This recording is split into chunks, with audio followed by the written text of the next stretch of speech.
Welcome all those who are joining us this morning virtually for the February 8th, 2022 meeting of the Sacramento County Board of Supervisors. And again, thank you all for your attendance this morning. I know we have a very full agenda as we've had for last several times we met, but we will be in session today and then again tomorrow. So hopefully the day will not be as lengthy as the two previous meetings, and thanks to our clerk and to our county executive and others for working to help moderate and modulate some of the items. So with that, we'll go ahead and I'll call the meeting to order and ask the clerk to call the roll to establish a quorum, and then we'll read the statement, do our Pledge of Allegiance, and get right into the order of business for this morning.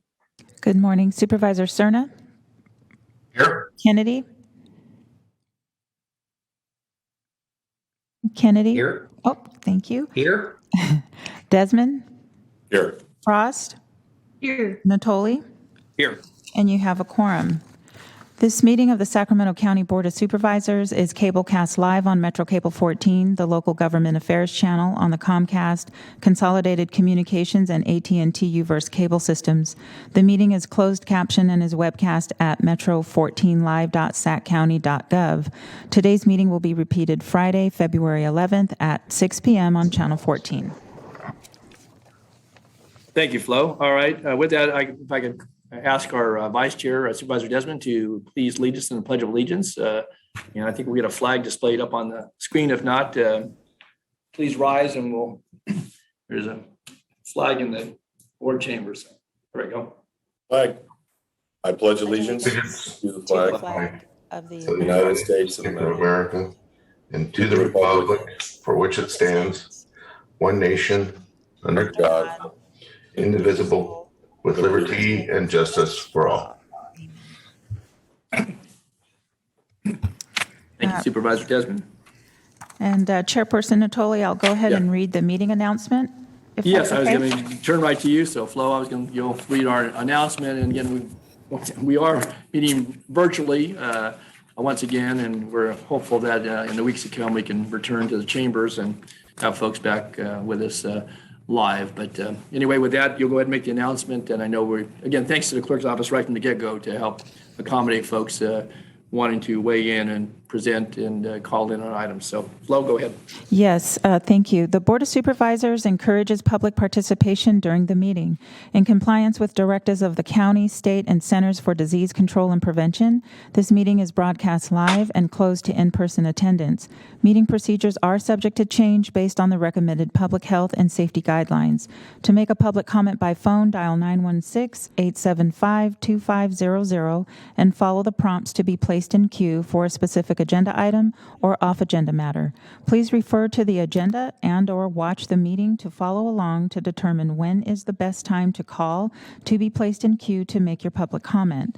You may be on hold for up to an extended period of time, and your patience is appreciated. I will ask the clerk to transfer calls into the meeting accordingly.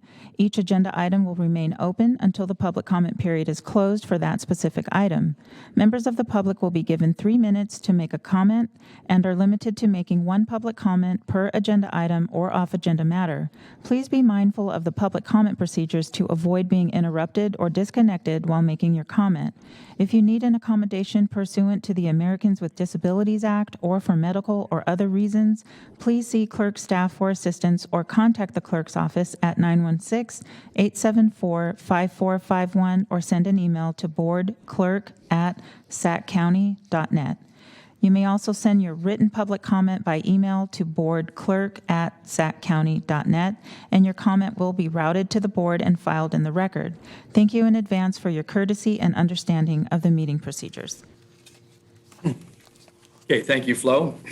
And with that, then, I don't have any further announcement, but just would encourage folks again to, if you have any questions or difficulty getting in, call the number as noted, 875-2500, and I know you'll find helpful folks on the other end of the line to help accommodate your call in or any questions you might have. All right, with that then, Flo, turn back to you. See if we have any items I think we have a couple items to be continued. I know we're going to have a couple items come off to consent for some announcements and a recognition. And with that, I'll turn to you. Okay, so I'll start with some of the items that I do need to have action from the board. So first would be item 6. We need a motion to drop this item, and this is to authorize the expenditure of up to $11.4 million in funding from the American Rescue Plan Act of 2021 for the purpose of providing premium pay to eligible essential workers employed by the county, and approve a resolution authorizing a one-time lump sum payment of $1,500 or 40 hours of administrative time off to unrepresented staff and employees that are listed in the board report. This is just a summary of the long extended title, but I do need a motion to drop this item. So moved, Frost. I'll second, Mr. Chair, but I'd like to ask a question of the CEO. Sure, go ahead. Thank you. Just wanted to confirm when we think this will be back in open session.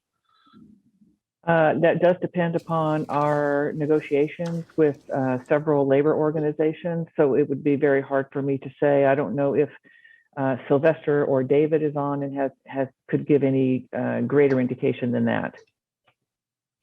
No greater indication. Supervisor, this is David Villanueva. No greater indication. I would agree with Ms. Edwards that it is relying on our negotiations with labor unions. Okay. But I would just add that we are actively meeting with them now. Okay. I appreciate that.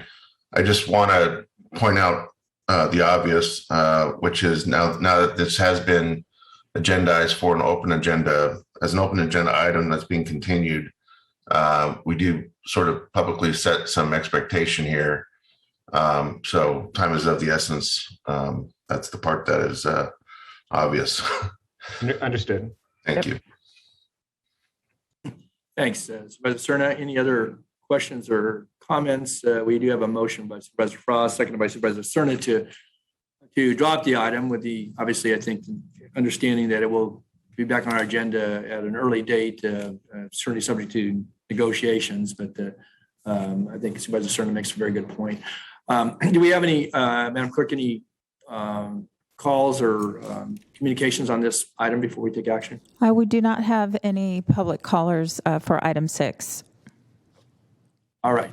With that, then, if there's nothing further, then we'll go ahead and call for the voice vote. Okay, Supervisors Frost, Aye. Kennedy, Aye. Desmond, Aye. Cerna, Aye. Natoli, Aye. unanimous vote. The next item I'd like to call to your attention is that you are introducing an item. This is item 14. You're introducing an ordinance of the Sacramento County Code, amending Chapter 6.20 and adding 6.22 relating to alternative service requirements and edible food recovery, respectively. And you're waiving full reading on this and continuing to February 15th for adoption. And at this time, we do not have any public comments in the queue. Okay, so let me go to my colleagues first. Items that you wish to either pull from consent calendar or comment or have questions on, and I see hands up already. So with that, I'll go to Supervisor Frost, followed by Supervisor Cerna. Thank you, Chair Natoli. I have a couple questions on item 14. Okay, I'll read that into the record. Oh, that's the one that I just did. So my question, I understand that this is something that we have to do to comply with SB 1383. And while I wholeheartedly support the idea of food recovery, I have a couple questions. My first question, it looks like these are broken down into Tier 1 and Tier 2. Tier 1 being the large supermarkets and Tier 2 being the restaurants and hotels. And my question is, will there be a tier 3 that encompasses the smaller restaurants? So Doug Sloan, Director for Waste Management and Recycling. I've got Tim Israel on the phone who can answer that question for us.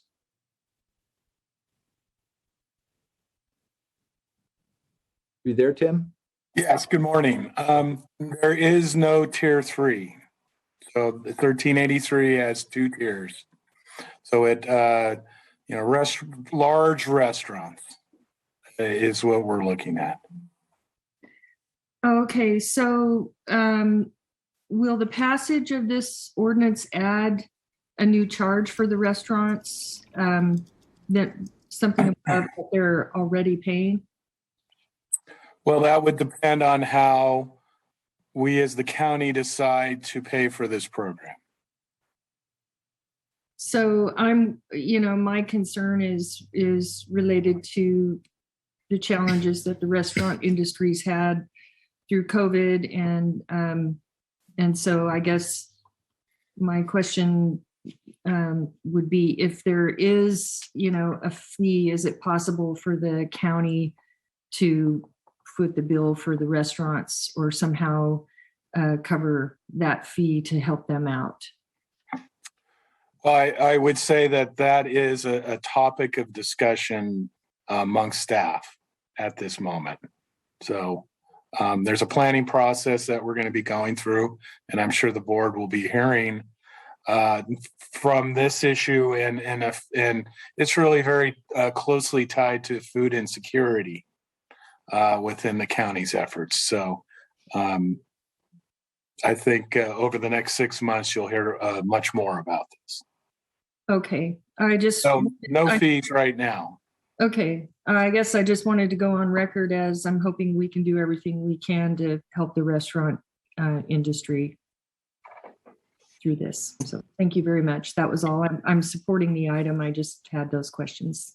Chair. Thank you, Sue. Well, while Tim's still on, and others may have questions as well. I think that, I obviously this is still in development, and I appreciate your responses, Tim, but I guess I think this needs to involve our board in its discussions. Obviously, staff is looking at this. We've had, when we were a part of SWA, we had a lot of discussions about the small restaurants. We spent a lot of time, a lot of outreach. This is now within the unincorporated area, and I think it's going to, require our attention. I mean, rolling out various aspects of 1383 is certainly going to tax your time and talent and resources within your department, but this has broad implications. I mean, and again, if we're going to implement this, I guess I would encourage, and maybe I'd look to Ann on this as well, and Doug Sloan. I would think I want to have at least some brief workshop to talk about this. I mean, we're basically making the ordinance amendments via this action today, or introducing them, but there's a lot more to this when it comes to rollout and to the potential fees on, the generators, and how we, tie this back to food insecurity, and working with organizations that would help recover some of the food and use it in a way that supplements people's diets and so forth. And so I just I think this could require more attention. I mean, just to say over the next 6 months and boom, we're there. I think we're going to be thoughtful as it relates to certainly the staff work, but I can tell you who'll get the outreach. Staff will get some of it, but the board members will as well. So I would encourage us to really,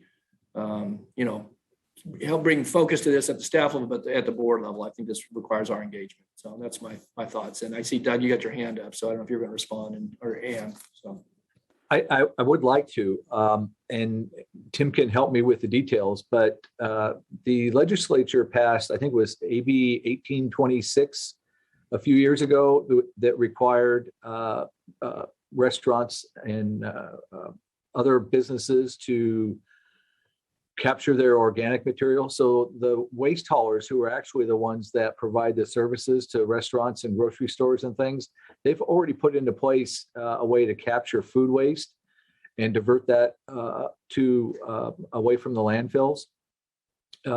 What we're doing with this ordinance change is incorporating the language for SB 1383 that kind of coincides or dovetails in with 1826. So together, it's the two laws that govern the commercial food waste program.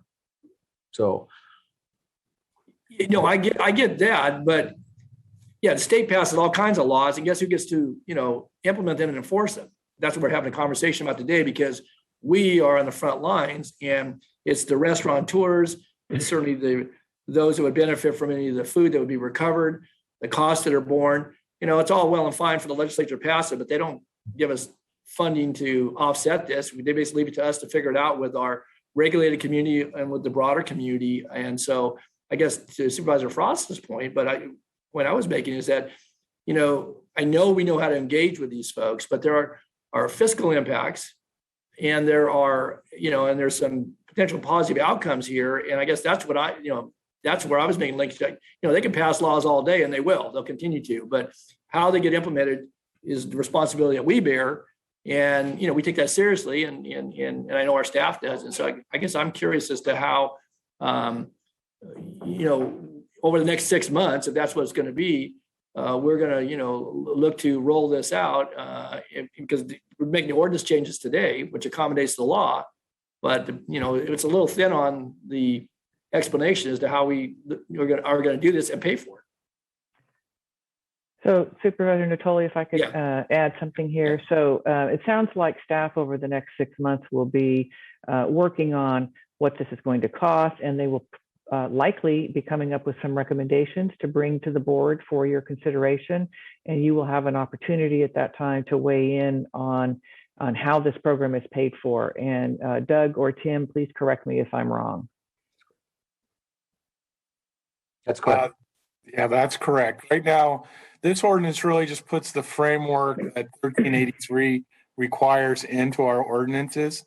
And so it's actually it's very basic actually, and it requires the tier 1 and tier 2 generators to have contractual relationships with food recovery organizations. Well, right now it's only tier 1 generators that actually qualify. And I believe our number of tier 1 generators it's a pretty small number. It's not a large number of businesses, 150, somewhere in that range. So right now it's a fairly small group of businesses that are actually being touched by this. Now in 2 years, that gets a lot bigger. And that's really what we're working towards. One other thing occurs to me on this, that, the capacity of those organizations that would be the recipients, particularly of foods that don't have a long shelf life. Some of that, if it's cold storage or frozen, can be extended. And if we're going to have a much higher volume, potentially, that's going to be able to be redirected to sources that can then make it available to folks in need and through their distribution network. It would seem to me that a part of this needs to be is to see to it that there's a sufficient capacity with the the nonprofits and the not-for-profits that are partners. Part of this is that if you're going to redirect this and require that it be done, then the receivers have got to have the ability to either hold on to it or to have the distribution capacity and storage capacity.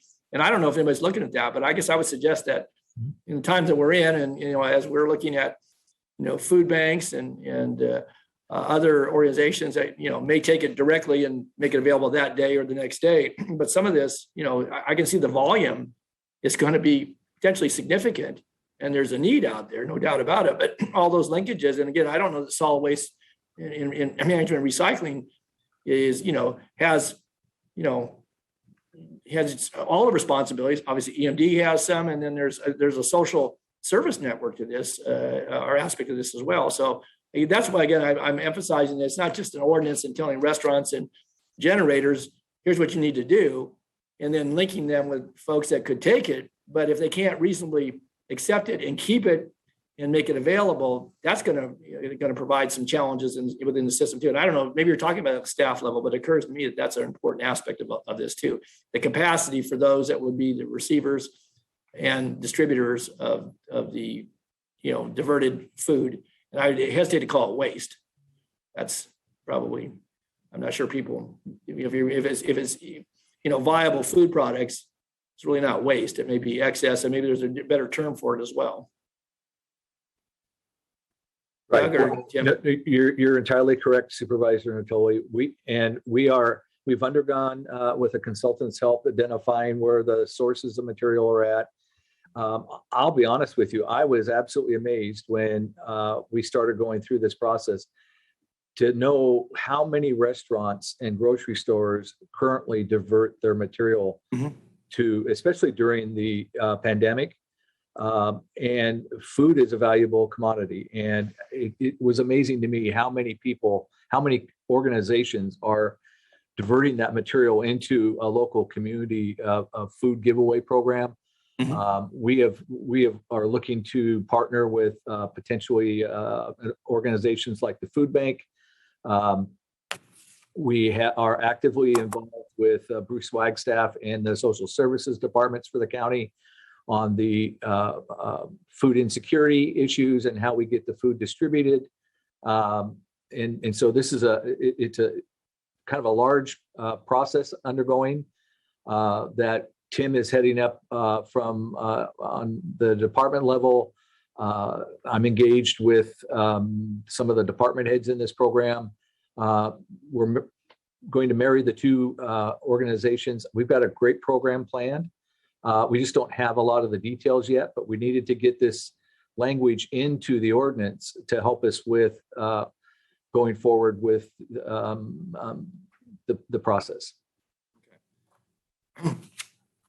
Well, I'm supportive of going forward as well. I understand that. I think that, and you, again, elaborate a little more than what was in the staff report about the work that's gone on. You mentioned the consultant, but, and I think, again, looking at the ability for folks to store and to hold the foodstuffs is an important aspect of this, because the partner organizations, a lot of those some are bigger than others, but, they have a high volume coming from other sources as well. And if there's going to be an ongoing requirement, then it may be that cold storage facilities and or warehouse facilities for organizations, big and small, could be a critical aspect of this, and how that gets funded and who has the responsibility in order to make good use of the foodstuffs. I think it's an important part of it. So it sounds like there's more work to come on this, and I appreciate the response. Let me ask any other, Doug, did you want to say? No, I just going to say we're working very hard on it because it's from the source. How do we get it to a facility?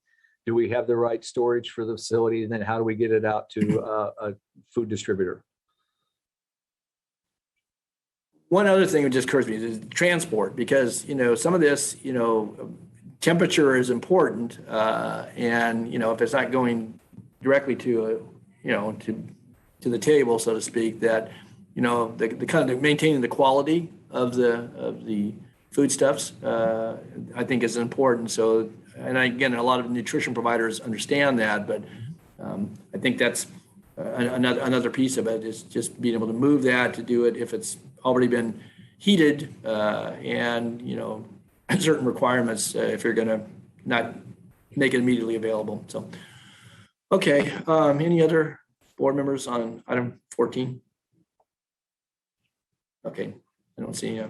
Thanks, Doug. Thanks, Tim. All right, Supervisor Frost, any other items? No, sir. Okay, good. All right, Supervisor Cerner, you had next hand, and then Supervisor Desmond. Thank you. Just a comment on item 2. Okay. Go ahead and read that. Item 2 is the adoption of the amended 2022 Board of Supervisors meeting calendar. I just wanted to go on record. I know it's on consent, and it's a fairly simple matter of calendaring our board meetings, but I wanted to acknowledge my strong support for this change, and acknowledge and thank our chair for suggesting this. I think this is a good way for us to pivot a bit in terms of managing our collective time together, and fully support item 2. Madam Clerk, if you could also read item 4, please. Yes. Item 4 is the approved relief of accountability for lost and stolen county assets totaling the amount of $109,353.33 for the period of July 1, 2021 to December 31, 2021. Thank you. So this is a frustrating item that I have spoken to in years past. We get this report annually. as my colleagues know. And it just continues to baffle me how things like rifles and Glocks and, large camera lenses that are, valued in the thousands of dollars, and even computer servers are lost somehow. And I know in the whole scheme of things, the relative value, especially the depreciated value of these items, is very small compared to our overall budget considerations. But again, we see this every year, and it really calls into question, at least for this supervisor, what are we doing as a matter of departmental policy, perhaps even a policy across all departments, to stem the tide of these quote unquote losses. And I know that I believe this report breaks out, stolen versus lost items. But again, it's frustrating. The total value that's given to us in this report is over in excess of $100,000. And I'm just wondering if the CEO has any thoughts on maybe some departmental policy adjustments that could perhaps enhance accountability so that we don't have to encounter this frustrating item year after year. So that's a question for the CEO. Go ahead. Sure. Yes, thank you, Supervisor Cerna. And I have discussed this with staff, and we are recommending at this time to have the Department of Finance look at the current procedures to improve justifications under the actions implemented to prevent future losses. We're also recommending that we would like to add this to the scope of the CEO Audit Committee, which is in place to review audits and such. This would allow the deputies to review all of the items before it comes to the board. It would also, if warranted, allow the deputies to discuss the missing inventory items with their departments, and then include a process for follow-up with departments on their responses to ensure that responses are in fact implemented. So that would be my recommendation.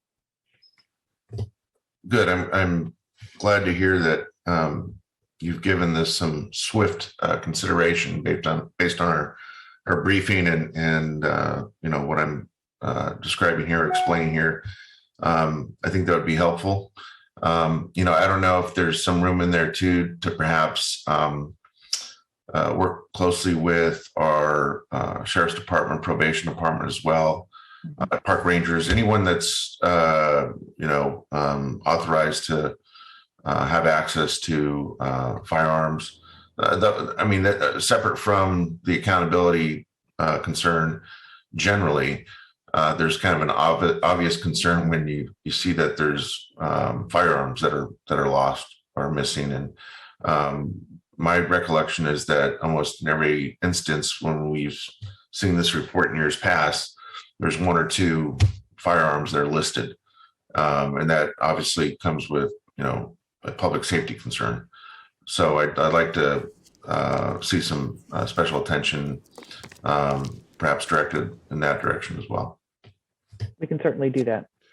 Great. That's all I have. Thank you, Mr. Chair.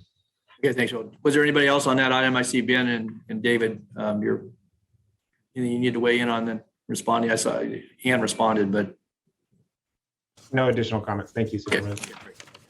good. Okay, thank you, Phil. And then item 2, getting credit certainly to Ann and to the clerk's office for working on scheduling the calendar. So I know that we had some discussion briefly after the last 13-hour session, and I think we're going to have a much smoother go with our meetings and not go well until late hours unless we start late from here on out. So, okay, with that then, nothing further from Supervisor Cerna. Supervisor Desmond, go ahead.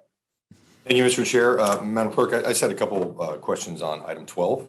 On 12, okay, let me grab that. Item 12 is the authority to execute an agreement in the amount of $1,123,464 for litter collection and disposal services with Forensic Clean LLC for a term beginning upon execution and ending on June 30th, 2023, with 3 one-year optional extensions. Thank you, Madam Clerk, and Doug, I see you up there. So just a couple of questions. I want to just confirm this is not an increase in the amount of services we've been receiving from Forensic Clean. Is that correct? Tim, I'll go back to Tim Israel. It is an increase. So it is an additional contract.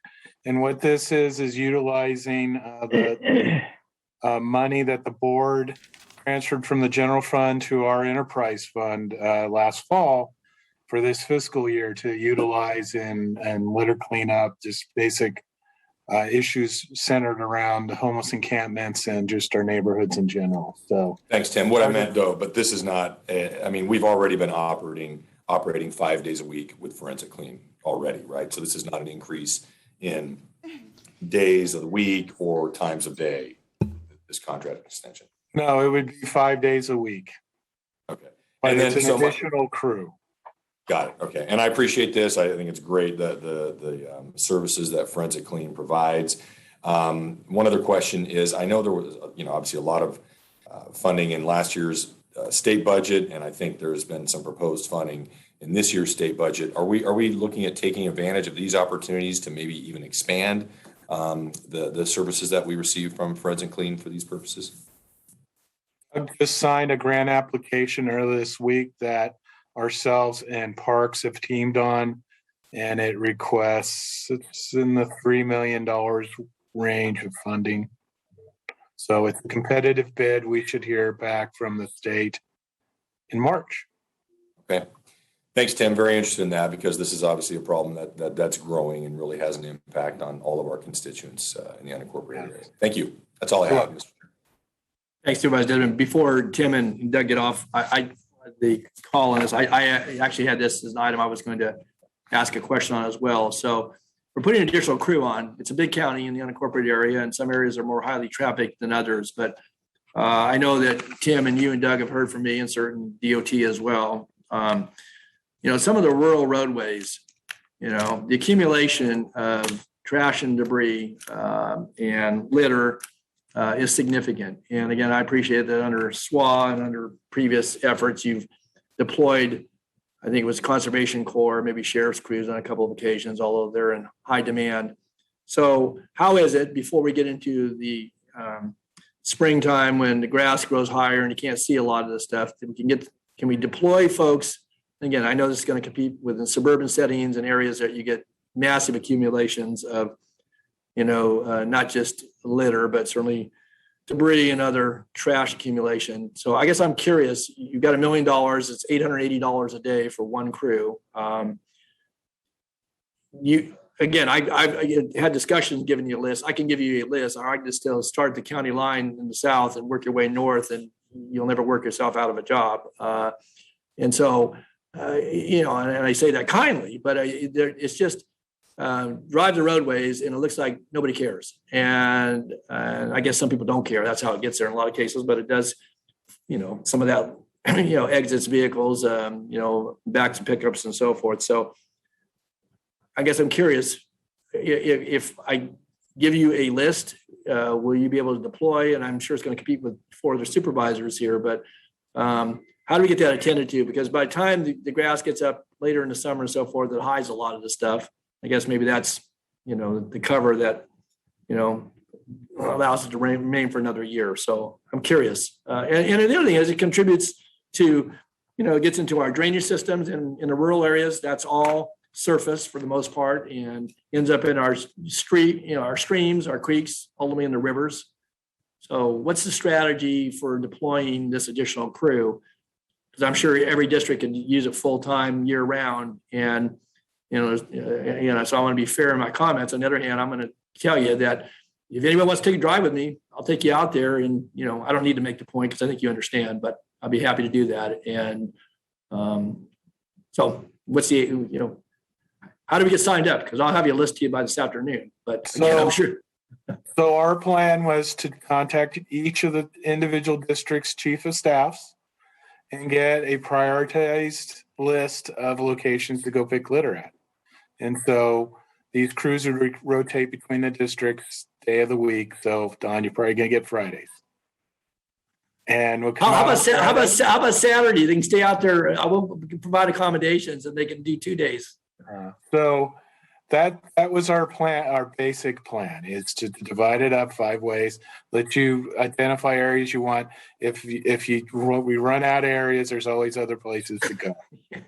And so this is, of course, That's wishful thinking, Tim. Run out of areas? I don't think that's good. exactly. So that's our plan with this crew. And again, this is just part of that money that came from the general fund. We're pushing a lot of money towards the encampment refuse service is how I would describe it. So along with a few other sources.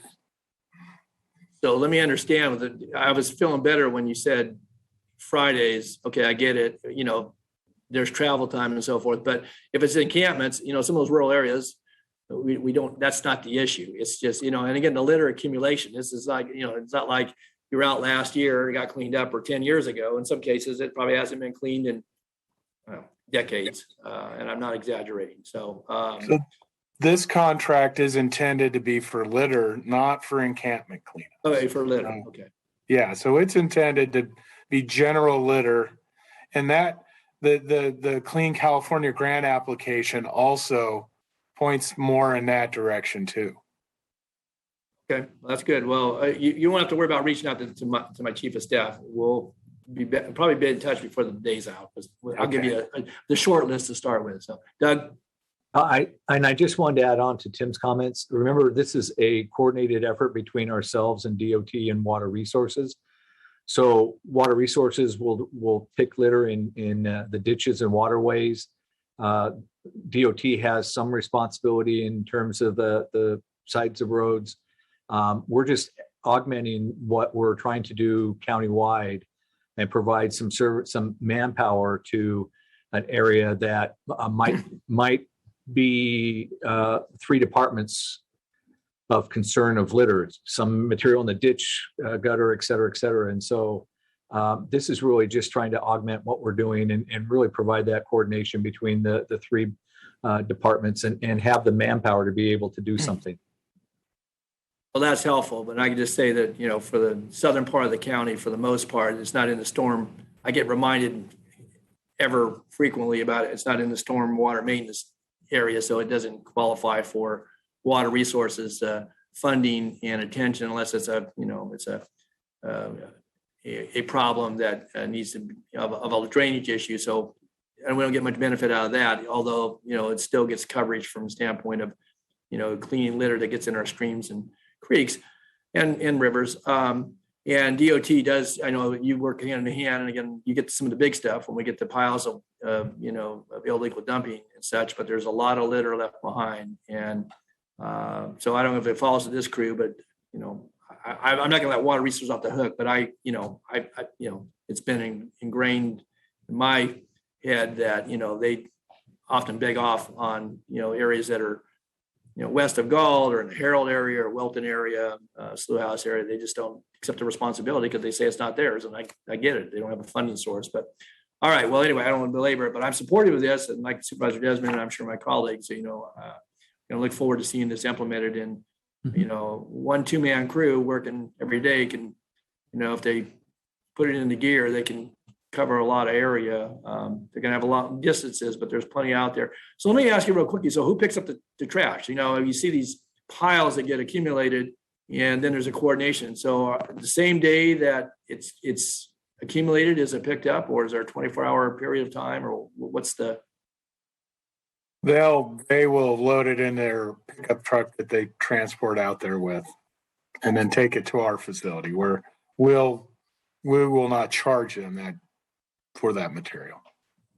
Okay. So they tip at the landfill or at the transfer station.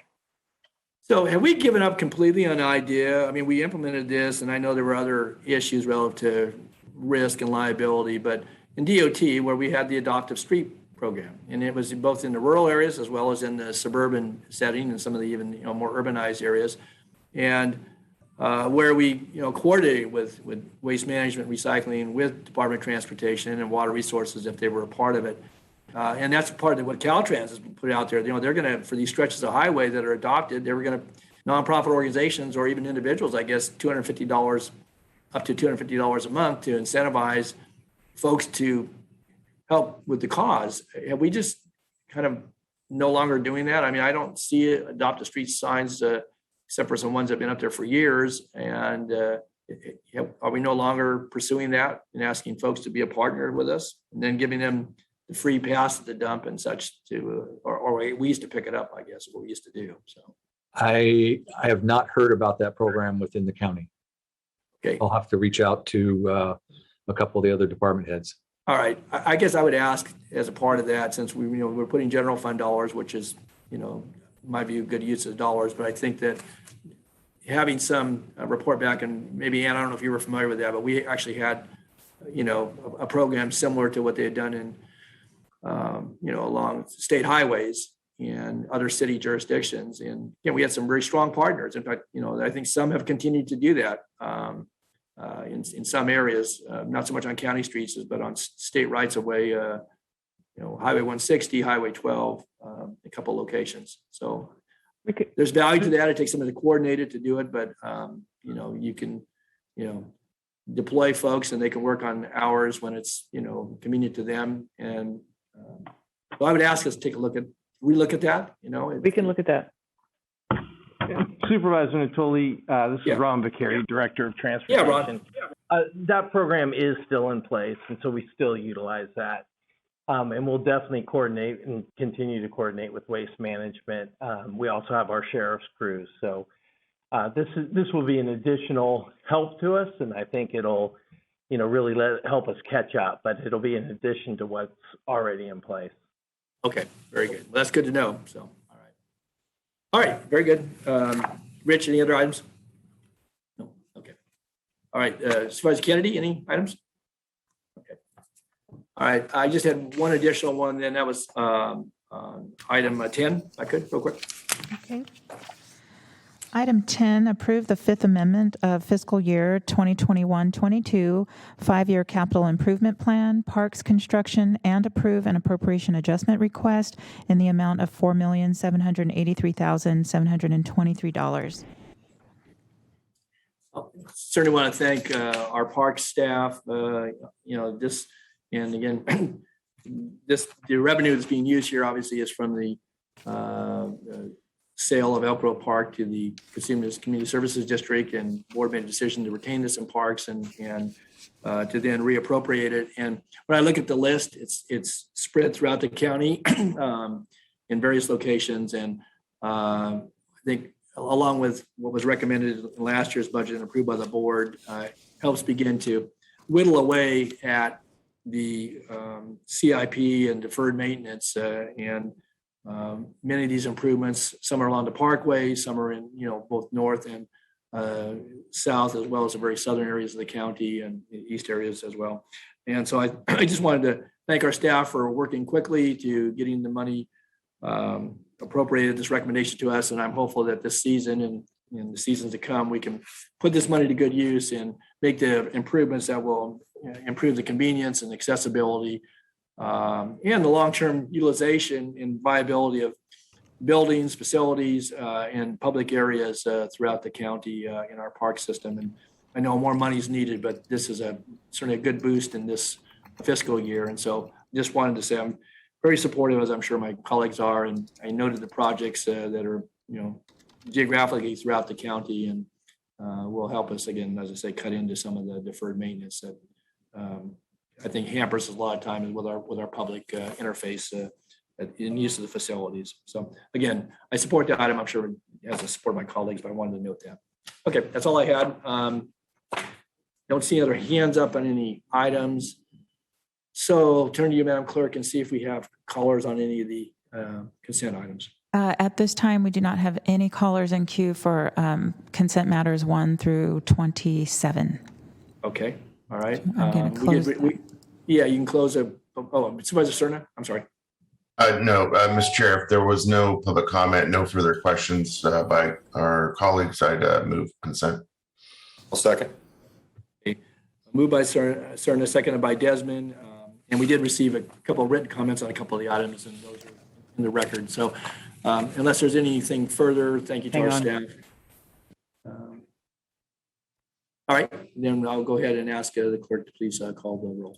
Okay, so Supervisors Frost, Aye. Kennedy, Aye. Desmond, Aye. Cerna, Aye. Natoli, Aye. and that's a unanimous vote for consent matters 1 through 27 with Right, but you the have to go exception back of to- item 6. Okay, but I want to go back because this CEO has an announcement. There's an important item on here that we just approved, so didn't want to get out ahead of it. So I'm going to do some introductions, I think, Ann, and hadn't forgotten it. I just, again, I want to be sure that we properly recognize, and I'll give you the floor. Go ahead, Ann. Great. Thank you, Supervisor Natoli, and all of you.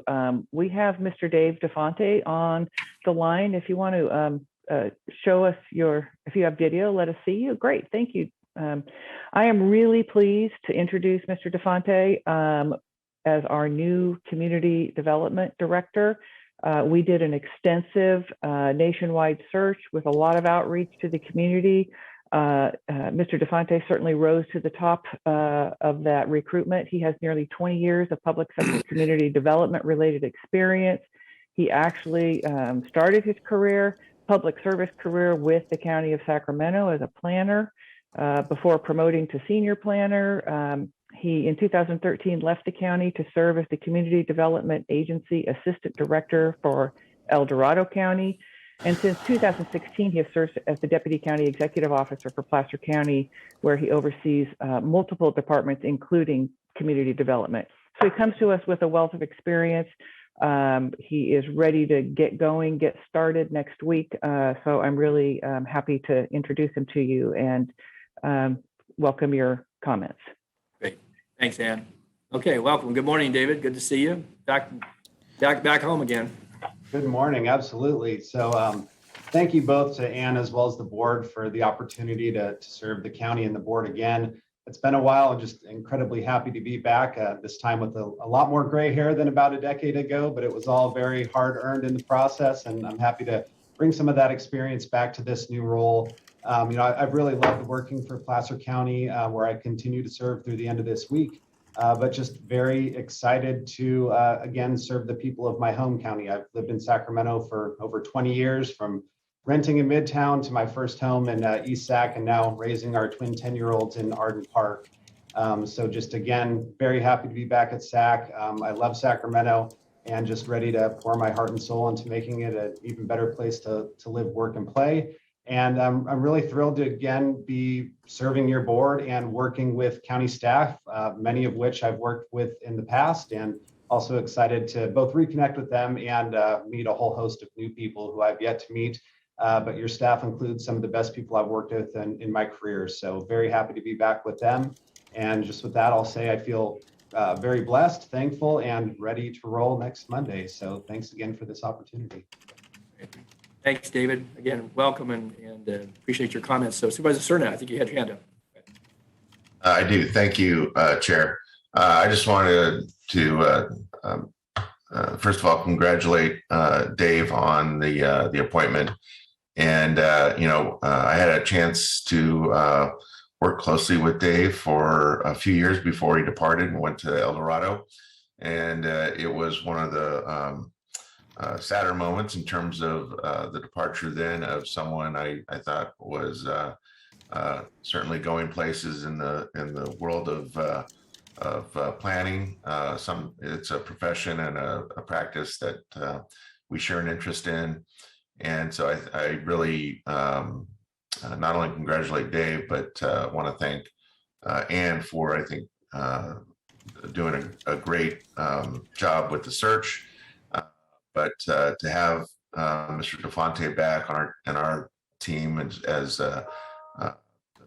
Director of Community Development, I think is going to bode well for the future of the county and our constituents, and really look forward to, again, working with him. And I appreciate his words about his shared love for Sacramento. I think that sometimes gets buried when we consider who our personnel are in terms of their sincere appreciation for the communities that they serve. And so welcome, Dave, and look forward to working with you again. Thanks, Phil. All right, Desmond, Rich, good. Thank you, Mr. Chair. Dave, it's a pleasure to meet you. I look forward to getting to know you well. I'm thrilled to hear that you live in Arden Park in District 3, so you get the firsthand experience with some of these the challenges in the unincorporated areas. But I think you're right. We have terrific staff at the county, and just looking forward to having you here and to make us even better and improving our level of efficiency and customer service. So look forward to working with you. Thank you. Likewise.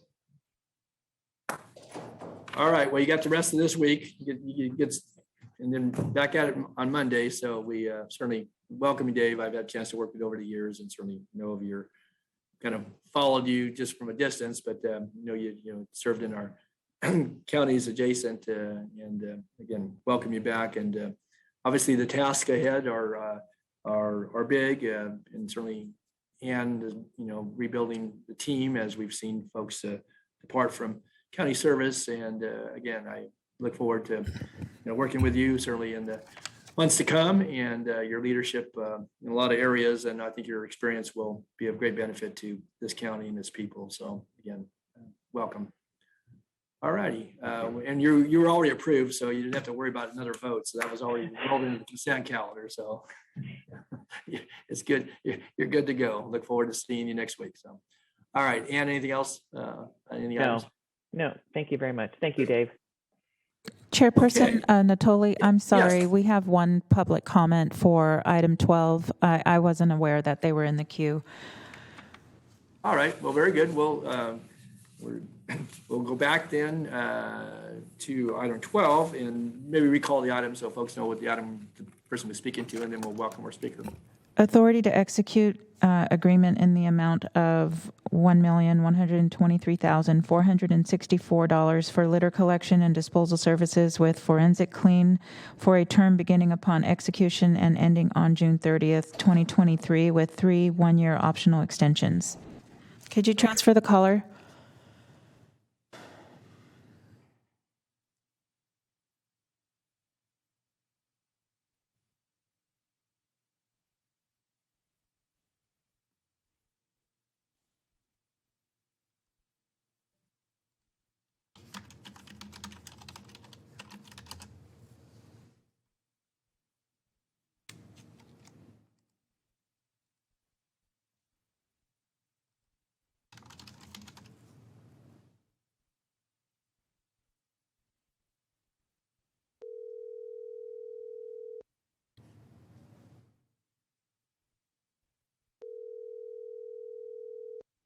I'm not sure what's happening. Can you guys transfer the call? Or try another phone number?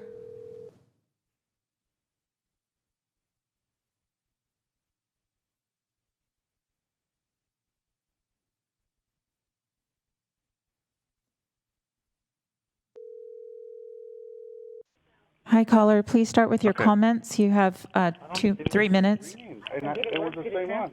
It just transferred it. Hi, sir. Are you there? I am. Okay. Thank you. And sorry about the miscommunication earlier. So could you start with your comments? You have 3 minutes. Okay. Briefly, my name is David Drellinger. I want to say that you guys voted on the consent items without taking public comment, and that's a violation of the notice and comment rulemaking process. You guys have a duty to listen to public comments. You're doing it after you've taken a vote. That's not the way that the process works. And I would say that you should probably take public comments before you hold votes.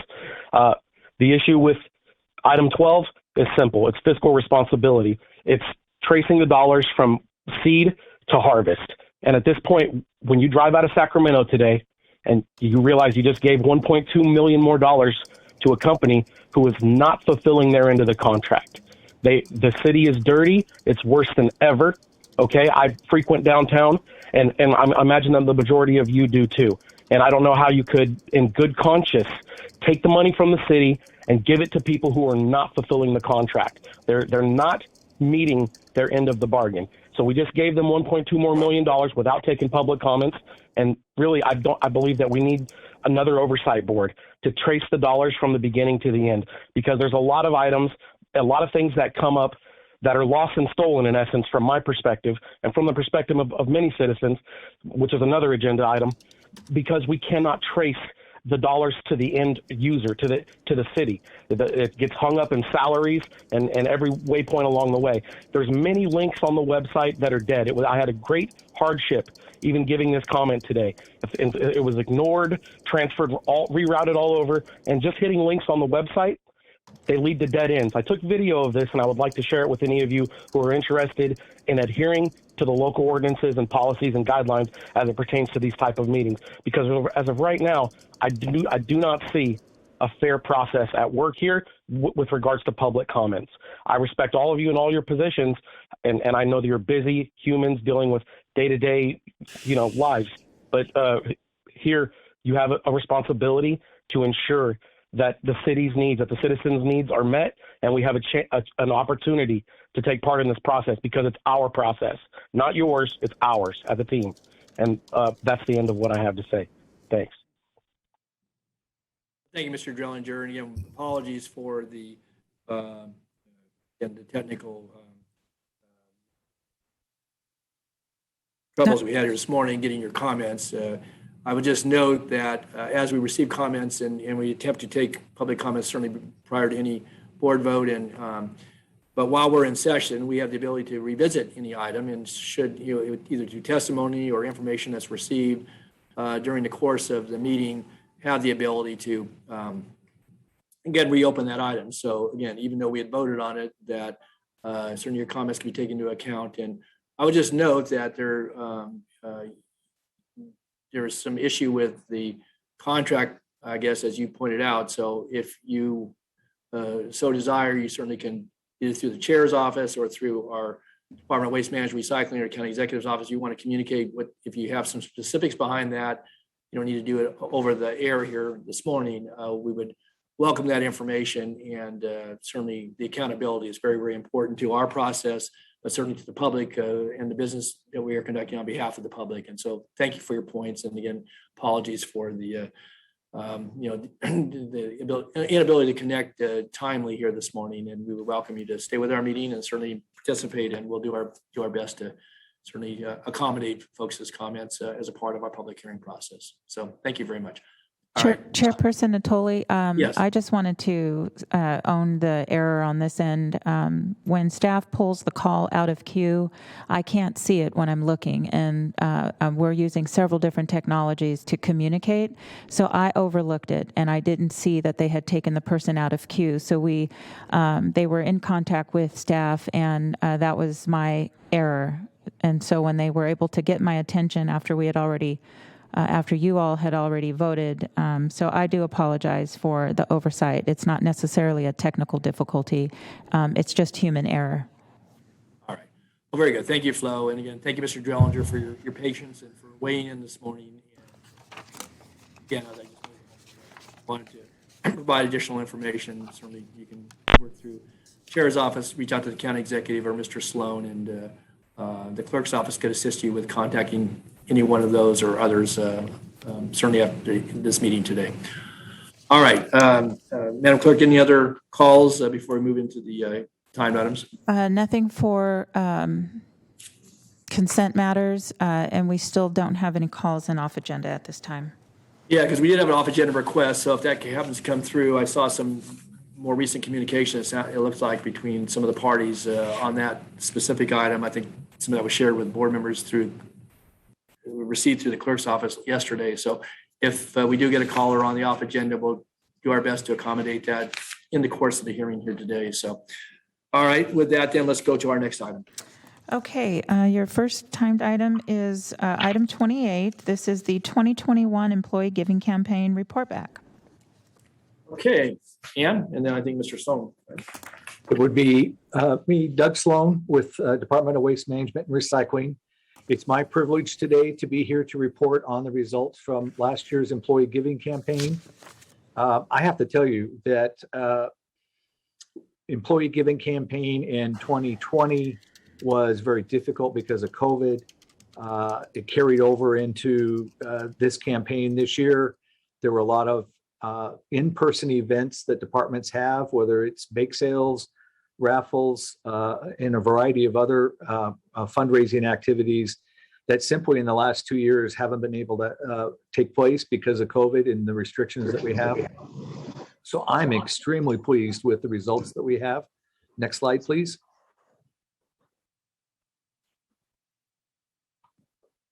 So this year, Waste Management and Recycling was the chair. I have to send out huge thank you to Melissa McGoldrick. She is the key person that kept us organized, worked with the different co-chairs and the different loan executives. She was out at the race again, helping to the finance committee organize the race. I can't tell you how many hours she put into this. Just did a fantastic job. Our department couldn't have done this without Melissa and her help. She is on the phone because she's going to help me with the PowerPoint here, but I just wanted to say publicly, she did a fantastic job for helping us raise the money that we did this year. Included in the committee this year was the finance department, the co-chair Ben Lamara, and loan executives Ms. Chappelle and Ms. McIntosh, and then out of the public defender's office and co-chair with Amanda Benson, we have Joe Kress. Next slide, please. So we set a goal. The goal was pretty aggressive, $325,000. Last year we raised just short of $150,000. With 2020 we raised just short of $150,000. We did increase that this year to $163,000. And when you, again, go back and think about all of the departments and the impacts with COVID and working remotely and things, I am tremendously pleased and proud to be one of the employees involved in the employee giving campaign, because it means a lot to the community, as I've learned in working with some of the different departments. And it makes a huge difference for some of the local organizations in our community. Next page. So here you see, we just want to give you a snapshot of the departments and the contributions by department. The total dollar amount champion was the Public Defender's Office. And we broke out your tiers. That's simply to show a comparison with other departments from an employee standpoint. County Counsel's Office was the top participation. 65% of their employees participated. And so it's again, tremendous effort by the employees of Sacramento County. Next slide, please. I'm going to turn this over to Melissa. We just want to give you a snapshot of the race winners. Hello, good morning. Melissa McGoldrick, Executive Secretary, Waste Management and Recycling. This is our 5K race winner lineup. This year, as many years, we have great turnout for our 5K race. People get very excited about it. It's a wonderful event to have. As some of you may remember, we had a large storm prior to the race, and we had to reschedule it due to some flooding in that area. And so we worked closely with Parks to make sure it was safe for race day. So we actually did this race in November, the first week of November.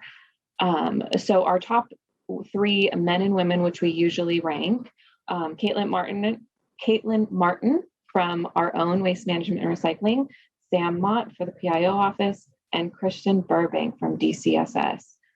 For the men, we have Ryan Nichols with the DA Crime Lab, David Cummings with DHA, and Ross McCarthy with DOF. We also compile all of the team race times. There are sheets that they fill out, and we do that on the back end. So we have an overall team, top 1, 2, and 3, blood, bullets, and barbituaries for DA Crime Lab, Roadrunners for Transportation, and Locate and Serve for DCSS made the lineup this year. Next slide, please. We also want to provide a huge and special thanks to Regional Parks team. They are so wonderful and helpful during the 5K race. They set up the entire start and finish line for us, provide water for our teams so that they can fill up using reusable bottles, and just a great presence and have been super helpful, especially when we had to reschedule. So specifically Amber and Liz from our regional parks team, we'd like to thank you for your continuing efforts with this campaign. Thank you. Next slide. I'll hand it back to Doug Sloan for some additional special thanks. And again, Melissa touched on this, but remember on the day of the race was scheduled, we had a big storm and the water rose down in Discovery Park. And we had to delay it by a week. And unfortunately, that meant that Supervisor Frost wasn't able to be there, but Supervisor Natoli was there to cheer on the crowd and get them started.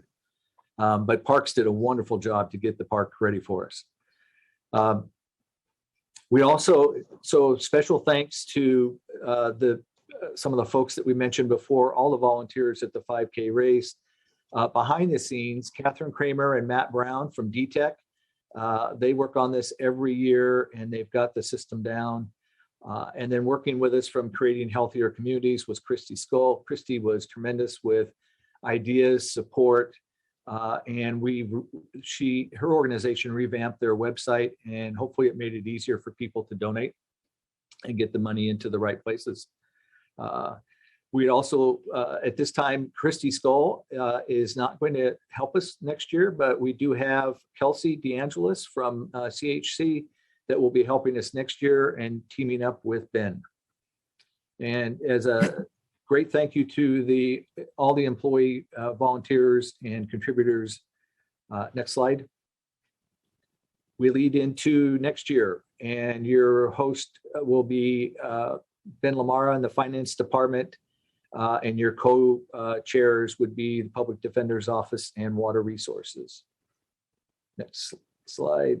I think that's the end. So thank you very much for the opportunity. And it was a program, I think, that went very well. Thank you, Doug, and certainly appreciate the overview, and many thanks to your leadership, certainly Melissa's work, and all the folks who were a part of the various aspects of raising funds that go back into our community to help folks from all walks of life, different initiatives. It really makes a difference. And want to thank you, certainly congratulate Ben and the co-chairs next year, and certainly the loan executives that will follow in your footsteps and Melissa's. We'll just note too, that's a significant sum of money, and again, going to a variety of charitable and community organizations and causes. And again, as you said, Doug, certainly in a year of COVID and a lot of other challenges for people personally, but certainly collectively, folks step forward and, raise a significant sum of money and a lot of goodwill, but certainly a lot of good work to come of that. So again, many, many thanks, and appreciate your leadership. Again, it's a task that I'm sure people gladly take on, but it's additive to all the things that as department heads and other executives are, requirements of your daily tasks. But appreciate your leadership and work, and thank all of those who generously gave from their own resources to help in the combined campaign. Thank you. Yeah. Any other comments? Don't see any. This doesn't require any additional action. The action's already been taken. And again, the 5K race, I would just note of that. I was by good fortune. I know with the reschedule that Supervisor Frost had a conflict, but I was able to be there. You say I welcomed him. I started to say something, and everybody, they were off to the races.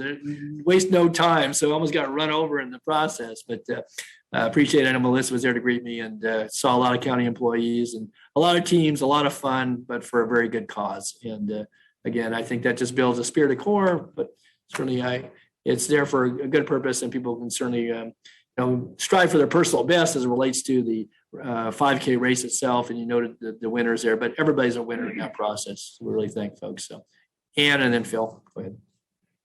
Yeah, thank you, Supervisor Natoli. I just want to thank Doug and everyone who participated on this. I've been chair of this committee before. I know that it is, in fact, a lot of work in addition to regular duties. And I think the success of this campaign during a very difficult year is a testament to the work that everybody did. So I just want to thank everybody. Thank you. Bill? Thanks. I too want to pile on with my personal expression of gratitude to Doug and to everyone that made this successful. And I certainly, can appreciate the difficult task of charitable fundraising during the time of COVID. Is I think everyone knows that I play in a local band, and we like to do charitable gigs throughout the year when we're not in the middle of a pandemic, and it's something I can personally have a lot of empathy for in terms of not being able to do that right now.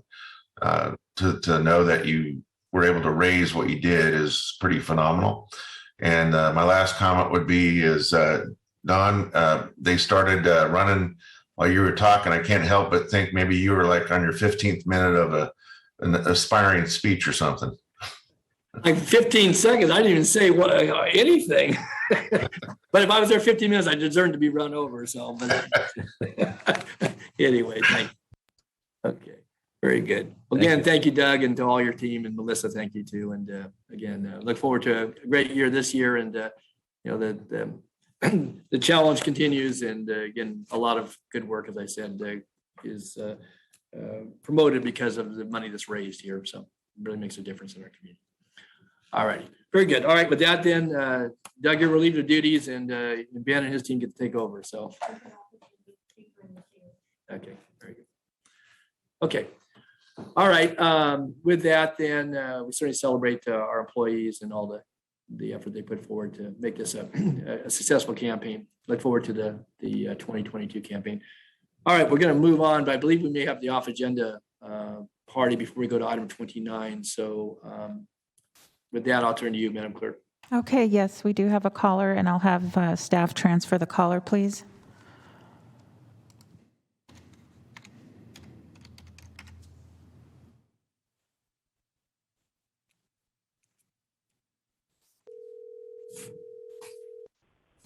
Hi, caller. Please start with your comments. You have 3 minutes. Thank you. Good morning, board. This is Gabrielle. I've been listening to the meeting. I came on late, so I missed item 22. Hold on, baby. No ice cream. Sorry.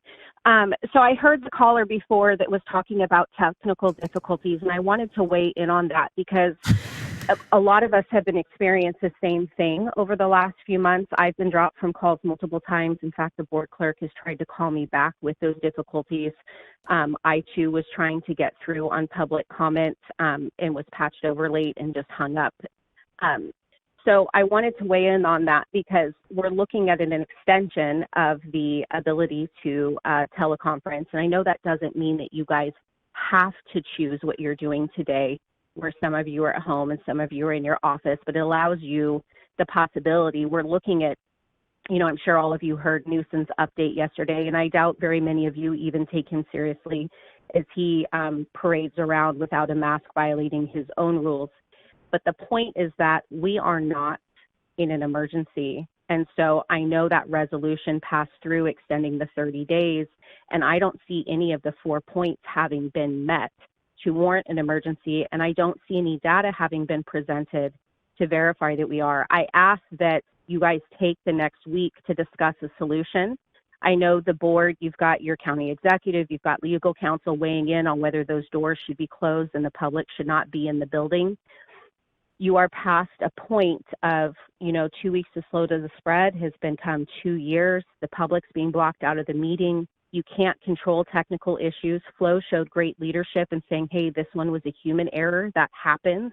Nobody's faulting her for that. But the point is that this isn't something that just happened today. This has happened every call, and I've been calling in for over 1.5 years. So I would say that I have some credibility there in saying when we're calling on the phones, there's issues. So I want that to be taken into account that, yes, this could be twisted that you guys are violating the Brown Act, and it would not be a hard twist because the decisions that are being made to hold the people out of the building for a virus with a 99+% recovery rate per the CDC, when California or Sacramento County Public Health is implementing things that even go against the CDC in terms of rules, right? None of this is law, rules. it can be easily said that you guys have a hand in this.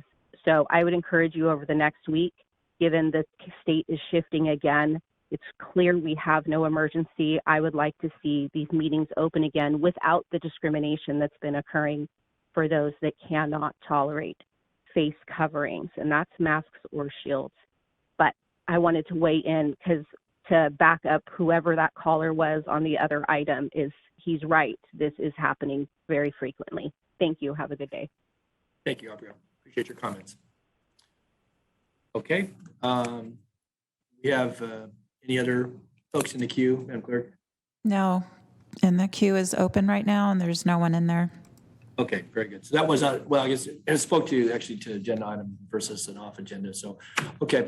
So Supervisor Natoli, that Yeah. person hasn't called. I've checked with your staff. I've checked with my staff. And so do you want the off-agenda queue to stay open or closed? We typically leave it open and then we close it at a certain time. Yeah, we'll continue to leave it open, please. We've had enough written communication Okay. that in the event, we can check in again before the afternoon session, but for now, I would make the chair's discretion here, say keep it open, please. Okay. All right, let's go to the next item then on our calendar, please. Item 29, this is the Tokai Crossing Subdivision, a community plan amendment, rezone tentative subdivision map exception to Title 22, and design review to divide 40.9 acres into 201 lots in the RD5, RD7, and O zones for 4 parcels located south of Tokai Lane and approximately 750 feet east of South Watt Avenue in the Vineyard community. And the environmental document is a prior environmental impact report, addendum, and mitigation monitoring and reporting program. Madam Clerk, I believe Chris Bahuli is going to do the presentation, and I know we have other staff available too. So Chris, we'll turn to you for the introductory comments and we'll go from there. Right. Good morning, Chair Natoli and board members. Chris Bahuli with Planning and Environmental Review. I'll be providing the staff presentation for the Tokai Crossing Subdivision project.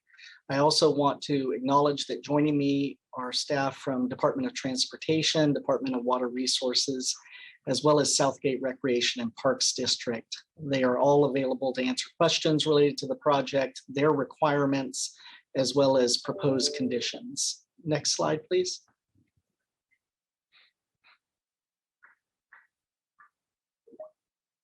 The subject site is located within the adopted Florin Vineyard Community Plan and is comprised of 4 separate parcels south of Tokai Lane, east of South Watt Avenue, and west of Hedge Avenue.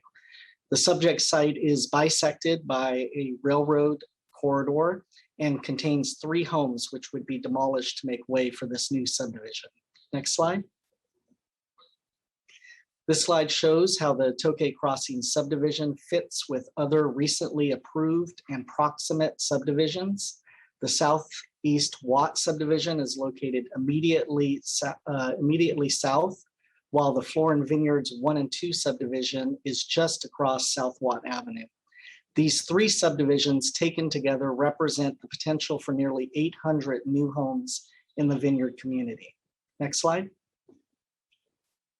The request before the board this morning is for a community plan amendment, rezone, tentative subdivision map with exceptions, and a design review. Next slide. This graphic is the exhibit for the community plan amendment and rezone to establish appropriate residential zoning and land use designations consistent with the proposed tentative map. The proposed rezone would take the 40.9 acre site currently zoned industrial reserve and rezone it to 17.9 acres of RD5, 18.1 acres of RD7, and 4.9 acres of O or recreation zoning. Next slide. This slide shows the proposed tentative subdivision map, which divides the 40.9 acre site into 193 single-family residential lots, 1 park lot, 1 detention basin, and 6 landscape lots. The single-family lots are roughly equally split between the western and eastern portions of the subdivision, with the rail line corridor separating the 2. The tentative map also includes the abandonment of an obsolete easement and exceptions to Title 22 related to improvement standards. The eastern portion of the subdivision will be accessed from Tokai Lane and Hedge Avenue. Improvements to Tokai Lane are required consistent with the Parkway 2 standards of the Florin Vineyard Community Plan, and improvements to Hedge Avenue are required consistent with the collector standards of the plan. The intersection of Tokai and Hedge is conditioned to be a stop-controlled intersection. A minor deviation from the Parkway 2 section standards is requested for a portion of Tokai Lane, which touches the project site to result in a consistent landscape corridor treatment between Hedge and Tokai. The subdivision will be served by minor residential and primary residential roads as detailed in the community plan. And lastly, that residents on the eastern portion of the subdivision will have direct access to the proposed 2.8 acre park, which will be dedicated to Southgate. Next slide. This graphic shows the connectivity between the Tokai Crossing and Southeast Watt subdivisions. The western portion of the subdivision connects via 2 roads to the Southeast Watt subdivision, providing a direct connection to South Watt Avenue. I wanted to note that proposed conditions 46 and 74 require both the eastern portion and western portion of the subdivision have their own 2 points of access prior to construction of the 40th building permit. Additionally, residents on the western portion of the Tokai Crossing subdivision will have access to and be proximate to the 4.3 acre park site proposed as part of the Southeast Watt subdivision. Next slide. The graphic on this slide illustrates the walls and fences that have been incorporated into the project design.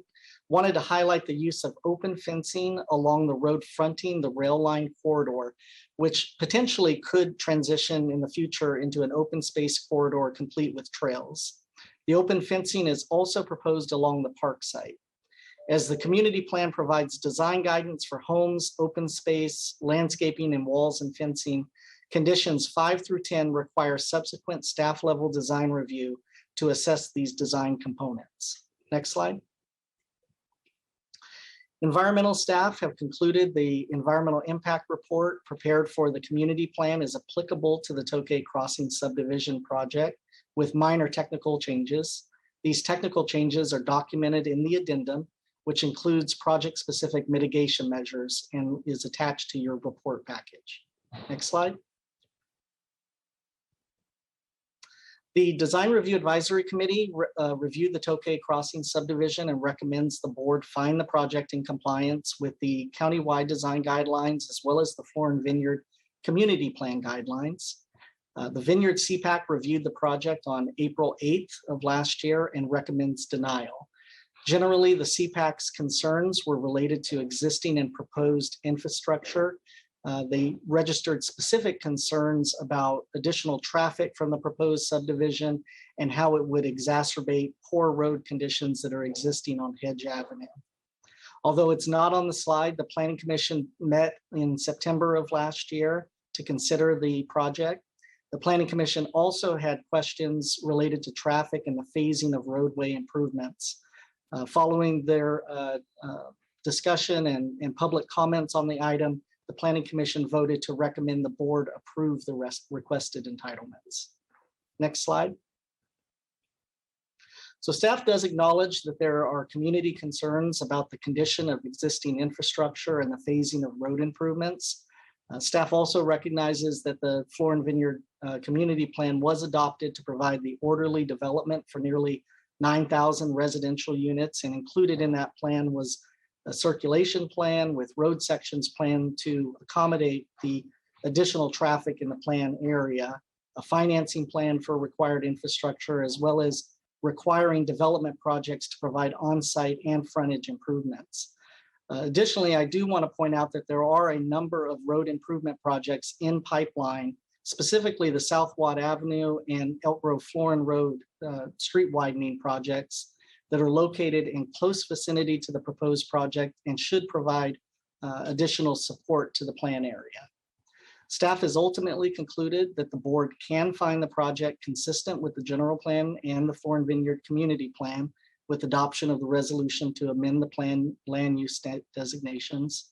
The size, pattern, dimensions of lots and overall circulation pattern of the project are consistent with the community plan and the zoning code. The project requests 3 exceptions to improvement standards, which are supported by Department of Transportation and SIPs. The Tokai Crossing subdivision project has also been considered and recommended for approval by the DRAC and the Planning Commission. So despite the concerns raised by the Vineyard CPAC, staff is recommending approval of the proposed Tokai Crossing entitlement package. Next slide. So this slide summarizes staff's recommendations, which are to determine that the Florin Vineyard Community Plan EIR is still adequate and appropriate for the project based on the addendum, recognizing that the Tokai Crossing project is subject to the previously adopted MMRP as amended in the addendum, approve the resolution amending the community plan and adopting the rezone ordinance, approving the small lot tentative subdivision map. And I do want to note that staff is recommending a change to condition 1, modifying the term of the tentative map from 36 months to 48 months, which would be consistent with the recent board action to amend county code related to tentative map expirations. And then finally, to approve the exception and find the project in substantial compliance with design guidelines. Next slide. So that concludes my presentation, and just wanted to note that I'm available as well as department representatives from the departments and agencies that I mentioned earlier in the presentation. Thank you.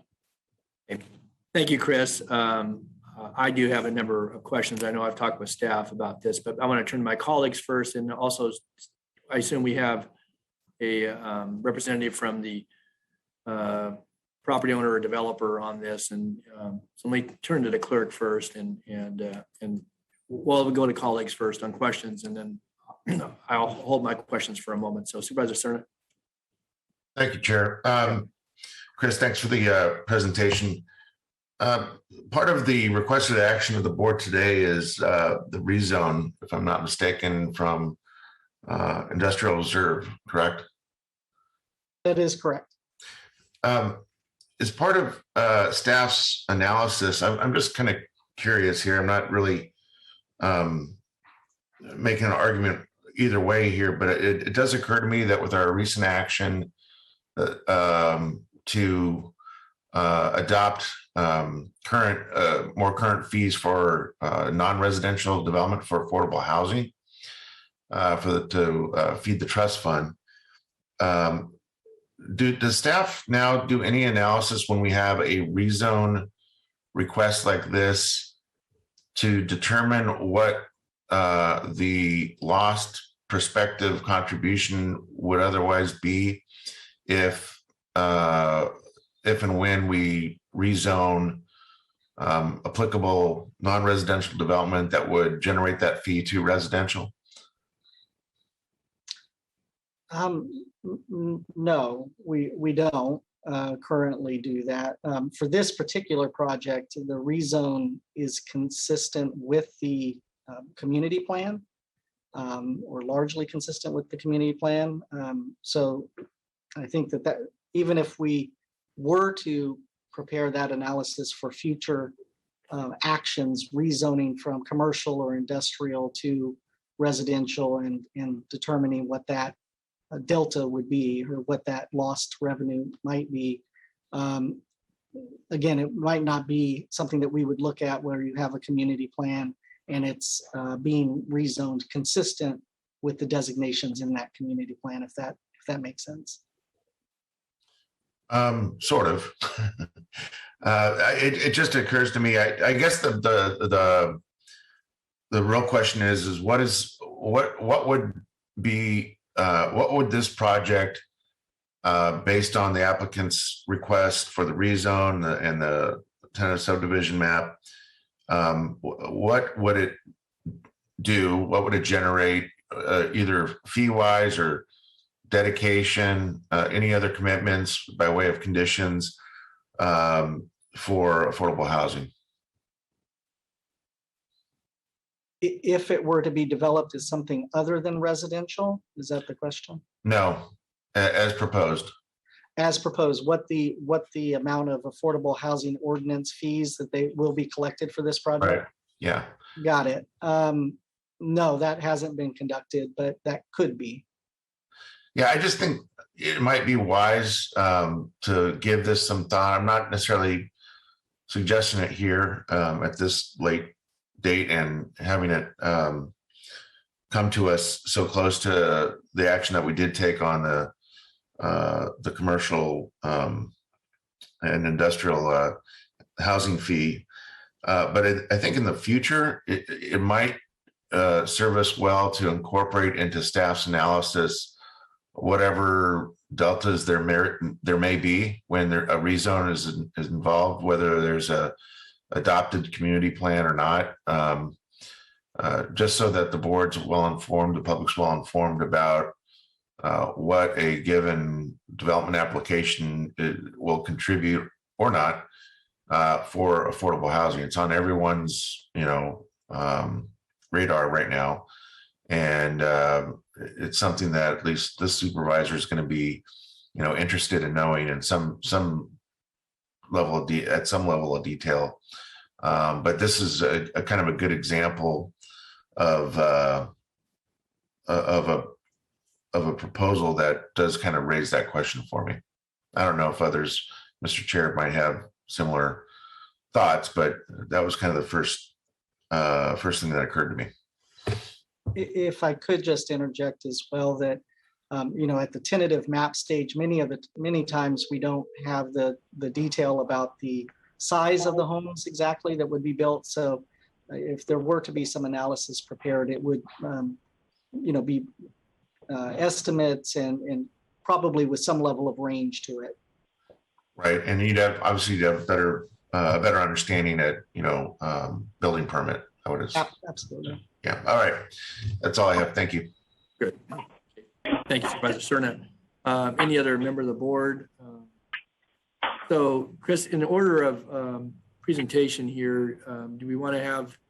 I have some questions, and I've talked with staff, and I know that in Department of Transportation, I assume drainage or water resources is prepared to address them along with planning. But do we have a CPAC? Any representative from the Vineyard Community Planning Advisory Council on the line flow, or do we know if anybody was going to weigh in? I don't see on my list of any members from a CPAC that are on here. I do have Southgate Association and the applicant and project engineer outside of staff. So, well, again, and also I'll speak to the Vineyard CPAC recommendation in a moment, but let me do this. I'll hold my questions if can turn to the applicant representative. I know that this is a map's been and rezone's been pending for a long time, and so with that, let me go to the applicant and then bring it back for staff and more discussion, probably more some more questions. So, Flo, go ahead. He's on the line now, Mr. Walters. Okay. Morning, Bruce. Morning, Don. Members of the board, Bruce Walters, Walters Land Planning. Can you hear me okay? Yes. Thank you. Also with us is Paul Hart with McKay and Somps, project engineer, to answer any questions that you may have. But as Don mentioned, this project has been in process for quite some time. It has received extensive review by the county and other agencies. We've made a number of revisions to the project to address the concerns through the project, a very comprehensive drainage analysis, internal revisions to circulation, parks, etc. But as a result, this project is consistent with the plans and policies. It complies with the standards in effect. We are in agreement with all 115 conditions of approval. With regard to the CPAC comments, particularly with regard to hedge access, we certainly understand the existing conditions of Hedge Avenue. It really, unfortunately, serves as a cheat street for north-south circulation in the area. And I think probably the most important thing to note is that the South Watt widening project, which I know DOT staff can expand on more, but is planned for construction in the very near future and will create a seamless 4-lane segment north-south in that area. And I think that'll result in a big change in the amount of traffic volume on Hedge Avenue. So I think that's an important feature to note in this case. Back to the project, there is multiple interest by home builders for this as well as the South Watt Avenue project. So we anticipate these projects moving forward very quickly. As Chris mentioned, staff is recommending approval, Planning Commission is recommending approval. And that's pretty much what I had to say. I asked the ability to respond at the end of public comment, if any, and I'm available to answer any questions you may have. Thank you, Bruce, for your comments, and yes, certainly reserve the right to respond to comments as we proceed with the hearing. Okay, anyone else on the line from the applicant group, Bruce, or was just you're the point person? I'm the lead. Again, Paul Hart is available to answer any questions you may have. Okay, very good. Okay, thanks. All right.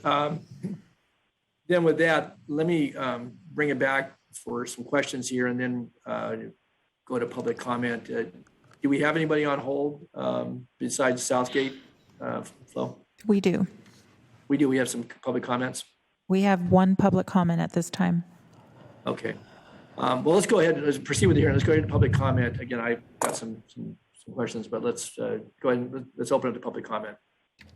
Okay, could you transfer the caller, please?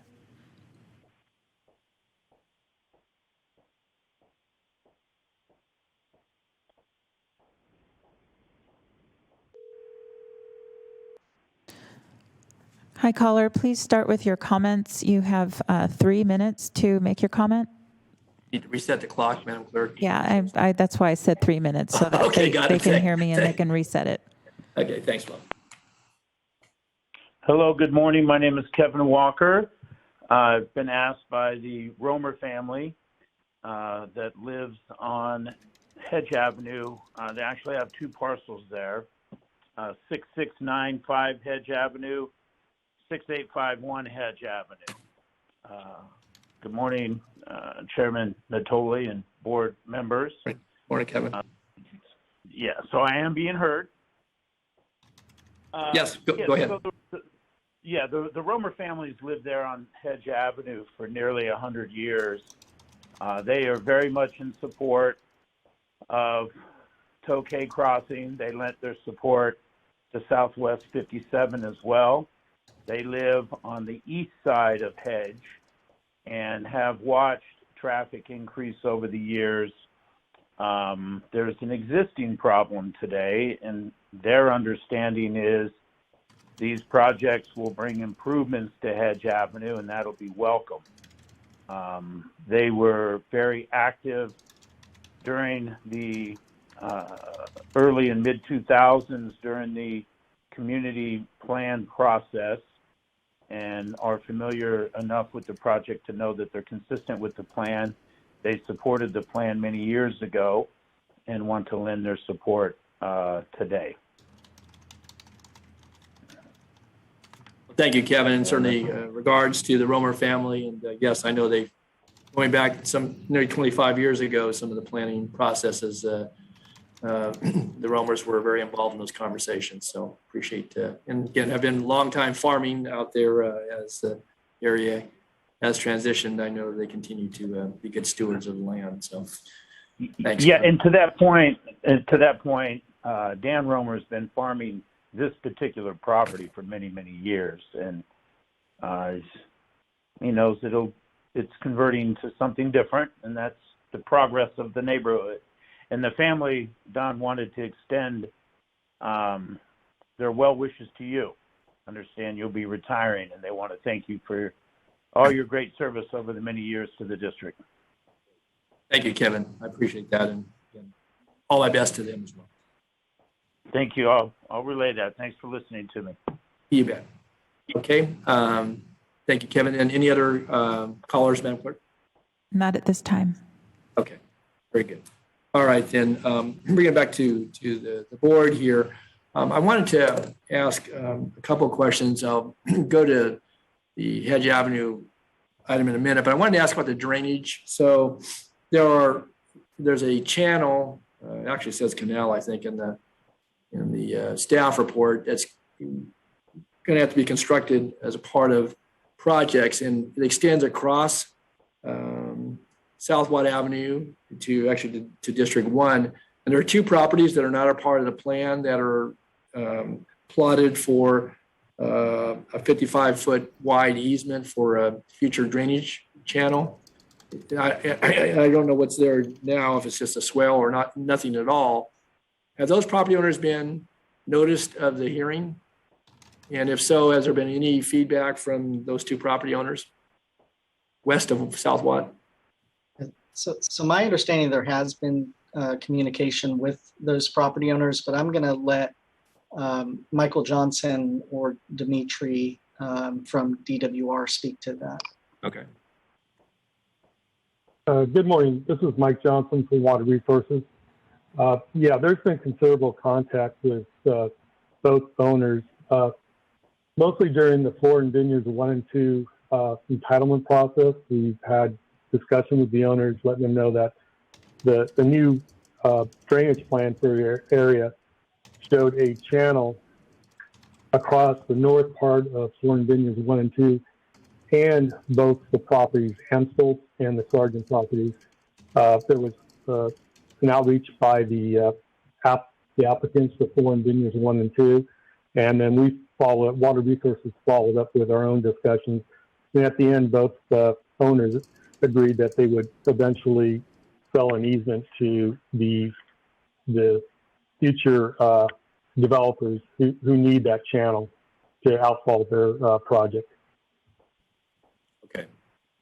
Well, I appreciate that information, Michael, because again, looking at the one furthest to the west, I guess coming off of Gardner, there's two houses there currently, and the channel would kind of bisect the area where those houses or homes are located. So as long as they've been kept in the loop, and I do recall some of the discussion on the previous item, but I wanted to be sure that those property owners have been kept apprised of, the requirement. And I think kind of going to the point that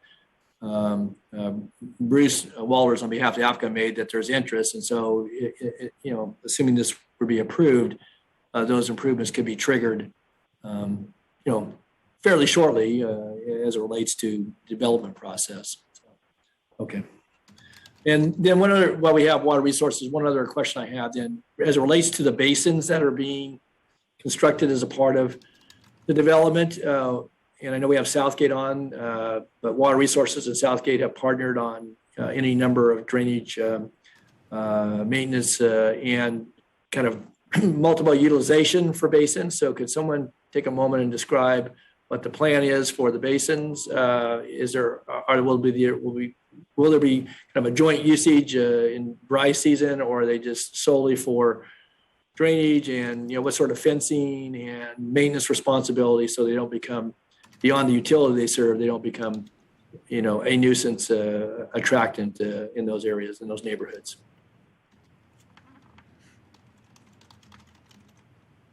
This is Mike Johnson again. We've had just very preliminary discussions with Southgate. We partnered with Southgate on many projects, and it's been a good relationship. For this project in this basin, we haven't really gone into any kind of design considerations. It's just too early. But we're very much open to working with Southgate if we can. to jointly use the basin and the park site.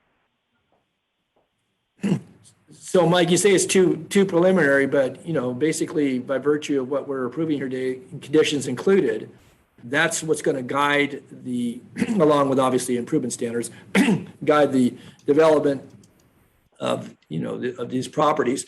Excuse me. So why is it preliminary if we, and you had a cooperative relationship, I agree, but having had the experience, and you're well aware of it, with a couple other basins and, landscaping and, and then accumulation of debris and just some neighborhood concerns in other areas in the vineyard area, not here, not immediately in this area, but so I guess I'm curious as to why wouldn't that be a part of the understanding that when it comes before the board for basically final hearing for all the entitlements, why wouldn't we have that nailed down to know about fencing, to know about utilization, if there's going to be turf there, is it just going to be, hard surface, I say hard surface, but porous surface, but what the perimeter of the basin will be landscaped or not, what sort of fencing, is it cyclone fencing or is it open areas for, with,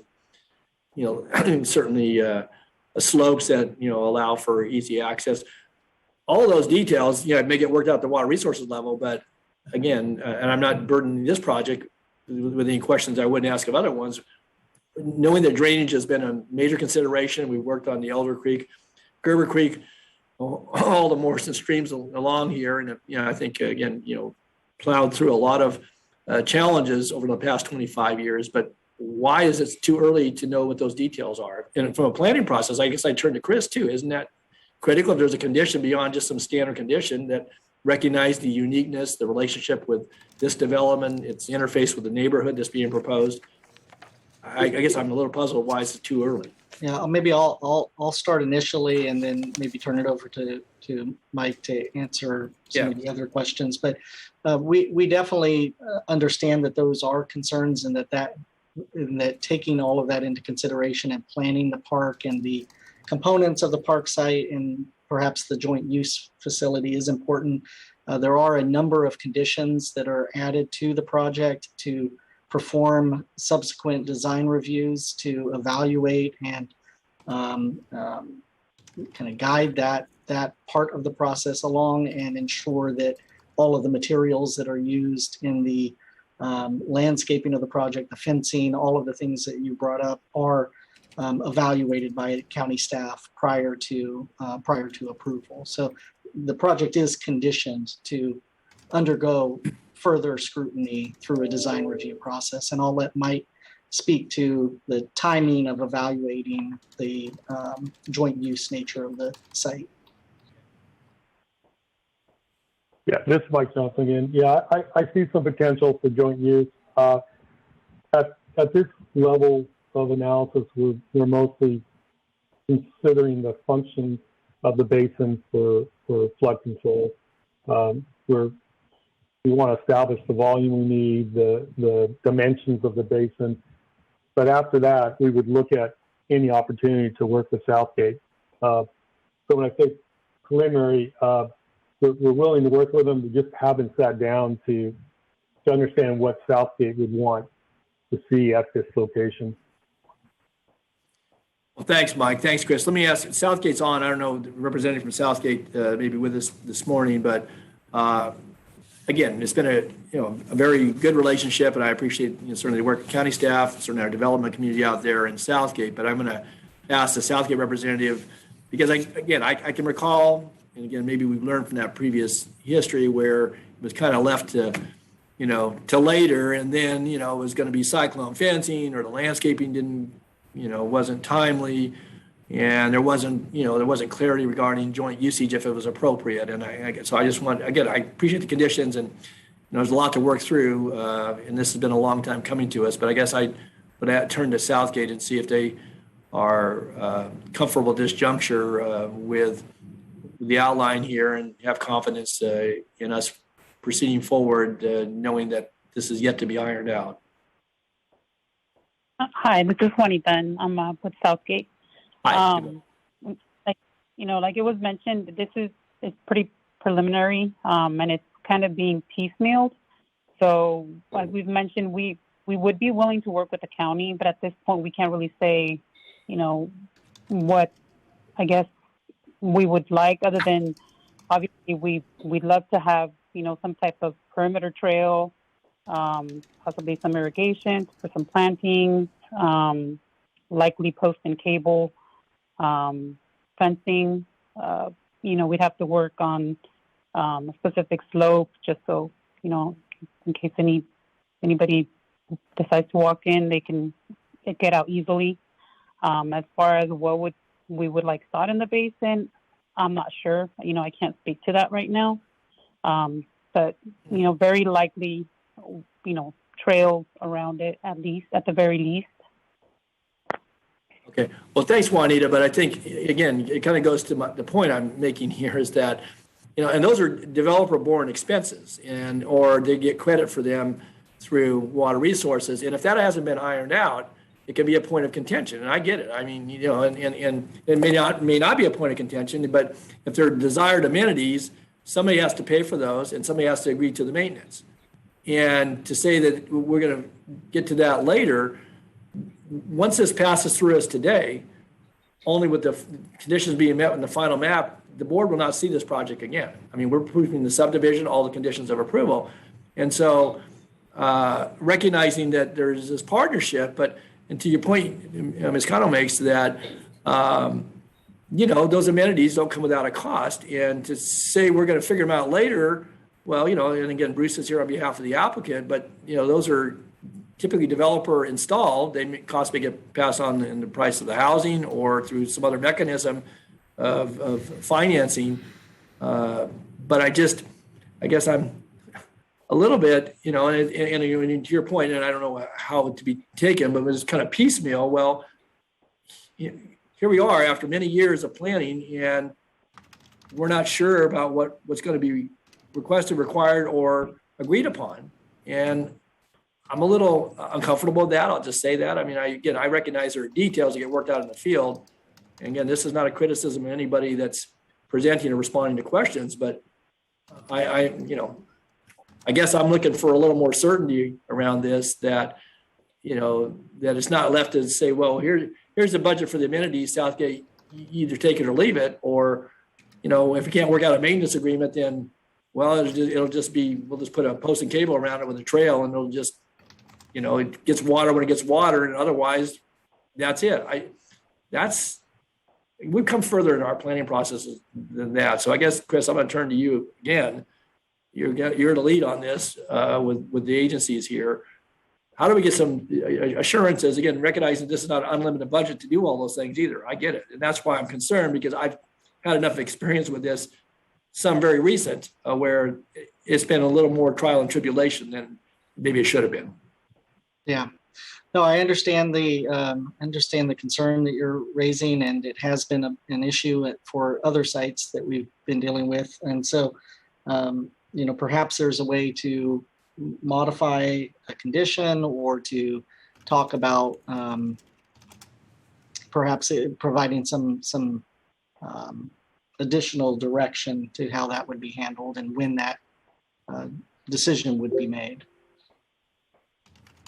Okay. Well, again, and maybe you can ponder that while we, again, get to the conclusion of the hearing here. I've got some questions from the transportation department, but again, for Mike and for Juanita, again, we've worked cooperatively, but the developer is a party to this as well, because again, of the costs, and, conditions are conditions. But if it's not either clearly understood, again, it's not, sky's the limit, but there's also reasonable amenities that really enhance the use of these. And, in development, going back a couple decades ago, wasn't even an afterthought. Now we've focused on this. We've made some good uses along the way.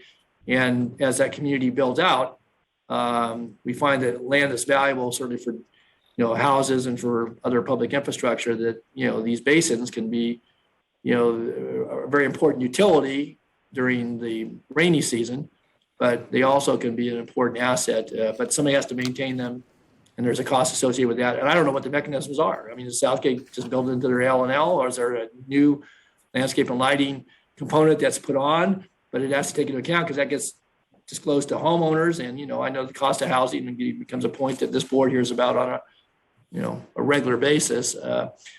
But those are important amenities, and they can be jointly used and makes good use for the future residents in that area.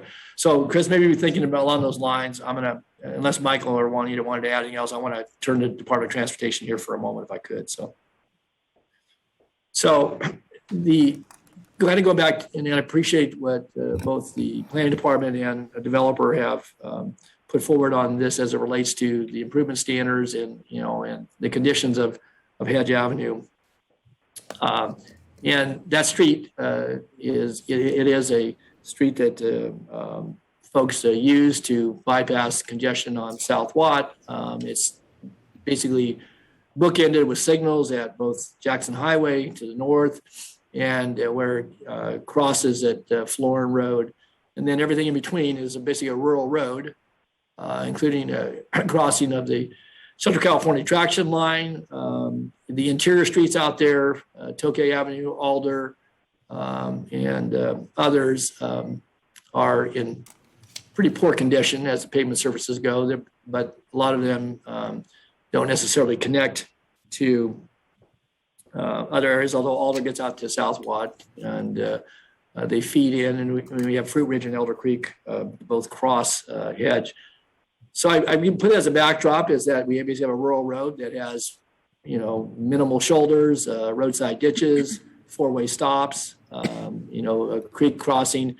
And again, this is present condition, has nothing to do with the development that's before us, but where this ties back in is I think the concern expressed by the members of the Community Plan Advisory Council. And I've talked with staff on several occasions, just for my colleagues' information, over the course of a number of months here as it relates to how Hedge Avenue fits into the plans and into our infrastructure financing plans, into improvements, safety improvements, but also traffic loads that it currently bears. And, this would exit another 83, 84 homes and all the traffic that would be a part of that onto Hedge Avenue, because there is no secondary access. You either get out to Tokai or you exit directly from the subdivision as is proposed.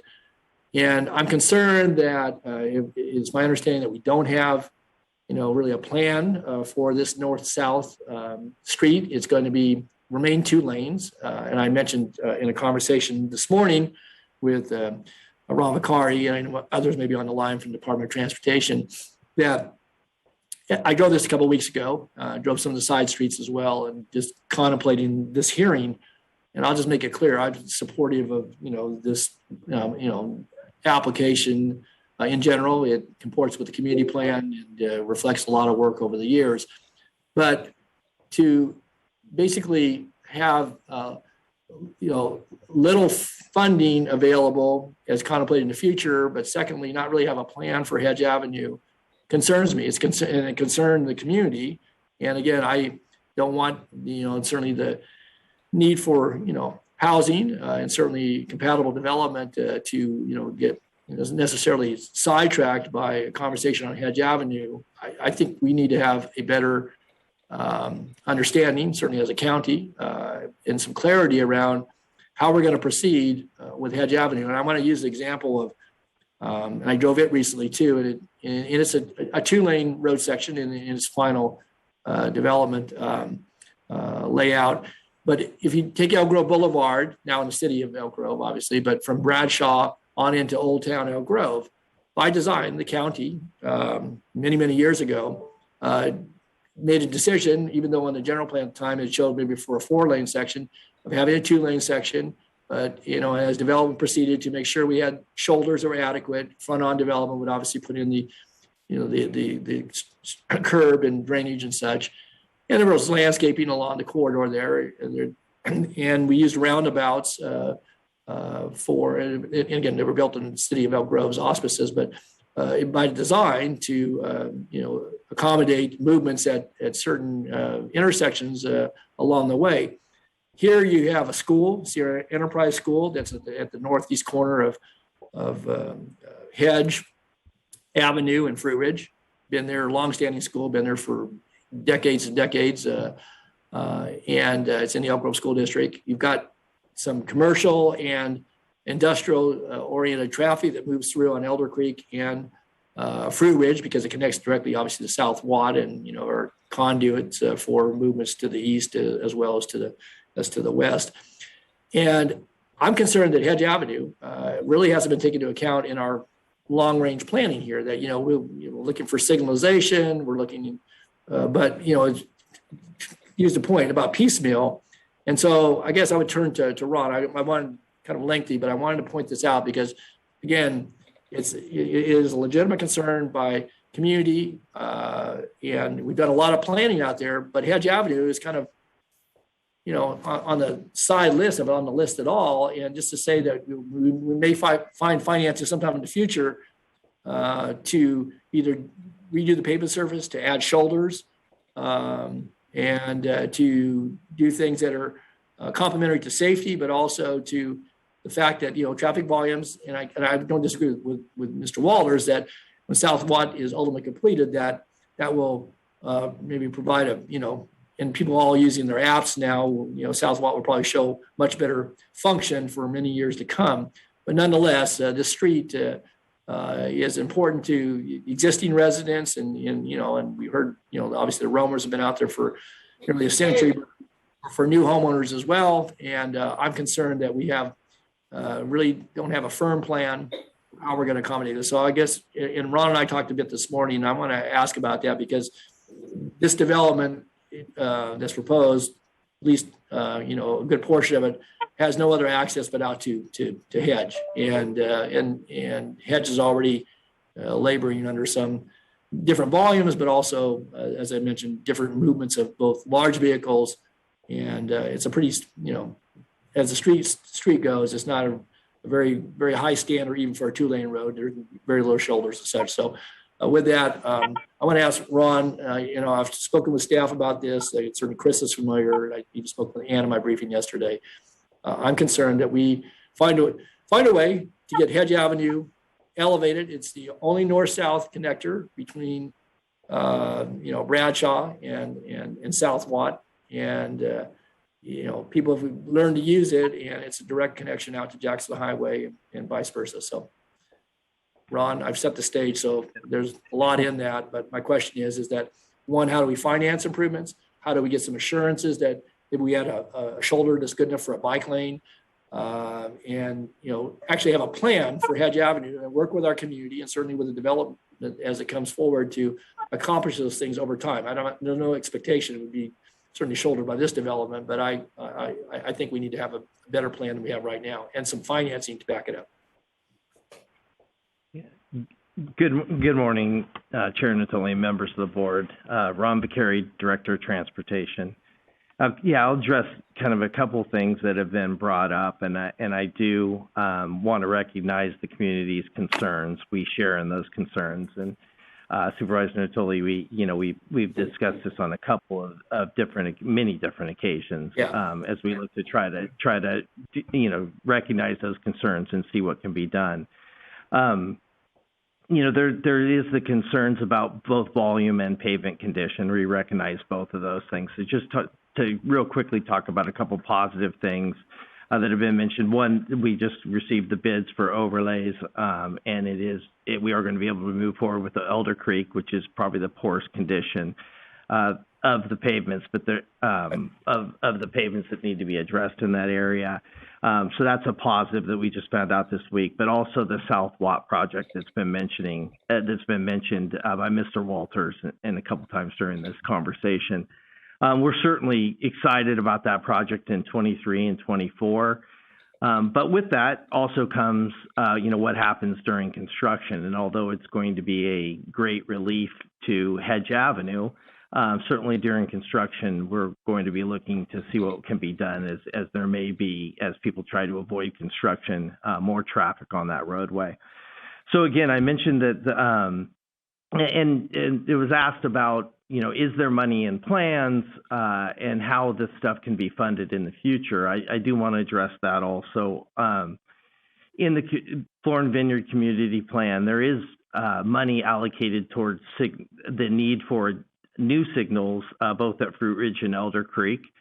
Doesn't mean that those can't be done with the roundabout, but some new mechanism to address those intersections. And so that's certainly encouraging that is the plan. There's also in the plan, there's a cross section that, although it's not going to increase the number of lanes, which is the reason why it's not in our Sacramento County Transportation Development Fee Program, it's not increasing lanes, but it certainly is calling for a cross section that's much more supportive of the types of things that we're talking about here today. And so, it will have shoulders, it'll have bike lanes, it will have separated sidewalks.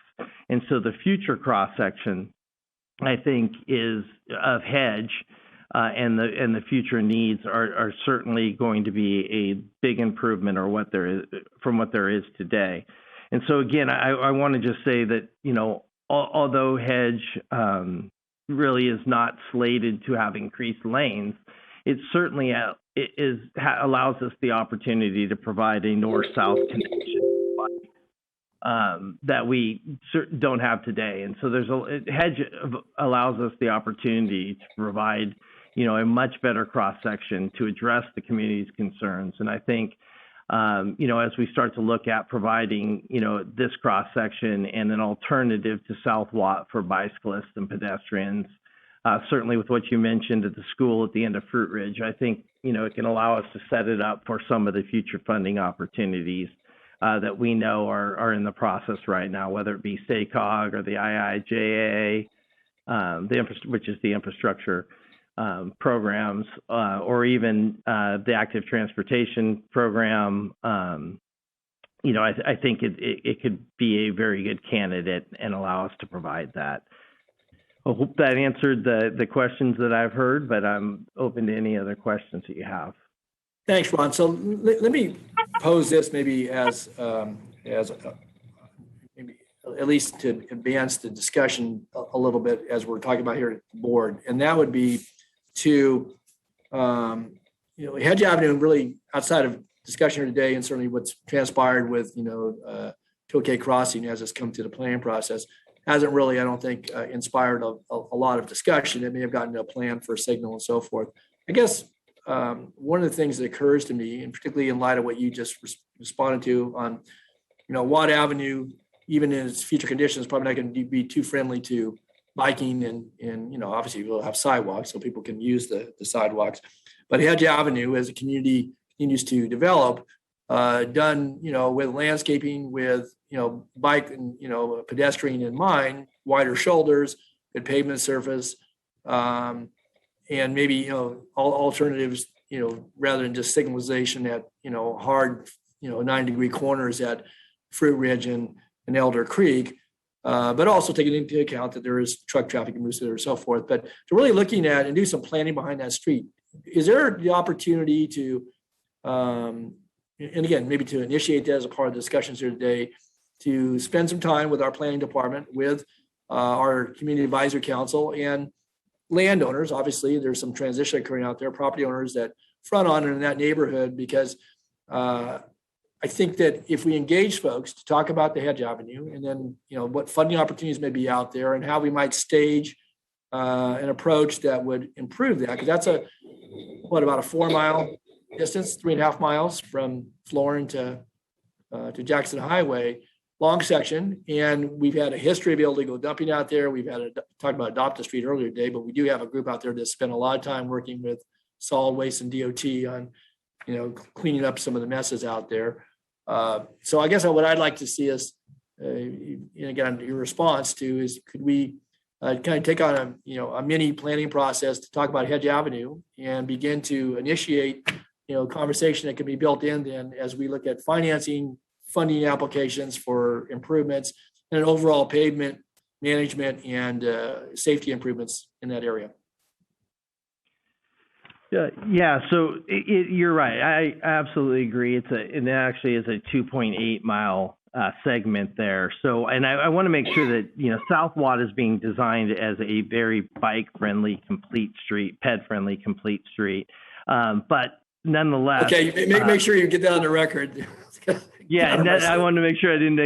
But nonetheless, it is going to be 4 lanes, and eventually is slated to be a 6-lane facility. And to have an alternative on a 2-lane facility, there's a lot of bicyclists and pedestrians that feel much more comfortable on a lower volume street. And so I do think that there's the opportunity to come together to start to plan and to really look towards what the best use, the cross section that's slated, I think is very appropriate, but certainly to maintain and get the support to move it forward, to try to seek outside funding, I think is very appropriate.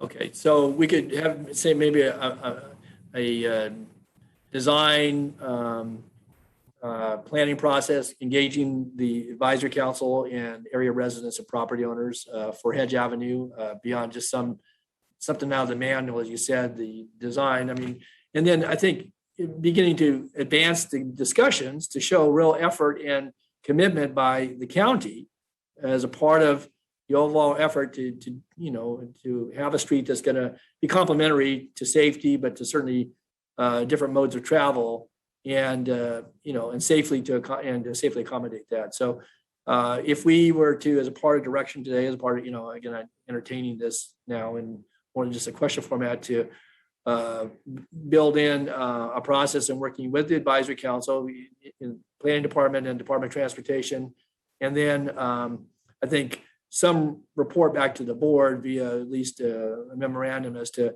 how that advances over time. I mean, this is not a short-term effort, but one I think that will require some commitment, because there's a lot of competition for those dollars, and Hedge Avenue hasn't received the focus, and I think it needs to, particularly in this area of Vineyard, as we're getting to build, and now that we're looking to actually provide access for several hundred vehicle trips a day with build out on that east side of this development before Tokai Crossing.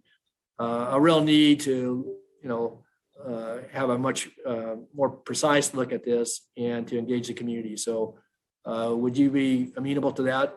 I mean, it's going to be another task, but to me, it's important, and I think it's important to the community.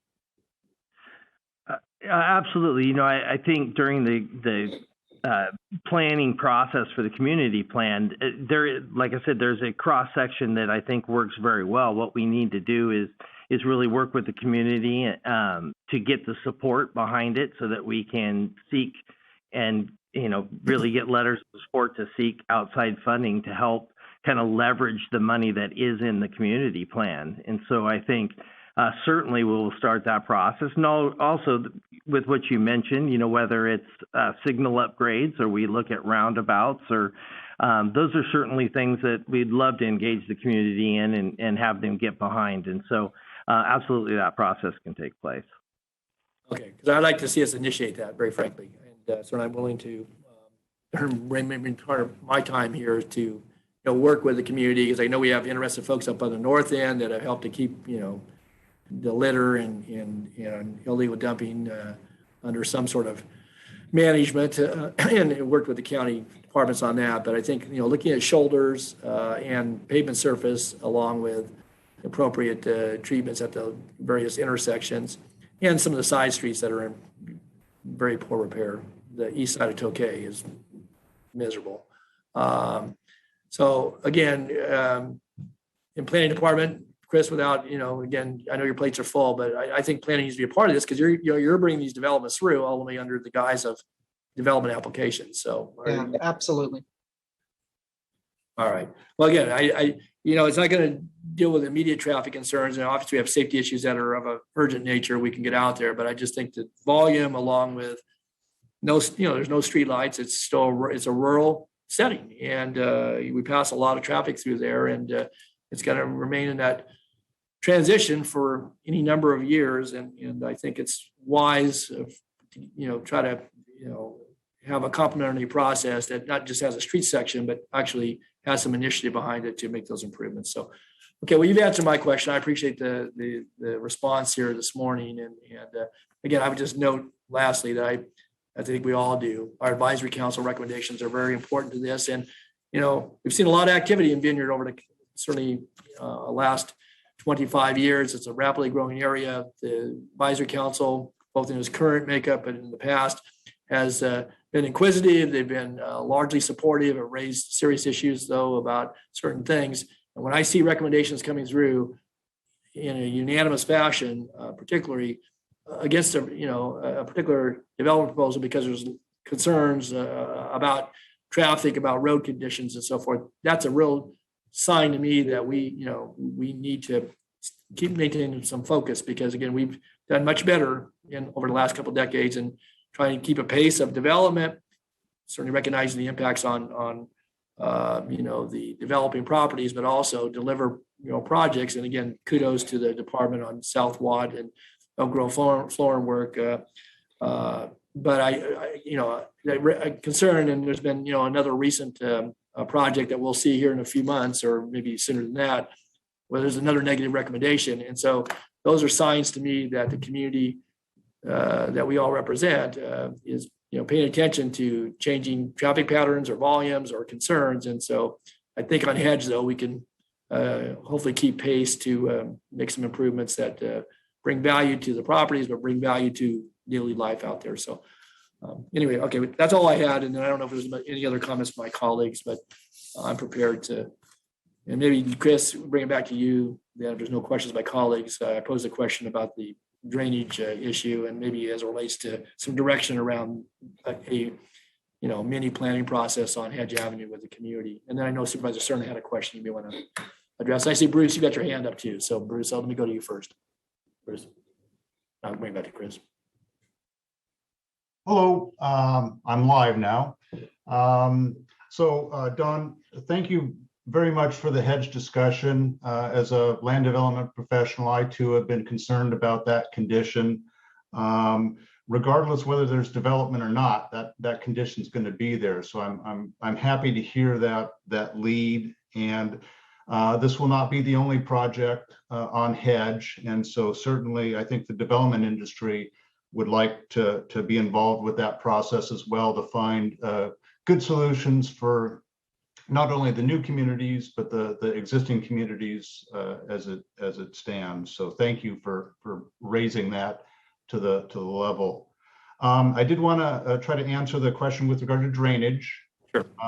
Just to be clear, there is no joint use proposed with this project. It's a separate park facility and basin facility. This was included in a very extensive drainage analysis. I would say probably took more than a year to complete. So the proposal is a conventional drainage basin, open wrought iron fencing. On the inside of that fencing would be a maintenance road, a minimal landscaping, and then a conventional drainage basin. And so that, just to be clear, that's what's proposed. Joint use design is certainly more complicated. The challenge there is that getting into the park design kind of predisposes some programming and facility. What's in the wet portion of the park, the upper level, hard courts, maintenance, access, etc. And so it's a real challenge to get into that level of joint use design at the tentative map level. I will note that there is condition 84 on the tentative map that does allow for future joint use consideration, and we're in agreement with that condition. But because of the complications of joint use design, I think it's premature to take that at the tentative map level, but it's certainly available at the improvement plan stage. And we certainly recognize that and accept the condition as proposed. Well, thanks, Bruce. I pulled up the condition 84. I understand about the tentative map, but it's almost 2 acres that are dedicated to that basin, 1.7, I think. So it's a pretty sizable piece of acreage, and recognizing some of the things you said. And I mean, I acknowledge in my comments too that there are costs associated with doing that. Well, so who ultimately makes the decision whether it's joint use or not? To your point, and to the point that Juanita raised, if we condition it, said you're open to it, And it's pretty open. It just says here, whether joint uses are ultimately realized for proposed basin, the district requests to work with the developer and county water resources on designing appropriate fencing. So is that the call of the county? Is it the developer's call? It sounds like Southgate's a party to it, or is it water resources call? Who makes the call on this? Maybe that's for Chris or maybe Bruce. Yeah, I would say that those two entities that you mentioned at the end of your comment, it will be a discussion and recommendation from both Southgate and the Department of Water Resources. Is that the way it always is? I think unless it's called for in a plan document, I believe so, but I'll let Michael Johnson answer that question. Okay. Hi, this is Mike Johnson. We usually coordinate with Southgate. They have, their park plans, their master trail plan. They take the lead on what type of recreational facilities we can incorporate into the basins. We normally just establish our basin with a plan to put a wrought iron fence around it, possibly vegetated screening to make the appearance presentable. But if we want to go beyond that, incorporate any kind of recreational uses, it's Southgate who comes to us with those proposals. One note, I don't really think the interior part of the basin is amenable to any kind of joint use. It's unlike some other basins we're working on. It is meant to be inundated during high periods of runoff. So other than that, upland trail areas, that's usually we're very willing to work with Southgate on having those joint use trails around the basin. Okay, just real quickly. So Southgate, and I heard what Juanita said, that they're still looking at aspects of this, and this isn't the only basin. And I heard what Bruce said, but so then is it ultimately, are you the determining entity, or is it, because again, the developer would have to install some of these, and Southgate, I guess, or Water Resources would have to agree to maintain them, and there is a park adjacent, so that's so noted. So who ultimately makes the determination? Is it Southgate says if they want certain things, then that's what gets put into the plan, or is this level of negotiations? Again, we haven't really come up against this anytime recent, and so I'm Mike. So you and your agency the determining party in this, or? I wouldn't think we are. I think this is Southgate. They're the ones who are charged with developing park sites and recreational uses. So we'd have to defer to them. Okay, but so if they say that they wanted to use it for joint use, if that was practical, or there were certain amenities, a trail beyond what was described by you and Mr. Walters about fencing and landscaping and treatment to provide some aesthetic background. But if they say they want a trail, and Juanita spoke to that on behalf of the district, then that's what gets installed, as long as they agree to maintain the trail. Generally, yes, the district would maintain the trail. In this instance, again, that's why it's kind of still in the works because of the size of this detention basin. The district really wouldn't spend the funds until we knew exactly what the size of it would be and where our trail will actually end up being connected to. Because we couldn't, this really wouldn't be functional at this point in this size. So what's the size of the park here? Is the park 3 acres? 2.7. I believe so. 0.7? 2.7. Oh, 2.7. Okay. 2.7. Thanks, Bruce. So it's 2.7. So this is, and the basin is 1.7. Well, again, I don't want to get stuck on this point, but again, I'm still, puzzling a little bit over how this, the call ultimately gets made, because again, if it's Southgate that, because that's not, it just says the district request to work with the developer and county water resources on designing the boundary around the detention base as well. So that's pretty soft language, you know, that's the condition. They request to work with. Well, I mean, it doesn't say that they ultimately make the determination about what happens there. Okay. Chris, maybe you can look at that again. I would also point out there are two water resources conditions that might be appropriate as well. There's condition 59 and condition 62. 62 is related to the design of the basin and drainage channel to be aesthetically pleasant and safe to the public. It doesn't speak to the joint use or the funding for a joint use facility, but I just wanted to make sure that you were aware of that condition as well. So again, I'm prepared to move this item, but I want to make some clarity around the direction on this condition about, just recognizing drainage has been such a big part, along with transportation. Those were two of the big obstacles that to development in the Vineyard area. And we've, I certainly share this area jointly with colleagues in District 1 and District 2.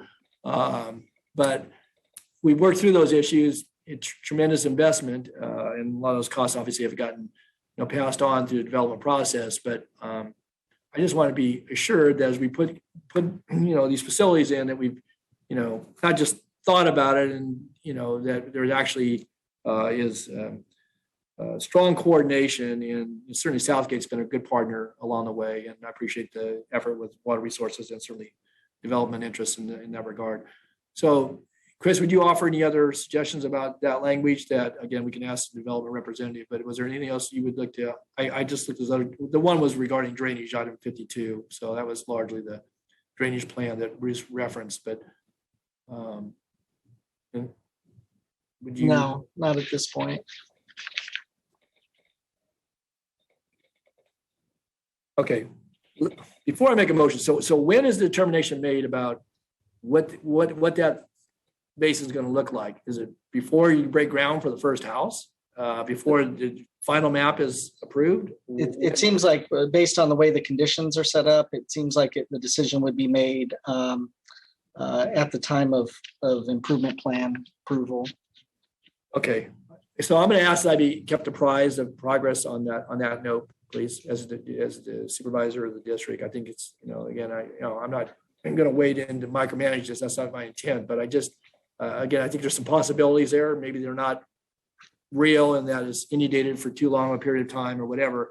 But I want to be sure that certainly the district's interest beyond just requesting to work with the developer and county water resources is on a level playing field with obviously the considerations that go into making those determinations. And that was what I was getting at. So, okay, well, with that, unless there's any other comments by board members, Phil, did you get sufficient response on your question early on? Anything you wanted to add? I did. Thank you. Okay. All right. And I'm, again, recognizing the concerns by the Vineyard CPAC, and I think in light of the conversation this morning and commitment to actually initiating some additional planning and background work to advance, necessary improvements to hedge, both in the, immediate term with this development, certainly in the foreseeable future. I would move this item, and then with understanding that I will keep, D5 will be kept apprised. I assume other board members as well. That's fine, but of the progress and any determination made regarding the use of that 1.7 acres in the drainage basin. Second. All right. Madam Clerk, is there anything else? We read all the actions into the are all in the record and staff recommendation. And is there anything else we need to do before we vote on this? No, sir. Okay. All right. With that, then, would ask call roll, please. Supervisors Frost. Aye. Kennedy. Aye. Desmond. Aye. Cerna. Aye. Natoli. Aye. Unanimous vote. Okay. Thank you all. With that, let's do anything further. Thank you to our staff and to our applicant, and we'll move on to next item, item 30. Okay, item 30 is the Main Jail Americans with Disabilities Act improvements, architectural services, approve an agreement in the amount of $1,681,216 with Knott and Lewis Architects for architectural services. Okay. Good morning, Chair Natoli and members of the board. Today we have before you the architectural services contract for Knott and Lewis for ADA improvements at the main jail. I wanted to make a few comments. Let's see here. I'll start with the main jail was designed and constructed prior to the Americans with Disabilities Act, and that's why there's a need to go through this process and make these improvements to the main jail. I think it's also important to note that the project costs represented in the report from 2018 are from 2018, and the current in the current construction climate, the project cost will be close to double the stated amount in the report from 2018. And I think I kind of alluded to that in the 25th board meeting by saying we would be able to start some of the ADA improvements during that board meeting. I would also like to ask that or include that we've met internally with staff and we'll be reprioritizing the projects to address the inmate areas first before the public path of travel. One of the requests was to attach the Sacramento County Jail Accessible Update Plan, which was submitted. The final draft was submitted to us in January of 2018. The majority of the work on that document happened was performed in 2017. And there are references to older classifications in the report. And, you know, I think there's references to SB 1022, which is no longer relevant. And there's also references to a facility on the Bark lot, which at this time is again not relevant. And one of the classifications that I think is mentioned in the document is immigration and custom enforcement housing, which the county does not do anymore. We don't house ICE inmates. So I just wanted to point a couple of those things out.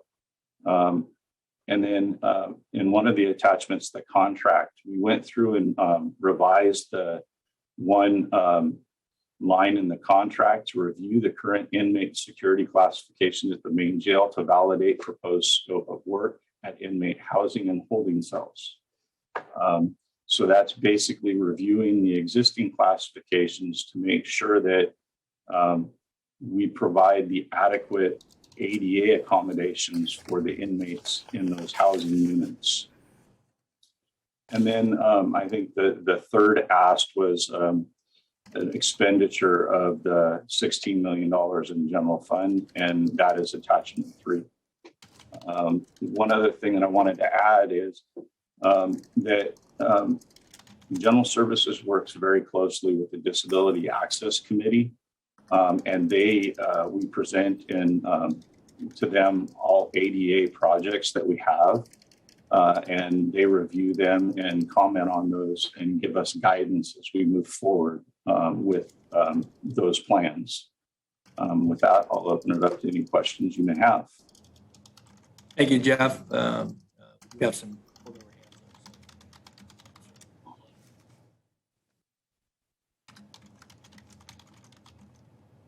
Don, did you call me? Yes, go ahead, Phil. Yes, I did. I think you're cutting in and out again. Am I again? Okay. All yeah, right. I think it's volume activated, so you probably need to speak up a little bit more. And okie dokie. Okay. No, I appreciate Jeff acknowledging some of the changes that have occurred in the plan, namely the reference to the ICE housing levels 1 through 3, I believe, classifications. It's identified on pages 10 and 11 of 244. of attachment 2. And full disclosure, this is something that our chair and I discussed. He brought it to my attention over the weekend, and I subsequently did have a conversation, my briefing with Ms. Edwards. And I just wondered, in the course of staff's review and preparation, though, for this hearing, are we not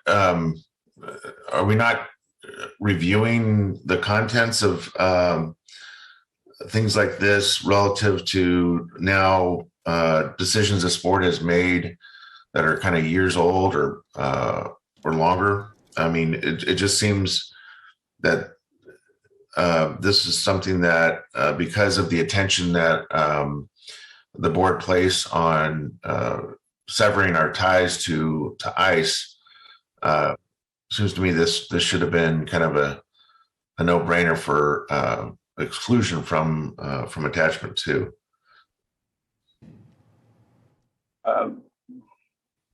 I believe, well, I guess that was an oversight on my part.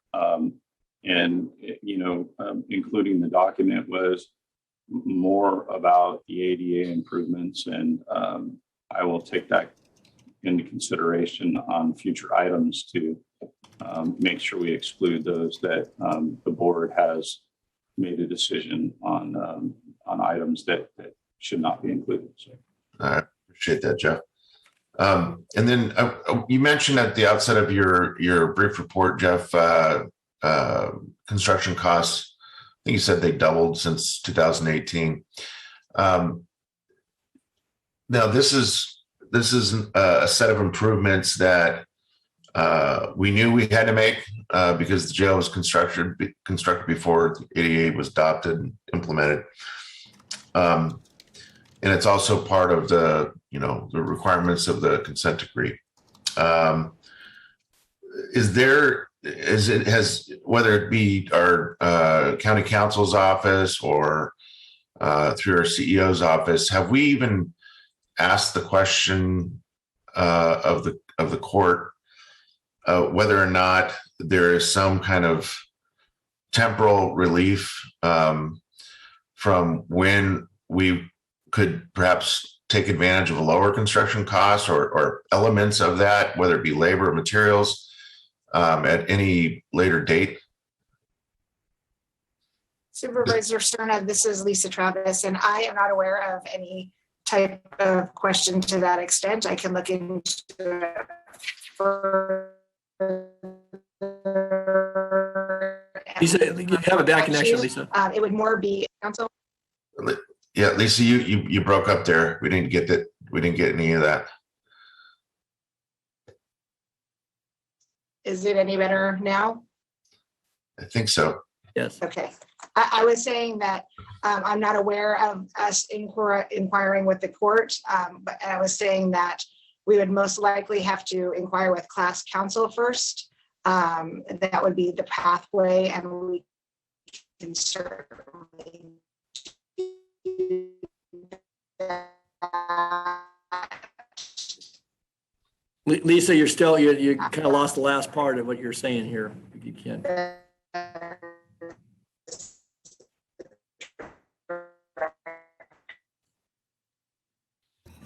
Of the board, and it may just that be sufficient or successful. But sorry, I have a bad connection. Obviously, yeah. We can attempt to do that with class counsel, and I will try to get a better connection in the meantime. Okay. It just occurs to me that it's been a short amount of time, obviously, that construction costs have exploded. We know it's not just for this particular public works, but almost everything, bridges, roads, and anything that requires considerable amount of design and labor. And much of that I would assume is attributable to the pandemic. As we come out of the pandemic, I'm hopeful, I think as most are, that we'll see some relief on the horizon. And it just seems to me also that because of that proximity to kind of coming out of the circumstance of the epidemic, I think it's worth asking. And I think that's what Ms. Travis was alluding to, is that I think there's a willingness to do that. So that we might be able to take advantage of, maybe it's just a matter of months, but we might be able to take advantage of the prospect of lower construction costs. Now, that may be the eternal optimist in me, more than the practical part of my thinking. But you know, to think that the costs have gone up as much as they have is obviously very unfortunate, and it's a bit of a gamble, obviously, because they could continue to climb. But again, if we believe that it's closely associated with the pandemic, and we also believe that we're on the tail end of it, might be worth considering. My comments. Thank you. Thanks, Bill. Other members of the board, questions or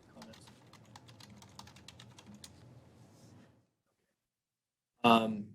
We may have some callers on the line. I just want to, Jeff, again, I thank you for the follow-up. I know I had an additional briefing yesterday on some of this. I just wanted to call out, though, and it kind of goes to at least some of the points being made by Supervisor Cerna, but I think in the broader context that certainly the need to do the ADA improvements, but in the report itself, and I just call attention to this, just a couple of sentences here, but on page 2 of the report, but in the attachment, it was page 6 of 244, the discussion it talks about the plan, and it says that mitigating ADA deficiencies usually requires renovation, localized demolition, and construction.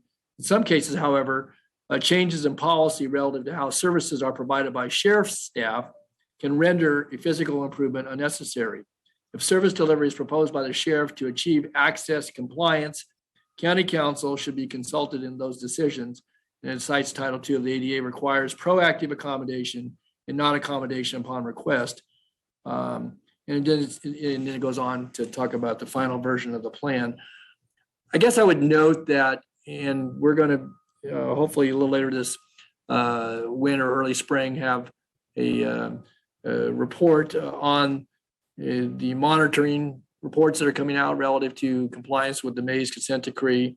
And I know that in those reports, and they're publicly available, it's referenced that procedural and policy changes and so forth. But I think it's really important because if it just solely relies on the sheriff's department to, again, who the sheriff oversees, obviously, the operations in the jail, that would make those determinants as a relative to, and this even goes back to looking at a jail population reduction, but also the physical facilities and how folks are accommodated both in cell but out of cell, and all the various movements that are required of daily activities in the jail for both in custody, but as well as obviously for the staff, certainly custody staff and medical staff.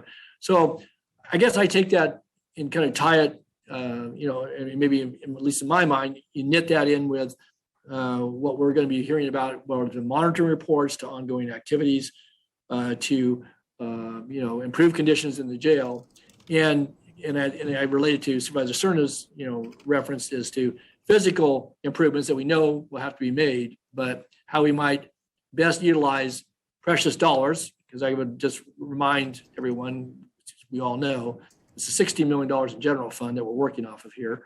And if in fact the costs do double and that's the only route we have, then I assume it's going to be another general fund contribution to finish the work off, working through the CIP process and prioritization. And again, thank you, Jeff, for looking at the inmate and in custody areas prior to the paths of travel.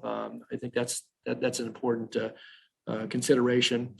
So I wanted to point that out. And lastly, I would say that the attachment number 3, I think, is an important point of reference. And I mentioned this to Jeff and David yesterday and to Ann in my briefing.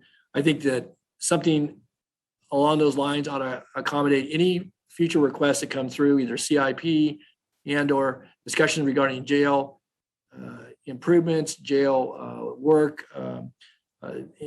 That's an important document to show where the funds are coming from, how they play back into previous board authorizations and to the work, obviously, that under this contract, Knockton Lewis would be performing and is performed under some previous contracts.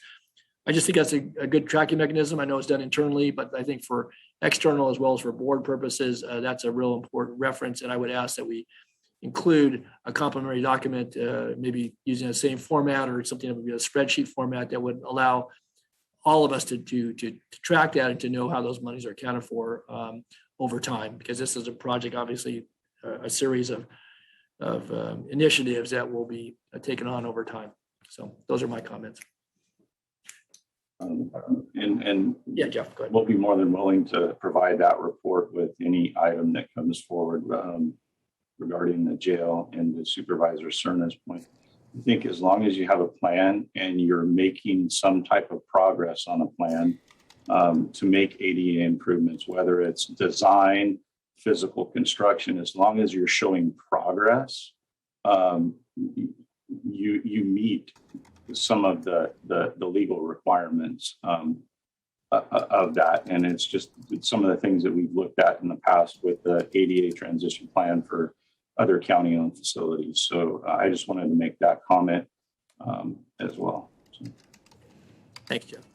All right. I don't see any other hands raised. Let me go to the clerk then for callers. And I would just note, I know we've got folks that are waiting on items 32 and 33 that have time constraints. So as soon as we conclude this item, it's the intent to go to item 32. So some of the presenters hopefully can still be with us. And then we'll return to item 31, just take it a little bit out of order to accommodate people's schedules. So, all right. With that, Madam Clerk, do we have folks on the line? Yes, please transfer the caller.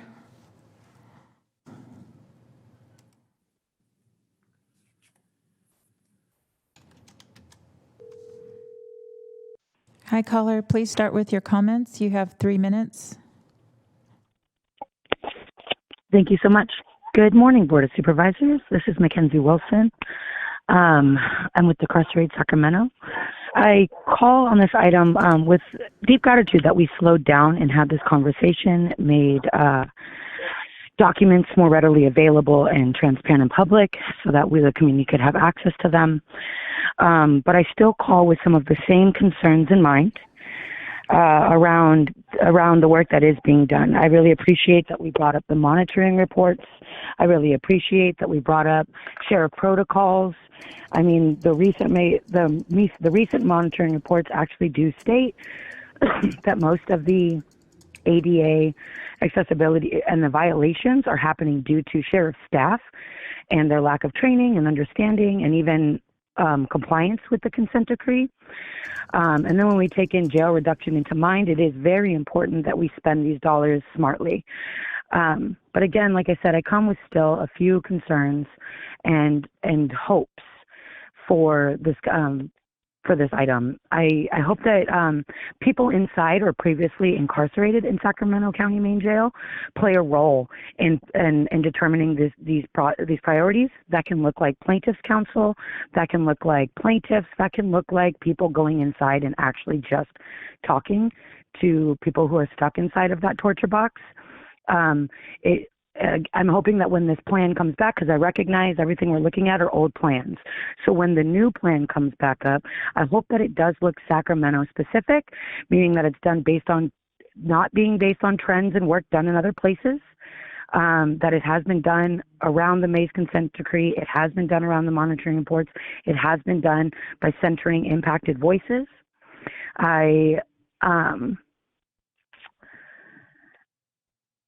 Sorry, I just got tongue-tied. That it has been done centering impacted voices, and that when this report does come back, when these blueprints do come back, that I'm hoping that they come in a way that is not showing up on an agenda item with 5 days to look at them, dissect them, really understand what's inside of them. I'm hoping that we bring this back with a transparent and communicative process that allows for transparency the entire way through. I hope that this doesn't just get swept onto some consent calendar and pushed through. I'm hoping that people in this community get to take a look at what's going on and help guide and make these decisions, especially since we're spending almost $16 million of our taxpayers' money on it. And there is multiple groups here in Sacramento County who are heavily invested in these conversations. And then other than that, I hope you all have a great day. I hope you take these words, and I'll talk to you on item 31. Have a good one. Good. Thank you, Mackenzie. Yeah, and just on item 31, we're going to take item 32 next when we conclude this item. So you'll have to be on hold just a little bit longer, but thank you. Okay, Flo, any other callers? Next caller. Yeah, next caller.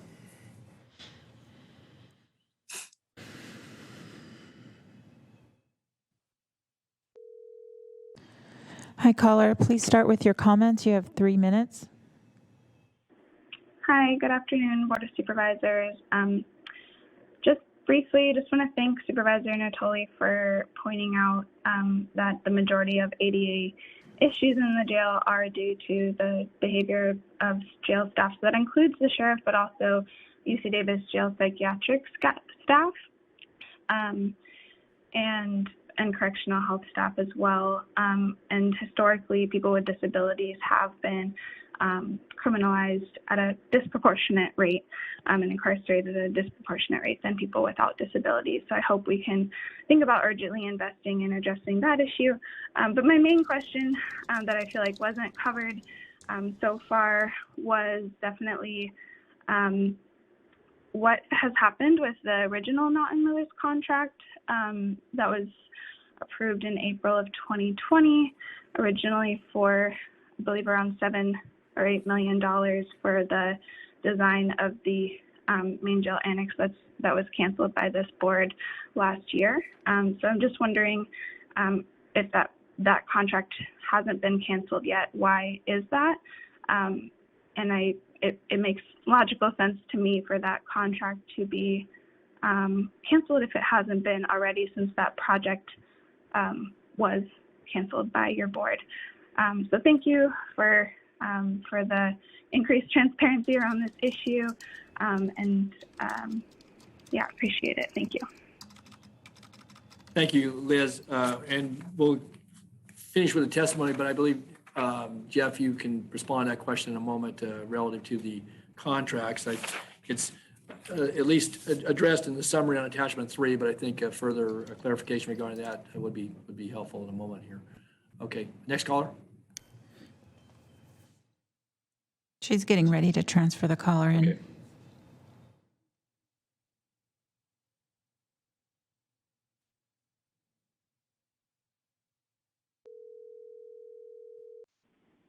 Hi, caller. Please start with your comments. Could you mute the meeting in the background and then start with your comments? You have 3 minutes. Yes, thank you. Thanks very much. You're welcome. And I wanted to go ahead and echo the other callers who pointed out that Supervisor Natoli noted that it's not just building and designing and all of that that's going to be able to fix these problems. And I just also like to continue to point out, because I have called before and I've had a loved one in there, and it's just a horrible, horrible situation. Particularly, I'd like to point out again that 80% of the current main jail population is pre-trial. And I just want to emphasize that a lot of folks in there are legally presumed innocent, and a huge way that we can, help meet the ADA requirements is just reducing the population of the jail with those, taking those people out and all those other means that have been mentioned before. But, I just heard now that someone said, oh, as long as we're going ahead and designing and as long as we're planning the build, then we're moving in the right direction. And I actually totally disagree with that, as do many of the very concerned community members, because that certainly is not the main fix for this problem. And the huge human suffering that's happening right now, a lot could be done by just emptying the jail of those people who are legally presumed innocent.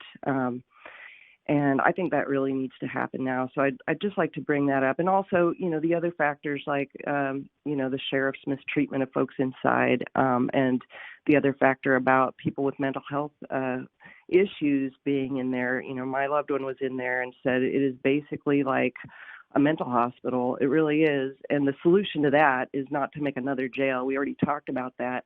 to imprison people with mental health issues. Instead, it's to just treat people with mental health issues before they end up in that carceral system. Both of my parents are therapists and have worked with the community and have kept people out of those systems and have supported people. And that's really what we need to move to if Sacramento is going to be any kind of a humane place, which I truly hope that it can someday become. But right now, this jail here is giving us a really bad name, as is the sheriff, and it's really hurting a lot of people, predominantly people with mental health issues, predominantly people of color. And I just know we can do so much better, and making a building and fixing a building and spending millions of our community funds on that is just not the solution. We need to be involved. The community needs to be involved in making those decisions as well. And I do appreciate the transparency so far. I've got to say, we need the people who have been in there and who are in there now to also be part of it, because they really see firsthand the damage and the harm being done. And they're the ones who are best, poised to be able to give us insights into how to fix that. So I really appreciate your time today. Thank you. And I'll be calling back for item 31. So I'll wait. I know it's been jumped to after 32. So thanks again. And please take what I have to say very seriously. It means a lot. It's not just money. It's not just a company contract. These are people's lives we're talking about, and families and generations, in fact, of trauma. So please consider that. Thank you. Thank you, caller. Okay. Hello? That concludes your callers. Okay. Thanks to all of our callers. I'll bring it back to the board. Jeff, maybe you could respond to the question posed by Ms. Bloom about the contracts, where we are with Knockton Lewis's contract. So the original contract was for $7 million. The portion related to the correctional health, mental health facility is no longer being worked on. We had them clean up some documentation. And then we issued a revised a scope based on feedback from the board to look at the facility and the population to see what we would need to reduce the population to in order to meet the terms of the May's consent decree. And that should be coming back to your board in the next few months for you to hear that. So that's really the only scope of work remaining under that original contract. And there's about, I think, remaining payment for that of about $75,000 of that contract, that change order. So and that was included on the attachment 3. I think it was on the front page, and then also noted in the summary that was on the backside of attachment 3. Correct. So, and was that scope of service? I assume that addendum to the previous contract that's available to members of the public, right? So they'll know exactly what was requested. It sounds like most of the work has been at least completed. It hasn't been presented to the board yet. So it hasn't been presented to the board. So I would have to defer to county council if we could. No, I don't mean the work product. I'm talking about the scope of service that requested that. Was it just an addendum, just as you outlined it? That's what I'm asking. Just an addendum to the contract, yes. Okay, all right. And one other thing that I wanted to make a point of is, as a facilities person, when you're encountering and working within a building and you're looking at physical improvements, we always look to not necessarily make physical improvements, but where we can put policies and procedures in place to be able to address those barriers. That's our first priority. The second priority in addressing those barriers is construction. Within the main jail, we need to, ADA requires us to have 3% of the main jail ADA compliant. The building code requires us to have 3% for each classification that is within the main jail which increases that percentage, by, say if you have 12 classifications, you need to have 3% of the jail to be in compliant for all 12 of those classifications. So the physical barriers within the main jail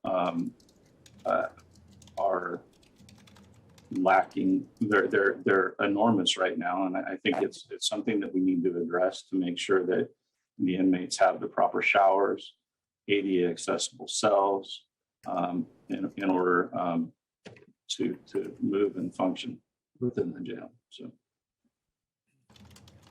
Thanks, Jeff.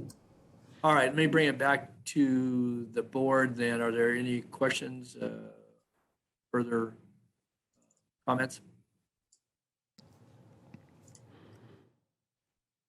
Seeing none, then motion would be in order. And I guess I would just note that part of any motion, if we could ask that the attachment 3 or some sort of format would be attached to future items, that would be, I think, wise and helpful.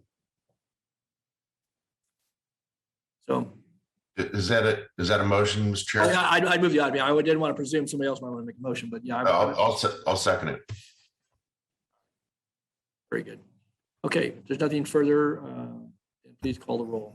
Supervisors Frost, Aye. Kennedy, Aye. Desmond, Aye. Cerna, Aye. Natoli. Aye. Unanimous vote. Okay, more to come on this, but thank you for the follow-on to go and keep us apprised. So, all right. With that, then I know as I mentioned, we take it out of order here. We have some time constraints for some of our presenters on item 32, an important item. So we'll put item 32. I think the complementary item is item 33. So we'll take 32, 33, and then come back to 31 in that order. So again, apologies for those who may be on the queue on item 31, but we need to move forward item 32. So please call that, Madam Clerk. Item 32 is the Child Protective Systems Oversight Committee's 2019 to 2020 annual report. Okay, very good. So I don't know who's going to kick us off, if it's going to be Chris Orr or Dr. Johnson. I see both of them on the screen here. So is there any introductory comments? And if not, I'll turn to the two of you. Thank you, Mr. Natoli, and the rest of the Board of Supervisors. Thank you for this opportunity to share the CPS Oversight Committee's work over these last couple of years, and to share our insights and recommendations. We hope you will find the information helpful as you deliberate and contemplate the county's policies and investments related to the safety and well-being of children and families. I'd like to briefly introduce myself. I'm Maynard Johnston. I'm chair of the Oversight Committee, and I've been so for the last few years. I'm a retired pediatrician. I've been involved with child abuse prevention since 1973, almost 50 years now. I've been on this Oversight Committee since 1997. It was established just a few months before I came on the committee, so I've been on the committee now for 25 years. So that's my story. Chris, would you introduce yourself? Yes. Good afternoon, everyone. Thank you. My name is Chris Orr. I'm with the Sacramento County District Attorney's Office, and I supervise our Child Assault Unit. I've been on the Child Protective Systems Oversight Committee since 2014, and I also sit on the Prevention Cabinet as well as the Child Death Review team.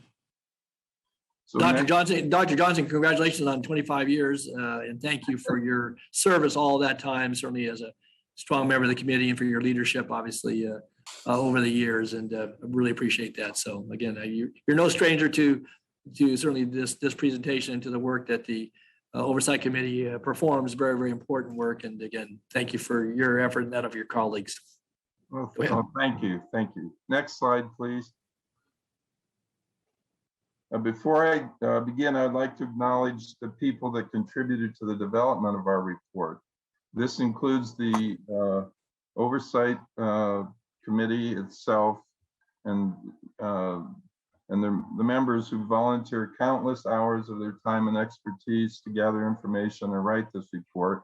The DCFAS Director Michelle Cajellas and CPS Deputy Director Melissa Lloyd, also the Sacramento local law enforcement agencies, Folsom, Galt, Sacramento City, Citrus Heights, and Elk Grove Police Departments, and Sacramento County's Sheriff's Department, who also serves Rancho Cordova. Also, finally, the committee staff resources, including Kelsey Johnson, Deputy County Counsel, and Abigail Nose Harold from DCFAS. Next slide, please. Some brief history. The Oversight Committee was established in 1996 by the Sacramento County Board of Supervisors. It was initially called the Critical Case Investigation Committee. It came about as a result of one severe case of child abuse. That was Adrian Conway. It provides child protective systems oversight, not just child protective service division CPS oversight, and that's an important point. It's a committee of the Sacramento County Children's Coalition. Now, what we do is defined in Welfare and Institutions Code, Section 827, dated and filed on May 6, 1997, Superior Court Judge Alice A. Little, which gives us the authority to do what we do. Next slide. The Child Protective Systems Oversight Committee focuses on agencies and organizations within the community that play a role in ensuring the safety of children. This multi-agency collaboration is an essential component of child protection.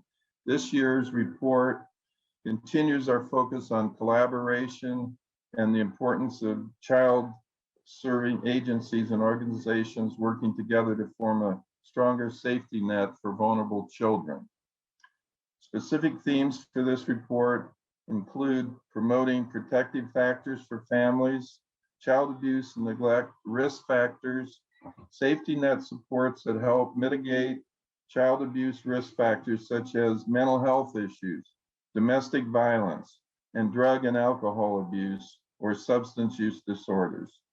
Strategies that may prevent recurrence of child maltreatment, such as mitigating critical thinking errors in CPS child abuse investigations, utilization of resources and collaterals in investigations, such as public health nurses, medical personnel, school staff, etc. Next slide. Over the last couple of years, we've dialogued with agencies and organizations that are charged with ensuring child safety or provide resources or services to children and families. We've learned of cross-systems collaboration and safety net services that are working well. We've received updates from CPS, its COVID-19 community response and caseload trends from 2018 to 2020. We've continued discussions with local law enforcement on suspected child abuse investigations and cross-reporting.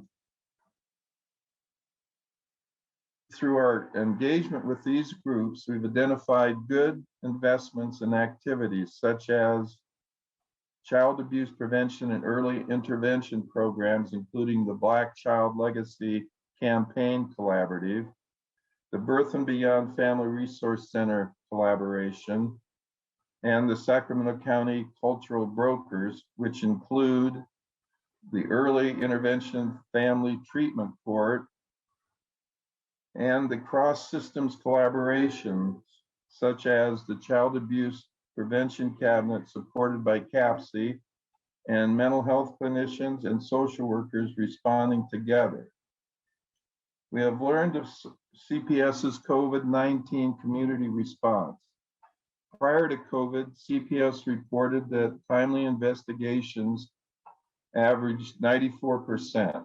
Despite challenges presented by the pandemic, timely investigations were maintained at 90% or above. which is the state standard. And the majority of CPS's face-to-face visits occurred in person. Additionally, CPS employed creative solutions to serve families' needs, such as helping with technology needs and conducting Zoom court hearings and child and family team meetings, which have made access and participation easier because they were allowed to participate virtually. We applaud CPS for these successes. Other CPS successes and challenges which we learned of include decreases in referrals to emergency response social workers from 16 in 2018 to 13 in 2019, and which have been maintained into 2020. Permanency and IS caseloads also decreased or remained consistent from 2018 to 2020.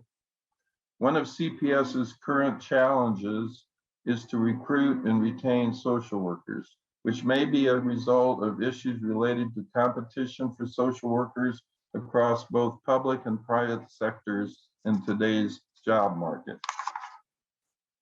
Next slide. The Critical Incident Subcommittee, which is made up of community members with professional experience in child services and protection, met regularly during the reporting period. The subcommittee partners with CPS by participating in its Quality Improvement Committee, or QIC, QIC, to review critical incidences of CPS-involved children. The goal of these reviews is to determine current systemic issues in CPS that result in work that is not thoughtful or thorough. The subcommittee and the QIC discussed the same cases but approach them from different perspectives. While QIC focuses on CPS systemic issues, the QI subcommittee takes on a broader view, looking for factors contributing to an environment of missed opportunities existing in the various child protective systems in Sacramento County. The partnership facilitates communication between CPS and other agencies with the goal of improving how the entire child protective system works together to promote safety for all our children. This year's report summarizes 4 case reviews, 2 fatalities and 2 near fatalities. It's important to note that case reviews found that domestic violence, mental health issues, and substance abuse continue to be present in the families involved in fatal and near fatal incidents. These risk factors play a part in accidental and negative outcomes of children in our community. For this reason, we acknowledge the need for continued attention to ensure domestic violence, mental health, and substance abuse disorder resources are available to families in our community. These resources should be considered among the child protective systems of Sacramento County. Next slide. We also provided examples of CPS social worker critical thinking areas, which result in missed opportunities, such as not using the risk assessment tool to fidelity, no warm handoff to community-based supports, ensuring that families actually connect to services instead of just being referred to them, and closing cases before exploring all relevant collaterals. Relevant collaterals are people who have knowledge of the child and the family and their needs.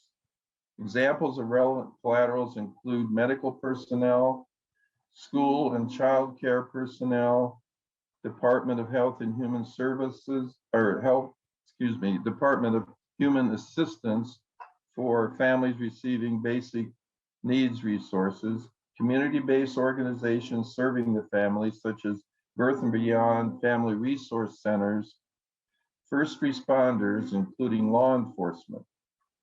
We have learned of some challenges relating to communication with and between collaterals.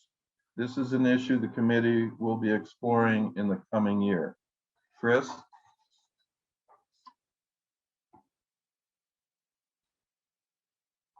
Thank you. Next slide. As Dr. Johnson indicated, our focus for the last couple of years actually has been beyond just CPS. We've been looking at the child protective systems. And so that included more than just the CPS, the agency. And I'm very excited about some of the things we've done with that investigation. So we have actually focused on a little bit of law enforcement and the criminal justice system and the interactions between agencies to figure out whether there's any issues there that affect the protection of children. And what we found is that the demand for investigations is greater than the capacity to investigate all reports. And additionally, we found that when there is reporting, there's inefficient and ineffective information sharing going on between agencies and between CPS. And so the example I like to give is if someone's car gets broken into, maybe they don't expect necessarily law enforcement to be able to respond to every case. But if a child is reporting abuse or sexual abuse, most people in the community would expect that that is going to get an investigation. And in reality, because of the demand being greater than capacity, that does not always happen. And so law enforcement is having to make very difficult decisions about which cases to investigate and which cases not to investigate based upon the number of cases coming in the door. And this can have profound effects upon children and outcomes of cases. There are cases that we examined, and hypothetically speaking, a case involving events involving severe child abuse that was reported to law enforcement, but due to the fact that it was an old report and delayed report, was not able to be investigated in a timely manner, and actually resulted in a child engaging in severe physical and emotional harm to themselves. Children expect that if they tell the police or they tell law enforcement that something's going to happen. So what we did was we actually invited law enforcement agencies from all over the county to come to us and present on how they receive cases and how they investigate cases, and the number of cases they're able to investigate based upon the capacity that they have. Next slide. Thank you. Law enforcement agencies do not have the capacity to investigate all cases that need investigation.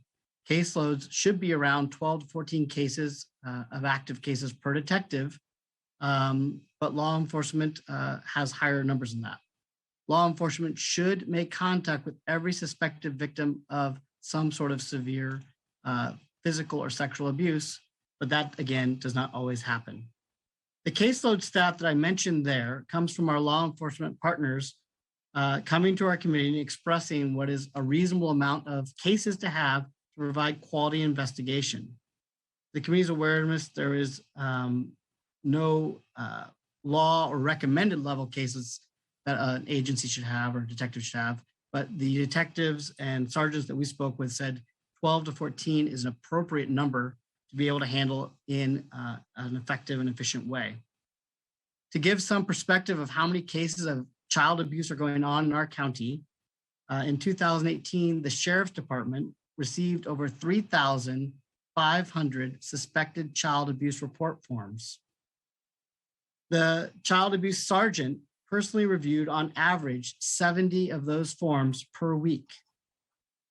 This is on top of the regular police reports received, which are between 500 to 900 police reports dedicated just to child abuse or sexual child abuse in the county of Sacramento. Of those approximately 500 that were received of police reports last year, only about 200 plus were able to be assigned to a detective for investigation. This work is currently being split between 8 detectives. Cases from the sergeants and the various law enforcement agencies are received both through police reports and through suspected child abuse report forms forwarded from CPS. So when there is a late disclosure of sexual abuse, for instance, take the priority of the follow-up investigation. It's not unusual for delayed disclosure cases to wait months for assignment. And when I talk about delayed disclosure cases, I'm talking about a child saying, I was sexually abused 5 years ago by somebody, insert the name, uncle, coach, whoever it may be, but it's maybe 3, 4, 5 years past. Those cases get put into a queue for a sergeant to decide whether, when to assign it based upon the number of other cases in front of it that may be more provable in a shorter period of time. Every agency that we spoke with, and we spoke to all the law enforcement agencies in the county, indicated they want to investigate every case. However, in reality, it's just not possible due to the lack of resources. During the course of our multi-year investigation, agencies did a little self-reflection and strived to improve the assignment of cases that they had. But the sheer number of cases are huge, and therefore sergeants have to determine which cases are likely to be result in a successful investigation and ultimately prosecution. Next slide, please. I mentioned the word SCAR reports, and these are suspected child abuse reporting forms. They're required and mandated through the state, and it requires that the Child Welfare Agency, CPS, cross-report allegations of suspected child abuse to law enforcement and the district attorney. And this is really to make sure that we don't have cases involving child abuse falling through the cracks. We don't want that to happen. We have forms and cross-reporting and communication that are supposed to stop that. But as you'll see, that system is ineffective. Next slide. So who's required to report child abuse? Any mandated reporter who comes in contact with a child they suspect is being abused.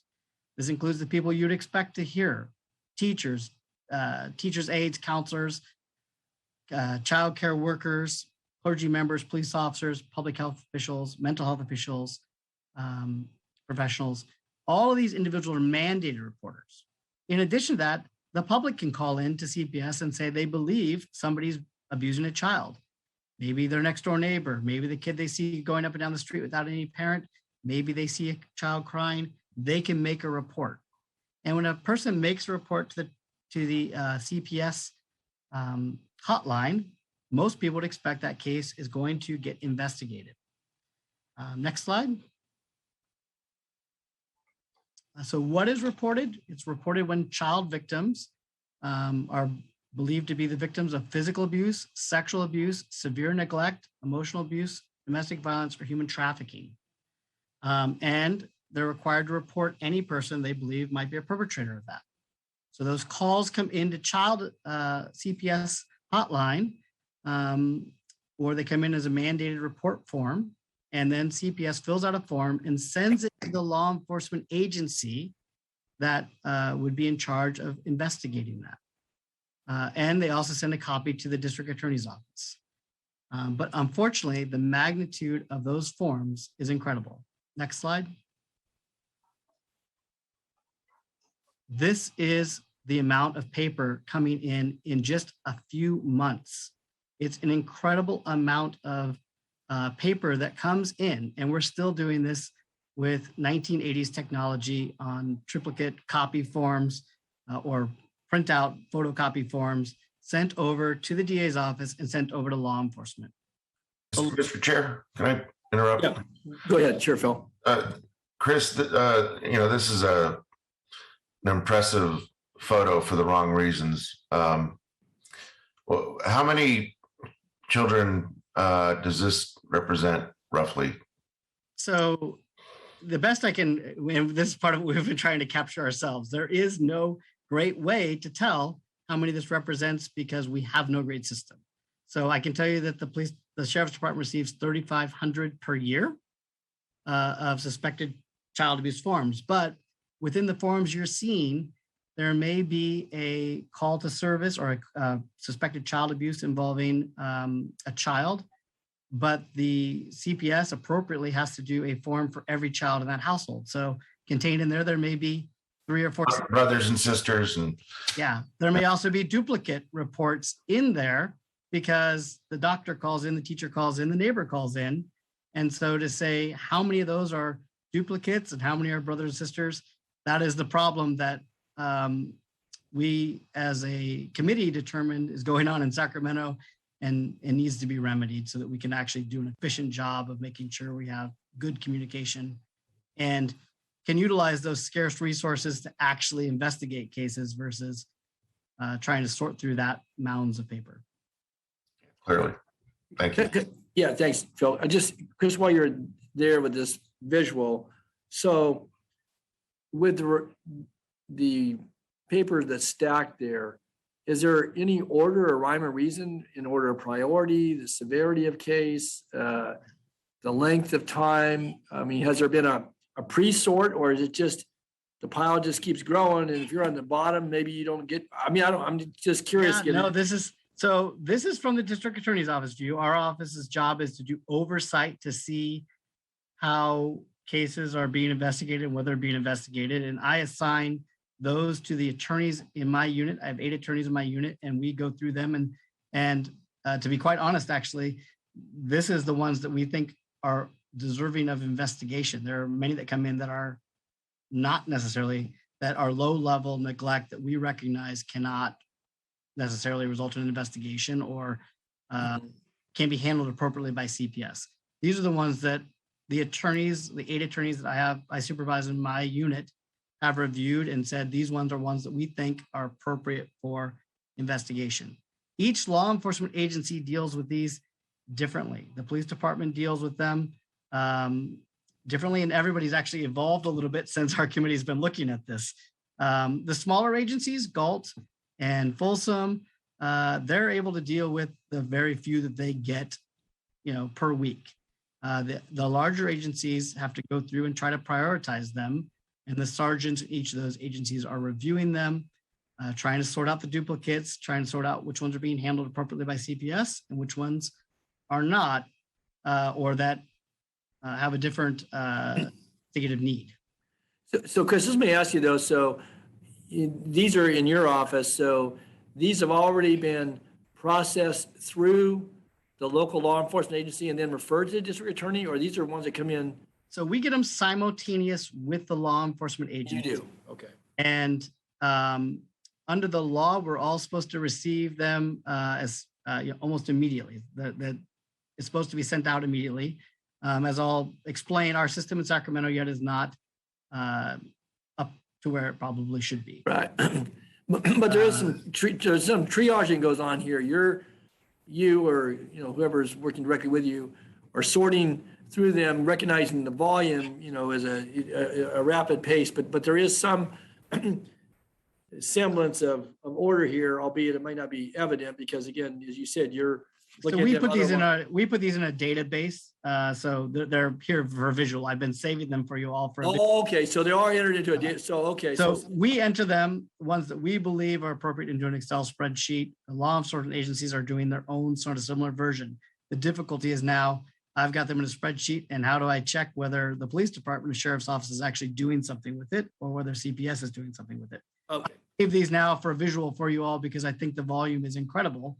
The 8 attorneys that are reviewing these are actually trial attorneys that should be trying the 30 cases they each have in their caseload, holding the people that are actually ultimately doing an investigation on, end up in the criminal justice system. So these are all potential cases that could end up being investigated, could end up being prosecuted. And there is a dual issue as it relates to these forms.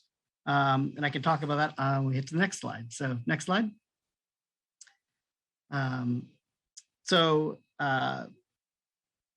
Law enforcement and CPS have parallel investigations and parallel goals.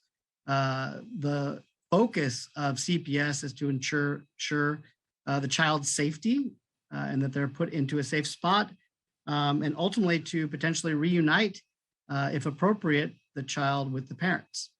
Law enforcement's investigation deals with whether a crime has been committed. And so many times, CPS may do an investigation, let's say a child sexual assault.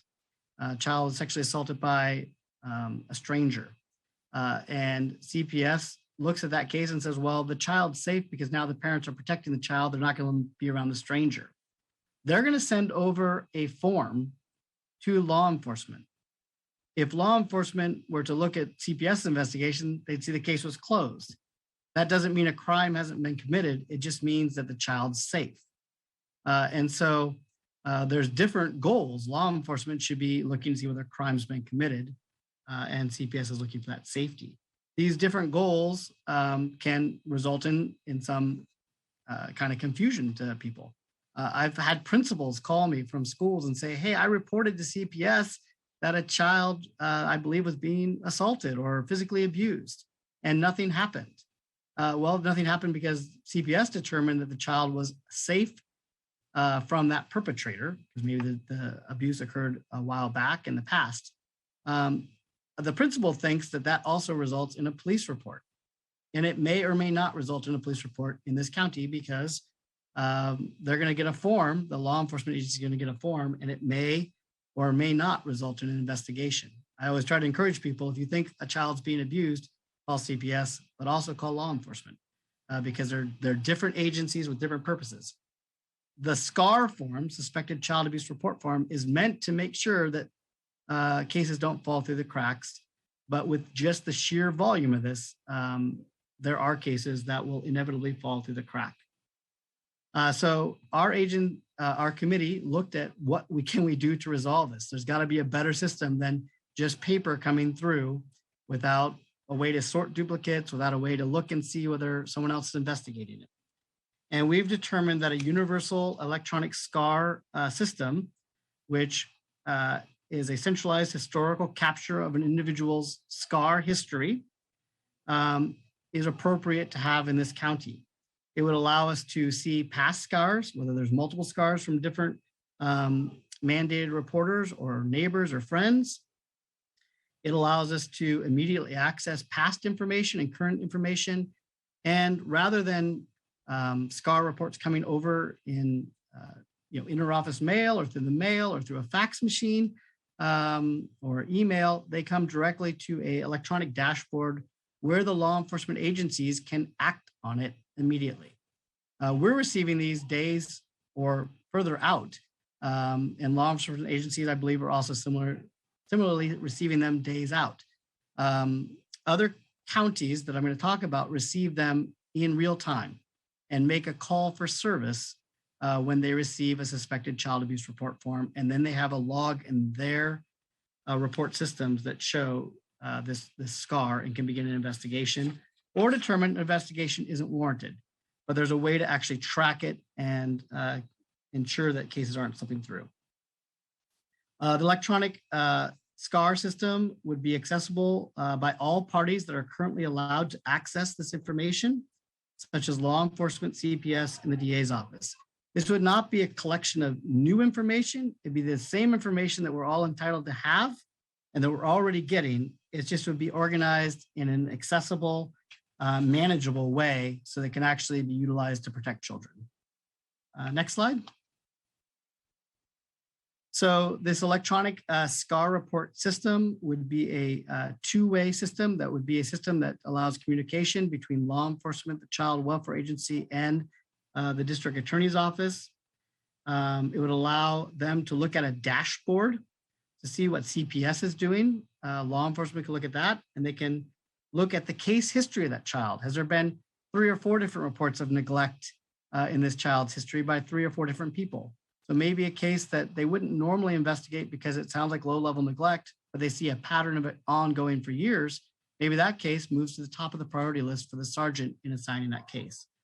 Or it also allows them to see whether there's been prior allegations of sexual abuse. Maybe there's been prior allegations of sexual abuse not reported to law enforcement, but they can now see and really just access documents that they would normally have in a good fashion, this prior history. If CPS closes a case because the child's no longer in danger, law enforcement can continue the investigation, and that information is accessible through this electronic reporting system. That may also allow CPS to look and say, wait a minute, maybe we should do further investigation, seeing that there's a further law enforcement investigation. Currently, right now, if CPS wants to know what law enforcement is doing, they have to call the sergeant and they have to say, who's got this case? What's going on with this case? And the same with law enforcement. If they want to know whether there's a case going on with CPS, they have to try to find the social worker and navigate another bureaucracy system to figure that out and try to get an update on an individual case. Again, the small little law enforcement agencies, maybe they can do that, but the large ones, SPD, SSD, Elk Grove, Citrus Heights, those are much harder for them to be able to navigate that. Next slide. This is a sample of what the electronic dashboard would look like, and it allows also the district attorney's office to review and see whether cases are languishing, whether they're being assigned, what's going on with those cases. If we're aware that a case is being assigned and being investigated, I probably don't need to have the 8 attorneys looking at those forms in depth because the case is actually being investigated. I don't need to send a notice over to investigate that case. And that means the attorneys that should be trying and prosecuting child abuse cases can be in the courtroom, holding people responsible for the child abuse that we currently have investigated. It also will result in the ability for CPS to not have to be photocopying forms, putting them in their office mail. There's going to be an instant electronic record that will show that it was received by law enforcement, and CPS can follow up with what's going on with it. And there'll be accountability and notice. We'll be able to see how many cases are pending in any one person's queue, whether it's the district attorney, CPS, or law enforcement. So it'll be a very powerful tool to get this electronic suspected child abuse reporting system. Next slide. Chris, could I just ask you real quickly? So, you're talking about all the positive aspects of this, but what's a system like this cost? Has there anybody done any costs? You read my slide. Good job. It's coming up. Okay. It's coming up. Perfect question, though. Okay, all right. So we did some research about what this would be, and we actually, as the CPS Oversight Committee, called up Los Angeles and talked to the Los Angeles District Attorney and CPS that were doing a system like this. They've had a system like this since 2009, and they were given special legislative treatment to establish such a system. And they developed a computerized system that allows this communication to occur. Santa Barbara and Yolo County and Fresno County received grants to implement such a system also. They've taken the code from Los Angeles with Los Angeles' permission and have taken that code and used a Sacramento company, actually, in Elk Grove, to develop a web-based secure electronic suspected child abuse reporting system that mirrors what goes on in LA and allows for this communication to occur. This graphic here was kind of a representation of how we could go about getting something like this here in Sacramento. And this was prepared for what was going to be the October presentation to the board about this concept. And the good news is that even though we got bumped back a few months to now February, since that time, due to the leadership of Anne Marie Schubert, the DA in our county, Director Michelle Claes, and Sheriff Scott Jones, the 3 agencies have applied for an Office of Emergency Services grant, which would be for $200,000 to obtain this eSCAR system here in Sacramento.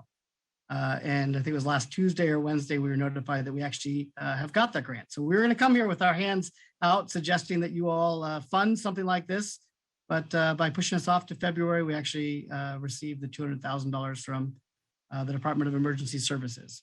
The program itself is about $54,000 approximately to get the program. And then from there, there is IT development costs, training costs that we expect will take up the $200,000 of year one's funding.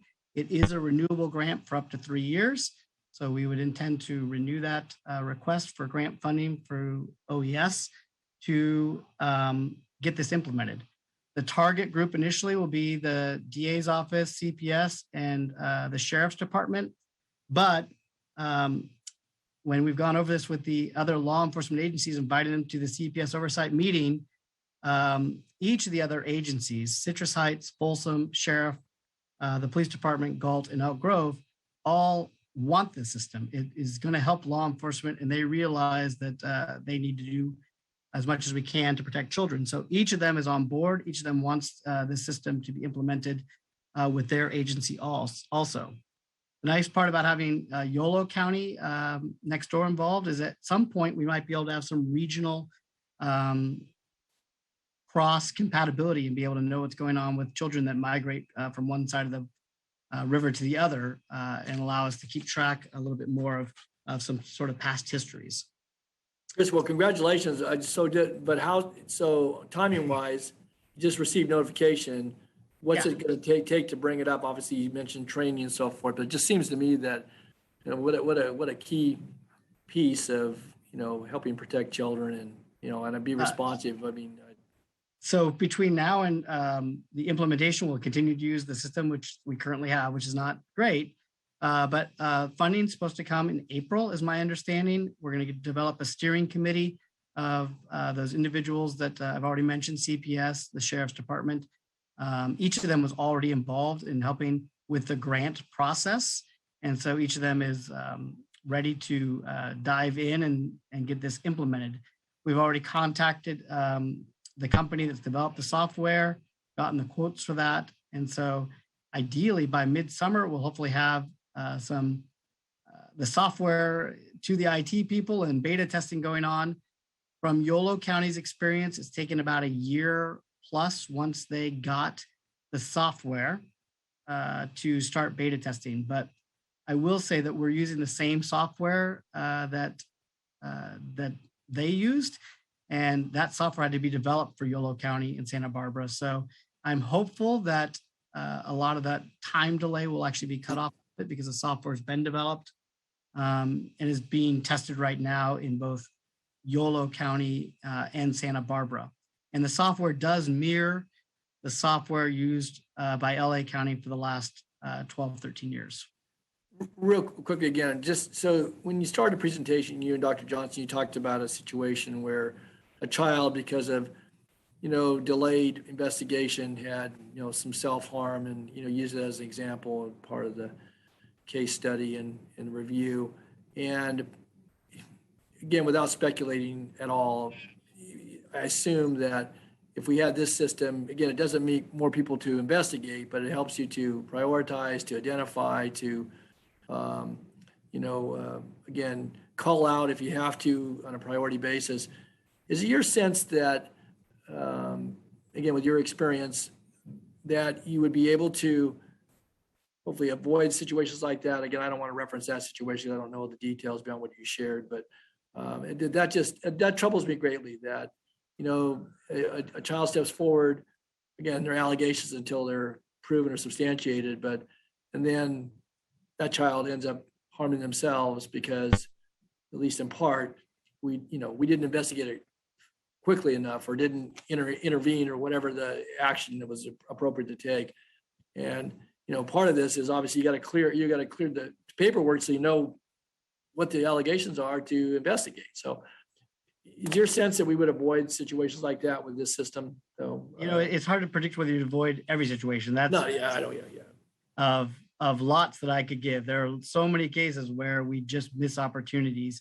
And it's just because it's hard to know which ones are going to be able to be successful or not. And I feel very badly for the agencies because there's just so many cases that come in the door and they only have so many detectives. We really do have to prioritize it. And that is one of the things that we mentioned, is that the capacity just isn't there. And it would take a lot of capacity. And one of the sergeants from Elk Grove asked me, isn't this system going to make there be more cases? And I said, I think there will be, because we should be catching these cases. We should be looking at histories and being able to evaluate whether there's been allegations in the past and prioritize those. That it will catch more cases that we can then use our right. You're gonna have to manage it, and it would require the demands on people's time. So I see Supervisor Sterling has his hand up, Chris. So go ahead.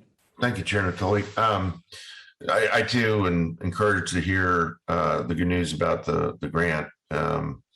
Now, the slide, the first word on the slide is solution. So I'm curious, Chris, is this being perceived as the comprehensive solution to kind of the totality of all the concerning information you're sharing in this presentation, or is it what I'm guessing it is, which is one particular implement to help? I would imagine there's probably a complement of other resource allocation considerations this board should be thinking of to achieve kind of a more comprehensive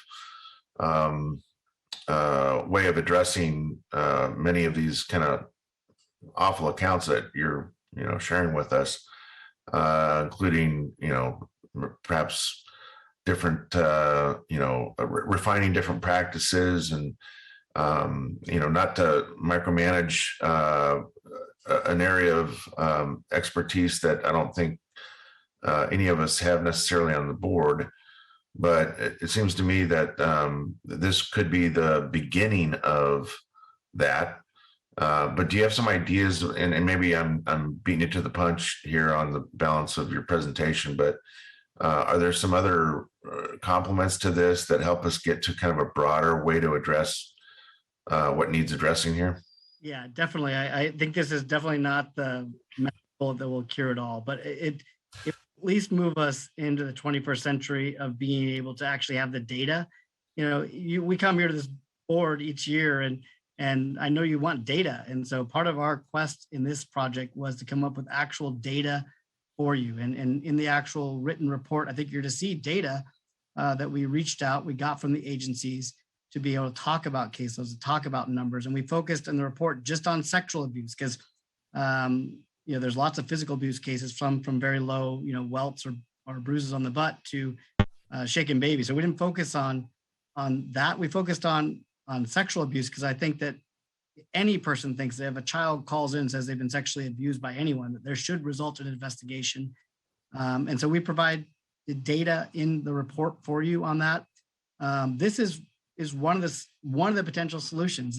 One of the examples I had to give was a case where sexual abuse was reported over time repeatedly, and children weren't removed. It was a public case that went to trial into a trial courtroom last summer. So I can talk more in detail about that case, but it is alarming if we don't have a good handle on the history, that we have all these agencies, law enforcement, CPS, and everyone's got their different purposes and cases slip through the cracks. This is at least a way to get us communicating with each other. It allows us as the DA's office to do our job in checking the work of the agencies, allows CPS to be able to communicate and law enforcement to communicate back and forth together. And at the end of the years, it's going to provide statistics. When we first asked how many scars do you receive, a lot of agencies had to go count because they didn't have them. They didn't have, they had piles, and they had to go through those piles and go, how many do we actually get a year? So I think we provided a lot of self-awareness just by bringing those agencies who were receptive to it, but bringing them to the oversight committee and asking them kind of hard questions. What do you do with these cases? How many can you investigate? How many can't be investigated? Why can't they be investigated? So there's lots of things that are in the solution. One of the things that Dr. Johnson has been advocating for years is kind of a question that every person in our community asks is, how is this going to affect children? What's going to happen? And so I think a lot of the things that we're trying to as a CPS oversight committee is focus one on what's going on with CPS, but what's going on with all the partner agencies that also can affect it. And I think as we talk in our updated plan for next year, we're going to mention some of those things to you. Great. No, I appreciate that. I don't want to interrupt too much further here, but I think you're absolutely right about our thirst for data, and as Dr. Johnson mentioned briefly, the success of the RAACD and the Black Child Legacy campaign really came about because we did have some data, and that was the impetus for at least beginning to methodically address disparity. So I appreciate that. I think this is, again, something to be celebrated, but certainly want to hear more about how this can be merged with other tools to provide kind of that comprehensive effort. Thank you. That kind of sums up our eSCARs part of the presentation, and I'm going to refer back now to Dr. Johnson for our recommendations to the board. Great. Thank you, Chris. Okay, Dr. Johnson. Next slide, please.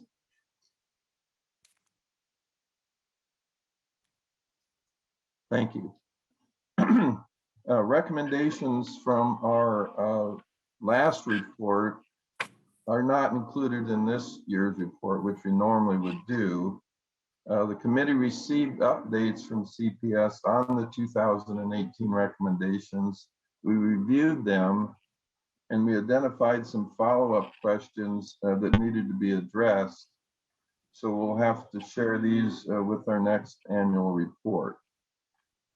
This year's recommendations include CPS look at disproportionality in the child welfare system and implements staff training on culturally responsive services.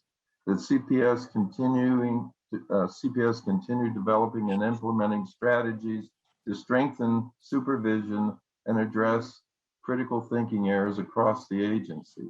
The CPS develop or strengthen protocol requiring that all relevant case collaterals are consulted and all information related to the child, family, and environment have been gathered and considered before cases are closed. This protocol should provide details about the collaterals to be considered relevant based on common circumstances and age groups. Chris? Next slide.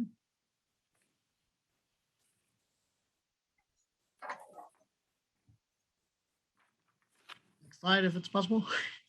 There we go. Thank you.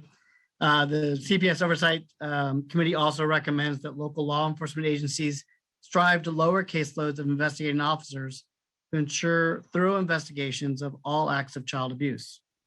We recommend also that local cities and the county allocate more detectives for the investigation of child abuse related crimes to ensure that caseloads do not exceed the recommended levels of 12 to 14 cases per investigating officer at any one time. We recommend also that all law enforcement agencies should strive to ensure that all children who are described being seriously physically or sexually assaulted are interviewed and an investigation is done to determine if the case can be proven. Next slide. Additionally, we recommend the improvement of the system of information sharing among the multidisciplinary agencies charged with child protection and thus the agency's response to child abuse and neglect. The committee recommends that CPS work in collaboration with the DA's office and local law enforcement agencies to develop the implementation of the eSCAR system. Again, I'm kind of editing that slide from where we were at back in October. We further recommend that the board support the implementation of this eSCAR system such that CPS and DA's office and Sheriff's office can implement this in our county. We've been awarded this outside grant at some point in the future after the renewals have occurred. At some point, there will be maintenance related issues to this, but hopefully there'll also be cost savings related to it also. Next slide, Dr. Johnston. Yes, thank you. Our work plan for 2022, we're going to continue to review our critical CPS cases, and we have at least 5 that were 2 that we reviewed so far and 3 that are coming up very shortly. Conducting research on CPS social work, recruitment and retention, and reviewing the factors continuing or contributing to this issue and how Sacramento compares to other counties with respect to recruitment and retention. Collaborating with the Sacramento Child Abuse Prevention Cabinet in developing a Sacramento Child Abuse Prevention Plan to reduce child abuse, neglect, and the related fatalities and near fatalities in the community. Learning more about how suspected child abuse investigations are conducted and the availability of collaterals, contacts, and following up with CPS also on these 2018 recommendations, which we mentioned. Please note that our 2019-2020 annual report is 32 pages in length and contains many details that are not addressed in this brief PowerPoint presentation. I encourage everyone to read this report. I also encourage everyone that may have questions to contact our oversight committee. We'd be glad to more, and the public can come to our oversight committee meetings. So we're welcome the public, and we welcome their questions. We welcome any questions from anybody. Thank you again for this opportunity to share our work, insights, and recommendations. We appreciate the county's continued investments in services and programs that specifically address child and family well-being, which significantly and positively impact child safety, and the board's genuine interest in our community's children and their families. We have learned that this is Supervisor Natoli's last year serving on the board, and thus receiving our annual report. So we'd like to take this opportunity to thank you for your service, Mr. Natoli, and acknowledge you as a longstanding champion for children's issues. So thank you, Mr. Natoli. Thank you, And thank you, board, for allowing us to come and present our annual report 1 year late, but it's the way it is.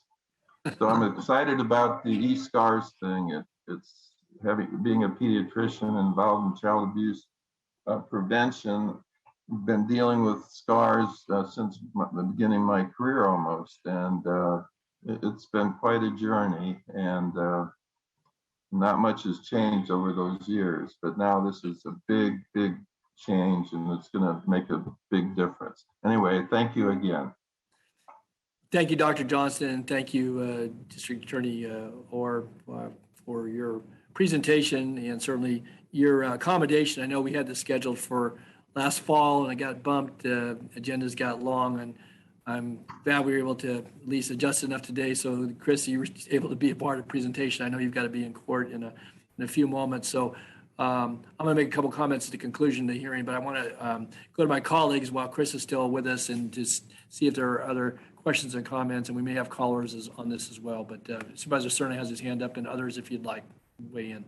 Great. Thank you, Chair. And I'll try to be brief so that District Attorney Orr can hear my comments and suggestions. First of all, appreciate all the work of the committee and Dr. Johnson and DA Orr's leadership on this and willingness to be, very, very forthright and candid on such an important matter.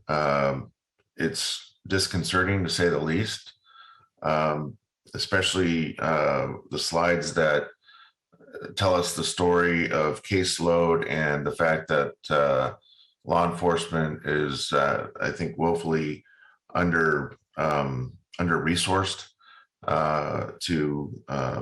to look into these cases, to fulfill these investigative commitments. And I know it's not their fault. It's the fact that, we just have an imbalance, obviously, between demand and supply of personnel. And I too share the optimism about the grant and what that means in terms of the eSCAR system improvements. What I would like to suggest, and I would hope that our county council could chime in.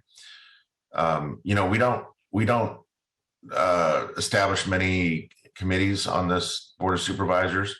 Other boards across the state do, just as a kind of a matter of practice and history. We do on occasion, but I think this is an important enough matter that, and it's not in this, and I make the suggestion not to conclude that the Oversight Committee isn't doing their job. Obviously, I think they're doing an excellent job. Again, being very upfront with this board and the public about where we see gaps in our ability to perform what I would say is, some of our most important responsibilities as a local government, looking after the welfare of children.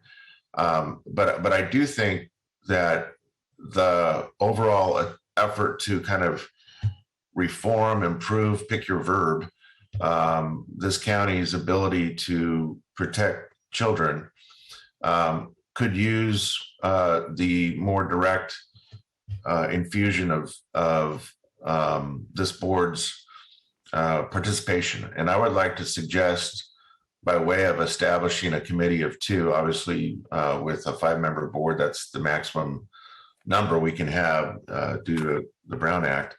But I would like to suggest that we have a committee of 2 engage on this. And I know that's not necessarily on the agenda, but I would ask county council whether or not, given the nature of the report and at least my interest, and I see Supervisor Desmond has his hand up as well, is that something that we could kind of do on the fly here, given what I think is a very urgent matter? I wouldn't want to have to, wait for it. Optimally, I wouldn't want to have to wait to do this, but maybe Ms. Travis, you can give me some counsel here. Yes, so I think that you could do that today. That would be fine. The question is going to be whether or not this is going to be a standing committee or a committee of definite duration, because that will indicate whether or not the Brown Act will apply. It sounds like you're addressing one issue or a set of discrete issues, and it will not be a standing committee, meaning it won't be going on for more than 6, 9, 12 months. So it likely would not be subject to the Brown Act, but that is a question that we would need to clarify going forward. But to answer your direct question, I believe you could establish it today. Okay. Could we do it as long as we think it's going to take for the eCard system to be implemented? It'll depend on how long right now we could say it's a definite term, committee, and there's one issue to address. And then if we get into 9 months, 12 months, 18 months down the road, we should bring it back and we can reevaluate that. And I will be happy to monitor that and advise as necessary going forward. Okay, fair enough. Thank you.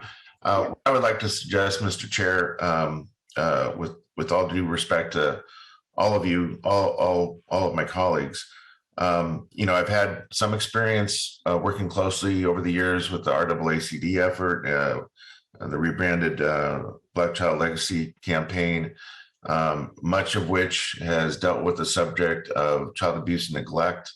Continue to have very strong working relationships with the likes of CAPC and others in that space.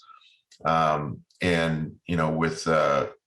Mr. Desmond's law enforcement background in particular, and his stated interest in child welfare matters during his short tenure so far on the board, I think if he's willing, I would like to suggest that he and I coordinate and try and find out how we can add some value to this effort as a committee of 2. So I just put that out there, and I see that Supervisor Desmond's in the queue to address us all. So I'll just leave it there. Okay, thanks, Bill, for your suggestion. And we'll come back to that in a moment. So Supervisor Desmond. Thank you, Mr. Chair, and thank you, Supervisor Stern. I think that's a great idea, and I know you have a long history of leadership in this area, and if I could certainly join you and apply some of my experience to help improve how we treat our serve our most vulnerable members of our society, then I would be honored to join you in that effort. And I just want to thank Dr. Johnson and Mr. Orr for the presentation. I mean, I learned a lot. I was not here, obviously, the last time you gave this presentation, but clearly there is a lot of work to be done. And I'm glad Supervisor Cerna mentioned this, because sometimes I think to myself, you know, I see other boards and councils creating committees for certain things, whether it's ad hoc or whether it's a permanent committee, to really delve into matters of real importance to the respective body. And certainly this is one of those areas. So thank you for the presentation. I'm happy to join you, Supervisor Cerna, if that's the will of our board, and also look forward to the response to this report from Michelle, I know, which we'll be hearing in a few moments. Thank you. Thank you, Rich. Any other members of the board at this juncture? Okay, if not, Supervisor Frost, go ahead. Thank you, Supervisor Natoli. I just, I'm fine with what Supervisor Cerna has suggested. I wanted to thank Dr. Johnson and DA Orr for your longstanding commitment to the committee and the work that you do year after year to protect our children in the county. And so, and I wanted to thank you for that very extensive presentation. Pardon me. So that was it. Okay, good. So much. Thanks, Sue.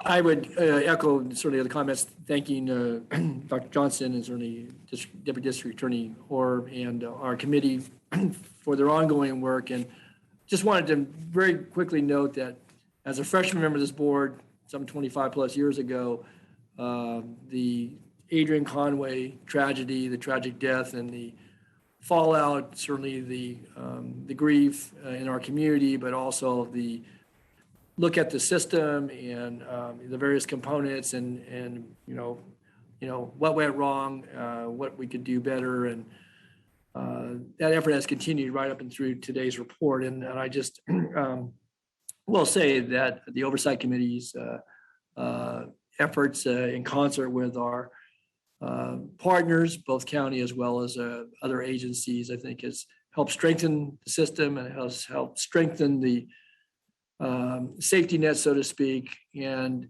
in these reports, and again, I thank Dr. Johnson for calling attention to, you know, the fact that it was a assimilation of a couple of years of work. But, you know, I always find them very sobering, but also encouraging in that, knowing that for the areas where we still find the need to make improvements, that we also are protecting you know, large numbers of children in this community, and certainly intervening and holding folks to account in many different instances. And so I always find that encouraging. I would just note, I certainly support, you know, the committee structure. I will say that one of the things about the work of a committee, I think the work is important, but certainly historically, I think we've retained a lot of that activity because we have public sessions like this where all of us are seated, and certainly whatever our level of engagement, we're all interested and we all make budget decisions and policy decisions. So I think committee work is important, and I support what's been suggested here. But I wanted to make note, and I think maybe this is for Ann and certainly the departments as we're looking at you know, budget building and budget considerations for the upcoming year. Embedded here, obviously, are some resource issues, and I would just say that I'm delighted we got the grant. But if for a lack of $200,000 we didn't do this earlier, then I'm a little concerned about that. Again, it's important that we look at the dollars and the resources, but going forward, to my point about encouragement, I guess I would ask that as a part of our budget building, and maybe it's already embedded, and I know Michelle's going to give a report and response from her department, but there are other elements here, including law enforcement agencies that have budgetary and resource demands. And in order to back up the eSCAR system, if we're going to be successful, it's one thing to know the data and to prioritize.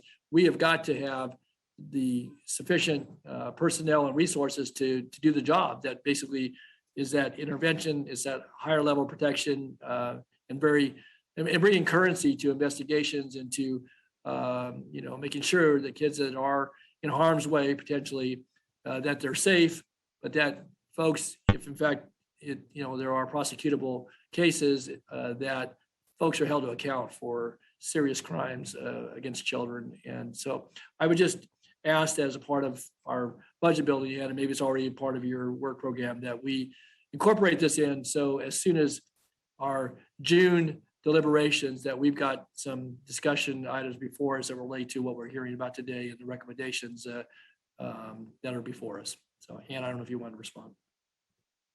Yeah, I just will add that we do entertain growth requests, which this would be a growth request from departments, and consider them based on the priority ranking of the department. So yes, we will consider this if it comes our way. And I guess, and I understand how we do budgeting with growth requests, and that's, that's, obviously a term that we put to, increases in resources. But I would just say, back to what Supervisor Cerna said, and I guess not lost on any of us, that, there's some urgency to this. And if you're the child that was referenced here who didn't get the case didn't get investigated, and then, continue to be, potentially victimized, again, I don't know all the circumstances, but just the bottom line is that when I see the numbers in the report, they're pretty startling. And I guess I would, beyond any growth request, take this in the broader context of not just e-scars, but also of the recommendations here. And I would just say, I wouldn't say that it has to be to the sheriff or DA or to CPS to have to bring some growth request that goes through several layers of review. That in my view, this is a priority enough that I guess I was asking you, Ann, as you look at all the requests, that this needs to, at least in my view, it does rise to the top of the pile pretty quickly. So I'll make that. Understood. Yeah, I know you do. Okay, good. Phil, go ahead. I think you're on mute, Phil. Sorry about that. No, I appreciate you making mention of timeliness of the budget, and the fact that we should not be waiting for any work by a newly formed committee. And certainly that was not what I was suggesting. In fact, quite the contrary. Perhaps Supervisor Desmond and I could not let grass grow under our feet and get to work pretty swiftly here as we draw closer to June, and maybe be a closer conduit working with the CEO's office, to think, through some of those growth considerations in various departments based on what we've learned here today, and not have to wait, 9, 12, 18 months, but certainly get to work right away. I think, again, nothing as urgent as, protecting young people in our community. So just want to make that clear, that I wasn't, suggesting the bureaucracy of a new committee should hold anything up. So thanks. And if I could add on to that as well, I wasn't suggesting that we don't consider this. We are actually right now in the beginning stages of developing next year's budget. So this is timely. And I would also encourage close collaboration with Michelle Callejas as well. Correct. Okay. Good. Thanks, Phil. Thanks, Ann. Okay. Again, Dr. Johnston, thank you. Chris, thank you. You're going to go right from this to.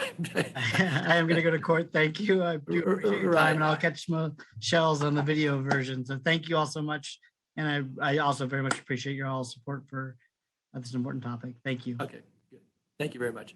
Okay, do we have any callers, Madam Clerk, on this? And let me just say that we're going to take item 33, and then we're going to take a brief break for an intermission here, and we'll come back with item 31 after we've taken that brief break. And I know we have closed session items as well, so we'll talk about that in a moment. But for those that were holding for 31, we're going to get to it. It'll be the first order of business as we move on into the afternoon, since we're already there. So.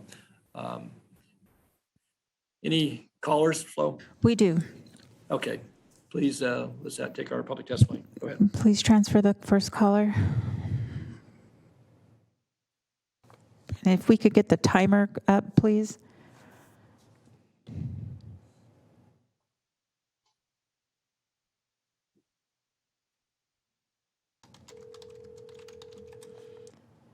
Hi, caller. Please start with your comments. You have 3 minutes.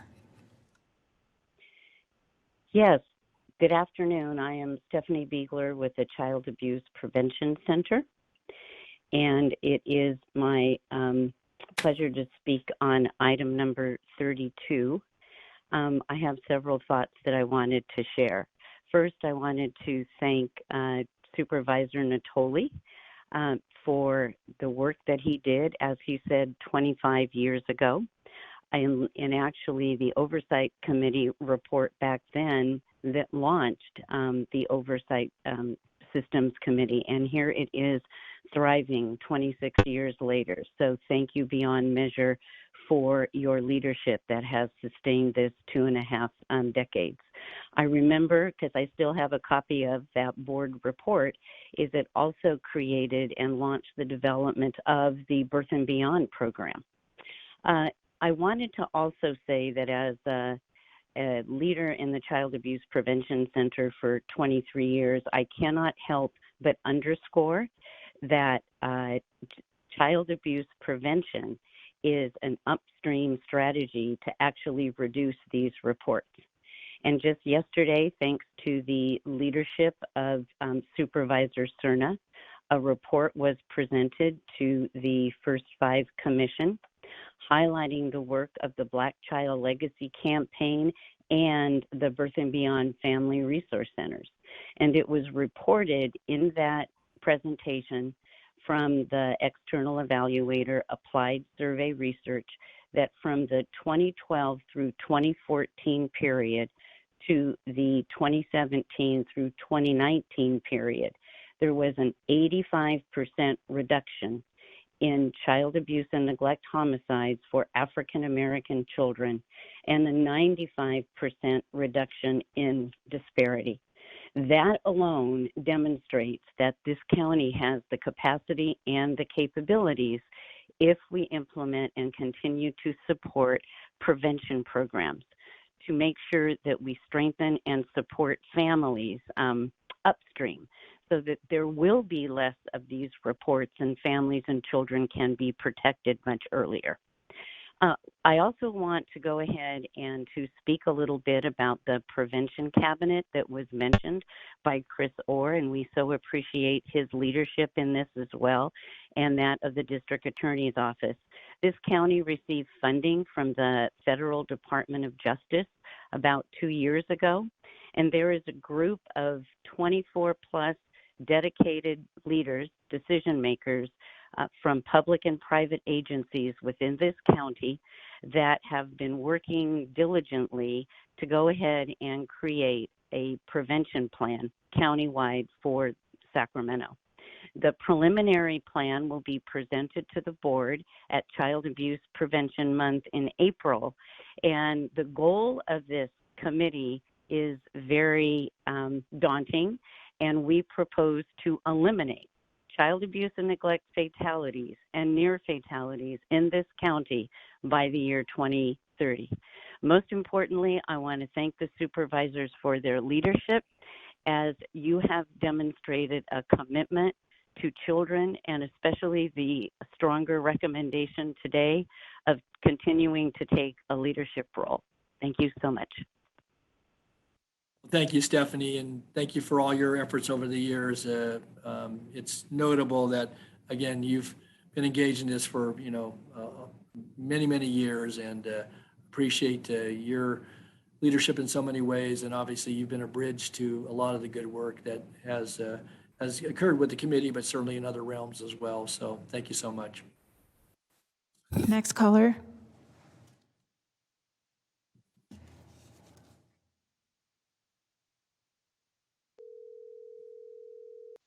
Hi, caller. Please start with your comments. You have 3 minutes.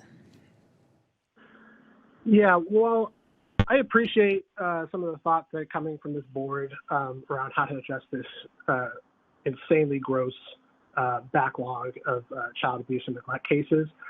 I think this is what being one of the worst kind of presentations because it says and does everything to identify a problem except examining the root of the problem. And it's bad enough to hear law enforcement agencies try to gaslight us into believing that police have some sort of capacity issue or resource problem with addressing crime issues like domestic violence or child abuse, but even worse when it's coming from an agency that's outside of law enforcement or just like doesn't actually have police, just works with them. For example, Sheriff's Department is one of the most, if not the most, well-staffed agency in the county, and their budget has never been higher, like sitting at over $600 million that this board approved, and yet even now, they're consistently investigating fewer cases, clearing even less of them over the past 5 years, and yet somehow they expect us to believe that if we give them more money, they'll somehow magically be able to address these capacity issues, that they'll actually be able to get on top of some of these like heinous crimes that are being committed against children. When has this board ever asked the Sheriff's Department to actually provide an annual list of priorities that it will focus on, where child abuse and neglect or CPS cases, whatever, are considered at the top of the list, or even part of the list? How do they even measure success or track progress towards these goals before we actually just give them all of this money? Like, they provide us with zero plan for how they'll actually clear such backlogs, or and give us no real metrics for to actually examine whether the cost is even effective for what they're doing. Yet here they are, here their cronies are from CPS, asking for more funding and investments in data systems that provide us with literally no plan or comprehensive strategy beyond obtaining more funding for actually using the data system to clear the backlog. I think these are the worst kind of presentations because it's totally these presentations are totally meaningless, especially in the context of state-sanctioned wealth stripping, namely with things like the Inmate Welfare Fund and a massive overinvestment in law enforcement institutions that consistently underperform while taking away valuable resources that could be given to community-based organizations that are trying to fill in the gaps that these agencies consistently fail to fill. This is not a tech or data problem. This is a systemic problem that lies in a carceral system rooted in criminal punishment culture that is equally rooted in racist white supremacist ideas running as policy that prioritizes punishment and institutional growth over prevention, intervention, and rehabilitation.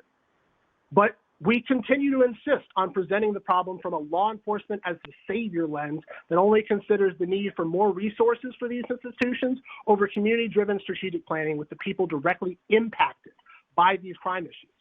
And much of this data isn't even going to provide any critical analysis into how many kids are hurt, because either agencies like CPS don't listen when they place kids in other people's homes, or they don't listen when these kids are being neglected or hurt by their families. It's presented as a paper crisis instead, because each agency, DAs, the police, and CPS, holds a piece of power and responsibility that they refuse to give up. And it's years in the making, which they consistently use strategically for shock value in order to scare this board and other elected decision makers into giving them more money while distracting the public from the even larger root problems that are at the heart of this system. Rather than trying to present, figure out ways in which we can give law enforcement more money, why don't we actually ask them to show us a plan and a comprehensive strategy with clear measurable goals first, before just giving them another blank check? Thank you. Good. Thank you, Ken. Okay, next caller.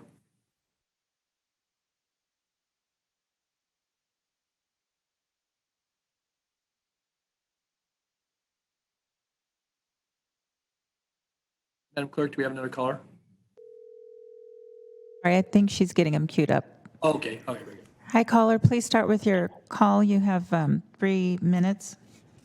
Okay, thank you. You're welcome. Hello, Council. This is David Drellinger again. I'm really excited about this idea, about the potential of it. It's a very powerful idea. As an adult survivor of childhood abuse of various types and of group home and foster home youth, I understand just how powerful this is. As powerful as a mandated reporter statute. I'm also a fan of individual rights. And that this system being so powerful, I hope that the council and the committee appointed to look into such matters will consider this, because while powerful tools are good things to put in the hands of those responsible for this type of, of a bane on our society, something so important. We should give them powerful tools, but we should also make sure that they're not so powerful and fall into the wrong hands. How many unsubstantiated reports in this system equals up to one substantiated report? Because unsubstantiated reports are often given by co-parents in retaliation to each other, neighbors, and the likes. And we should definitely keep tabs on them. But how many of them equal, a viable report? And who in the law enforcement agency will have control? Will it just be any officer pulling up behind a suspect and then running their name and saying, oh, they have 5 unsubstantiated reports here? And does that affect the interaction? I think that, as with any powerful tools in our society, we need to regulate this, because while I see the potential for great things, for eradicating one of the worst things that's happening in our society, I also see the potential for law enforcement in some instances to abuse it. Not as a whole, but individuals to abuse it. And I want to applaud you guys for the work you're doing, and thank you for listening once again. Thank you, David. Appreciate your comments. Next caller. To see if we have. Yep, go ahead and transfer the caller.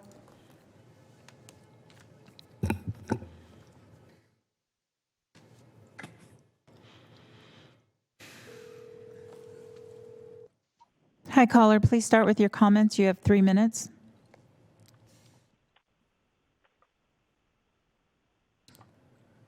Caller, can you hear me? Yes. Okay, please start with your comments. You have 3 minutes to make your comments. Okay. Okay, thank you. You can start now.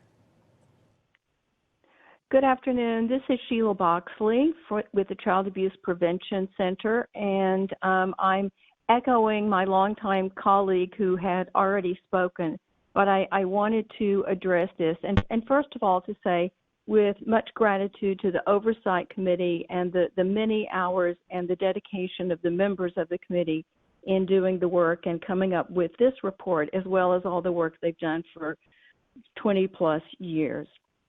I think it is really important to recognize that in Sacramento County, we have had a very significant decrease in child abuse prevention fatalities, as well as cases. And so we know that we're doing well now, and we really need to continue that momentum and really have a focus on prevention. We all know that it's the most humane opportunity for us, and we now have a wonderful collaboration throughout the county with the county departments, as well as the nonprofit sector, the medical sector, and many others who are working collectively on a plan, which has been mentioned, will be coming before the Board of Supervisors in April. And we really do believe that it is important that in any conversation about child welfare, that we incorporate prevention into that discussion, because we do know how to prevent child abuse and neglect and to make a difference. And I also think it's really important to share with you that there's been some very interesting research in the last couple of years looking at, in particular, family resource centers and the return on investment from the work that they provide. The cost for prevention is so very low compared with the cost of active cases, the cost of children in foster care. So I just wanted to reiterate that I think one of the real priorities in this, and I've certainly heard it from all of you on the board, that prevention is really the priority here. So thank you so much. Thank you, Sheila. Thank you for all your leadership and good work throughout the years as well. I appreciate you pointing out some of the difference that all that effort is making. So, okay, next caller. I believe that is our last caller. I'm just going to ask the clerk to double check.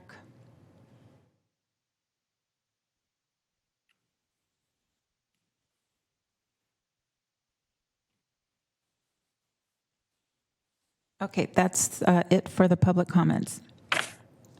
Okay, thank you, Madam Clerk. So we have a complementary item to this. This is a receive and file, but we did have the recommendation relative to the formation of a board committee, and I heard some strong consensus around that. So with the receive and file, I don't know, we need a motion specifically for that, but if we wanted to have a motion for the committee as a follow-on, and obviously we're gonna have a report from Michelle Callejas on item 33 that talks about some other actions as well. So I'll entertain a motion on the committee direction. So move. And moving second, then acknowledging again the good work, receipt and file, and then the formation of board committee and working with county counsel's office on the actual structure for that, but understanding that the supervisors Desmond and Cerna have very generously volunteered to be a part of that in support of obviously some of the ongoing work of the oversight committee and certainly with our county staff and the community. Okay, if there's nothing further, then roll call vote, Madam Clerk. All right, Supervisors Frost, Aye. Kennedy, Aye. Desmond, Cerna, Aye. Natoli, Aye. and that's a unanimous vote. And can I just confirm who made the motion in the second? President Cerna. Who seconded that? I'm sorry. Desmond. Okay, thank you. Two committee members, they got the first and the second, and the assignment.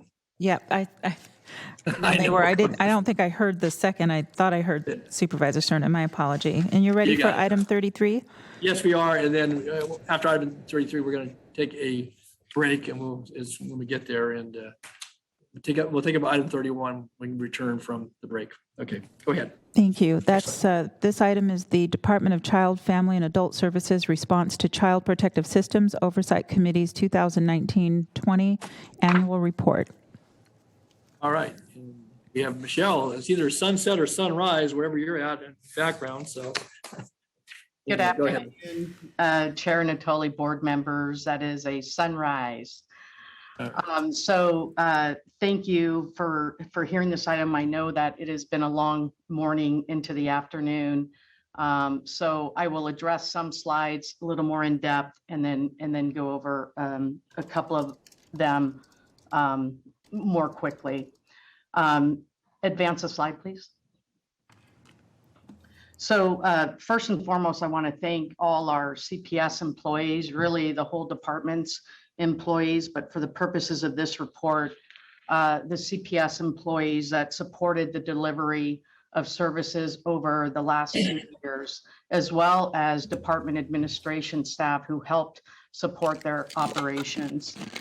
They've shown extraordinary resilience, dedication, and commitment to addressing the safety and well-being of children and families in our community. It has been a tough 2 years for everyone, and particularly for our social workers that go out into the field and continue their work, their very important work of conducting child abuse investigations. So I'm deeply grateful for them. I also want to thank Dr. Johnston and Deputy District Attorney Orr for their ongoing commitment, their leadership on this year's report. They really focused on more child and family serving systems than just child welfare. And we really appreciate their focus on multi-system collaborations. We know within our department, we cannot do our work alone. And their focus on this work and the collaborations that we've established, which I'll talk about a little bit later, have really talked about the importance of all child and family systems, as well as our hospitals, our schools, our community partners, to really contribute and own the safety and well-being of children and families. We know, we are not in any way abdicating our responsibility to address child safety for children and families that come to us, but we also know that there's so much that we are doing and need to continue doing within our community to reduce that. I think it's important to note that the Oversight Committee acknowledges this board's investments in the area of prevention, and you heard a couple of comments speak to that. But again, just beyond child protective services. So they speak to this board's investment in child and youth mental health services. We see mental health services as prevention, the Black Child Legacy Campaign, preserving the programs that were implemented during the Title IV waiver, including investments in our family resource centers and other prevention areas, supports to expectant parents and families with children birth to 5. That age cohort, birth to 5, is still our most vulnerable population. It's the largest cohort to enter foster care, to be investigated, and over 85% of child and neglect fatalities occur between the ages of birth and 5. So a lot of these investments, including your support of the vital services and supports provided by human assistance, housing, food, employment services, all of those are about prevention. They address social determinants of health, providing services and supports that promote protective factors and enhance child and family well-being, which decreases the chance of families having involvement with our system. And all of these, and you'll hear in future discussions, align with the federal government's push to reform child welfare agencies across our nation and to move those services further upstream. And while we have continued work to do in this area, I feel very fortunate for the investments we've made within our county. We have so much to build upon, and I'm appreciative of those investments. Next slide, please. So there were 9 recommendations that you heard from the Oversight Committee, and I've kind of broken them out into 3 areas: operations and practice, our law enforcement partners, and then our cross systems collaboration and information sharing. Next slide, please. So the first recommendation addresses disproportionality in our child welfare system.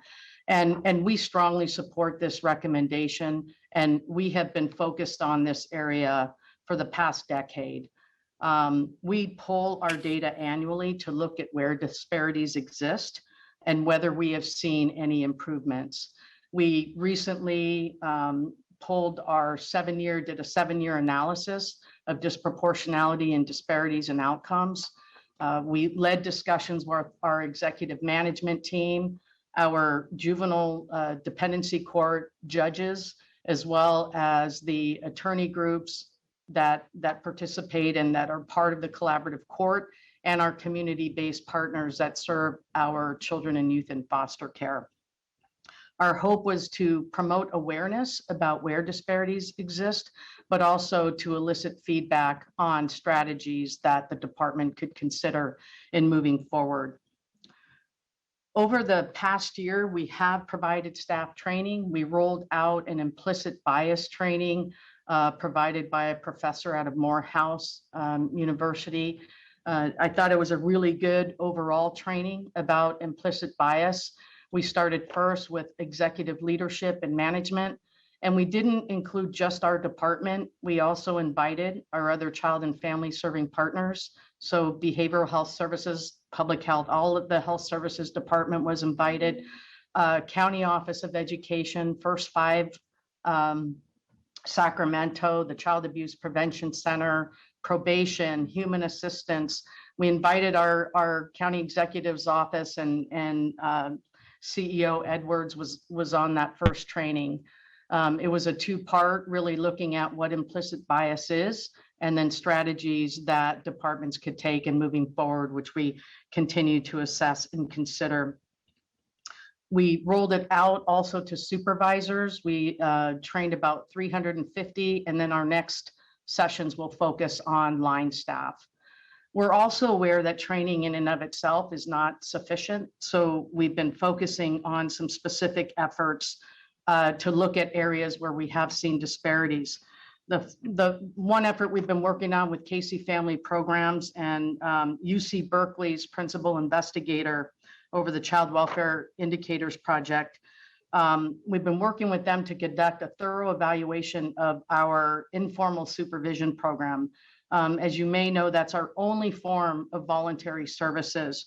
And part of what we saw was that these voluntary services are not offered to African American families as often as they are to other racial and ethnic groups. So we're trying to dig deeper down into what might be happening, also to understand whether the services we are providing are culturally responsive, and to identify any areas of improvements we might be able to make. We continue to partner with the Sierra Health Foundation, our partners in the community incubator leads, our cultural broker program, to advance the work of the Black Child Legacy Campaign and strengthen our internal department practices. The trust we've gained in our partnership with our cultural brokers and the community incubator leads have been instrumental in having families involved with CPS access services from known and trusted resources within their own communities. Our cultural broker partners hold this balance of holding our department accountable, right, on our practices, as well as engaging families and holding them responsible for what we need to do to get in to serve the family and do everything possible to keep them out of the system. It's resulted in greater transparency, which we will continue to build upon. Over the years, we've added more cultural brokers, specifically in the areas of recruiting more African-American resource parents. We added some to move up front to emergency response to try to reduce the disproportionate entries of African-American children.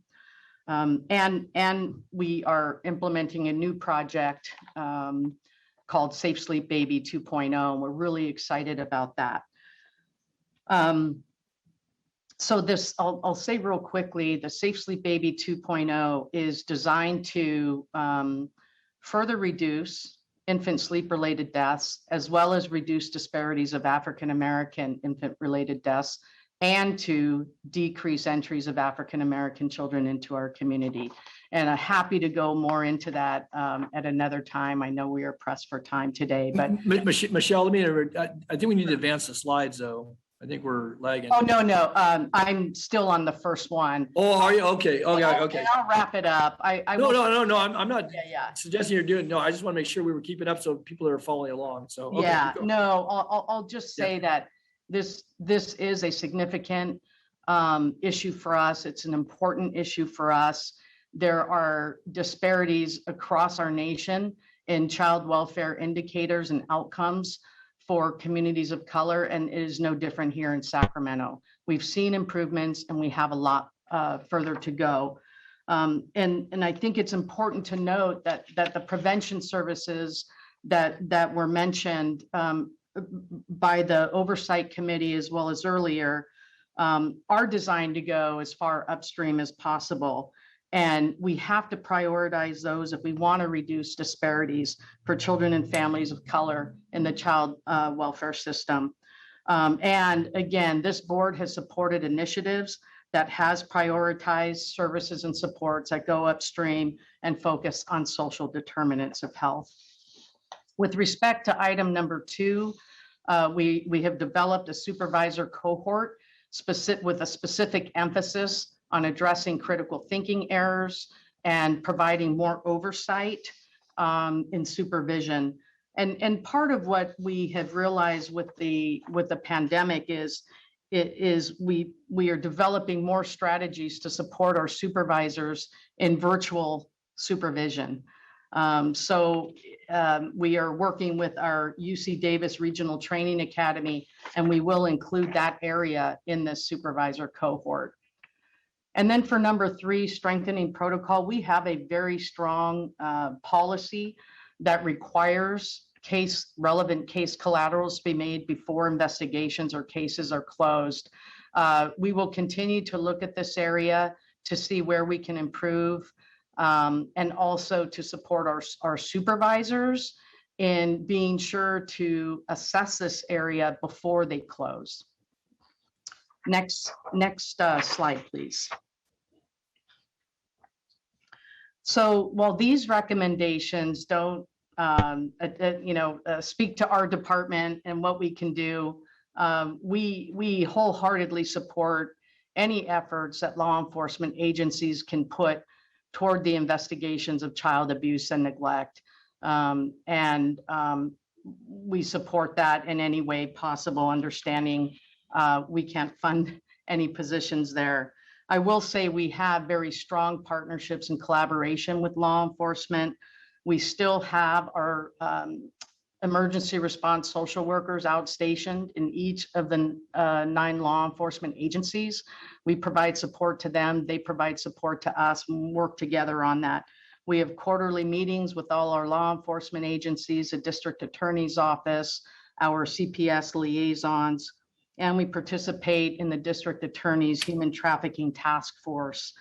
And then, of course, we have our program, the Special Assault Forensic Exam Center, which is a partnership of all our local law enforcement jurisdictions. Next slide, please.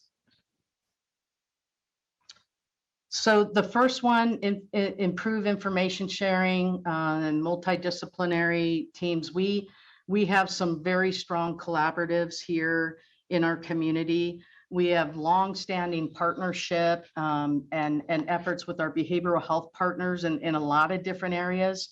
We have behavioral health clinicians that continue to go out with our ER investigators to assess mental health issues that the parents may be experiencing that may impact their ability to protect.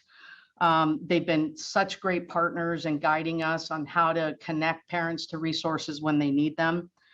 They also conduct the state mandated child and adolescent needs and strengths assessments. They're required on all children that enter foster care, and our behavioral health clinicians or our mental health providers in the community conduct those assessments. And they serve as our qualified individual, which has been an enormous lift with the Family First Prevention Services Act. And it requires an assessment by the behavioral health clinician to ensure that any placements we make in a group home setting is appropriate and has the best services available for our young people. For number 8 and 9, we appreciated the district attorney's focus on this. It has been Deputy DA's Orr's passion for about the last several years and brings it up in many of our meetings. And we were happy to partner with them on obtaining the grant. And we are, in our growth request, we'll be looking at different positions that we believe will have some state funding and be able to support not only the support of this, but strengthen our responses in the emergency response area. The state has released some one-time funding to enhance emergency response operations, given the impact of the pandemic on our workforce. So they're hoping to provide some money to help us hire more individuals. I know that the Oversight Committee's report mentioned that there were on average 13 emergency response investigations assigned to social workers, but it's currently back up to 16 as we face, like all are facing, exits from the workforce, sheer exhaustion, time off needed to try to catch up with what's been happening. So we will make all efforts to continue in enhancing those services. Next slide, please. So here's some good news. As you all remember, with this board's support, we entered the Title IV e-waiver program at the end of 2014, and we launched several new programs in 2015 that focused a lot on prevention, including our Birth and Beyond Family Resource Centers, our Early Intervention Family Treatment Court, prevention wraparound services, kinship support services. And then during this time, what also rolled out was a Black Child Legacy campaign. And although the 4E waiver ended, this board has supported continued investments in those programs. And so since we started the waiver, we continue to exceed the national standards for timely permanency within 2 years and 3 years of a child entering the foster care system. Basically, what that means is we're getting kids out of the system sooner than later. And we know research shows that the less time a child spends in the foster care system, the better their longer term outcomes. We've also reduced the total number of children in foster care by 36%. which is extraordinary. And it reflects the dedication of our staff as well as the investments in upfront services that prevent children from entering. We've reduced the number of children going into group home settings by 40%. Kids in group homes have impact on their longer term outcomes. So we're really happy with this effort. And here's where the prevention services really show impact. We've reduced the number of entries into foster care by 61%. And so we will continue those efforts, and we will continue to strengthen our permanency efforts so that we can make sure more kids are getting out while we continue to reduce the number of children entering. Michelle, can I just ask you, you use percentages. Do you have numbers behind those that are easily recitable? Or if not, I just would be important because I think it frames the point of reference from what to what, from, what those numbers are. So if you don't have those immediately handy, but if you could provide that, and I know those aren't static numbers, but at least wherever. Absolutely. Yeah, happy to follow up with that for sure. Okay, thanks. Go ahead. And then I do want to make note of our prevention wraparound services. So wraparound services, as they were built, can only be used for kids further downstream, further downstream, right? To prevent them from entering into a group home or to help them step down from a group home. And what we did was we invested $200,000 in prevention wraparound, sent it over to our behavioral health partners, and they're able to double it with FFP match, with federal match. And since that time, there were 79 children admitted during a 3-year period that we looked at. Of those 79, 61% had no further investigations, in-person investigations. 65% remained at home, and then 77% had no further substantiations of child abuse and neglect. So we're looking at using some one-time funding. Well, it's good for the next 3 years to enhance that. We see that it's working. It's helping us keep more children and youth together with their families safely in their home with these wraparound services. And then last is the Assembly Bill 2083, along with so the Assembly Bill 2083 is a mandate for a cross-systems children's system of care. And it was a Ken Cooley bill, and it requires child welfare, probation, the local Alta Regional Center, the local regional center, let's see, who else is mandated, and the County Office of Education, and then Child Protective Services to form an MOU that develops a children's system of care. So we have all the required partners at the table, but we've also added the presiding judge of our juvenile court, the director of human assistance, our first 5 Sacramento executive director, and then we recently added the Child Abuse Prevention Center. Along with this, we have our local prevention cabinet that Ms. Biegler and Ms. Boxley referred to earlier. Both of those teams have decision makers at the table. So I'm on both. Supervisor Gordon is on, Julie Galello, Siobhan Katari, Ethan Dye, Marlon Yarber, our public health partners. So this has been such an amazing effort to better understand each other's systems and to all make a concerted commitment that we are all responsible for enhancing child and family safety and well-being. So it's a great effort, and we'll be coming back to the board down the road as we develop a data dashboard to see whether this collaboration and coordination of care is actually improving the lives of the children and families we serve. So the team is working really hard at having metrics. I'll say that we got a note from the state Department of Social Services. They reviewed 50 MOUs they reviewed MOUs from 50 different counties. And we were one of 3 selected to have best practices that they're posting on the state's website. So it really speaks to the efforts and commitment of all the folks that are involved in the effort. And I'll just say one last thing, and you'll be hearing from me if I have any opportunity about the importance of prevention.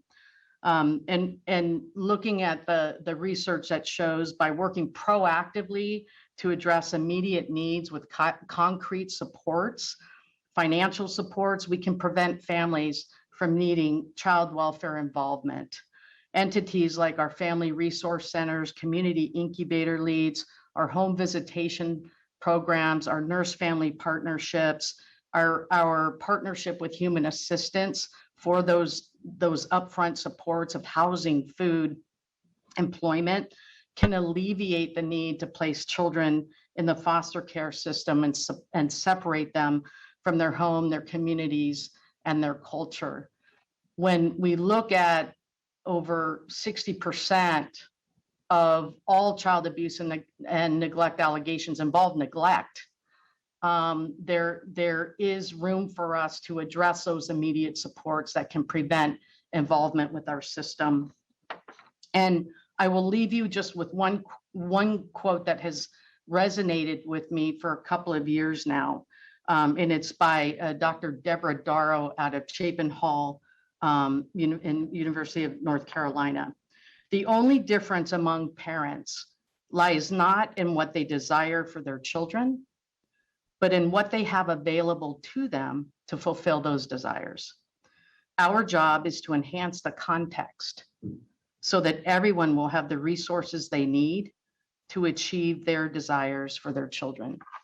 So I will close by saying we are doing this. We have more to do, but I thank this board and our county executive for supporting these upfront investments that take local funding to do, because the federal funding is not close to, it's getting close to allowing it, but not yet. So that's the end of my presentation, and welcome any questions.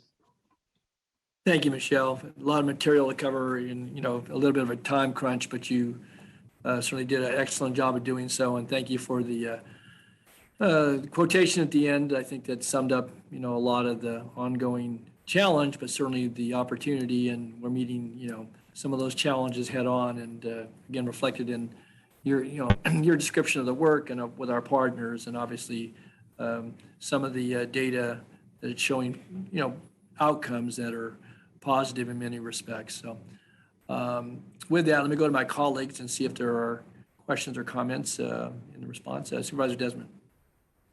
Thank you, Chair Antoli. Michelle, just wanted to thank you very much for the presentation and for the work you're doing and the work of your team. I mean, that's among the toughest jobs in government, the work they do. Very excited about your efforts in prevention upstream and the implementation of AB 2083. I think that's very impressive. And I'm really happy that I think the action the board taking today and to allow us to get more involved and determine how we can support your efforts even more to provide more prevention and better outcomes. So thank you very much. Thanks, Rich. Supervisor Cerna. Thanks. So I do want to just add my sincere thanks to you, Michelle. I've had the great fortune of working with you now for more than a decade on a number of important initiatives, measures, budget issues, and addressing some of the challenges. We've gone to DC together on 4E waiver. And I know for a fact that you are very, not just professionally, but personally invested in the work that you do. I know it touches you deeply, as it does, I think, all of us. And just really, really appreciate that continuing investment. It's something that we can all see, and your demeanor, and your commitment to the work. So appreciate it. Thank you. Anyone else? Okay. If not, then obviously we have your recommendations and certainly the report. Thank you, Michelle. I know that this will be reflected in other items that come before the board, as we continue to work together to improve the situation for children and families in this community. So again, thank you for your leadership. All right, Ann, anything before we conclude this item? Actually, yes, I was trying to be respectful of time, but I just I can't know. go Go without saying, I know Michelle and her team aren't just doing this work because it's important work and they work for the county. They're all just so committed to making sure that children and families are safe. And Michelle displays that in her presentation today. I thought your presentation, Michelle, was a bit inspiring. I worked in that department when it was a different department a long time ago, and the improvements that have been made under Michelle's leadership have just been remarkable. And I agree, I don't recall which of you said this, but I think the work that CPS workers do, I've observed a lot of county workers, and I think it is the hardest job around. They make decisions that are ultimately life and death decisions about the welfare of children. So I thank you and your team for all the great work that you do. Thank you. Okay, before we conclude this item, let me see if we have any public testimony or comments. We do not have any public comments at this time. All right, well, if there were comments, I'm sure they would be very laudatory of Michelle's work. So with that, we have the recommendations. Again, this is a receive and file. Embedded in, obviously, there's some ongoing actions and reflections on work that is continuing that our committee will be taking up in concert with, obviously, our executive team. So with that, we don't need a motion to receive and file, I don't believe. We'll do that. Unless you advise me otherwise, are we okay, Flo? I'm sorry. Do we need a motion to receive and file? No, we don't. We do not. Okay, I didn't think so. Okay, with that, that takes us we have one item remaining from the morning. We're now at 2:35 or thereabouts. So I'm going to suggest, we don't have a closed session today, is that correct? No closed session, that's tomorrow. So correct. I'm going to suggest that we take a 25-minute break to 3 o'clock, if that's okay with colleagues. We've got some fairly weighty items on the afternoon agenda. We'll come back and take item 31 first, and then move into the remaining portion of the agenda. So again, apologies to those that may be on hold or waiting, but we will recess until 3 o'clock and return with item 31 and the balance of the agenda. So, all right. Good day.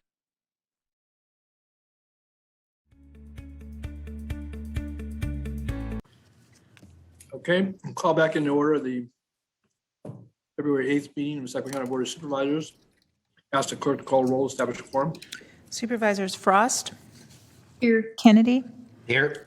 Desmond. Here. Cerna. Here. Natoli. Aye, here.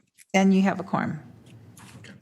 All right, thank you, Madam Clerk. So we'll resume with the final item from the morning agenda, item 31, and then we have several afternoon items to work through. And so we'll get started with first item of the afternoon session, please. Okay, item 31 is Inmate Welfare Fund Annual Report for fiscal year 2020-21. Okay. I don't know who our presenter is on this one. Someone from the Sheriff's Department, I trust. I believe it's Chief Matthew Peterson. Okay. All right, Matthew. Good afternoon. Thanks for joining us. And sorry for the delay in getting this item not a little earlier, but no problem. Good afternoon, Chair Natoli and members of the board. I'm Chief Deputy Matt Peterson. I'll be presenting this year's Inmate Welfare Fund Annual Report for fiscal year 2021. Next slide, please. So I'll start with just kind of giving you a framework of overall how the fund works so you guys are aware of it. Penal Code Section 4025 allows the sheriff to operate a store, which is essentially collecting commissions from commissary or telephone revenue. Dictates it'll be deposited into the Inmate Welfare Fund. It should be expended by the sheriff primarily for the benefit of inmates, their education and welfare. And that it can also, any funds that not needed for the welfare of the inmates may be expended for maintenance of the county jail facilities, including salary and benefits of program personnel. And then there's an annual report that's provided to you. Next slide, please. So in that annual report, we provide the statement of reviews and expenditures, statement of change in financial position, and then a 5-year analysis of the operations of the fund. Next slide. So there's a committee that decides or makes recommendations to the sheriff as far as the expenditures for this fund. It's a 5-member committee. The chair is my assistant, who's a sergeant with the sheriff's office, the chief departmental administrative services for our department, the chief, and then the assistant commander at the main jail, RCCC and work release. They meet a minimum of once a year. 3 members create a quorum, and obviously a majority needs to pass to go forward for a recommendation. There can be an appeal by one of the committee members if they'd like to, and that would go to me. Next slide, please. And here's the time frame that we work on. So each individual division works with their staff to prepare a proposed budget that's presented to the captain of those divisions, who then forwards it to our fiscal division within a month in April. Then they're all combined and then distributed to the 3 divisions so everyone can review that. All the members can review them. The meeting is held roughly in the middle of May, where the vote occurs. And then a month later, those recommendations are submitted to the chief deputy and then ultimately to the sheriff for final approval. And then it becomes effective at the beginning of the fiscal year. If there's any mid-year augmentations or changes, that's usually coordinated through an email vote by the committee members. Next slide, please. So I'll preface this a little bit with, you know, in the backdrop of the pandemic, this was an unusual year for the Inmate Welfare Fund, with considerably less inmates in the jails, where a lot of the programs were shut down and not working. We had a lot of basically less expenses for the programs and services we typically offer. So we also saw an excessive amount of revenues compared to our normal revenue. So total revenues were 6.7 million. Commissary commissions just over 4 million. Telephone 2.4, and then the interest is 59,000. So that's just the interest that we get on the money that's in the bank that gets rolled into the fund every year. And then this other amount, that's primarily revenue received from, we have bail bonds flyers that are up in the booking areas, and that collective group of bail bonds agents, they provide that funding to the welfare fund. Next slide, please. So these are all the various categories of expenditures for 2021. So these work hand in hand with the additional programs and services we provide through AB 109 funding. These are kind of more of the historical ones that we did before that funding source came to us.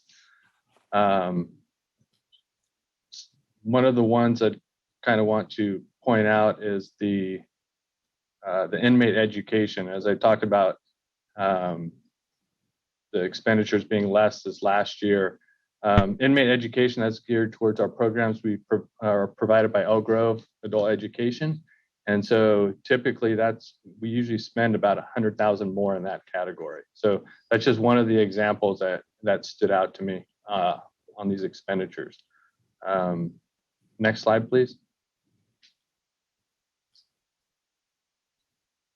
So these are the position. So 3 years prior to this, we have spent more than we've taken in. And so, but this is kind of that anomaly where we ended up with over $4 million excess of what we've spent. So the fund balance as of June 30th is just over $11 million. Next slide, please. So these are all the county positions that are funded through the Inmate Welfare Fund that provide these services directly to the inmates. So librarians, recreational specialists, the records officers who process and work on the fund, social workers, and then there's I guess 2 split positions of an accountant that manages a fund for the department. Next slide, please. Yeah, can I ask you, just give me this as Supervisor Tolley, before you go back to that slide just for a second. So the social worker positions is 4 total for the 2 facilities. Are they connected to our Department of Human Assistance or to DHHS, or are they assigned through the Sheriff's Department? And what is the role within the institution for those social workers? Sure, yeah, they are assigned to the Sheriff's Department, and they are assigned to each jail. They work collaboratively with the outside providers in the county, and they act as a resource absolutely for any needs that the inmates have. So it's whether it's connecting to family members, getting applications to services. They work as a go-between in any way possible. A lot of times it's, they're having problems with family outside. There's, they're asking for requests to have special visits or things like that. And they help accommodate all those types of things. Do they interface with the correctional health staff too? Absolutely, if that comes to their attention, but typically they would be more of a liaison and connect them up with correctional health rather than providing much of a service themselves.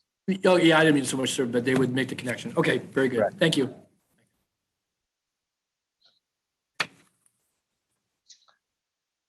And so the one-time reduction. So as I was discussing how there's a kind of an influx of revenue versus expenditures, we were able to, because there was room in our AB 109 allocations from that year, we were able to move all those personnel costs to the AB 109 funding rather than inmate welfare fund. So for the last 7 years, they've been paid for out of the inmate welfare fund, but just because of the salary savings that presented themselves in AB 109, we shifted that cost. Then also the service reductions based on COVID were about $235,000. Kind of large purchases that were made was a body scanner at each jail. The need for that is obviously directly related to the welfare of the inmates. This technology really helps with finding drugs that are secreted on people, and that's become an issue that we're very concerned about. So we have body scanners at each of the jails. Then $250,000 in inmate training, and then that I discussed earlier, the Elk Grove adult education, we spent just over $70,000.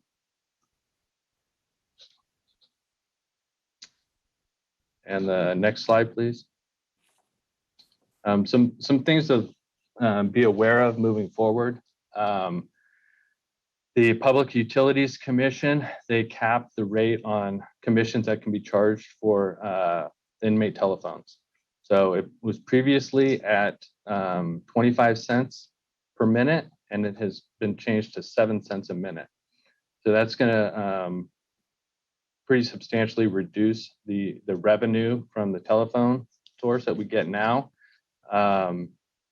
Next month, I anticipate that we'll come before your board to get approval for a new telephone provider contract, which builds in these new rates and the funding that we receive from that.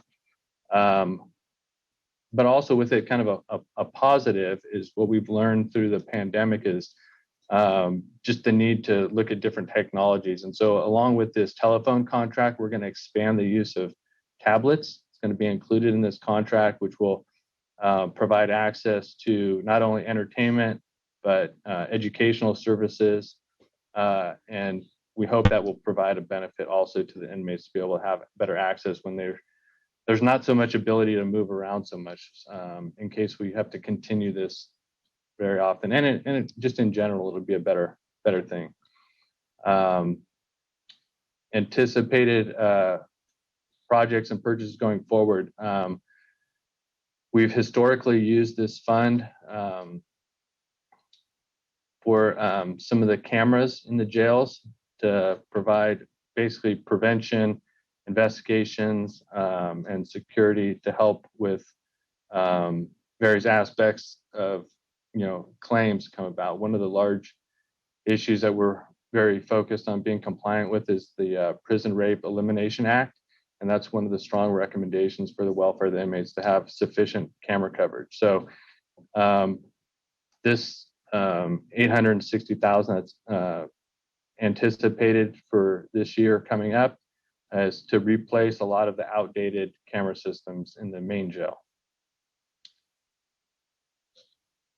And I believe that's my last slide. So I'll be happy to answer any questions that you may have. Okay. Well, thank you, Chief Peterson. Let me go to colleagues first for questions, comments. Okay, I don't see any hands raised. So let me do this, and let me go to public comment, and I'll bring it back to the board before we take this item up for a motion. And we do have All some, right. we do have public comments. Very good. Okay, let's go to our callers. Okay, please transfer the first caller.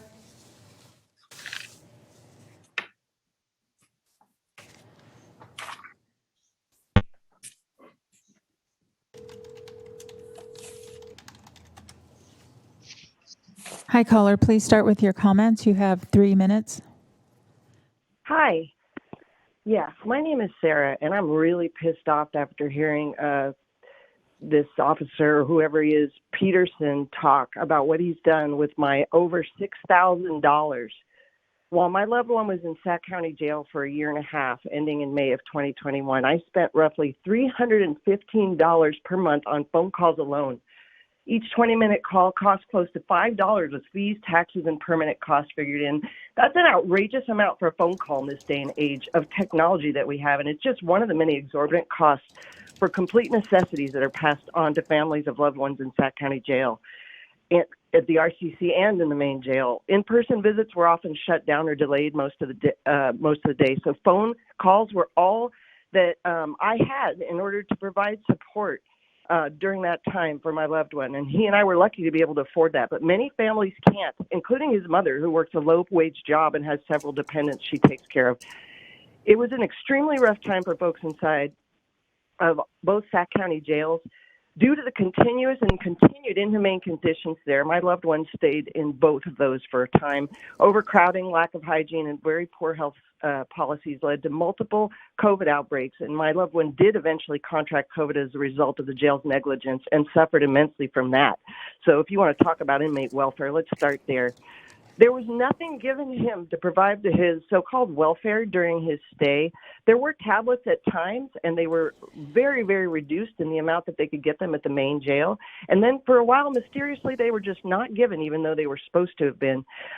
Even basic necessities like food was substandard and insufficient as well. The food was actually inedible, and my loved one told me that it was often visibly rotten and moldy, and sometimes even had bugs in it, and that's just disgusting. And as a result, he and the others who could afford it had to purchase items from the commissary to eat. And those items are like $1.25 for a dried ramen soup, which I can buy at the corner store for about 20 cents. So I'll tell you what, there's been a profit margin of 54% for the Sacramento sheriff on taking on the backs of the families of these people who are stuck inside that jail.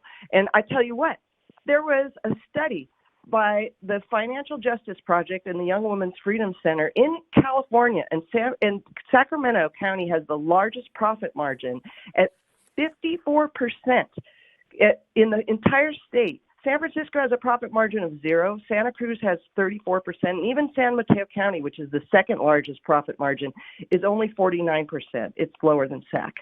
So it's just disgusting. It's disgusting the amount collected and all of this talk about body scanners and everything. Those don't contribute to welfare as much as providing some food that they can eat. Let's start there. And if there's a reduction in services, why in the hell wouldn't you lower your profit margin from 54%? I want my $6,000 plus dollars back. My loved one did not benefit from that at all and had to purchase all of his own food, got sick with COVID and has long COVID symptoms. I want my money back. Where's my money? It's not benefiting the inmates. It didn't benefit the inmates.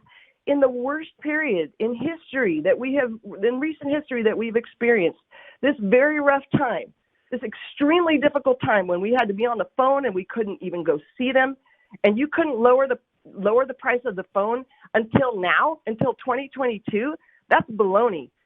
And to say that you have social workers available, yeah, right, and recreational specialists that you're paying and records officers. What about some food that is not moldy? Huh? What about that? What about hygiene items? What about real welfare? Let's start there. Sarah, I'll need to ask you to conclude. Go ahead and wind up your comments if you could, please. I wasn't planning to come all pissed off like this, but after I just heard that report, I'm so upset. I am just really upset. And I'm a fortunate one. I had a decent paying job during that time. And I know a lot of people are not as fortunate as me, and they're really suffering. They weren't able to talk to their loved ones or get extra food from commissary. But you got to start with basics. If you're going to take a 54% profit margin, that is price gouging. That's baloney. And I'm just horrified by it.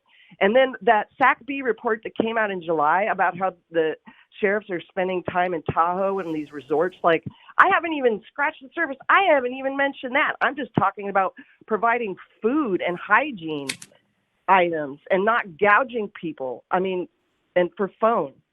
Like, I haven't even had a chance to go into the other items that they're wasting money on. This is baloney. Sacramento, we got to stop this. We got to stop this. Thank you for listening, and I'm sorry for being so angry, but this is real. This is real. I want my fucking money back. Thanks. Okay. Thank you, Sarah. Next caller.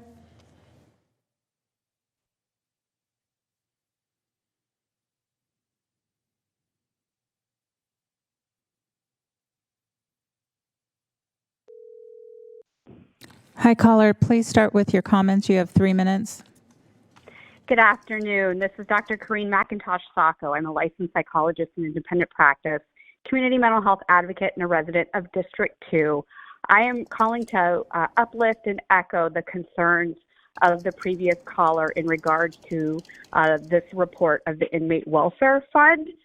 Hearing that report, you would think that this county and this sheriff's department hasn't been under a consent decree for the past 2 years for failing to provide constitutionally required mental health and medical care to people in the jail, for imposing harsh and extreme solitary confinement conditions that disproportionately affect people with mental illness, and discriminating against people with disabilities. And there's been very little progress made toward compliance. So it's hard for me to think that all of those funds are actually going towards social workers or what you call inmate education. The most recent monitoring report of October 2021 indicates there continues to be a total unwillingness on the part of the Sheriff's Department to implement and follow better policies. Most importantly, it's alarming that Sheriff Scott Jones has been obstructionistic to oversight by the County Inspector General. True improvements in the jail for people with disabilities is more than just having this report on inmate welfare funds. This board must not sit back and wait for a new sheriff to be elected before taking responsibility for its constituents inside the county jails. This sheriff's department isn't going to change a culture that will continue to fuel lawsuits and rights violations, no matter how much money is poured into the jail. The sheriff's department gets 37% of budget funds, and yet they continue to foster rampant misconduct and injustice. And this won't go away when Scott Jones retires. I have to believe that this board has the power and the will to create accountability for some of the worst cases of degrading, unnecessary, and harmful deprivations for people in acute mental health distress inside the jail. Every other week, there's a news article in the Sacramento Bee about people who've been brutalized while being detained in Sac County's jails. This is intolerable and must be addressed with urgency. I implore this board to issue a vote of no confidence in Sheriff Scott Jones specifically and the Sacramento County Sheriff's Department, similar to what Santa Clara County Board of Supervisors did in August 2021. In addition, I recommend this board request for our state's Attorney General to conduct a civil rights investigation into the Sacramento Sheriff's Department for engaging in a pattern or practice of unconstitutional conduct. Lastly, I urge this board to divest funds from the Sacramento County Sheriff's Department and invest in health and human services, like the presentations you just heard from Child and Family Adult Services, to actually help to improve the quality of our county residents' lives. Thank you for your consideration. Thank you, Dr. Sacco. Next caller.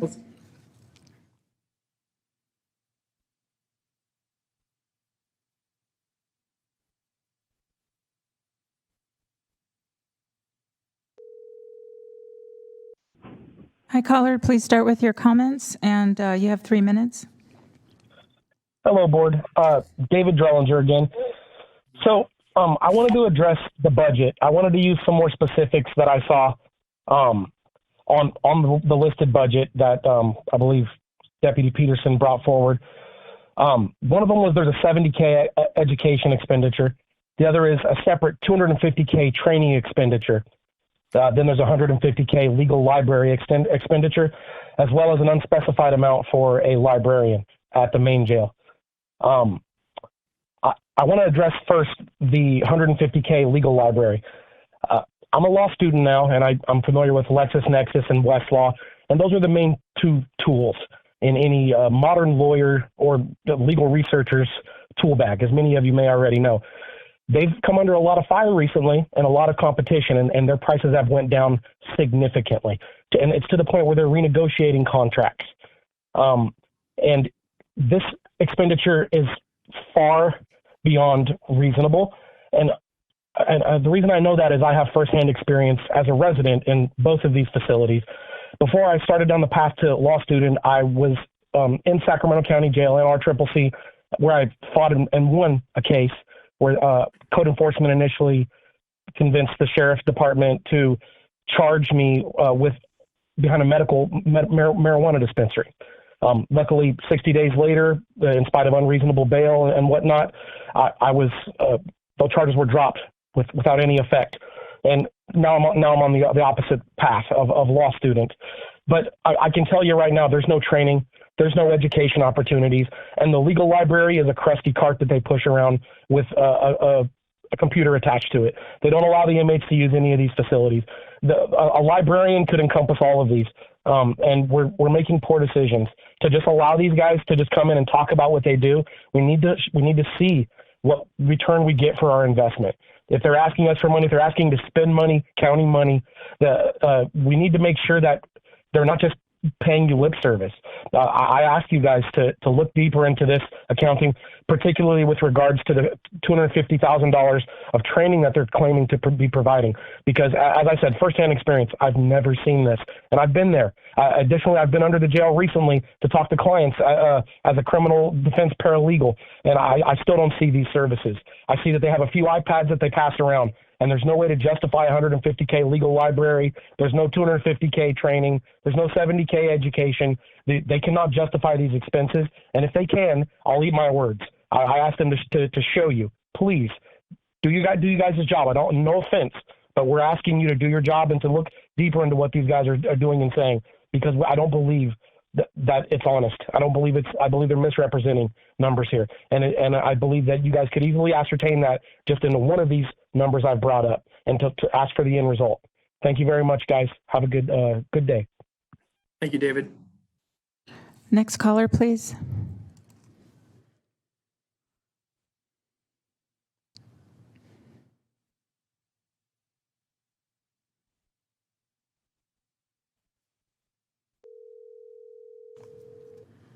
Hi, caller. Please start with your comments. You have 3 minutes. Hi, good afternoon, board. This is Mackenzie Wilson with Incarcerate Sacramento. I want to start out with just a shout out to Flo and the clerks and all the other staff. Y'all are just the real MVPs every week who get us through and get us into this place. And every time I call in, it's just great exchanges. So I really appreciate you folks. Y'all are amazing. I've been calling on item 31 because there's all kinds of concerns with it. I think publicly the concern started last July when news broke about the ways in which this money had been previously spent. And so before this item ends today, it would be cool to get an update or some commentary from the board on like where that is, because what was asked was an investigation from the Inspector General months ago, and there's been no like follow-up or transparency around like what kind of accountability we're bringing to the Sheriff's Department around the Inmate Welfare Fund. What I heard today was that there's $11 million being that is just sitting, and I understand COVID is a thing, but I also think that I recognize that only about that there were just a couple $100,000 that weren't spent because of COVID. And that leads me to believe that there's all kinds of things that people inside of Sacramento County jail systems are being deprived of. Just during COVID, we're hearing things like soap, masks, and all the other things that are needed to take care of themselves during these pandemics is kind of crazy, knowing that there's just $11 million sitting there. I also am wondering what kind of oversight the board is going to bring to the fact that like this, I mean, when this committee only meets once a year, that means that these people are not meeting to meet the needs of people inside of this jail. That means that these people are meeting, deciding on what the bare minimum is to spend to offer programming to those inside. Incarcerate Sacramento works closely with folks inside RCCC and downtown Sacramento and the downtown jail. And I've heard all of the time, hear all the time about the horrific conditions, the lack of access to resource, the lack of things to do. I mean, pre-pandemic, people were spending 23 out of 24 hours a day in their cell in the downtown jail. And now during COVID are spending even more time alone in their cell and not receiving any programming or services.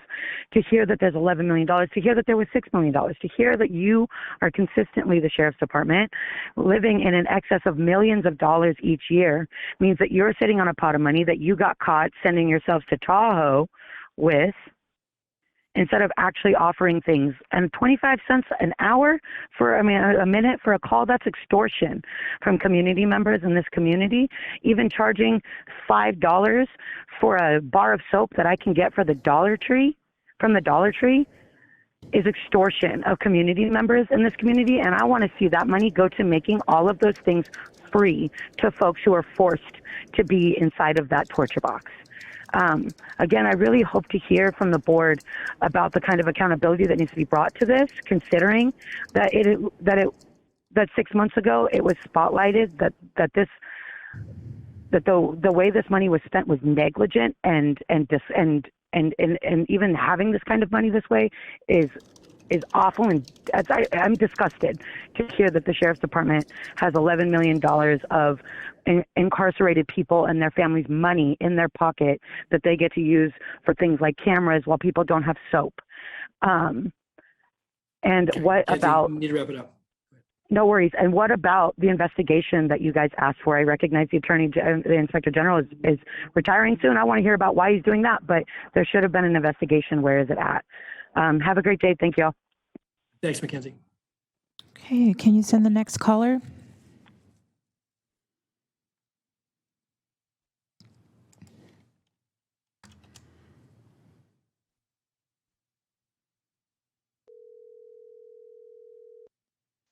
Hi, caller. Please start with your comments. You have 3 minutes.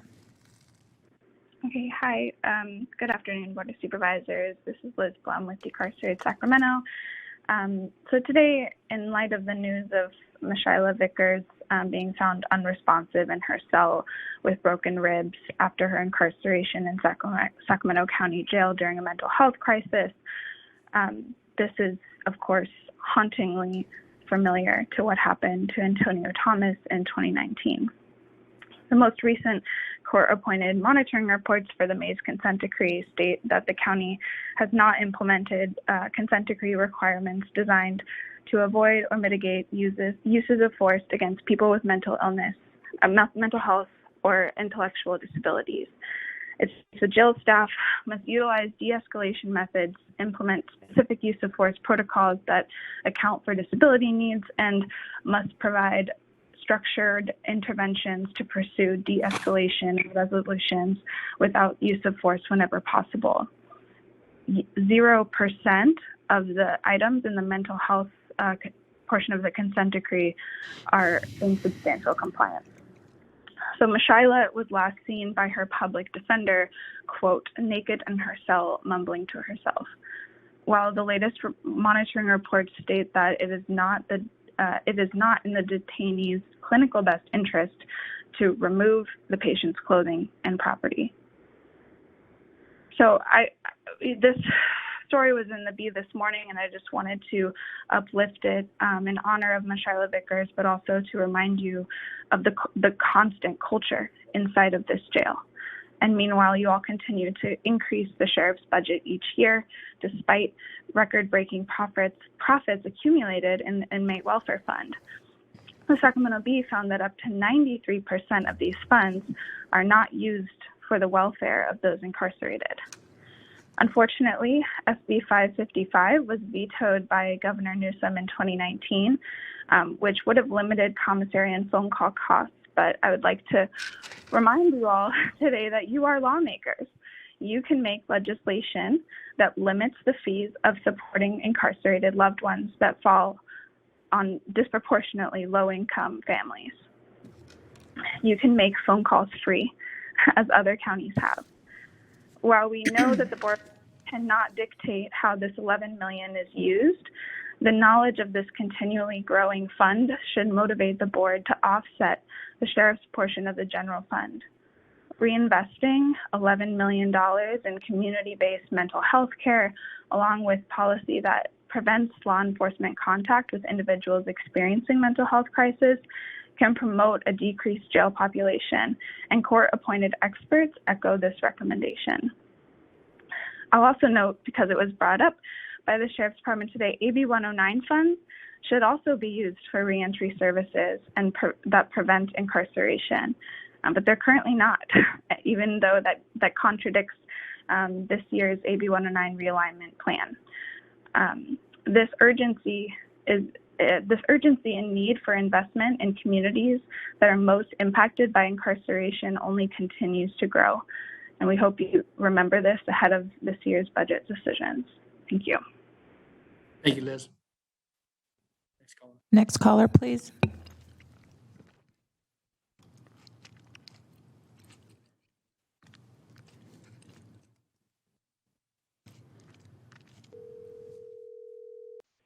Hi, caller. Please start with your comments. You have 3 minutes. All right. Hello, my name is JL, and I'm calling on behalf of the families and folks inside who attest to the fact that there is no education going on nor any recreation happening in the 2 jails. Might want to take them off of constant lockdown first. How is so much money being spent on something that is not actually happening? And regarding social workers, this is new to me because all the folks I'm in contact with rely on me and other community advocates to contact medical staff or prison law office to get them medical treatment or mental health treatment. This money needs to be redirected into something that is actually happening for these people, like toilet paper and soap to start. I'm very upset that these numbers are even being said out loud. I love to see the proof of this.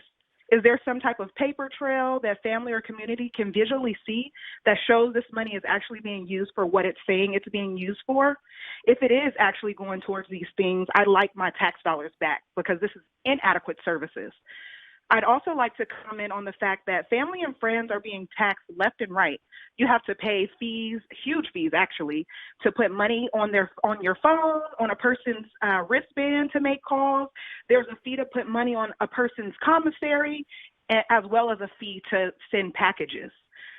In my opinion, there is something really wrong with this system, and it needs to be reviewed and worked on as soon as possible. Thank you. Thanks, JL. Okay, I'm just Excellent. double checking one more time. I believe that is our last comment. And so I will close it now, but that's it. We don't have anyone else in the queue. I wanted to ask a couple of questions, and other colleagues, I see Phil has a hand up, but I wanted to, and maybe this is a question for county council. As it relates to pricing of commissary items, I know that the contracts, as the Chief Peterson pointed out, have to come to the board for the telephone services. But on the commissary items, Lisa, I think I use an example for the general public at the airport. In our operations of the airport, we prescribed, at least generally, that there be street pricing for foodstuffs and for other items. I mean, obviously, there's still free market opportunity, but here we have a confined population, and the example you used, $1.25 for the cup of ramen. That, and then however you equate this to profit or margin of cost versus recovery. Do we have the ability as a board to, if again, I think commissary is an essential piece of services for those that are incarcerated, but do we have the ability to impose street pricing? Well, the welfare, inmate welfare fund language in the penal code does not address how the prices are set, as far as I can tell. So I would have to do further research into whether there's been any case law or other interpretation as to that. As I think you all know, the penal code basically states that the sheriff's department controls these funds and also provides some mandates that they have to do in managing these funds and setting the collection of the funds. So I'm not 100% sure of your answer. I can certainly look into it. You're kind of breaking up, Lisa.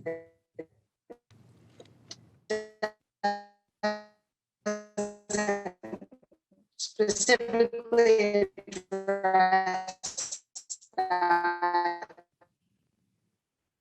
bad connection. I'll send her a message. Okay. Okay. It sounds like she can look into it. I would just say I think that's important. That there's a margin here, and but there's full cost recovery plus, and I think at some juncture, irrespective of what's provided on the service side with these funds, that's an important component. I know I've got three colleagues punched up. I just wanted to ask one other question, and this may go to Ann. Ann, my recollection was what a couple of callers said that when we had this item, whatever context it was discussed last summer, we had asked the IG or referred to the IG. I know that Mr. Evanston has left county service, but I have no clue where that stands. And I think that,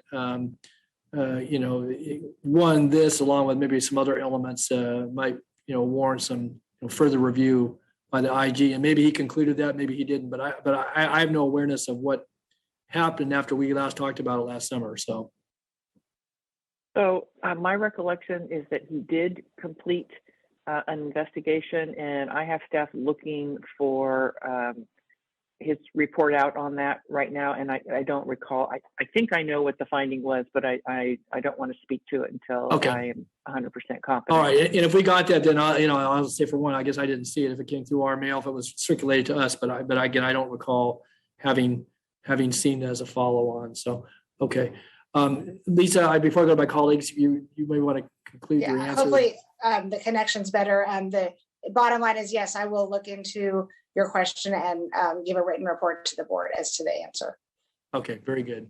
And I might suggest that since we have another matter that's related to the telephone or telecommunications contract coming for the board, I trust some of the same folks that have followed this with interest. We're going to follow that, and certainly that might be an opportune time to have some discussion about commissary operations as well. So, okay, thanks. All right, I got three members. I got Mr. Cerna, Mr. Kennedy, and Mr. Desmond in the queue. Go ahead, Phil. Thanks, Mr. Chair. So you precisely beat me to the punch on the principal question I had. Was disconcerting to hear from one of the speakers, at least their account of what's being charged in the commissary. And especially as it relates to, again, they cite it, so I don't know it to be, authoritative, but compared to some of the other county jail systems that were mentioned. And I'm glad that our county council is going to look into this. I think that first and foremost needs to be understood clearly by this board. I was so taken aback by that reference that I was curious. So I kind of course, I'm not an attorney, but I did the dangerous thing and Googled the penal code section just to read for myself some of the language. And it seems to make reference to the quote unquote county's treasury. And unless I'm missing something, that would be our general fund, I believe. But it seems to me that maybe at the very least, we'd like to maybe confirm one way or another what other jail systems, other county jail systems are charging. I'd be curious to know. And if, we have a history of deviating substantially in terms of the price for things like, noodles and toilet paper and toothpaste, that's going to be disconcerting to me and perhaps others, especially, given the limited options for sustenance and basic needs inside the jail system. So curious to know that, and appreciate the fact that you did beat me to the punch, Mr. Tolley, on the question. Okay, thanks, Phil. Patrick. Okay, thank you, Chair. You both beat me to the punch. Good to hear from you, Patrick. So I twofold. One is I agree with Supervisor Cerna in that I'd like to find out and get a report back on where we're at as opposed to other jail systems for what we charge. But the other side of it is what we're spending the money on. And because I know that the reason this, I think I brought it up months ago, and when I first asked the Inspector General to look into it, was because of the reports that we've heard about and the reports in the B, specifically faulting the Sheriff's Department for using money for travel expenses and for, if I believe right, we've heard reference to it, a conference or something or meeting up in Tahoe that this money was used for. And I'd like to get a report back on if that's, first of all, if that's a legal use and permissible use of these funds, because my belief is that they were intended, the legislative intent of this program was that money was to serve actual inmates and not necessarily our staff going on any kind of trips. So I'd like to find out, what the parameters are of what this money can be spent on, and also what the Board of Supervisors can do to ensure that not just the letter of the law, but the intent of the law is actually being realized. So, thank you. Thanks, Patrick. Hey, Rich. Thank you, Mr. Chair. And yeah, I appreciate comments by my colleagues. I have a lot of the same concerns. First and foremost, Mr. Chair, I was looking for a report back from the IG on this as well, and I couldn't find it. So I would, if someone could forward it on to me if it has been completed. And the last I saw was a correspondence back in July when the media reports came out about this. So I'd appreciate that. I think I'd also, looking at what they're doing, a deeper dive into this, obviously, and looking at best practices in other counties. And it just strikes me, yes, I think we have an issue in terms of how much we're charging for some of these services and both the expenditures. And what I'd like to do is since Chief Peterson, can you talk a little bit about what the Sheriff's Department does to evaluate the charges that you impose on the inmates, and always looking to see if those are fair and reasonable and in line with what other counties are doing?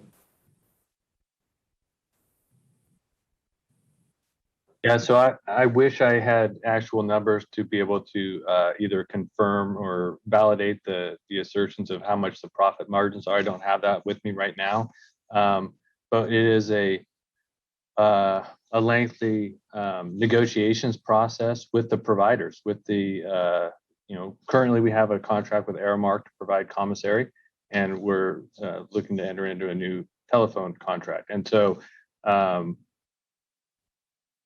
basically we stay in line with the industry standard primarily, and that's based on those negotiations of how it works. And there are, I'm not to,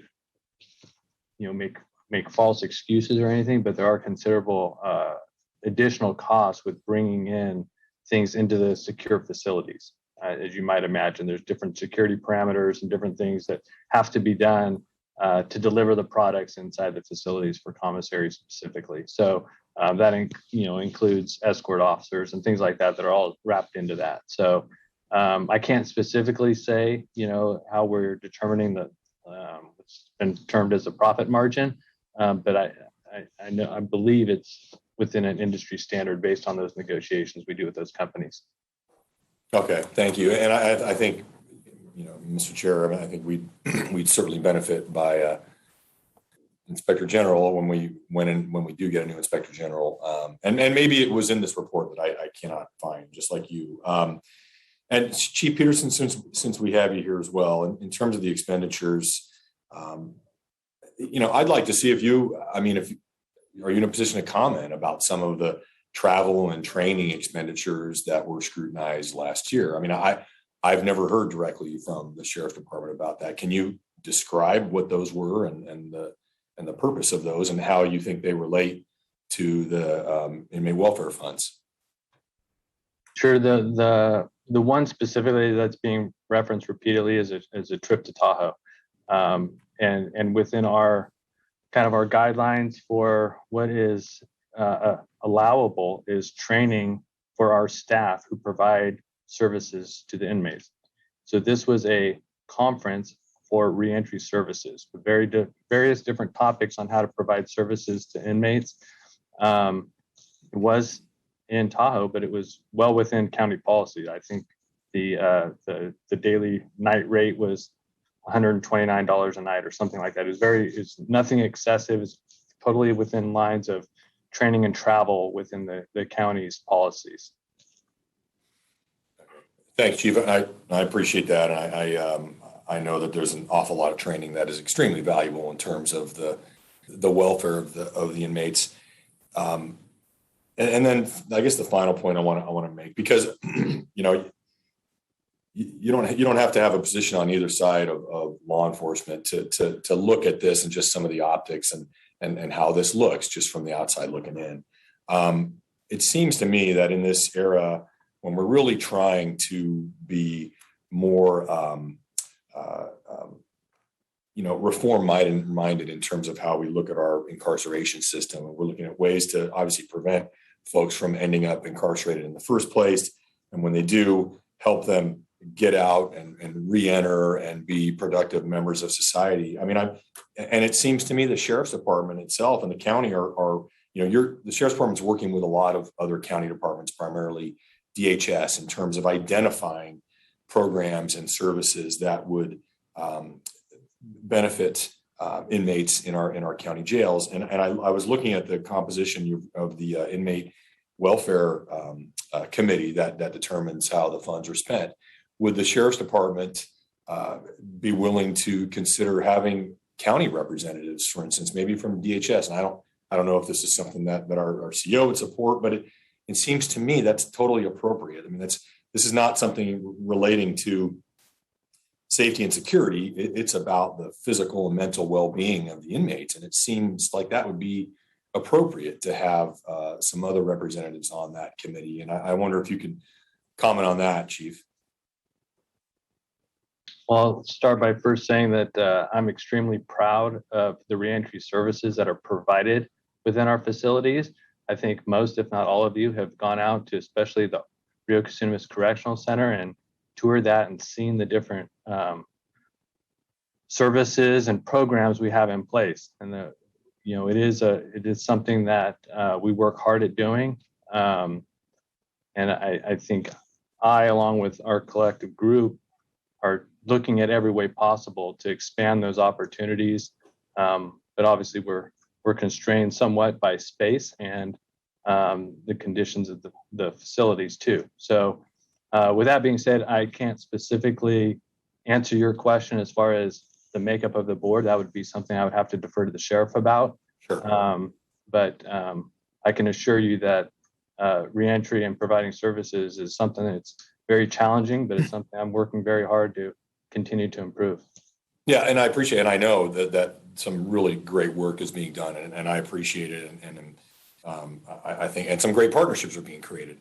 I'm just saying, in terms of the context of this Inmate Welfare Fund Committee, I mean, I think it could actually be complementary to that, is what I'm suggesting. So that would be, my request, Chief, is to maybe have that discussion with the sheriff, and maybe that's a discussion we can have with our county exec and possibly DHS as well.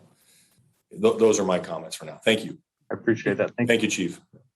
Yeah, I just piggyback on what you just commented on, Supervisor Desmond. I would concur that there's value to, and again, maybe up to the sheriff, and I appreciate that Chief Peterson will be the messenger on this, but if we're, portraying this as inmate welfare and really, have at the heart of it, whether it's reentry services or support services and so forth, and in light of, where we stand, not just with the consent decree, but with the conditions that we're all well aware of in the, correctional facilities, that it would make sense that, because this kind of comes in as a piece of a larger pie and doesn't necessarily, have a real comfortable fit. And I guess I would encourage us, and certainly the sheriff, but as a board and a county, to look at our sources of revenue, certainly our service delivery within the institutional framework. And obviously we as a board have the broad responsibility of what happens before and after in a lot of respects with health and human services, mental health, substance abuse, and the like. And obviously sheriff is partner on some of those services as well. It seems to me that, we're at a juncture where, and this may be an anomaly in any given year, and if we make some adjustments, it may be less. But, our board and certainly, the elected sheriff, I have, a big responsibility to public safety of this community, but also it's the safety and welfare of the folks who are in custody for, a variety of reasons. And I think the time has come, if we're going to be open and transparent. And again, I appreciate what, the chief has said. He has his, ranking, supervisors and managers of the institution looking at things and, looking at safety, including cameras for the, protection of assaults on inmates in this, in the facility. I get all that, but I think the optics, as you mentioned, Supervisor Desmond, but more than that, I think it's the substance. And as we spend many hours in session on a regular basis talking about items that are related to conditions both in as well as outside of our jail facilities, I just think it makes good sense to broaden that and have somebody. Again, that's why I asked about social workers early on. Is that that may be under the authority of the sheriff, but what is their role? Is there more that can be done? And again, if that's solely left to sheriff's administration, then that will be looked at through a certain lens, versus maybe having some of those folks at the table when you're talking about some of those needs that are understood that may be related to health, might be related to social conditions, and certainly might be related to some of the essential items that come through the commissary. And what gets charged, not just about budgeting to spend the money, but how much money is projected to be taken in, and what's the reasonable assignment of those funds, but also a reasonable amount being charged. And I guess I want to ask too, and I think this is appropriate, being that we're going to see a contract, it sounds like from what Chief Peterson says, on the telecommunications service. I guess I'd like to take a review of and I know we approved it, the board did, the Airmark contract, to see what that provides for. I've heard colleagues ask for other information. I'm not putting this on Chief Peterson, but the contract is something that our board approved. And I think it's worth the scrutiny to look at, because if we're contractually held to something right now, recognizing the higher levels of security for the importation of materials in items into the jail, and also how they're delivered to inmates and made available. I get all that, and that has added cost, and that'd be part of the margin here. But it seems to me that we're at a point in time where this discussion, coupled with a whole lot of other discussions we're having, including how we improve conditions, and maybe supplement or in some ways what's being offered here as a part of the basic program. And so, and again, certainly sheriff has a great degree of latitude with respect to that. So, and I don't know any comments you might have, but I think that this again brings focus to items that are very, very connected to other items we're talking about as relates to jail facilities and outcomes and treatment. Well, we can certainly look at the contract. By the time we get the contract, it's been negotiated. And so if there were changes that we would want, it would have to go back and be renegotiated. But we will certainly look out for it and pay attention, and happy to engage early in the process if the sheriff's department is willing to do that. Well, the contract can't go forward, which means I guess services would Correct, cease correct. if we didn't approve it. And so, again, I don't say this with any belief that you and your staff wouldn't get cooperation, but just to say this negotiated and that board supervisors either take it or leave it.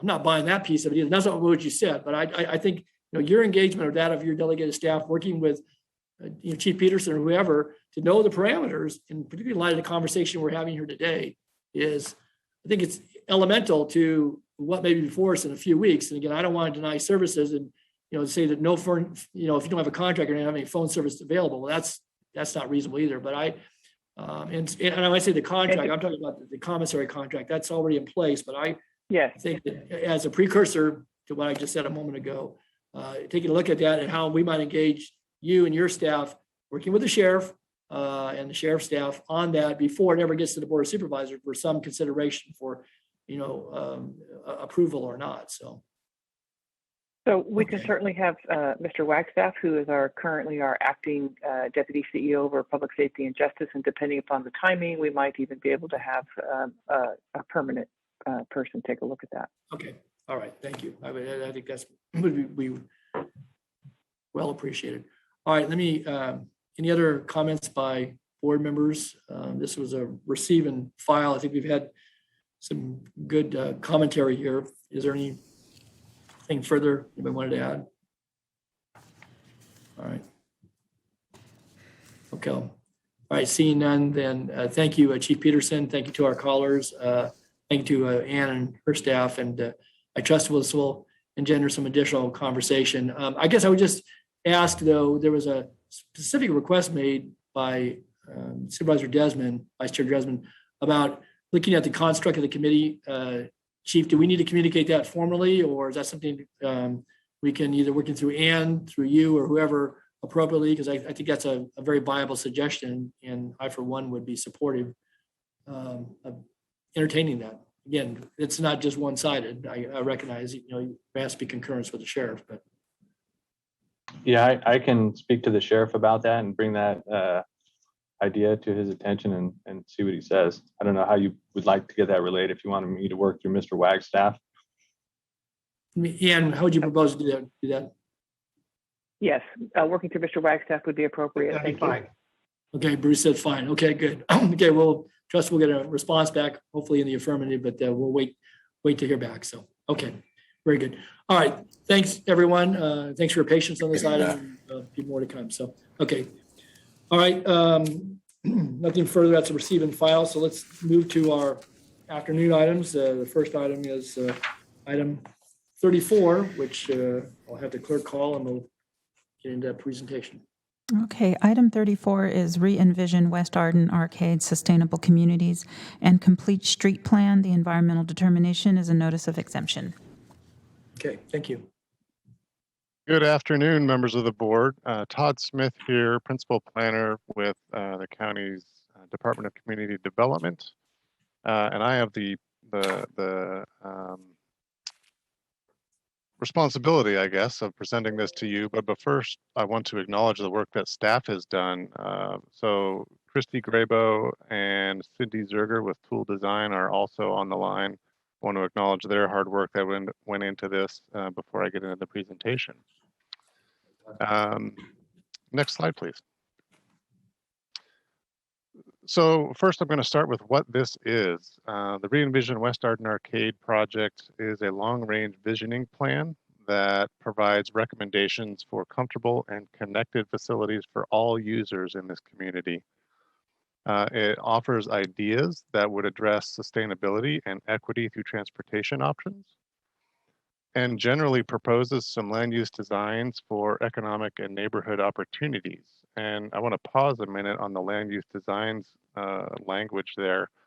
There are a number of concepts in the plan, but this plan itself is not a community plan. It does not represent rezoning or any land use action. These are, again, concepts that could be implemented subject to additional technical analysis and evaluation and engagement. Next slide, please. So we started this effort in early 2020, and lo and behold, the pandemic hit. So we had to really quickly reevaluate our outreach effort, our community engagement. We shifted to virtual workshops, virtual stakeholder meetings, and community engagement efforts over the last couple of years. Worked through that in summer and fall 2020 and spring, summer 2021. A lot of internal coordination with county DOT to vet some of the ideas. And then we worked through some refinements to the plan, had some additional reporting back to the community through follow-up workshops, and then put together the draft plan, which is before you today. Next slide, please. So I also want to mention of the community engagement effort that was a really significant part of this. And the slide tells you everything that we've done. We created a community advisory committee, or CAC, to hear feedback directly from individuals, residents and business owners and community members with the CAC. Had a really intensive push through various media outlets, social media and that kind of thing. We had a listserv where over 2,000 people signed up to participate and hear additional information as the project progressed. Set up a project-specific website where folks could catch up on the latest information, the status of the plan. We made a specific effort to translate project materials, outreach materials, informational documents to 6 different languages that were representative of what we know about the Arden Arcade community in particular. One other unique way that we engage with the community, we set up 50 sidewalk decals. That's what's showing on the slide here. 50 of those throughout the plan area in highly trafficked locations, major intersections, so places where people would likely be walking or traveling or cycling. We had some online surveys, again, translated in 6 different languages. A number of stakeholder interviews, and that ranged from, key business owners in the community, local residents, a number of, for example, the key stakeholders in the business community would be a number of the car dealership owners on Fulton Avenue and some of them along Arden Way, just as a couple of examples. Staff also reached out to a local school to have some student engagement and develop a lesson plan. And this is all summarized here on the slide, but you can see it in a much greater detail on page 33 of the plan document itself. Next slide, please. So the plan overview, just real quickly, chapter 1, it tells why we're doing this plan, sets the stage for why the plan was created. Chapter 2 goes into the existing conditions. What are the circumstances like as it relates to transportation in this plan area? Chapter 3, we get into the robust community engagement effort that was completed. Chapter 4 We highlight the plan's recommendations for infrastructure improvements on a number of the corridors in the plan area. Chapter 4 also identifies a few potential spot treatments and design concepts. And I want to be really clear here where some of those potential spot treatments or corridor ideas are going to take additional work. Some of those were a little bit more aggressive than we can currently support. And so I want to acknowledge that in Chapter 5, some of those key recommendations where we know that there's going to be a challenge because of their main thoroughfares, for example, Watt Avenue. It's really one of the only major north-south connections, that one and Howe, that actually go over the river. So 2 examples where there's a lot of traffic in the community, north-south. We want to be careful about how we go about planning on those particular streets. And so those are those unique circumstances for which formal recommendations could not be made at this point. We would necessarily engage further with the community and county DOT to figure out what is feasible, just taking into account all the needs of those streets. And then Chapter 6, we identified a couple of corridor priorities that we could move, at least in theory, more quickly on, subject to further technical analysis and funding. Next slide, please. So this is just one example of what the plan recommends. This is a graphic depiction of the cross-section on Bell Street. On the left, you've got the existing conditions where you see the bike lane that's closer to the travel lanes with parking on the edges. And on the right, the concept that's proposed here is still maintaining the 2 main travel lanes, but using the space for the bike lanes, putting it in a different configuration on one side of the road. So it's both directions with bike lanes in a single horizontal alignment. That provides a safer opportunity for cyclists and pedestrians that's separated from the traffic. Next slide, please.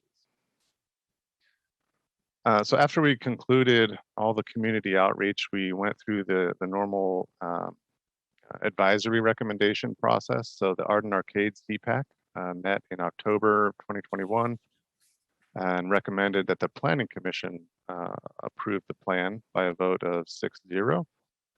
We also took this plan to the Sacramento Bicycle Advisory Committee in November, received approval recommendation there.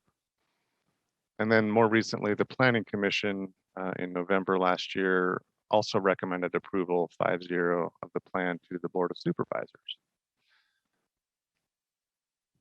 And so staff's recommendation, next slide, please, is that the board recognize the exempt status of this request under Section 15262 of the California Environmental Quality Act, or CEQA.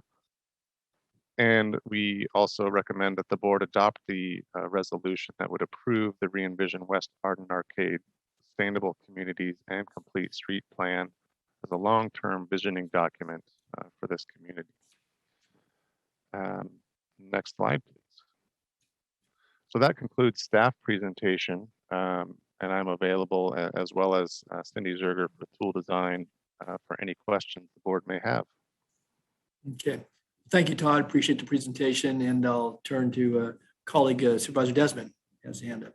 Thank you, Mr. Chair, and thank you so much, Todd, for the presentation. I mean, I think it's very exciting whenever there is an effort to pay more attention to some of these older, unincorporated communities, especially West Arden Arcade. A lot of these large thoroughfares you're evaluating as part of the project are really run down. They have not faced the test of time very well, and I think just even some of these conceptual drawings would not only are great for much needed safer biking and safer pedestrian access, but just the aesthetics of investing. Even if we could get some of these projects through, I think it's great, and I'm very supportive of it. I know you and I, last year when I started hearing from the business community about, I'll use some of your terminology, some of the more aggressive conceptual ideas of, reducing all to Arden to one lane in each direction, which, as you know, is an absolute no-go for me. But it's always a challenge in these older suburban communities that are always, unless we tear them all down and start over, they're always going to be vehicle-centric to an extent. But there's still an awful lot we can do to improve the abilities for bike pedestrians and reducing carbon emissions and everything else. So I think it's great. And I appreciate the additional, all the outreach you laid out here and the additional outreach you did to the business community after my office started hearing from some of them. Can you tell me a little bit about what the next steps are? I know this is a visioning document, Todd. So what would that be? And what would that, you mentioned more technical evaluation, engagement, and then I'm assuming funding, obviously. So can you explain that a little bit for me? Absolutely. And those are all really important questions because this is a visioning document. In order to proceed with any of the recommendations in the plan, and when I say proceed, I mean physically, going out and building a project. What does that look like? We certainly would need funding to do that. And when I say we, I mean not just the planning department or community development department, but the Department of Transportation. And so it would take a concerted effort and coordination to go after some grant funding, which I know we're having some conversations with DOT about that more generally. But we would also need to do some additional outreach in certain parts of the community, depending on which locations are desired to be prioritized first. I think we've heard a number of comments around, I'll say, concern for potential gentrification. We certainly don't want to jeopardize the economic viability of the community at all. We want to do this in a meaningful way that benefits the community. But certainly the next steps are additional funding for specific segments of some of these streets, as well as more technical analysis and design work, as well as outreach. Those are the three kind of big buckets that I would say need to are needed in order to move forward. Okay. Thank you, Todd. I appreciate that. I know that the concerns about gentrification, I would love to get to the point where we're having that discussion, because that means that there's more, more investment and more intention in some of these areas, right? So, all right. Well, thank you for the presentation today, and I'm supportive, and I know there's been a lot of written public comment, and I'm sure we have some public comment on the phone too. So, thanks very much. Good. Okay, thanks, Rich. Any other member of the board? Any questions at this juncture? Otherwise, we'll go to public comment. Okay. We'll bring it back to the board in a moment. So, Madam Clerk. Yes, sir. We do not have any public comments at this time. I'll just double check one more time. Yep, no public comments. Okay. I know we've received some written correspondence, as Supervisor Desmond said. So, all right. Well, that was a quick swing back to the board then. So I'll turn to my colleagues. We have a recommendation, and Supervisor Desmond, did you want to lead off? I move approval of the staff recommendation. Second. All right. It's moving second to approve the staff recommendation on item 34. If there's no further comments or questions, then I'll ask the clerk to call the roll, please. Supervisors Frost? Aye. Kennedy? Aye. Desmond? Aye. Cerna? Aye. Natoli? Aye. Unanimous vote. Okay. Moving to item 35. Clerk. Item 35 is the initiation of the Antelope Acres Master Plan process. Todd's back up on this one. I am still Todd Smith, Principal Planner, Department of Community Development. So we are here for this item to request that the board initiate the Antelope Acres Master Plan process. So taking a kind of a back up for a minute, some of you, I think all of you, are familiar with the county's master plan process in general. This is a formal step that the Master Plan Procedures Guide calls for, so that there's a formal public noticing before we embark on kind of the really in-depth work on a master plan with an applicant team. And so I'll just get into the presentation from there. So starting with what the request is. Next slide, please. So like I said, this is initiation of the master plan process for Antelope Acres. Staff is requesting that the board approve the proposed outreach program with the expectation that it be enhanced. And I'll touch on that a little bit later in the presentation. Well, staff is requesting that the board determine the scope of the study area for the plan boundaries is appropriate, with again, the acknowledgement and understanding that the actual plan boundaries may be adjusted based on that outreach program. And then fourth, direct the planning director to assemble and convene a technical advisory committee. And this would be made up of representatives from all the various departments, agencies that the county interacts with related to infrastructure and services to guide the project through the process. And then finally, the request to authorize the planning director to sign a funding agreement for this project, which is typical of a master plan. So next slide, please. The project is located in the southwest portion of the Antelope community, and you can see graphically here, the northern boundary is Alberta Road, western boundary of the plan area 28th Street, and the southern boundary is U Street. This site is approximately 104 acres, and it is just north of the former McClellan Air Force Base, or now it's McClellan Park. Next slide, please. And so just to kind of get your bearings here, adjacent to the project site to the west is Cherry Island Golf Course and Soccer Complex. To the north, across Alberta Road, we have Gibson Ranch Regional Park. And then to the east, some existing developed areas, some single-family residential immediately to the east, some commercial areas further to the east, adjacent to Watt Avenue. Next slide, please. Excuse me, can I just ask you about quickly? So when you said just north of McClellan, is it within the club? It is, yes. It is, okay. And it's within the noise contour, within the safety zone, or combination thereof? Combination thereof, yes. That's something that we're definitely aware of. We're going to have to do the analysis of the project's consistency or compatibility with the club. Absolutely. And you don't do that before the master planning process initiated? I mean, that can be a pretty big. Sure. Yeah. Understood. We do a preliminary analysis, yes. And we've had some conversations with SACOG staff as the Airport Land Use Commission to identify whether there's any fatal flaws. Absolutely. Okay. All right. Thanks. You're welcome. Continue.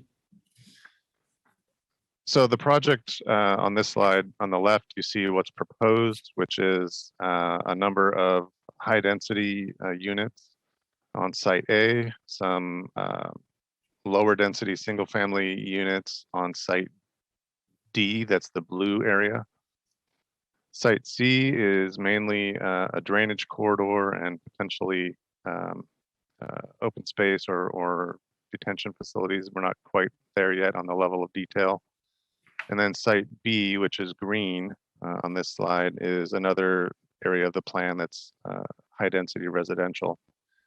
On the right side of this slide, what you see in the lighter, I'll call it salmon color or pink, is the participating property owners. Those are the property owners who have joined together to file the application. They're working together with each other. The darker color red is the non-participating property owners. And these properties have existing single-family residential units, some ag-res type lots on these properties. We don't anticipate those uses changing with this project, but we felt it was important for a comprehensive planning process to ensure that we have those boundaries going all the way out to 28th Street and U Street on the west and the south. Next slide, please. So the process is envisioned to include the total 104 acres of that area. The residential densities of the proposed project at this point include low, medium, and high density residential, from RD5 on the low end up to RD40 on the high end, and the associated infrastructure, park and trail amenities. The urban development is proposed on the 75 acres. Those are those participating properties that were shown in that lighter pink or salmon color, the previous slide. And right now, the project includes roughly 1,600 apartment units and 22 single-family lots at this time. And as we go through the process, the total unit count and density, we expect it to be refined as a part of that ongoing effort, that dialogue with the community. I do want to make a couple of points here. I know there's a number of comments that have come in on this project, particularly around the specific uses. I want to clarify there is no homeless facility that's proposed as part of this project. And there at this point is no affordable housing that's been absolutely determined to be part of the project. We are having some conversations with the applicant about the potential for various mechanisms to comply with the county's affordable housing ordinance, but we haven't landed on a conclusion yet. Todd, can I ask you another question just by way of information? When I saw the 1,600 plus apartment units in groups of 780 or 800 at either side of the drainage area there, do we have anything on this scale with that number of apartment units concentrated? I get it, you can count apartments along, suburban corridors, some of those in District 3 and some in, elsewhere District 2. But is there anything that even matches up to this where you'd have 1,600 units in that, the 75 acres, and 75 is even less than that. So. Yeah, I think in that concentration, I don't believe so. Probably a little bit more dispersed than what's proposed here. Yeah. That would be my take too. So Supervisor Frost, you had your hand up. Yes, thank you, Chair. Todd, I was wondering, we're getting, like you said, a whole lot of communication from the community who's concerned about the low-income housing project that's going in. And I'm wondering about in lieu fee, if there's a way that the developer of this project can pay an in lieu fee that would allow them to not have to do such high density. And you said this isn't affordable. Are you saying it's market rate, or what is it then if it's not affordable?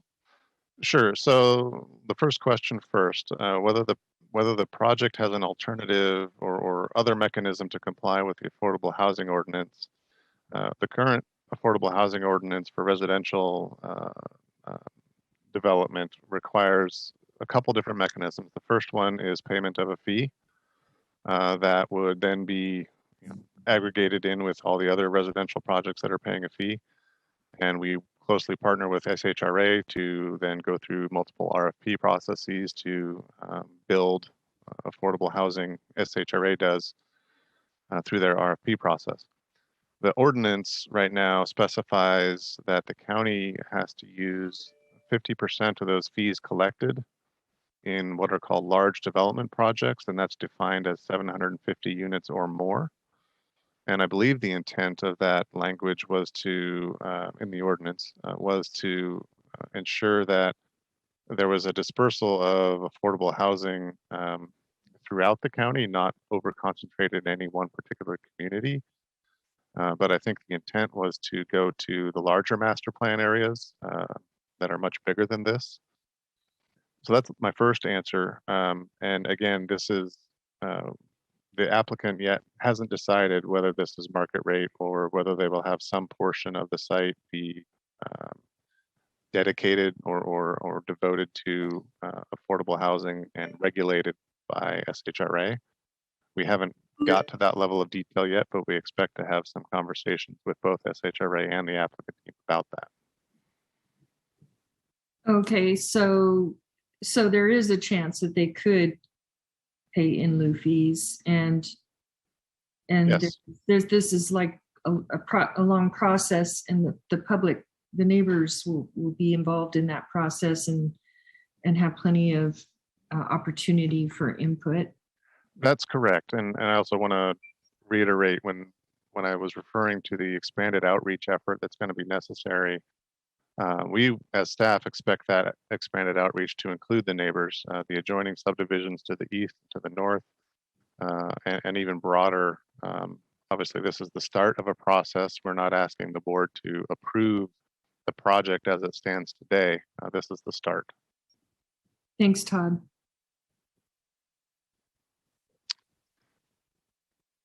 All right, so seeing no other questions at this point, I'll move on to the next slide, please. So the general plan designation for this master plan area is Urban Development Area, or UDA, and the general plan requires projects that have this designation, the UDA designation, to conduct a master plan, and that's what we're initiating with this effort. The project site is within the urban policy area and the urban services boundary, and the general plan gives us this flexibility because the site is within the UPA. LU 120, which is one of the major growth control policies or growth management policies in the general plan, it's used as a guideline. So those criteria in LU 120 can be applied, I'll say, with some flexibility because the site is already within the UPA. Next slide, please. And so staff again recommending that the board initiate the master plan process pursuant to the master plan procedures and preparation guide. We ask that the board approve the proposed outreach program with the expectation, again, that it be enhanced to reach a diverse stakeholder group and provide equitable opportunities for input and to ensure transparency of the process itself. And then number 3, determine that the scope of the study area for potential plan boundaries is appropriate, with the understanding that the actual boundaries may change, may be adjusted based on the results of the future technical studies, outreach, and planning as part of the master planning process. I want to pause here on this number 3 to acknowledge, I know some of those comments that have been received refer to things like traffic, noise, and things like that. As part of this process, we will be doing a transportation analysis that may identify needs for Alberta Road and 28th Street and potentially even U Street. We're going to get to that, and we want to acknowledge the community input is a vital part of this entire master plan process. Next slide, please. Finally, direct the planning director to assemble and convene the TAC, the Technical Advisory Committee, consistent with the master plan procedures. And then finally, authorize the planning director to sign the funding agreement, which is attachment 2 in your package. And that's between the county and the owners group, the participating owners. And I believe that concludes my presentation. Next slide, please. Okay. So, any questions? I am here, and I believe the applicant may be on either on the phone or otherwise available. Okay. Thank you, Todd. Let me go to board members first. Are there any additional questions at this juncture or comments? Okay. All right, seeing none.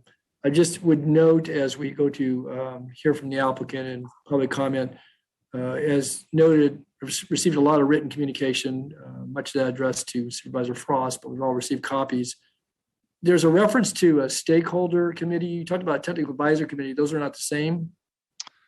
No, the technical advisory committee is made up of staff from agencies, departments, et cetera. In some of the master plans, we've done, I'll say, a more community resident type based approach. Yes. on receiving input and design of the plan. That's an option that's in the master plan guidelines as well. It's just 2 different functions. So why wasn't that recommended here? Because again, I'm familiar, having gone through this way back when in some of the areas in Vineyard and even East Elk Grove, where we had, again, it may not be exactly parallel, but a similar approach, master planning an area under an application or under a private application, might have been county initiated.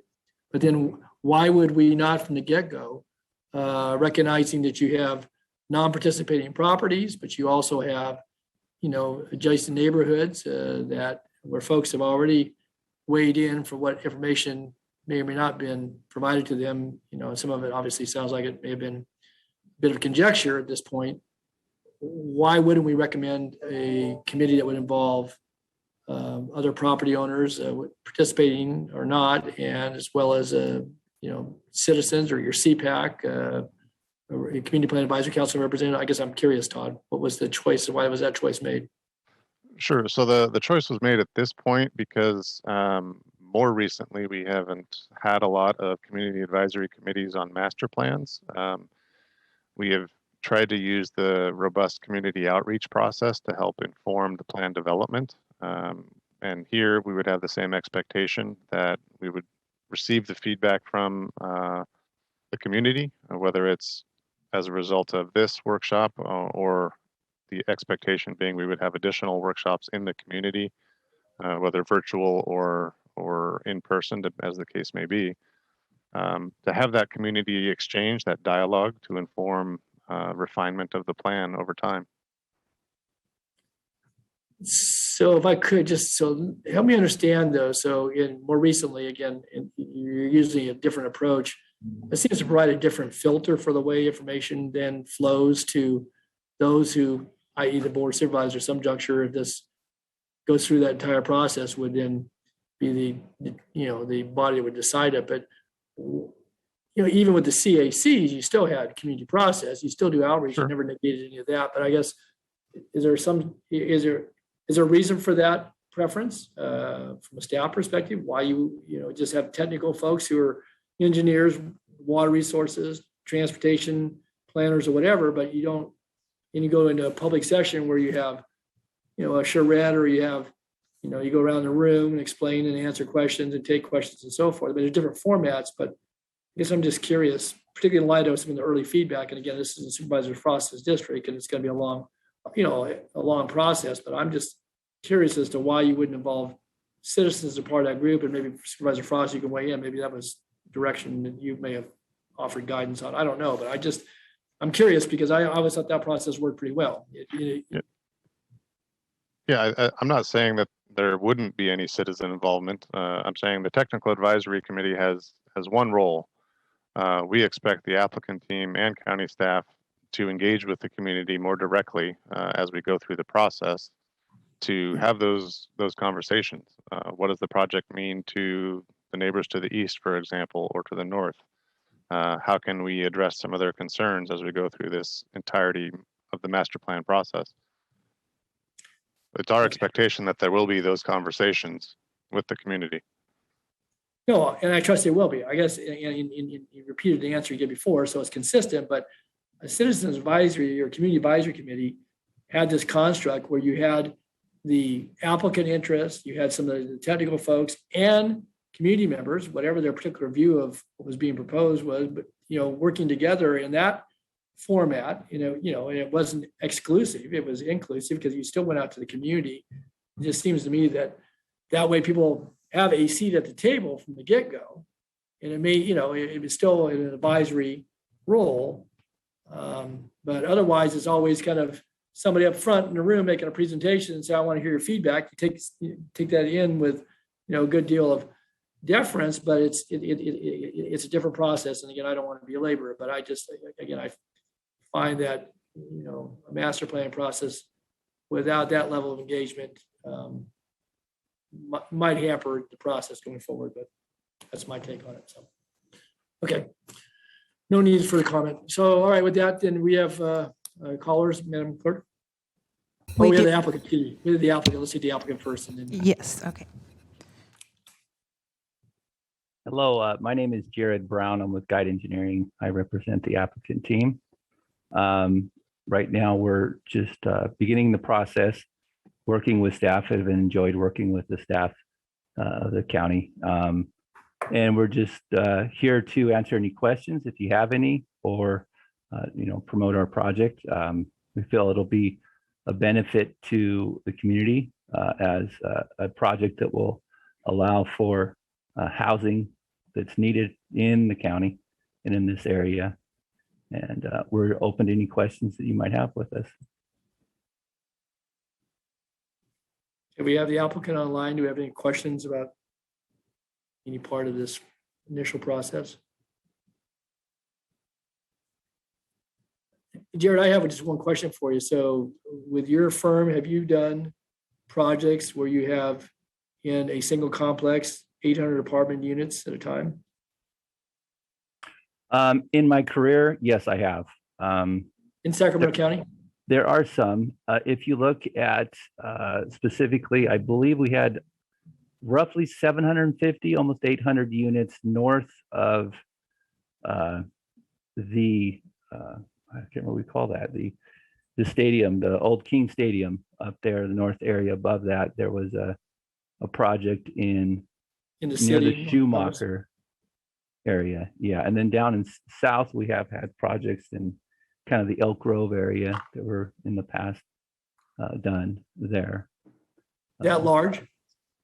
I believe that one was about 600 down in the Elk Grove area off of Elk Grove Boulevard by Stone. By Stone Lake? Yeah, Stone Lake down there. Okay. Thanks. Yeah, Supervisor Frost. Jared, I guess I haven't talked to you as much as I've talked with some of the other owners, and I have the impression that the owners group is flexible on how on how this goes down.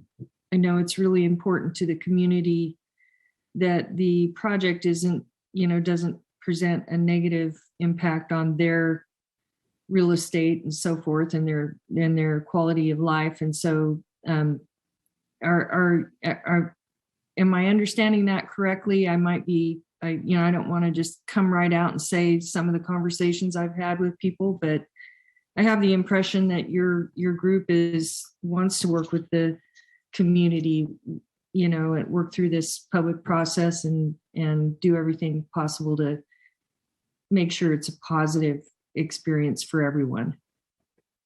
Yes, definitely. As we go through these projects, there's many opportunities for the community to make comments where we have meetings with the community, take in their comments, work with the planners who are working on the project to make amenities or to adjust densities based on what's feasible for traffic. And in this site, I think right now we're proposing some open space park amenities throughout the drainage corridor that goes right through the middle. So we don't want to be a blight on the community for sure, but we want to be something positive that the community can utilize for the housing needs. I know that's the impression I've gotten from your partners, and I've really appreciated your diligence. And it's been a lot of details up to this point, even. And I know we're just this is just the beginning, but really appreciated the professionalism that your people have offered, and I thank you for those comments. I think it's nice for the public to hear that from you. Thank you. Okay. Thank you, Supervisor Frost. Any other supervisor? Questions for the applicant? Okay, good. Thank you, Jared. You can stand by. We have public comment. Madam Clerk? We do, and are you ready for the calls? I believe so, yes. Okay, please transfer the first caller.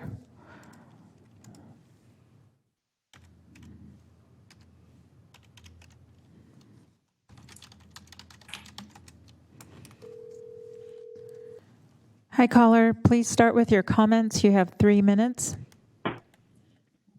Hi, start now? Yes. Yes, go ahead. Hi, this is Stephanie Masters. I'm a resident in Alberta Park.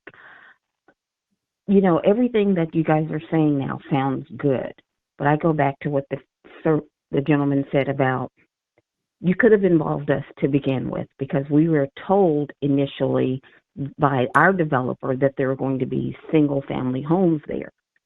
And now we're hearing lots of different stories, and I think you could have eliminated a lot of the confusion that we have as residents by coming and talking to us during this process, as the gentleman said.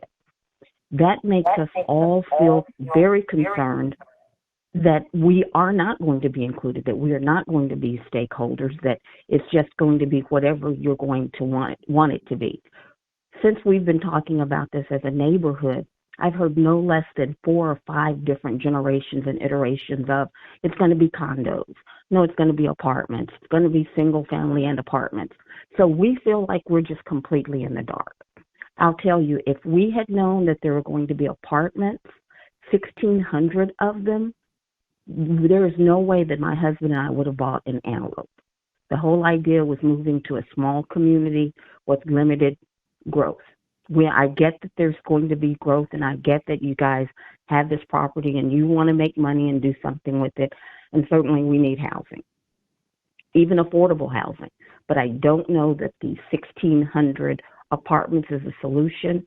As it is now, between 3 and 6 o'clock, Alberta Road is backed up almost to Watt Avenue every day evening. And not to mention, the other gentleman talked about with the other project, having bicycle lanes and things like that. None of that can happen if Alberta Road isn't opened up. So again, we just feel like we want to be a part of it from the very beginning. And for that reason, I'm asking that we do not go farther with approving of the master plan until the owners have a meeting with the community. I understand some of them even live in the area. It's a stone's throw. We have HOA meetings. We will have an open meeting. Heck, I'll host it at my house or outside because of COVID. I don't care, but I think that they should meet with us before this master plan is approved. Thank you for your time. Thank you, Stephanie. Okay, next caller.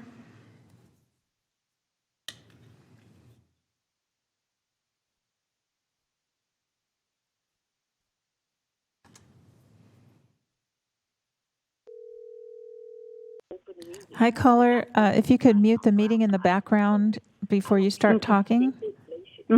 Okay, I'm just listening to the comments now.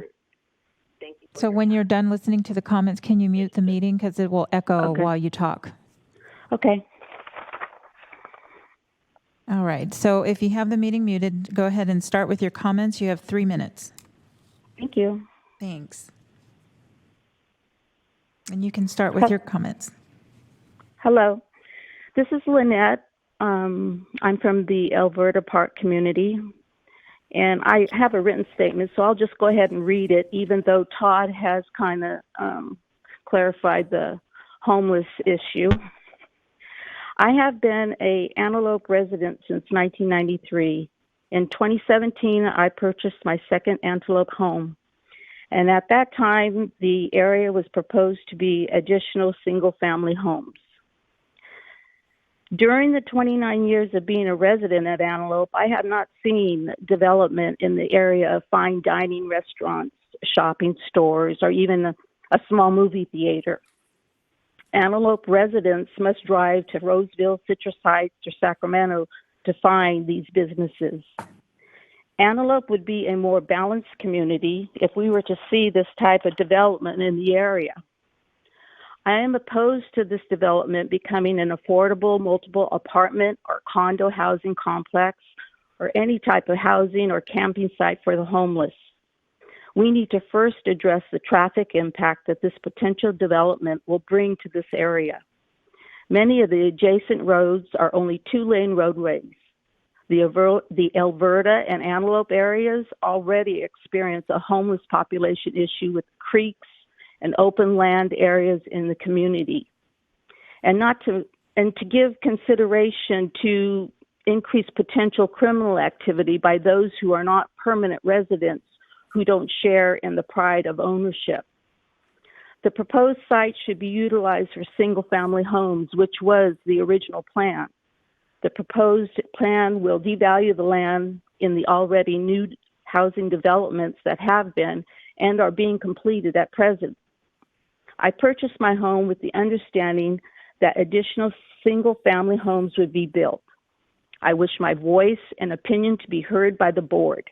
I am opposed to the Antelope Acres Master Plan development for anything but a single-family home project. Thank you. Thank you, Lynette. Next caller.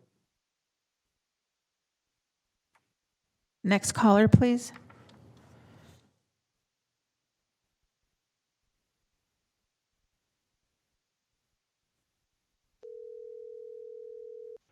Hi, caller. Please start with your comments. You have 3 minutes. Hi, my name is Michelle Cady, and I am a homeowner in the Alberta Park community.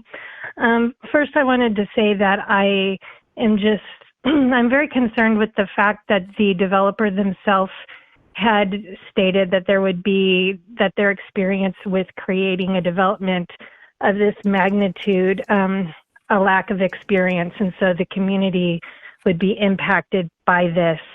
The plans do not adequately address the traffic that would hit specifically Alberta Park community. The additional cars that will run through our community, it's going to cause a lot of issues with our children's safety, the wearing of the roads. Also, the Alberta Park requests to be part of these stakeholders and have our voices heard. A lot of us were not properly notified about this meeting, and that's also alarming. We should have been notified from the get-go.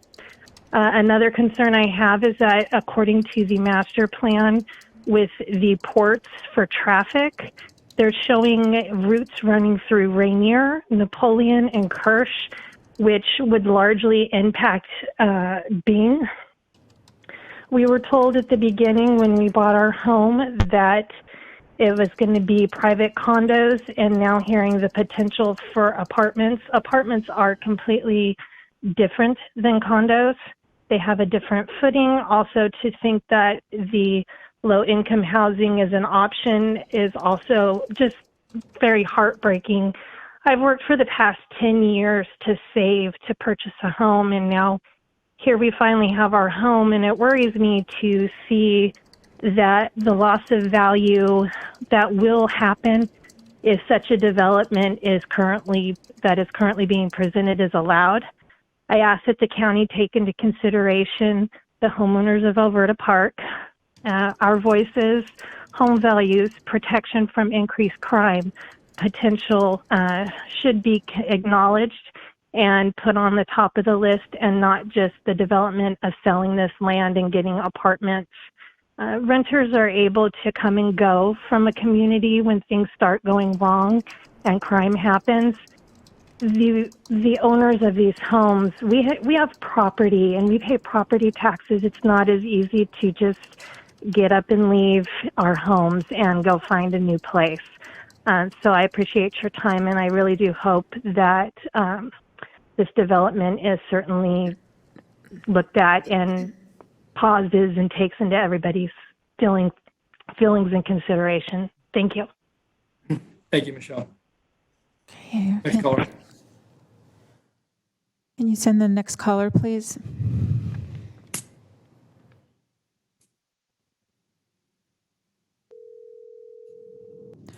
Hi, caller. Please start with your comments. You have 3 minutes. Hi, caller. Okay. Can you hear me? Yes, I can. Okay. You have 3 minutes for your comments. All right, thank you. Hi, my name is Shane, and I'm a resident of the Alberta Park community as well. And I've talked with Stephanie and Ed and other residents in our community a lot.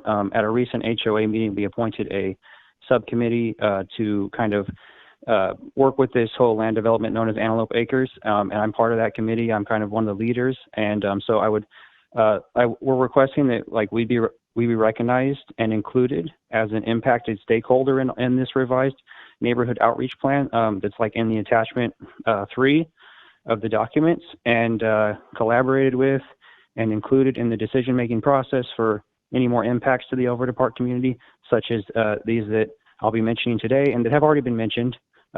We also request to be specifically included as a member of the Citizens Advisory Committee pursuant to the County of Sacramento Master Plan procedures that Todd mentioned. And our email we can be reached is albertaparkolc@gmail.com. And that's again, albertaparkolc@gmail.com. The OLC is for the Open Land Committee. But some residents have already stated their concerns, but we have many concerns. Right from the beginning, our builder, Silverado, said that this would all be single-family homes or nothing at all. Personally, I was told that behind my house could not be developed because there's a creek there, and which, that was, unfortunately, we were misled. Silverado gave us wrong information, and I can see on the plans and the documents that are available, it says April 2020. So I purchased my house in about June 2020, and other residents around that same time period. And so if they already knew about it, then unfortunately, they didn't present that to us. They didn't disclose that to us. Some of the other major concerns, like people have mentioned, are safety, increased traffic. Alberta Road, I've lived here in the neighborhood for about 29 years, same kind of thing.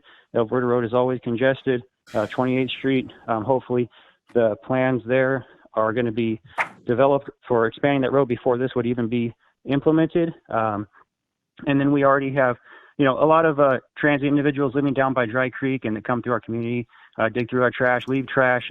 Some of our delivered packages go missing. We have a lot of issues like that. And we have a hard enough time getting support from law enforcement and other services.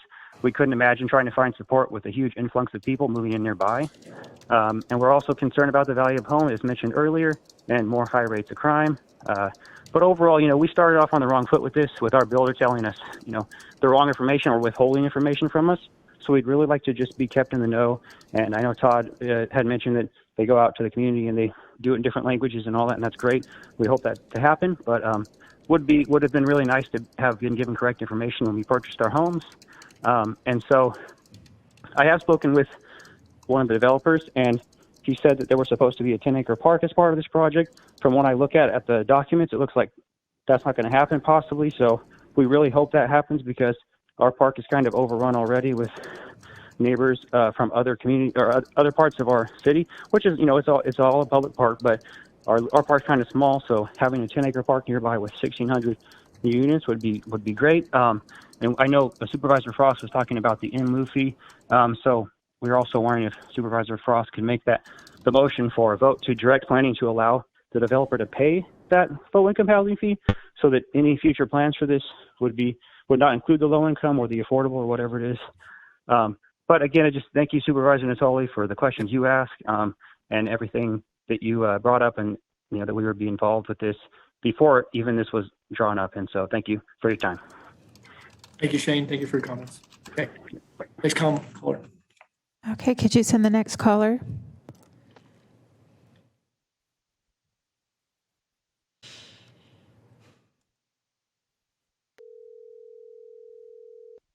Hi, caller. Please start with your comment. You have 3 minutes. Hi, my name's Ia, and I am from the Alberta Park houses here, and I would like to address my concern that we are more welcome if they could have had come door to door and talk to us about this. My husband and I, we worked really hard to get where we are in life today. And if we, welcome you guys to come and check out the roads out here during the 4 to 6 o'clock. It is so crazy out here. Like, there's no room to be building no bike lanes and stuff like that. And the area that they want to build on, it is like, it's going to be overlooking my neighbor's backyard. And I mean, I'm thinking about their privacy and my privacy too. And also this area is very swampy. And to have that many how many communities they want to build in those buildings, who knows, it might like flunk the land. And also, it's, at night when they started building these houses, we had to stay on our alert all the time, because those homeless people, they came around and used our electricity outside. And also right now they're still going through our trash cans and everything. And, we don't want to turn into Mac Road or how the Elk Road was supposed to be like. We want to stay as a single family homes over here, and they can take that project somewhere else in the city. But to be here, I do not approve it, because I want my kids to grow up in a safe neighborhood. And not that we have not lived in apartments before. We have lived in apartments, and, you get the good neighborhoods, and the bad neighbors. And those bad neighbors, when you don't have the other person here at night with you, it's very scary. And people who have not lived through that, you will not know how you feel at night. And I just want to come from a mom's point of view that I do not approve of that. And apartments, you don't know how it is going to be in the future. You guys might have built in a Thomas, but look how run down the Thomas is right now. It used to be a very good looking neighborhood, but now it's like apartments everywhere, hotels everywhere. And maybe that's why the games are gone there, because of all that development. And I do not approve of this, and I'm pretty sure most of my neighbors, they do not approve of this, because we came here thinking that it's going to be single-family homes and just to be a quiet neighborhood, get-togethers and everything, but to out of nowhere, nobody's approving this. Thank you, Ia, for your comments. Okay, next caller, please.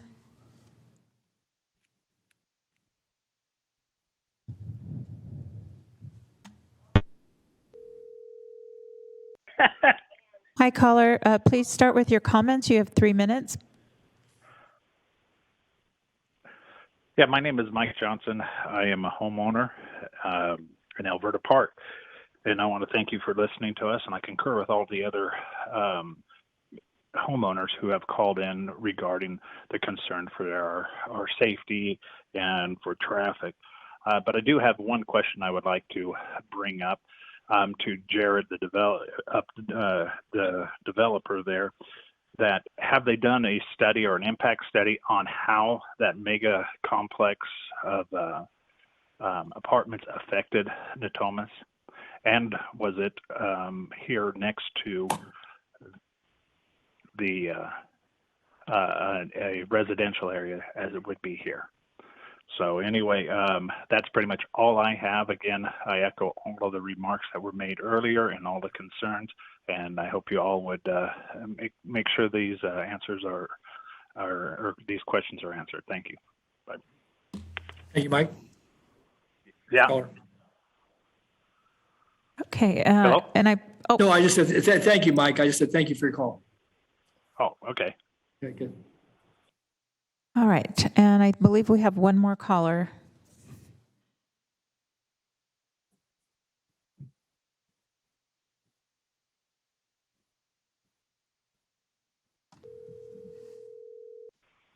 Hi, caller. Please start with your comments. You have 3 minutes. Thank you.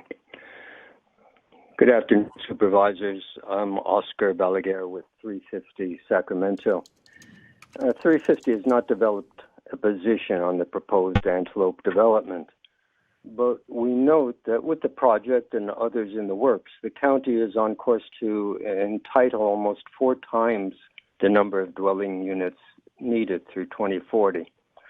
More entitlements do nothing to address our real housing needs.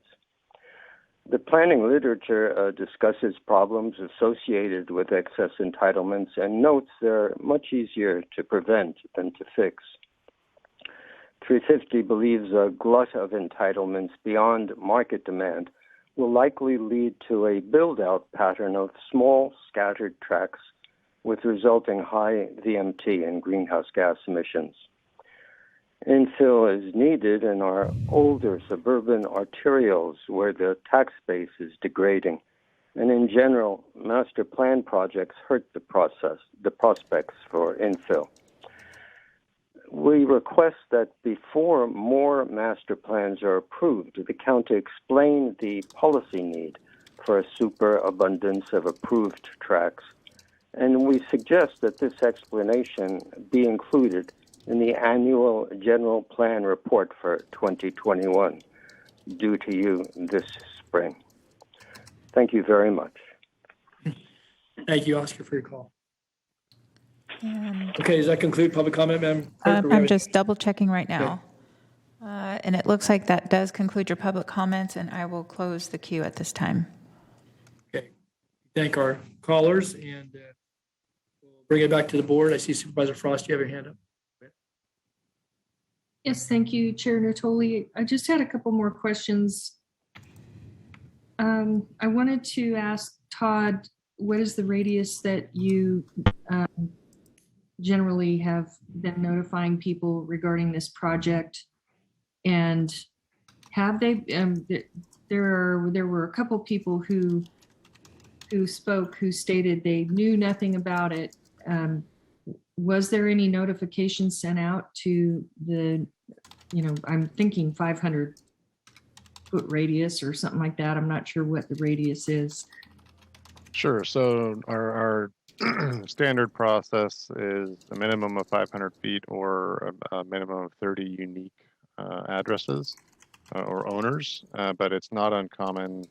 We've done this on other master plans where we've significantly expanded that radius to include a broader potential list of recipients to attract additional input.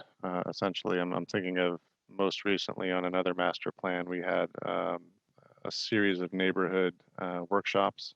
Of course, that scale of that other project is much different, but we have certainly have the ability to do a broader outreach list, greater distance. Okay, and I don't know what the timeline or how many meetings will transpire over time or what this looks like, but there were a couple of people that made comments regarding a stakeholder citizen advocacy group or a stakeholder group. And I was wondering if we could arrange to work closely with them and actually, work with them on that. Absolutely. I think, well, I know the master plan guidelines call for a variety of outreach methods, including a stakeholder group, a neighborhood or a community association or the like, or even a citizens advisory committee, if that's the will of the board. Okay.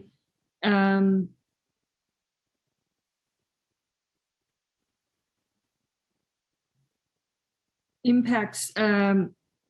One person asked if they've done an impact study. I'm assuming that's just all coming.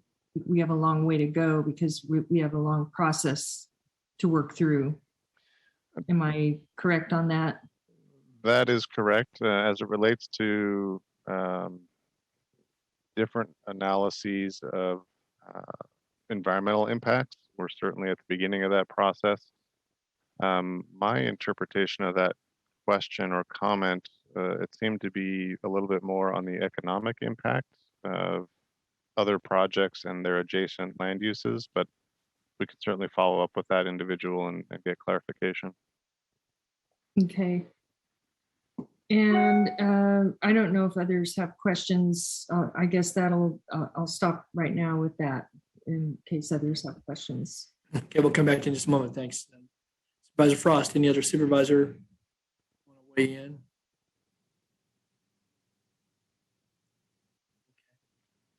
I just would make a couple comments. Again, obviously, Supervisor Frost, you're going to be working with your community on this, but I would just say that having a citizens advisory committee, I think in light of what we've all heard here today, makes good sense. I, again, participated in processes that had citizen advisory groups going back a number of years ago. Todd indicated maybe that's not the most recent approach to it with some of the master plans. I think it does help to address early on with this getting information divulged to community members, and ever how robust outreach is. There's people get their information from different sources. I trust the neighborhoods are going to be engaged, but I would just say that to me would be a key point. And I make that comment, I think in light of, just looking at the plan, that's a very large number of units. And again, I'm knowledgeable enough with that community. I don't think there's anything on that scale, certainly in the unincorporated area of the county. And it's directly north of McClellan. It's some distance away. And Todd addressed the question I had about how it might be affected by either noise and or safety contours off the end of the north end of the runway. So those issues will be addressed from a technical standpoint, but we saw that Silverado development a few years ago. I think you were on the board when we heard that and went through a relevant discussion on that particular development, the Alberta Park, as it's now known. I don't know. I heard one suggestion. I'll just again speak for myself that I don't know what sort of community meetings have been done around this. It sounds like there's been conversation going back with the county for a couple of years. If I saw the same exhibit, April 2020, and COVID certainly has inhibited the ability to meet with folks face to face, but there are different formats. And it's great to talk with our technical staff, and applicants have a right to certainly pay their fee and take their chances, so to speak. But I'll just say that in my experience, I don't think I've seen a project on this board of 1,600 units on that small of acreage. When I say 100 acres isn't small, but the participating properties aren't the full measure of that. And the character, how this fits in, obviously the need for housing, I get it, for a mix of housing, but those are large complexes. And I don't know, again, I'll use measure just from my own experience. And so, that would be a reason for me as a member of the board to be concerned, and recognizing all the various balances that people have a right to go through the process. So I'll just stop with that. I mean, I don't know what you intend to do, Supervisor Frost, but I have some hesitancy with this at this very moment, as at least that way it's constructed, as well as being recommended by staff. Not because there's not a long process, and I understand that there can be a lot of revisions. Just from the get-go, the ask here is pretty significant from a standpoint of density and where it's located. And again, you certainly show deference to my colleague, it's your district, but on the other hand, I have a responsibility, as we all do, to look at the planning elements here. And I have reason to pause a bit, just even initiating this on the construct of a request of over 1,600 units on less than 100 acres, because they have two non-participating parcels there. And again, I'm not making a prejudgment on this by any means, but again, for what we have here today, I would want to register those concerns. So anyway, I'll stop with that. And I see you have a hand up, Supervisor Frost and Supervisor Serna. Yeah, I probably don't have the level of experience with these kinds of projects as you, Supervisor Natoli. And I'm just curious, Todd, what is the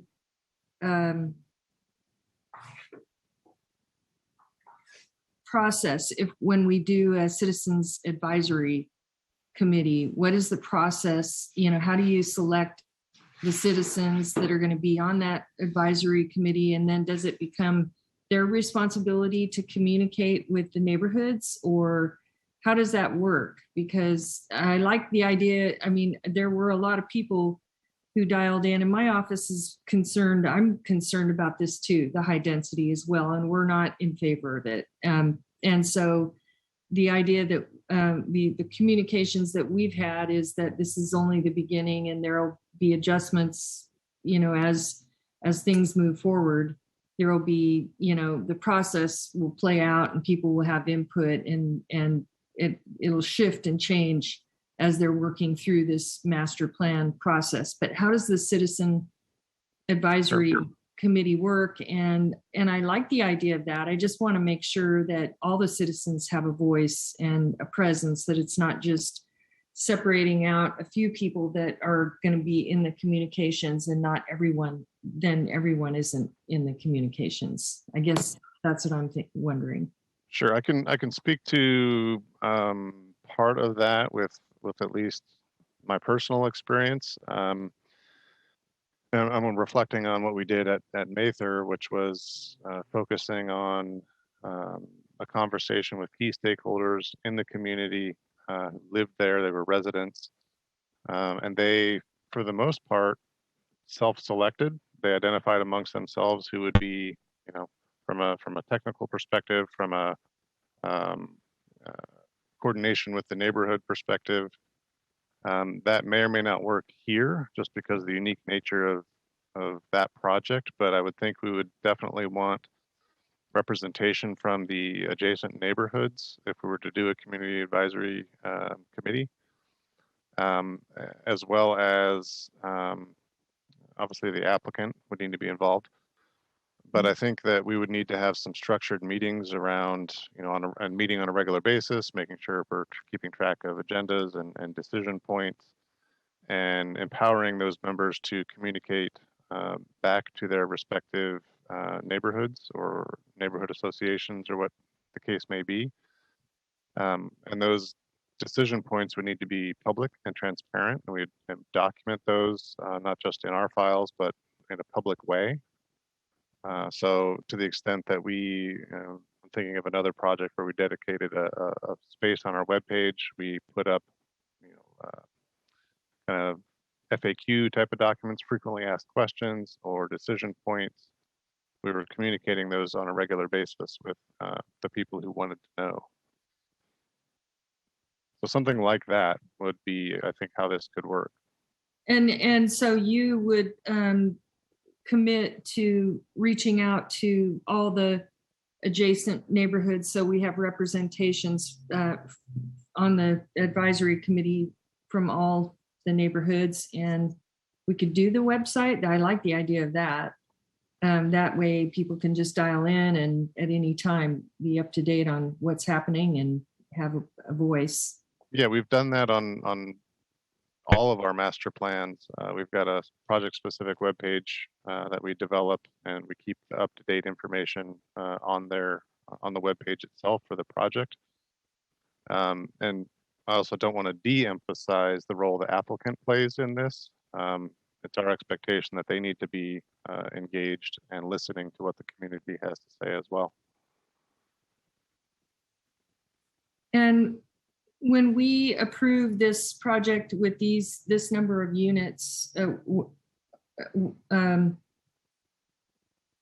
what is there a range that this can be reduced by, a minimum range or maximum difference in how this is going to play out? Or when we approve it the way, because Supervisor Natoli made a comment that resonated with me, said I'm a little bit reticent to approve it the way it's submitted because the sheer number of the units. Does it mean when we approve it to go forward to work out the master plan that it's, that we've driven a stake in the ground and it's going to be, that much higher of a density, or how much can it vary? Sure. Moving forward. I think what I'm hearing is a desire to lower the density and the overall number of units. And I think the intent, at least from staff's perspective, is to provide for that opportunity through the master plan process. What we have in the package today is the applicant's initial project description. And if we have heard anything through this workshop or this hearing for initiation, it's the desire to reduce the density, reduce the number of units. I guess it's up to the board to give us some direct feedback if you have a certain upper limit that you want to put a cap on. That's something we could work with. Okay, well, I'm going to hear from Supervisor Cerna and then come back, I guess. Okay, thanks, Sue. Phil, go ahead. Thanks, Chair. First of all, I feel somewhat obligated to respond to, I think it was a couple speakers, maybe it was one, but there was reference to Natomas, not only one of the communities I represent in District 1, but the community my wife and I happen to live in for the last 18 years. And while they may have their perspective on what they perceive multifamily or apartments, garden apartments have had on this community that I live in, having been here for almost 2 decades, we in Natomas, I think, consider it a part of the fabric of this community, and along with gated communities, along with RD5 densities along with condos and townhomes. So I take a bit of offense, quite frankly, to how Natomas was characterized. And while I don't represent Meadowview, I feel somewhat equally about that reference as well. I do want to ask a question of Todd. I'm not sure, Todd, forgive me if you covered this in your presentation. I may have missed it, but if we were to go to RD40, I believe is the top end of the density range that they're looking at proposing, correct? That's correct. So given the recent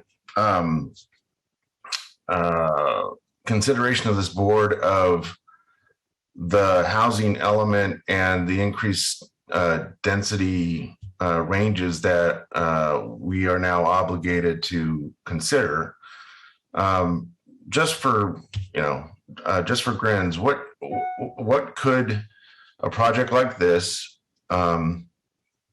that if it were designed very well and took into consideration, minimizing to the best of the ability of both the applicant working with our planning staff and the community, could minimize, traffic impacts and those help ameliorate some of those concerns in the surrounding community. What could a project like this do to help us advance the charge that we have to meet our RENA obligations? That's a good question, Supervisor Cerna. I think it's a great opportunity, at least from a RENA perspective, to produce units. Every year we report on, as I think one of the commenters mentioned, on the status of our ongoing effort to build units in the county. So at the upper limit, we could get, well, at least what the numbers that are in the presentation, roughly 1,600 units. And obviously that doesn't take into consideration any constraints associated with the McClellan Club that we would need to do the analysis on. So that may be reduced, but short answer, very similar to what's proposed at this point. And this site these sites are on our housing element inventory, but not for the low income category. They're for the above moderate category. Sure, but I mean, there's nothing that would keep this, if it were to be rezoned and the density increase, that wouldn't be creditable against our RENA obligation, correct? Did you say would not be credible? No, it would be creditable. That's correct. Yeah, okay. So I would just, I know there's probably an immediate reaction that some of us may have to the number of 1,600, and I don't know for certain what the precedent is, whether in the city or the unincorporated county for something that size. But as a former planning practitioner and someone that's been in the housing industry for a number of years in and around it, I would encourage us to maybe not immediately try and judge what this could be simply based on the number of units. Quite frankly, I think we're going to need to kind of get used to seeing more proposals like this, both in infill, in the context of infill and the context of greenfield. There was someone from, I think the last speaker from Sacramento 350, I think that's the organization that seemed to object to this as just adding more to the inventory of entitled land, which I understand that. But I do believe pretty firmly that both in greenfield environments and infill environments, in either case, I think there is, a need to kind of push the envelope as best we can, of course, keeping in mind, minimizing impacts to surrounding communities and with an eye towards really good design But given not just kind of the RENA mandate, but the overall necessity to, add housing to our regional inventory, given the nature of the housing shortage, I'm holding out judgment. Of course, it's not the district I represent, and certainly there's a fair amount of deference to Supervisor Frost in this case. But I would just encourage others to maybe consider doing the same. Thanks, Phil. Thank you.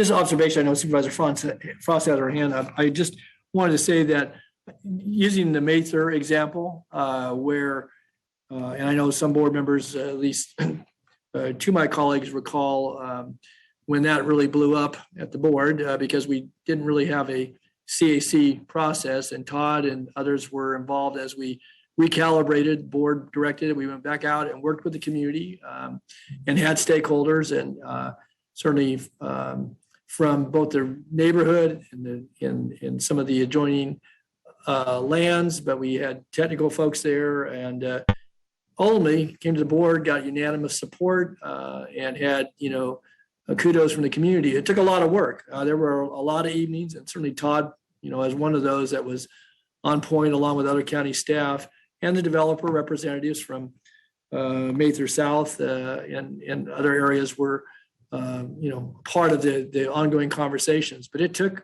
better than 2 years to go through that process. But in that case, I'll just represent as I believe that was a successful process. And, there were some give and take sessions, but it was one where I think proved that the planning process, could work, and it wasn't prejudged. I would just wait one other note.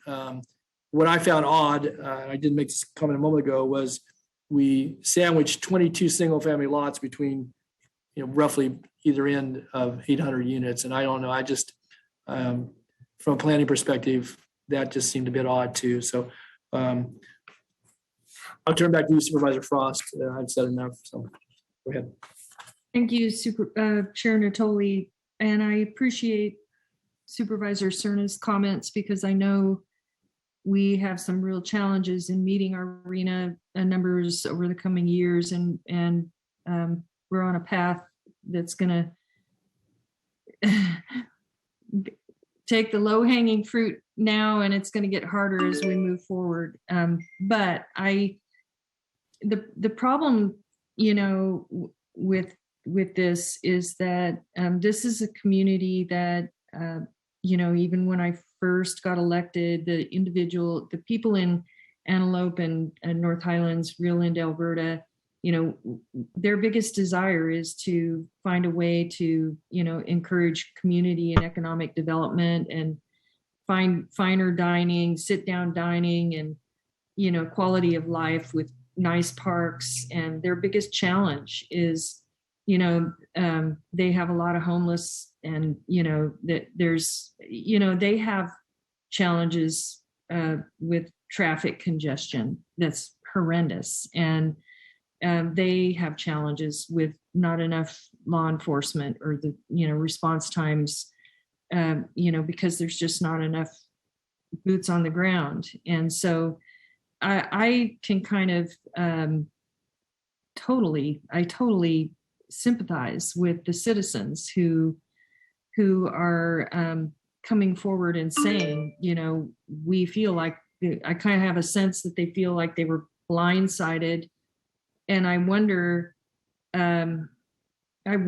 if there's a way that we could, just go back and, do like what you said, Supervisor Natoli, have some more conversations, look at, visioning a project that's just really, really exciting, that maybe has some high density, some, maybe higher density than what they'd anticipated, but that something in there that they're really excited about. And, the only way to get to that is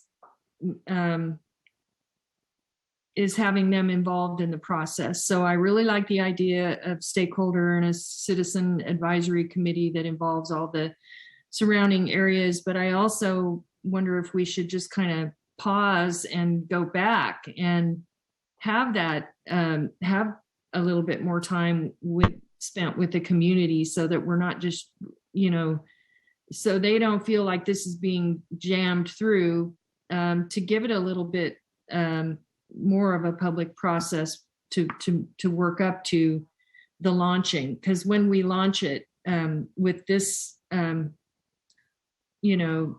with so many more units than was initially anticipated, it's kind of like, if you're a citizen, it feels like no one's listening to you.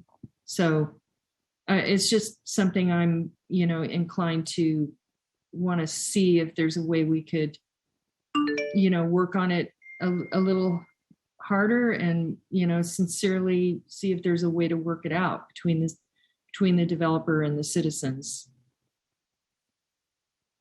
If I could just add a comment, I would just say that I think that certainly, with the supervisor's engagement, again, planning department obviously has been working with some of the interested parties, but if that were your choice to take, a bit more time, obviously the applicants are anxious to move forward, but there's, I think, deference to you or anybody else on the board if you wanted to, have that opportunity, because I think the point you just made, I would concur with you on this, that once you submit something, people aren't necessarily married to it, but they're going into it with the idea that's what they desire to do. And you've already gotten the reaction from some of the folks. And so what we heard here this afternoon becomes a little more polarized. Maybe you have the opportunity in the context of however you choose to do that with the community to spend a little more time, but obviously the developer being a part of that and planning staff, providing their capable assistance. And then, maybe that even calibrates it a little differently going into it so as you have a better footing to launch from. Because otherwise, again, I'm not going to predict what happens here, but I can see some pretty contrasting points of view about what's being proposed and what ought to happen in folks' existing neighborhood and community. So, it's up to you, Sue, but I would certainly be supportive if you want to take a little more time, and you could keep it at the board here. Obviously, this word's retained, but to give your office and planning department and the applicant interest the opportunity to spend a little more time with the neighborhood before commencing a master plan effort. And then again, with that, as soon as that's commenced, then the developers, the clock's running, and they're paying the tab under the funding agreement as well. So you might get an opportunity here while still on the county's time to do some work, legwork on it. So I would support you if you wanted to pause and take a look at a citizens advisory committee and take a few more weeks or a month or two to do a little more work and then come back. But how much time would that take, Todd? What do you think we could we do that? I mean, I think that would be a better way to approach it, because I don't think it's fair to the community to just basically cram this down their throat. I think we should, have some consideration and give them a chance to, I don't know, organize their thoughts and give the developer a chance to maybe hear their thoughts. Maybe they haven't heard all this before. Yeah, I think those are two valid points from both of you, Supervisors Frost and Tolley, and not to discount anything anyone else has said, but I think we can do that. I guess it gets to the structure of it, whether this is a county-led effort versus an applicant-led effort. And I think to Supervisor Natoli's point, if there is a mechanism through which at least a part of this action today could be execution of the funding agreement so that staff could continue engagement. We do have a small deposit from the applicant as part of their normal application process. But in order to dedicate staff to this effort, there needs to be a mechanism through which we're compensated. And that's logistics of it, but those are very real considerations. Having said all that, I don't think it would be any more complicated to do what you're suggesting. Maybe we can hear from the developer, some comments from the developer at this time. Go ahead, Mr. Brown.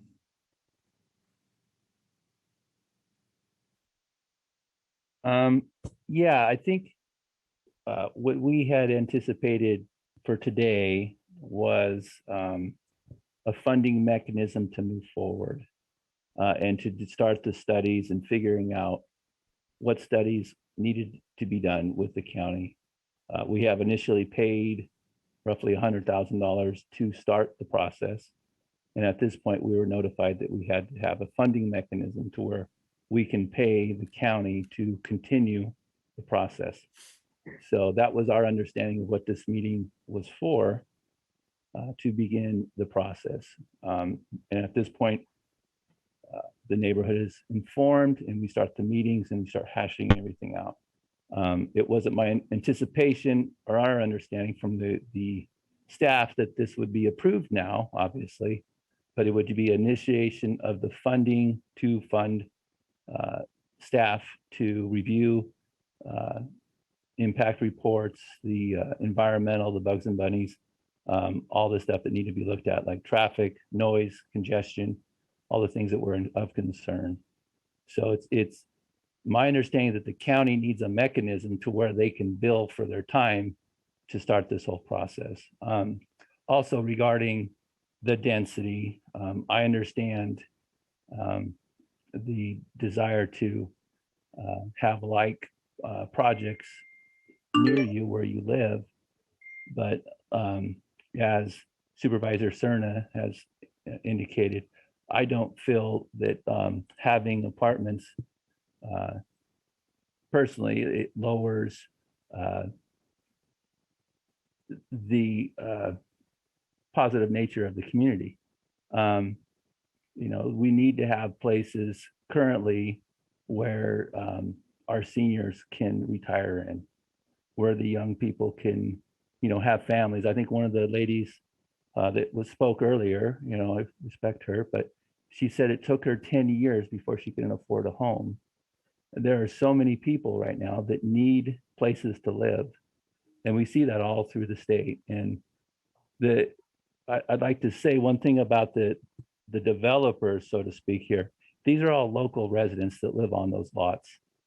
And then when we discussed this project, we talked about what potentials would be there. And at the time, from what we're hearing, there is a massive concern about our seniors not being able to have homes to retire in, young people not being able to, you know, have places to live. That's why we have so many people, well, not the only reason, but there's a lot of people on the street because they can't afford these rates that are out there for apartments.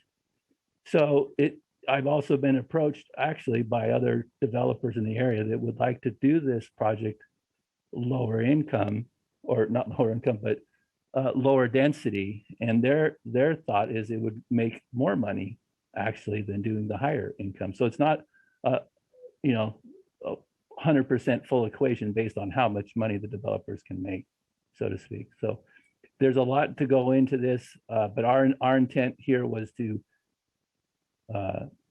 from what we understood, was to move forward and have a mechanism to fund reviews of all the impact reports so that the county and Todd and his group can review stuff and we can work back and forth. Otherwise, our initial $100,000 or whatever we've paid into the project is not enough to continue the process of, you know, informing neighbors and doing all the stuff that needs to be done on the county side. So with that, I guess I'll turn time back over.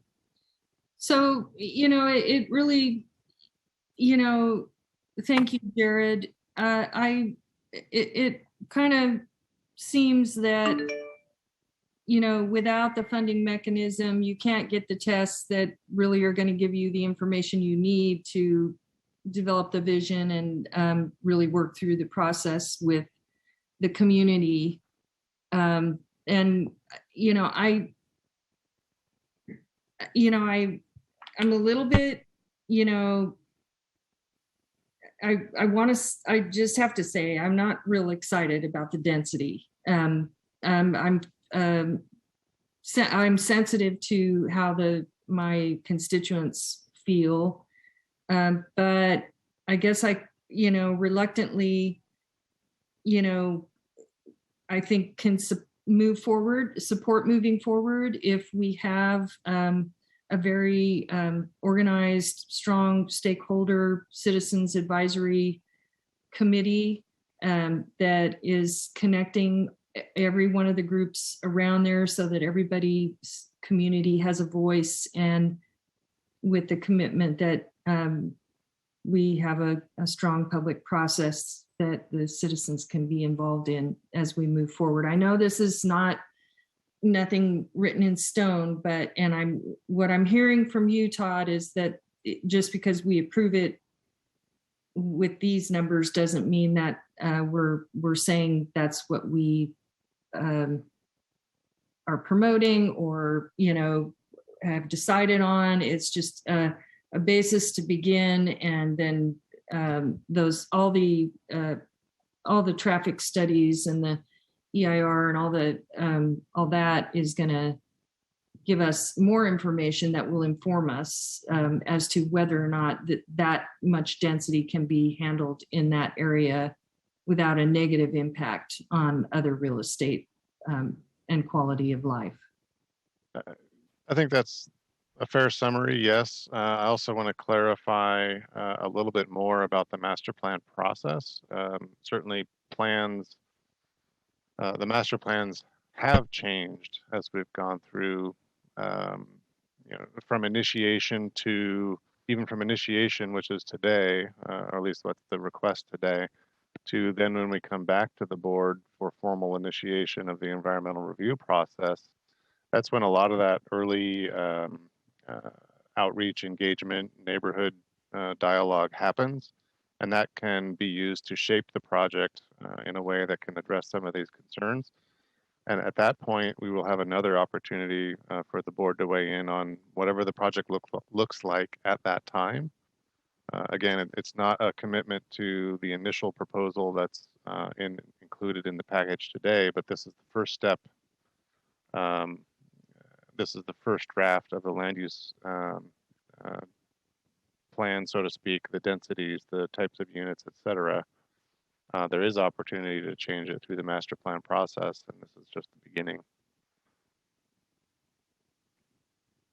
All right.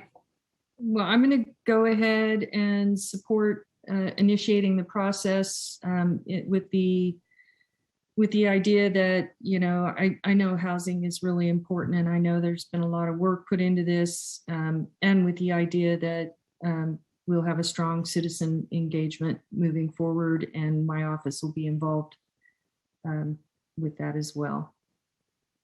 Second. Just clarification. So basically you're, as a part of the motion, you established the formation of a citizen advisory committee working with your office. Is that accurate? Yes. Okay. All right. Any board member comments? We have a motion and a second to initiate the master planning process with the direction for formation of a citizens advisory committee working with the District 4 supervisor. I don't see other comments. I would just say that I'm going to support your motion.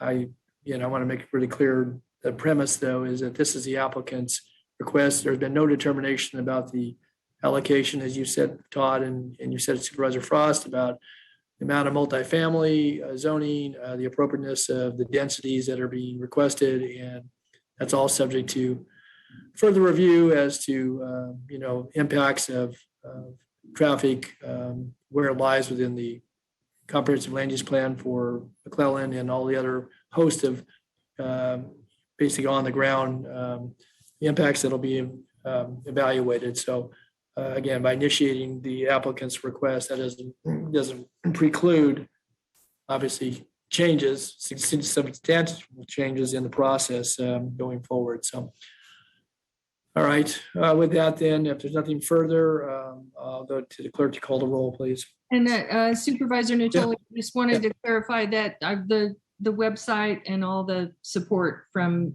staff for reaching out to the community and everything is included in that. Including your motion. Okay, very good. Good clarification. All right, that's the motion. So please call the roll. Supervisors Frost? Aye. Kennedy? Aye. Desmond? Aye. Cerna? Aye. Natoli? Aye. And that's a unanimous vote. Okay, Thank you to all who participated in the discussion, and a lot more to come, I trust, on that. All right, that brings us to item 36. Item 36 is the update and workshop on the formation of the Climate Emergency Mobilization Task Force. Okay, who's going to kick this off? Mr. Lundgren is on the line with us. All right. Ron, turn to you. Good afternoon, Chairperson Natoli and members of the board. Good evening, I should say. I'm John Lundgren, County Sustainability Manager. I'm delighted to be here to report on the composition and scope that we've developed for our Climate Emergency Mobilization Task Force. And with that, I'll have the next slide, please. As you're aware, the board declared a climate emergency on December 16th, 2020, and adopted a resolution that set a climate neutrality goal for a greenhouse gas neutrality goal for year 2030, as well as directed the formation of the Climate Emergency Mobilization Task Force. And as a result, the county created a new sustainability manager position in the Office of County Executive, and I'm thrilled to have been selected for that position. And I want everyone to know the formation of this task force has been a priority from day one when I started in this position 3.5 months ago. Next slide, please. In determining the task force composition and scope of work, we've gathered a tremendous amount of information, both from external and internal stakeholders. We did this via listening sessions, interviews, meetings, correspondence, phone calls, and policy review. And I want to highlight that that includes the policies of the county's new environmental justice element, as well as careful review of the climate emergency declaration, the resolution itself. We've remained in contact with County Council and the clerk of the board throughout this process in order to vet ideas and, more importantly, review existing models that we have for other boards and commissions, both at the county and in the region. Next slide, please. After we considered the input we gathered and the task force scope of work, which I will get to in 2 slides, we've determined that a 7-member task force with representation, including but not limited to science and academia, is the right fit.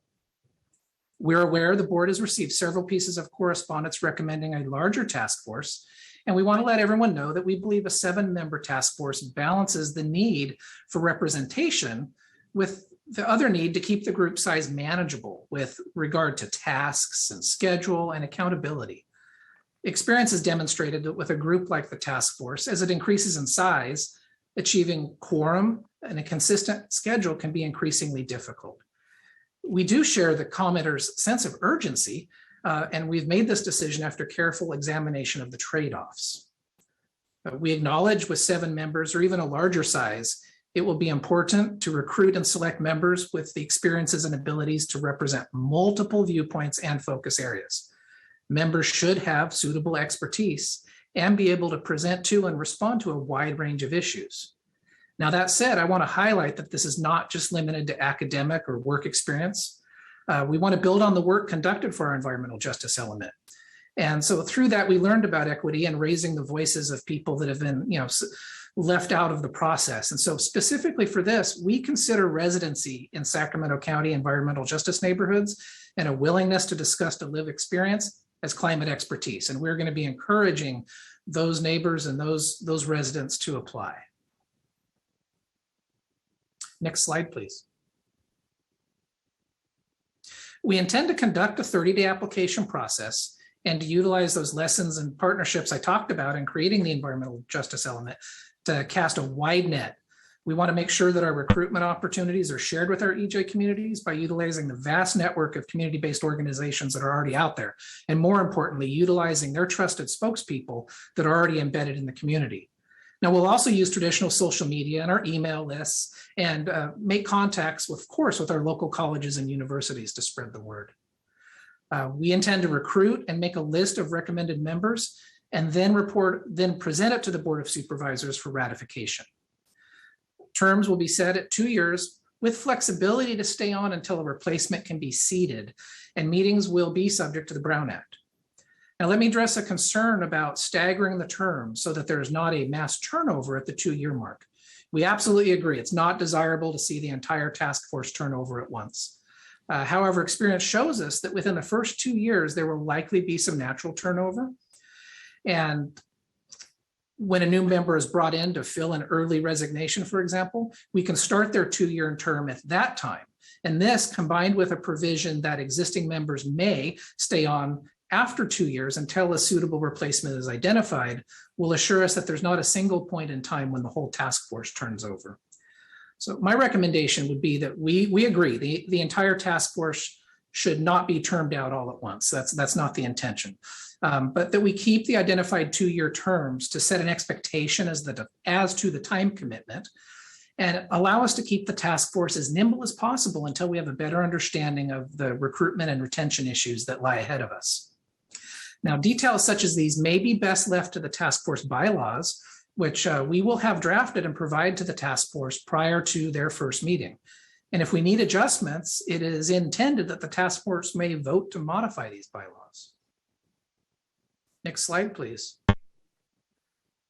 We see the task force as an advisory committee that will provide input and guidance and oversight and assistance. They'll work in conjunction, of course, with the sustainability manager on developing a climate emergency response plan, as well as address issues related to the implementation of the county's climate action plan. The task force will also advise on greenhouse gas and resiliency issues, as well as serve to facilitate outreach and education. The task force will be charged with preparing an annual report and will be encouraged to utilize subcommittees so that we can focus on specific issues and involve broad groups of stakeholders. And I know there's been some concern about the scope of work for the task force. Some would like to see that scope expanded and some would like to see it smaller. And I want to respond to the concerns that we're putting too much on the task force as a voluntary committee, and that is not the intention. The intention of the task force is almost to serve as a force multiplier to help the county accomplish this carbon neutrality goal by 2030. We have a big lift ahead of us, and I will be there every step of the way with the task force. I don't intend to drop the climate emergency response on them as a sole responsibility, but I also want to make sure that they have a seat at the table. And if they feel necessary to steer that plan in a direction that may not be where the sustainability manager sees it, that they're provided that opportunity. And so when we wrote the scope of work to say that they had authority over those issues, we definitely weren't saying they're going to do that in a vacuum and that they wouldn't receive support from the sustainability manager or anybody at the county. Next slide, please. So for today, what we want to do is we want to hear from the board. We want to hear and receive public testimony. And then we hope to make any necessary adjustments based on today's hearing. And after that, we'd be prepared to begin the public application process this month. And with that, that does conclude my presentation, and I'm very happy to answer questions. Okay, thank you, John, for your presentation. And we'll go to board members. We've got a couple of hands raised already. So Supervisor Cernan and Supervisor Kennedy. Great, thank you, Chair. Thank you, John, for the brief presentation. I'm glad you're on board. I'm glad you're running point on this. And I think you can appreciate, as we all can, that, like many things that we're charged to do, it's not working at the speed that we would all want and hope on occasion. But that oftentimes has to do with the complexities of what we're looking to do well and not rush, and make sure that we're doing it with an eye towards equity. And in this case, the specific task in front of us is to make sure that we have a task force that has the amount of utility and purpose to it that we all believe needs to be there to make sure that our climate action plan and all of our efforts dealing with climate change and our small part of it here in Sacramento County is thoughtful and deliberative. So appreciate that. My question for you has to do with the nature of the composition of the task force. If you look at a certain local newspaper's editorial about this, they're somewhat critical that there's not a group of experts here that are that would comprise the task force. And then if you look at the other group of community interests that have actually been very, very engaged from day one in terms of get us going on the climate action plan. As recently as I believe this morning, they're asking for even more potential membership to the task force from the ranks of community activists. So it does feel like one of those classic balancing acts where we're trying to find somewhat of a sweet spot. But maybe you can enlighten the board a bit about why we would be nudged in the direction of maybe less consultancy, less expertise, and more kind of grassroots community activism in terms of the complexion of this proposed task force. Sure. Were you actually asking, I didn't understand if you were asking my thoughts on going that direction to include more community activism versus expertise, or? Yeah, more or less. Sure. I mean, or if I have it wrong, please correct me, but that's the way I'm kind of reading it based on the board materials and your brief oral presentation this afternoon. Sure.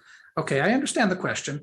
And that's why I highlighted that I would hope that the ideal candidates and the ideal membership would be able to represent a broad group, a broad series of stakeholder interests. And ultimately, if the board determines that in addition to the ability to recruit individual people that live in our Sacramento County environmental justice neighborhoods, that we need to specifically make some room for EJ advocacy groups, et cetera. That's not off the table, but this was the starting point and what we believe was those trade-offs and those balancing acts. Of course, none of this is easy, and it would be one thing for me to say, hey, we've really had an awakening and a learning experience in preparing the environmental justice element. And now staff is on alert for lifting up those voices, and trust us, we'll do that. I know that's still a very hard message to understand. So I understand and accept the sentiment that there might be a desire to have even more EJ grassroots type representation on the task force. And that's certainly at the discretion of the board. And that is, again, why I stress that it's this balancing act of being able to move forward rapidly and move into this climate emergency, lean into it. But at the same time, we stand ready to make some small adjustments, and would hope that we leave this meeting with the ability to launch forward and start that application process as soon as possible. Okay, I appreciate the response. I think we've kind of scratched the surface, and we're probably going to revisit this after we hear from those that have been waiting patiently to address the board. But I have some specific thoughts about some of the written correspondence we've received somewhat late to this item. And Mr. Chair, I'll just reserve some of my further comments on this until we hear from the public. Okay, so noted. Thanks, Supervisor. Thank you. Patrick. Thank you, Chair. So I have a couple of concerns, some of which came from correspondence that we did get that Mr. Cerna was alluding to. And one was, when Supervisor Cerna and I worked on this many months ago, I really envisioned it as having a very broad representation and backgrounds and level of expertise. And my concern is that 7 doesn't get us there, and that it would be too limiting with only 7 members. That's my gut reaction right now. Because as an example, when you talk about electrification, we need people from the environmental community's input, but we also need input from industry. I really want this to be broad representation, and I'm afraid that 7 does not allow for that. The other one, you've seen in some of the correspondence that we've had, is people keep attaching to the fact that it's voluntary. It's a volunteer position. Some say that there should be some kind of a stipend. I'd like to have that discussion. I think that people will have more ownership of the process. We have, stipends for planning commissioners. Some of us sit on different boards, from SACOG to SETA to RT. That it's a modest stipend, but I think that it does professionalize the organization when you do that. So I would like to give consideration. I mean, there's really nothing that's more important than this issue. And so I think a modest stipend would be well called for. And those are my initial reactions. And I too, like Supervisor Cerna, will look forward to hearing from members of the public who are interested. Thank you. Okay, thanks, Patrick. I don't see any other hands up. We've got some folks on the line. I would just add that certainly along the lines of my colleagues that we don't offer stipends for a lot of the commissions that we engage to advise us and make recommendations, in some cases, decision-making bodies. But I do think that, again, with the level of interest, certainly the urgency to which we speak, but obviously each day passes, we're that much closer to 2030. So I do think that if we're going to rely on this task force and its expertise, experience, and work, that stipend, and I think our planning commissioners get $75 a meeting, maybe $100 a meeting.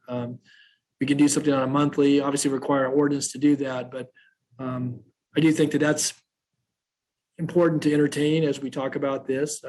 And secondly, I would concur that as much as 7 may meet the staff's analysis, the ability to broadly reflect this community and in all its very elements.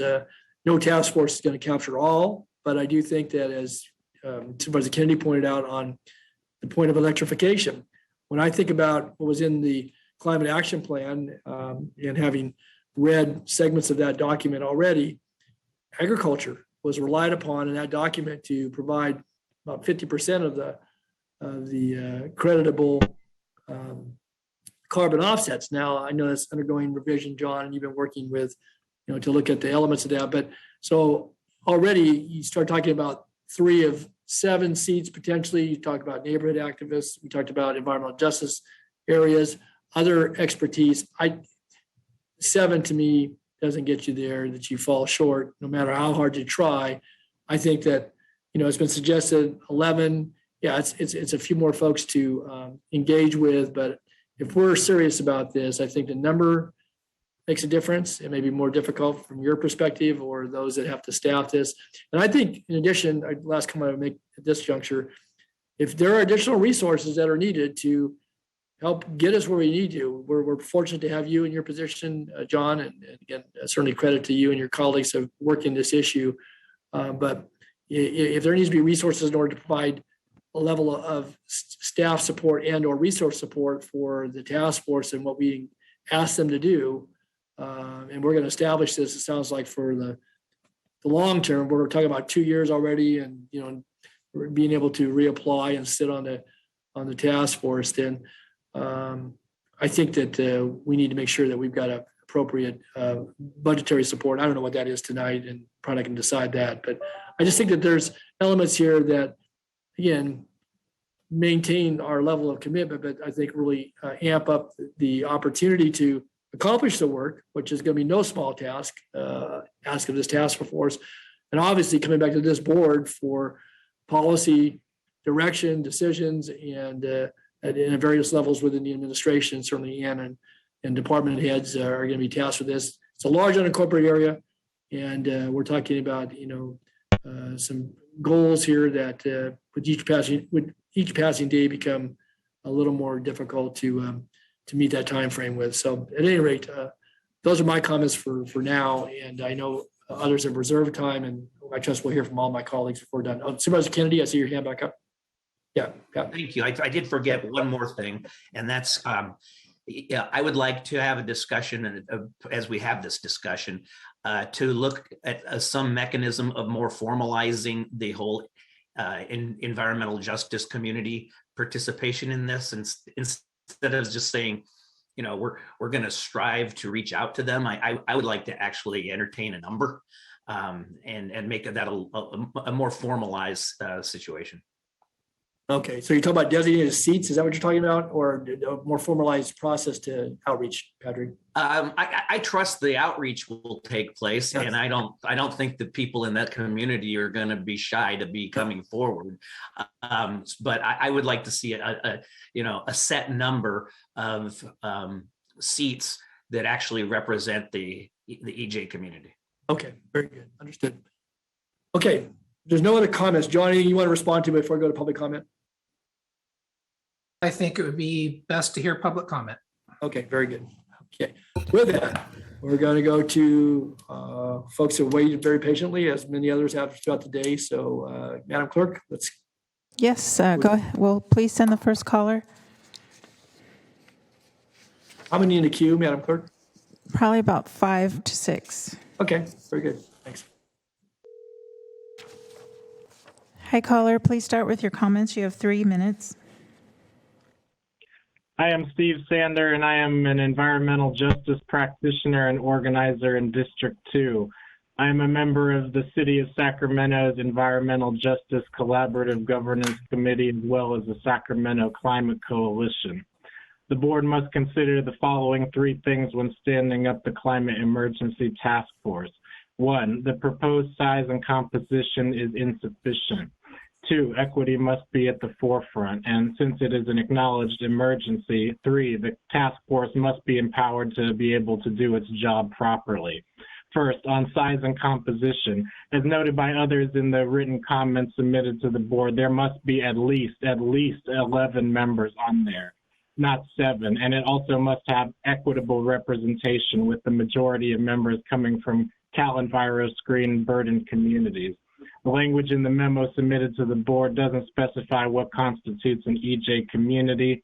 That needs to be defined as living in a census tract that is in the 70th percentile or higher for overall CalEnviro screen 4.0 score. Also, there should be an emphasis on youth, because they will have to live with the effects of climate change and can emphasize and convey the urgency of taking action now. The task force should be required to have 1 member who is 14 to 24. Also, eliminate the 2-year term limit. This effort will likely require longer than that, and for the sake of institutional memory, it's imperative that task force members be allowed the requisite time to conduct the work without worrying if their team will run out or their term will run out before the next deliverable.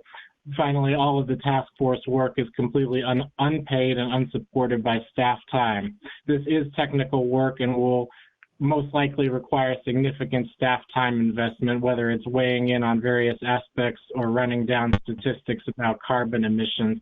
We need technical people who can run down answers to the myriad questions that the task force will have undoubtedly when coming up with their recommendations.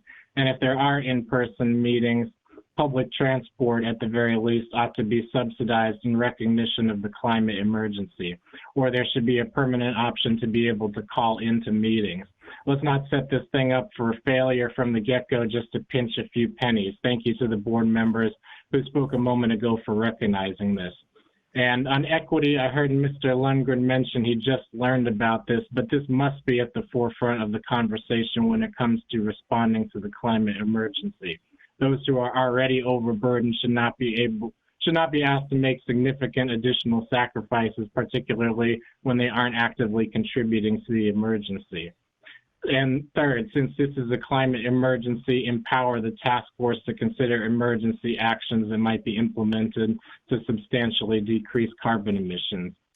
We can and we must be the change, and we will continue demanding climate justice for as long as it takes until it is finally achieved. Thank you. Thank you, Mr. Sander. Okay, next caller.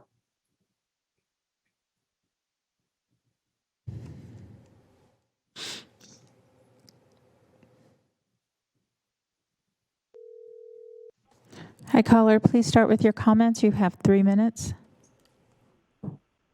Thank you.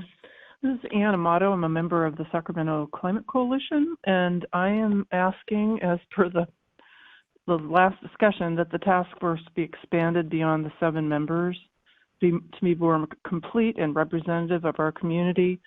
And I believe that in addition to the members of the academic and scientific community, there needs to be at least 2 environmental justice representatives to cover Sacramento County. In regard to the comments that more than 7 is unwieldy, I'd like to remind you that Yolo County Climate Action Commission is composed of 11 members, and that many members is clearly workable. Also, the comments about stipends were great. And at least for the lower income members or younger members who are bound to have a lower income. Thank you for your time and consideration. Bye. Thank you for your comments. Next caller.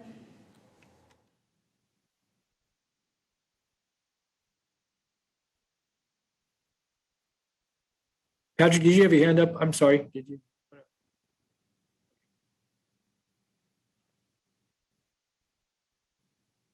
Go ahead. They're getting the call in queue to Okay. transfer.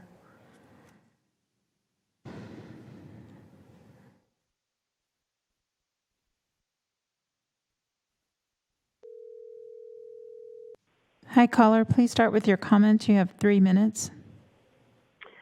Thank you so much. My name is Jill Peterson. I'm calling on behalf of Citizens Climate Lobby in Sacramento. First, I want to thank the board for taking up the issue of the task force, albeit a year late, but we're happy to have this moving forward. I want to point out that the original emergency declaration indicated that the task force was going to be looking at a climate emergency plan. And it indicated in that declaration that the staff would be making recommendations on how the county was going to get to its goal of carbon neutrality in 2030. That is my concern here is that although I have huge respect for the staff working on the climate action plan and the emergency declaration, John Lundgren, Todd Smith, and his staff, I don't believe that all of the things that have now been moved over to the task force should be their responsibility. I think it should at this point stay with the climate emergency plan. That is a heavy lift by itself. Now to add to them the advice and how we're going to get the county to carbon zero in 2030 or some other date is a huge lift. We can't shy away from that lift, and it becomes clear that the staff simply doesn't have the bandwidth at present to do this work, nor apparently does the consultant hired to work on the climate action plan, since neither the draft of the CAP nor any other document provides the roadmap to carbon zero, nor the recommendations that the board asked for in the climate emergency declaration. So dealing with the shortage of staff or consultant resources is not solved by simply parking or using the term that appeared in the Bee's editorial this morning, daring the critical issues of the volunteer task force of 7 or 11 to have no funding and limited administrative support. I think doing a climate emergency plan is going to take up a huge amount of time for them, and so that the recommendations around getting to carbon zero or doing outreach are never going to see the light of day. So I urge I appreciate the acknowledgement that resources need to be committed. I think this group needs to focus on the emergency plan, and that the county must invest in needed resources for either staff or outside consultants to look into how we're going to get to carbon zero in 2030 or beyond. Without those resources, we're not going to make it. Thank you for your time. Thank you, caller. Next caller, please. Hi, caller. Please start with your comments. You have 3 minutes. Thank you. Jane Lamborn. I would like to start by thanking the board for getting the task force on their agenda and giving it the priority that it needs. I agree with the earlier comments on the terms. We need at least 11 members on this board to capture the diversity and all the voices that are here in our community.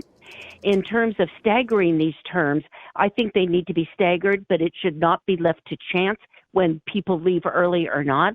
I think it could be built into it by having some of them start with 4-year terms, maybe 4 positions are for 4-year terms, and then maybe another group of 4. And after the initial 2 or 4-year period, we will then have the staggered terms in place.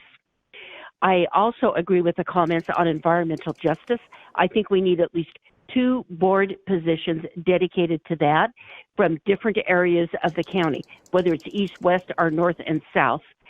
I want the board and I want the people responsible for the task force to recognize the environmental justice issue, the impact it has had on our poorer, more disadvantaged communities, the impact that it will have on them when we put measures in place to start correcting some of the industrial uses and pollution and so on that they suffer from. I think they need two seats to be properly represented. I think we need a seat for youth. I agree with the recommendation that it be someone between 14 and 24. The last thing I'd like to stress for the board is this task force is such an exciting concept to work with. This is a two-way partnership. These representatives will bring in all the information and knowledge and viewpoint from all the many diverse communities here. The poor neighborhoods, agricultural, urban, suburban, all of these will be able to bring you information and experiences that the county can use in deciding what actions should they take and which ones have priority. And also gives the county a forum to turn around and educate the public on why they are adopting certain actions and to build support and commitment for the actions we need to take. So thank you. Thank you for getting this task force up and running, and please do it as soon as possible. It's needed, and we so appreciate your efforts in getting this done. Thank you. Thank you, Jane. Okay, next caller. All right, send the next caller.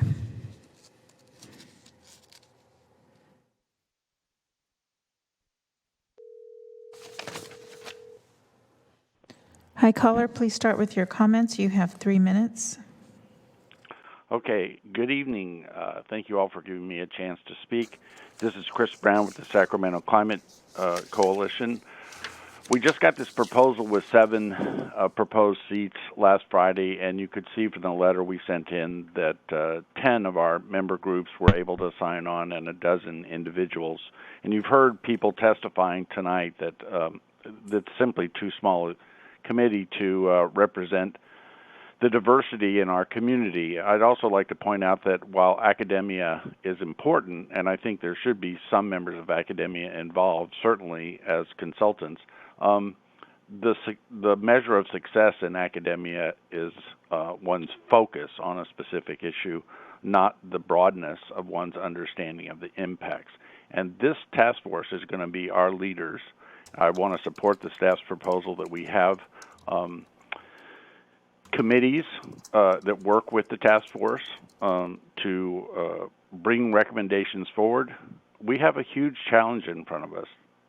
We're going to have another drought this year, even though we just had record-breaking rains in October. We're going to have more wildfires. The impacts of climate change are growing year by year, and so our response needs to grow. And we, as you know, we've supported this idea. We really appreciate your leadership here, but let's make this a group that will work. I support the idea of funding that Stephen Sanders brought up earlier. A stipend like planning commissioners get is precisely the kind of support that we should have for this task force so they can succeed. Sacramento County is going to move along with Yolo County, who's also appointed a similar commission, into leadership in this country. And we want to do a good job for ourselves locally, but we also want to set an example as we join communities like Ann Arbor, Michigan, who've also taken on this challenge. It's a challenge we can't turn down, and I appreciate your support for it. Thank you, Chris. Appreciate your comments. Next caller. Please send the next caller. I think this is our last caller.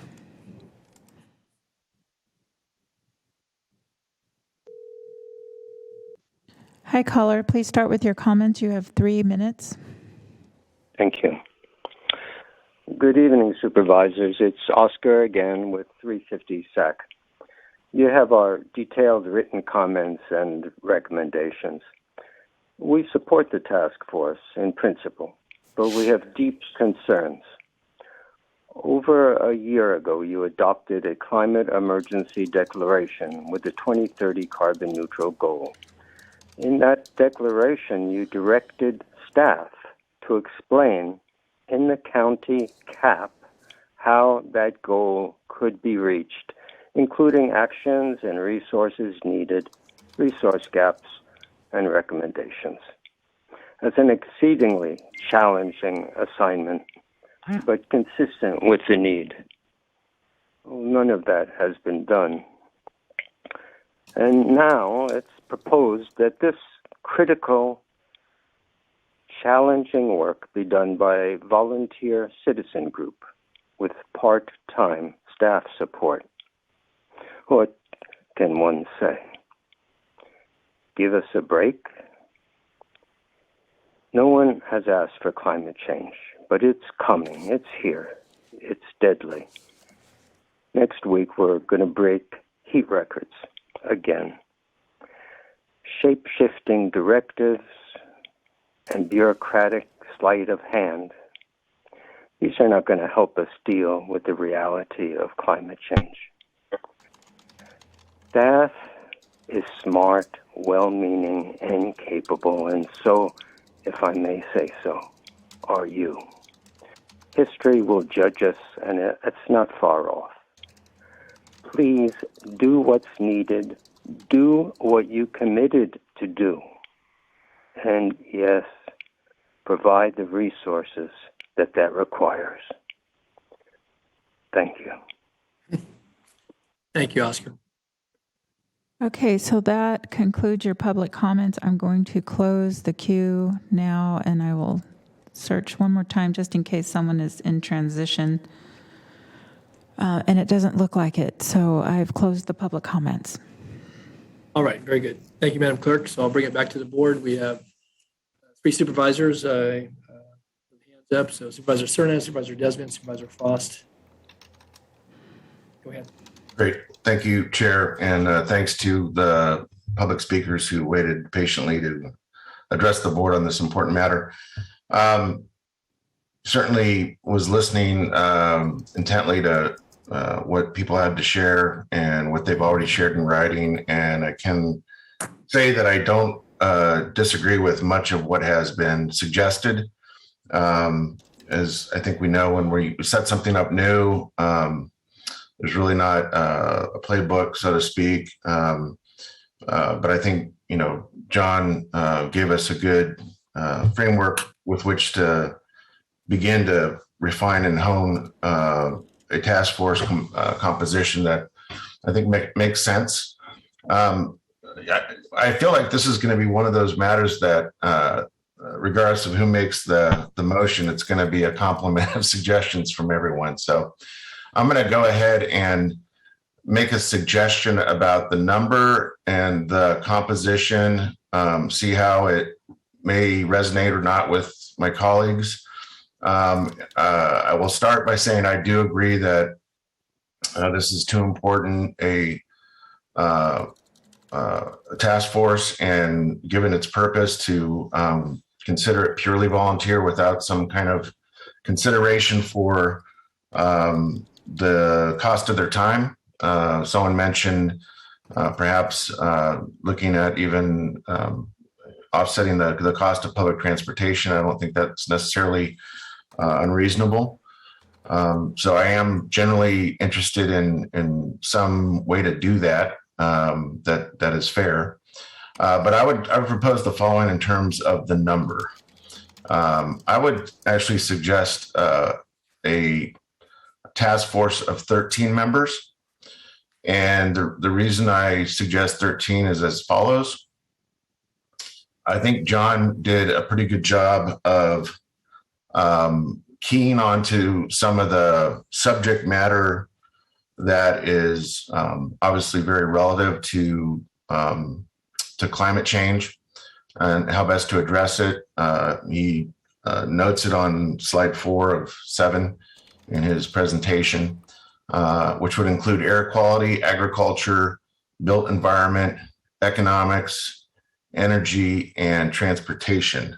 And the reason I did not include in that quote unquote climate or environmental justice is because the bullet that follows it makes it clear that there seems to be a co-consideration of environmental justice as climate. But hear me out here too. So that's 6 members there. I think in the interest of acknowledging and welcoming the plethora of environmental justice communities in Sacramento County, there's no shortage of them. I think in Cal EnviroScreen will tell you that. I would say that we reserve an equal number, so 6 spots, 6 positions for EJ leadership, environmental justice leadership in the county. We were in receipt of a letter from ECOS who made, I think, an important distinction between environmental justice leadership and environmental justice communities versus residency. And it's not that I am trying to discount the importance of residency in environmental justice communities, but I think there is something to be said for the activism that comes from what in most cases is going to be someone that is actually living and doing that work and leading that work in those communities. So it would be 6 environmental justice leadership positions scattered from across the county. I didn't want to go as far as certain numbers from districts. I think it perhaps gets a little convoluted if we do that. Like I said, I think there's a universe of them that gives us plenty of choice. And then to keep it somewhat of a task force that is focused on the future, the suggestion for a youth position is not lost on me. I think that's an excellent idea. And so the 13th member would be a youth task force member.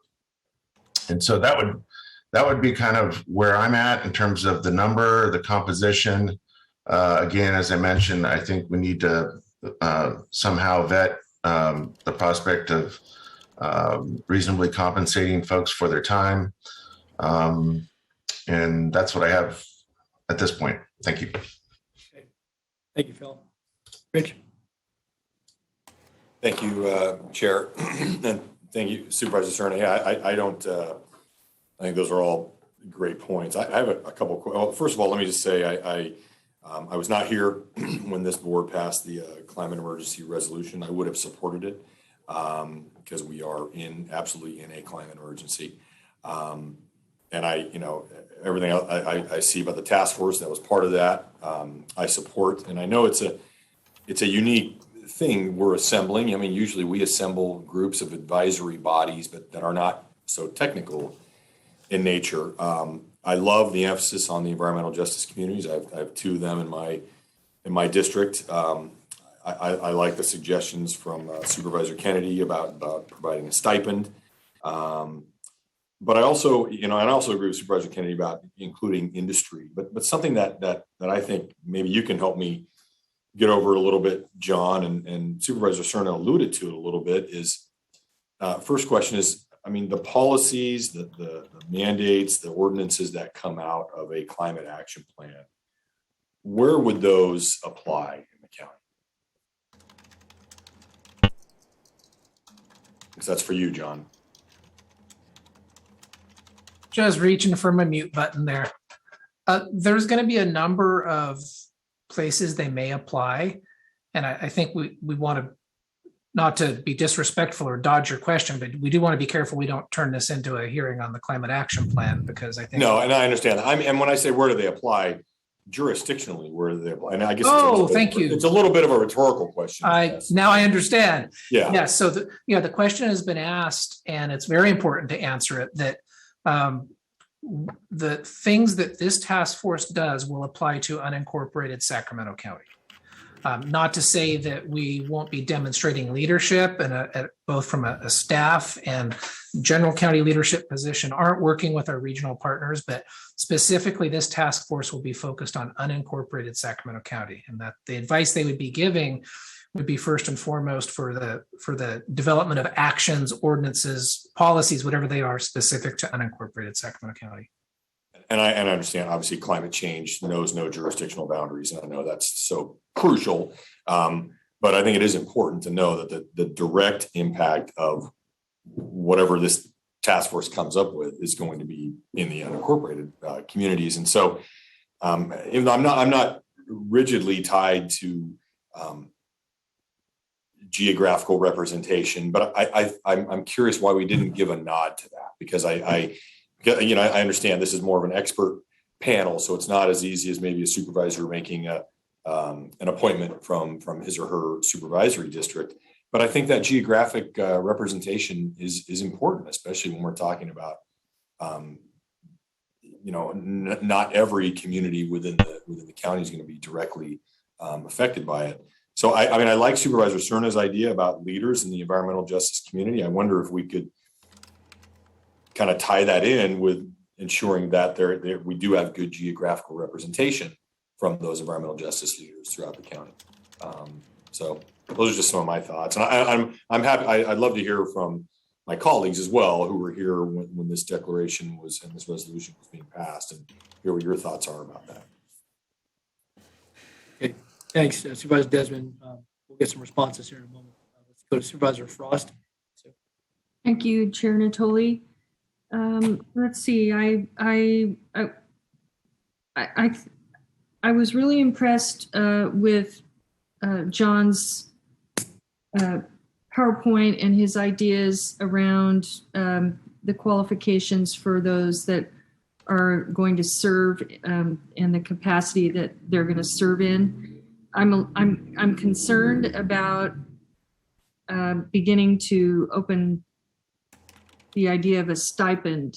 And the reason I am concerned about that is because I think we have 67 or 8 or maybe 70 boards and commissions, and every single one of them feels really important. And in many of those boards and commissions, there are highly educated professionals who are taking time out of their schedule to serve. And when we begin to go down that path of, taking a committee that is serving in an advisory capacity to a board that's making the decisions, and we're utilizing staff and legal counsel and basically spending a lot of money to create this situation where we can benefit by this advisory body and support them. That's a cost and an investment in itself. And I think I don't know, maybe, Ann Edwards can tell me, I think there's quite a bit of staff time that is invested into these boards and commissions. So I feel that going down that road of a stipend opens up sort of a can of worms, because now how do we decide what's fair for one is not fair for all, and can we really afford that? I have concerns around that. I'm okay with having a higher representation, and I think it's good to reach out to the youth. And if the board wanted a younger member on the advisory committee, I think that is a reasonable request.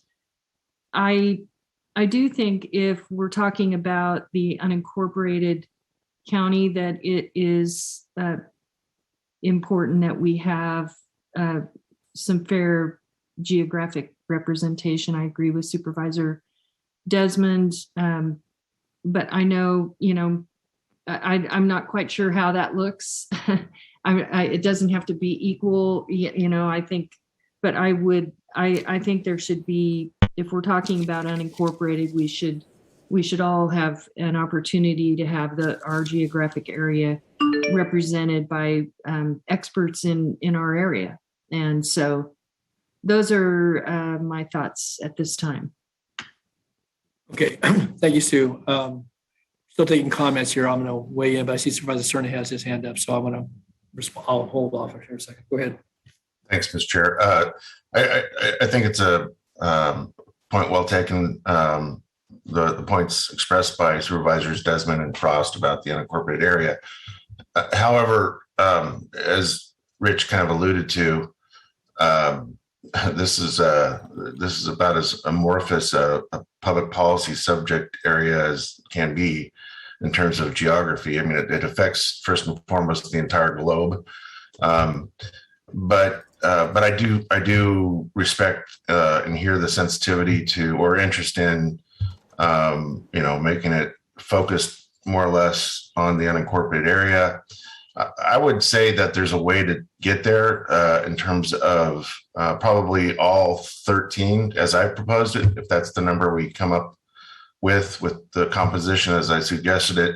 I think you're going to have, I think we'll find that there's probably, again, a pretty wide selection of EJ leadership that works in, lives in, represents, if you will, areas that are both incorporated and unincorporated, or maybe they're officed in the unincorporated area but live in the incorporated area. I mean, there's going to be all kinds of permutations of how people work, live, and practice as it relates to kind of the expectation of how they'd serve on this task force in those areas. I think there's probably a way we can stress that interest, that this is our effort to have some leadership around the subject of the climate emergency for the incorporated county, because as we heard from, I think, a couple of the speakers, the city's doing as a parallel effort.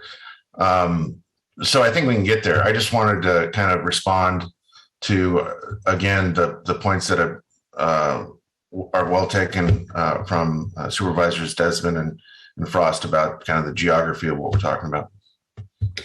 Thanks, Bill. Well, I would concur that the geographic representation, we should strive to accomplish that, certainly getting in the interest of folks who are, engaged in this. But we're looking at this for the unincorporated area. Obviously, the broader county, certainly this will have regional, state, national, and global impacts as communities work through this at various levels. But I think, working with our community framework and with people who have provided leadership, certainly on the topic, and having a broad application of expertise and experience, I think will inform decisions that this board is going to make ongoing in its commitment to a climate action plan at some juncture, but certainly to the climate emergency declaration. So I would concur, Phil. I think there's a way to get there. I just think it's important to state that from the onset, as has been noted here by you and others. So, okay, Supervisor Frost. Thank you. I guess I asked Ann Edwards to comment on the employees' involvement with these boards and commissions and her thoughts around that. So then I didn't give her a chance to comment. So I thought I would open that back up. Thank you. Thank you, Supervisor Frost. Yes, working with these groups is very staff intensive, and if we use support of the clerk's office, I am continually concerned about the number of boards and commissions that they are clerking for with a very limited staff. But it's, we can figure it out, but it is very staff time intensive. Thank you, Ann. Okay. Any other comments by board members? I trust that there's a kind of a motion that may have additives to it, but I know Supervisor Cerny spoke to that earlier. So sure. If you want to try to capture it in a motion, let's give it a try. Go ahead. Sure. So I would make the motion that I guess we direct our sustainability manager to move forward with a climate emergency task force composition, as I've stated, with 13 members, 6 of which are subject matter experts. They can be academics, they could be consultants, they could be both, in the following areas of air quality, agriculture, built environment, economics, energy, and transportation, to be complemented with 6 EJ leadership positions from across the county, but that we would, in both cases, for those, and then finally, the 13th member would be a youth representative. And I would leave it to John and our staff to figure out maybe the parameters around what that is, what the age limit or, grade limit would be, or what have you. But that would be generally the 13 members. And then there would be an express directive to look at the composition of the task force as it functions, serves, works within and around the unincorporated county.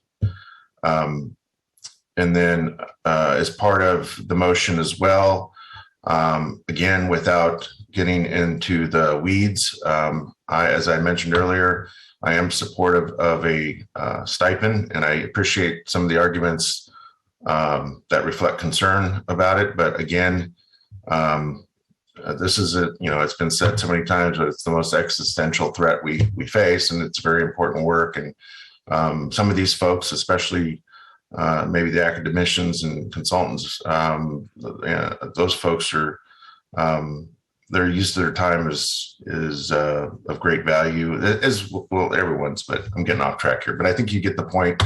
I'm supportive of a stipend. I'd ask staff to kind of figure out what that fair and reasonable number would be. And what am I forgetting? I'm looking at my colleagues. Jump in here. Well, I might have a suggestion too that Ian can weigh in on this, but maybe we come back in 2 weeks. Allow them to do a little work behind this, get this polished up with the direction from this evening, and give ourselves a little room here. I mean, urgency isn't lost, but I think as you're framing it, Phil, and I see Ann and John and others listening intently, that might give them an opportunity to talk with internally, but also with staff, and then bring something back firmed up that everybody can take a look at before we just go off and do it. So sure, and then bring it back in 2 weeks for maybe a brief presentation of kind of the refinements to what I'm trying to move here. So I see Supervisor Desmond has set his hand up. So I'll be just and were you going to weigh in? And I know you looked like you were going to try to get in a couple minutes. Well, I was just going to ask Mr. Lundgren if 2 weeks was enough time.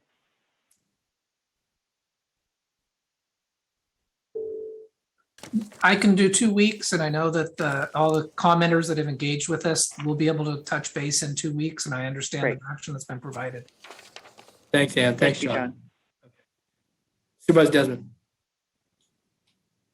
Thanks. And I'll second Supervisor Cerna's motion. Yeah, Phil, I agree with you on the stipend. I think this is distinct from any of the other efforts we have right now. And I think if that helps us demonstrate the importance of this and attract more people who want to participate on the task force, I think it's well worth it. So I'll second your motion.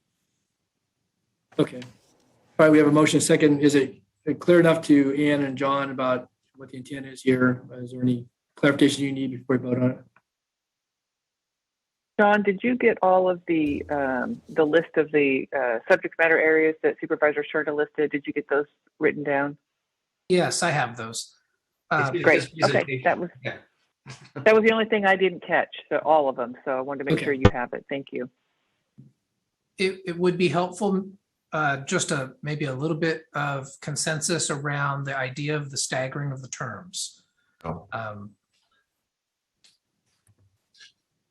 There are different ways to accomplish that, John. I think you outlined one. We heard other commenters as we've formed committees in the past, we've done that. I think with the ability to extend terms, people need not be fearful, I don't think, of not being reappointed if they're diligent in their duties. But, you offered one suggestion. I think the clerk certainly has different rotations, and we've established committees where you started out, some people got a 2, some got a 3, I don't know, 4 even. As long as it's not the Supreme Court, So. But you are okay with some limits on the terms? Yeah, I think so. We have limits on our planning commission, right? I mean, so. Yeah, limited in the sense that you got to reapply. Yeah. Yes.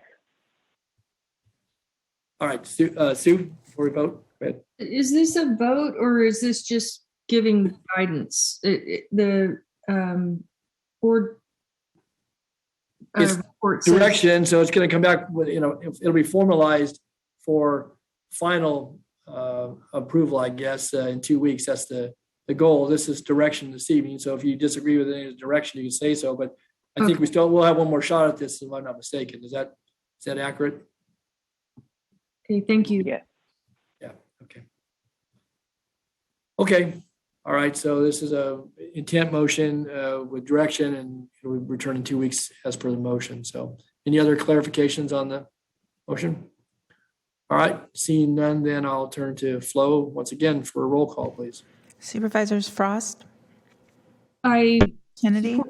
I support everything but the stipend. Okay. All right. So I don't know what that. That's okay. That's fair. Okay. Good. Yeah, understood. I'll note it in the record. Thank you. You're welcome. Kennedy. Aye. Desmond. Aye. Cerna.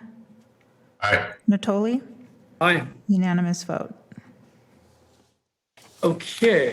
And can I just say for the record that 2 weeks is either March 8th or 9th, and I'll work with the county executive to determine what that is. Oh, March 8.5. For item 37, I do need a motion. I'm sorry, Flo, can we hold on that? Just 1 second, because 2 weeks, that would be actually 3 weeks from. Yeah, we don't have a meeting, John, until then. So I don't know that you would be ready. I wouldn't argue next with her, week. John. I understand. I need to check my calendar really quick. I believe I'm out of town. Appreciate your math. Just catch your breath and you'll get a little extension there. So anyway, okay. All right. Good. Item 37, I need a motion to continue to February 15th. This is the declaration of a shelter crisis. So moved, Frost. Second, Desmond. Okay. Moved by Frost, second by Desmond to continue this item to February 15th, 2022 at 3:30 p.m. That's the motion. Did we have any callers or public comment on the item? No, we do not have. All Just 1 second. Let me double Yeah, check. check flow. Yeah, just in case. Yeah, no, we don't have any callers for item 37 or 38. Okay, very good. Okay, that's the motion and the second then to continue the next week. And if nothing further, go ahead and call the roll, please. Supervisors Frost. Aye. Kennedy. Aye. Desmond. Aye. Cerna. Aye. Natoli. Aye. That's a unanimous vote to continue to February 15th. The time is not determined at this time, but it will be on the 15th on a timed item. Item 38, a motion to continue to February 15th. This is introducing an ordinance adopting the Sacramento County Code amending Chapter 16.04 and 1610 relating to the adoption and amendment of 2019 California Building and 2019 California Residential Codes provisions relating to emergency housing. You'll be waiving reading on the ordinance and continuing to March 8th for adoption. Again, this does not have a time certain. It's just going to happen on the 15th, and it will be a timed item. So let me ask real quickly, we're going to take up a motion here, but are these already in print? So people have a chance to look at them? I can't confirm if the material's in print just yet. Ann? I don't think so, but I can't say with 100% confidence. Okay, because we have an ordinance and, the 3 days squeezes it for folks and all right. And the other thing I would just suggest that today we had a planning item in the morning that maybe if we were looking at grouping items for purposes of agenda. However we frame the agenda, and again, I trust judgment here, but I think that the planning item might have been better matched in the afternoon and maybe done a little bit of reversal. We're still going to have a long day, it looks like, and we did. Okay, so you'll pick the time in the agenda and see how it fits with these two items. All right, motion's in order. Move the continuance. Second. Moved by Cerna, seconded by Desmond to continue this matter, complimentary item to, again, February 15th, time yet to be determined. That's the motion. Any comments? Seeing none, then please call the roll. Frost. Aye. Kennedy. Aye. Desmond. Aye. Cerna. Natoli. Aye. Unanimous vote. Okay, very good. Next item, item 39. We've deferred on this for 2 times now. It's probably reckoning, even though it's already 10 to 7, but I would ask your indulgence. Let's see if we can get through this appointments. I know that Flo and others have worked to prepare this for us. So Flo, are you ready to kind of help walk us through this? Let me just pull up my material. Okay. So our first item, if you look at your actual spreadsheet, the first item is the Adult and Aging Commission. And typically, it's a chair or chair designee of the district who sits there. Currently, you have Vance Gerard in that seat from District 4 in the previous year. Again, jokingly, I suggested Supervisor Desmond, but again, recognizing the load that all supervisors carry, I certainly could ask my chief of staff to participate if Supervisor Desmond, again, I didn't want to put you on the spot. I kind of did jokingly, but nonetheless, if you're interested, certainly it'd be, Well, I'll take you up on that offer, Chair Natoli, to have your designate your chief of staff. Thank you. All right, very good. I appreciate you giving me a way out. Yeah. Okay, so with that, then I would suggest that District 5 would have Rebecca Sloan as our designee for the 2022 calendar year to the Adult and Aging Commission. Okay, thank you. That's a one-year term. Next is the Area 4 Agency on Aging Government Board. For this one, I just need to know if the supervisors have any changes to the alternates that are currently listed. And I understand for District 5, Chairperson, you actually do not have an alternate member. So just want to know if there's any changes. Yes, Felicia Bay will not be able to serve, and I'm currently looking for someone else. Yes, ma'am. Anyone else? No, I intend to keep attending. So. Okay, Supervisor Cerna, Kennedy, or Desmond? No changes for 1st District. No changes for 3rd District. No change in 2. Okay, thank you. If you jump down to Criminal Justice Cabinet, this is the chair or chair designee. So right now, it's currently sitting as Supervisor Desmond, and then Supervisor Frost is the alternate. Any changes here? Are both of you willing to continue in that stead? I'm happy to. Thank you. Okay. Supervisor Frost? Yes. Okay, no changes there. That's a one-year term. If you go to the next page, we're at the Law Library Board of Trustees. Currently, this is your county council for a one-year term. Any changes here? Lisa, you're good with it? I can speak. Oh, yeah, June Palomaze, you're going to volunteer the boss? I'm covering for Lisa, and I'm sure she's fine with it. Okay. Okay, we'll leave that in. That's a one-year term. Next is the Northern California World Trade Center Board. Typically, this is where the chair is the member and the vice chair is the alternate. It doesn't always happen in that rotation, but that's... I was going to say, we're kind of out of rotation. Yeah. Yeah, that's fine. I just wanted to state what you have done. Do they meet? Have you been in a meeting, Supervisor Desmond, or invited? I haven't. So I'm happy to go another year. Okay. I hope we'll. All right, Supervisor Kennedy, I guess you haven't been called upon since I have many meetings to serve as the alternate, so I trust you're okay remaining in that. Okay. But maybe we got to inquire about, is there any activity? I mean, I know that Troy Gibbons and Economic Development for some time participated, but I'll follow up. Okay. I'll follow up, yeah. Okay, very good. Okay. And Thank so you. we're leaving Supervisor Desmond as the member and Supervisor Kennedy as the alternate? Correct. Okay, thank you. That's a one-year term. Jump down to Regional Human Rights Fair Housing I'm getting Commission. that. It's only going to be 10 months where we're going. Yeah. Regional Human Rights Fair Housing Commission Governing Board. And just a note that the alternates must be an elected official. Are there any changes to this? Currently, Supervisor Kennedy is the member and Supervisor Frost is the alternate. Well, you got to X. I've attended these. You get called out. So where does Oh, and you are the member as well. I'm sorry. there are two members? Right. You and Kennedy are members. Supervisor Frost is an alternate. Are there any changes? Well, Supervisor Frost, would you like to be the sitting member along with Supervisor Kennedy, trusting he wants to continue? If you need me to, I will. Yeah, I think that'd be good. I'll remain as alternate. I know we've kind of shuffled this up, but getting a quorum has been a little challenging at times. And I know Supervisor Kennedy and I, there's city representatives, but I'll still serve as the alternate. But let's switch to Supervisor Frost as the sitting member along with Supervisor Kennedy.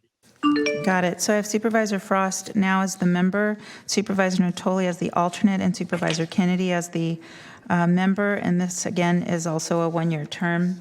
If you jump to the next page, we are at Sacramento County Disaster Commission. This typically is in rotation of the chair as the member and the vice chair as the alternate. Okay.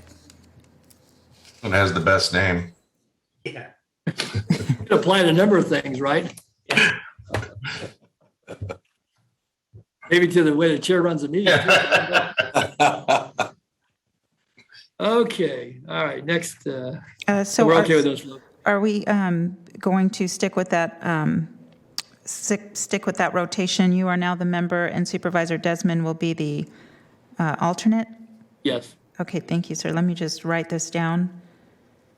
And so right now, that's a one-year term. Supervisor Natoli is the member. Supervisor Desmond is the alternate of the County Disaster Commission. Sacramento County Mental Health Board, this is a chair or chair designee, and the member must be a Board of Supervisor member. So currently we have Supervisor Kennedy as the member and Supervisor Natoli as the alternate for a one-year term.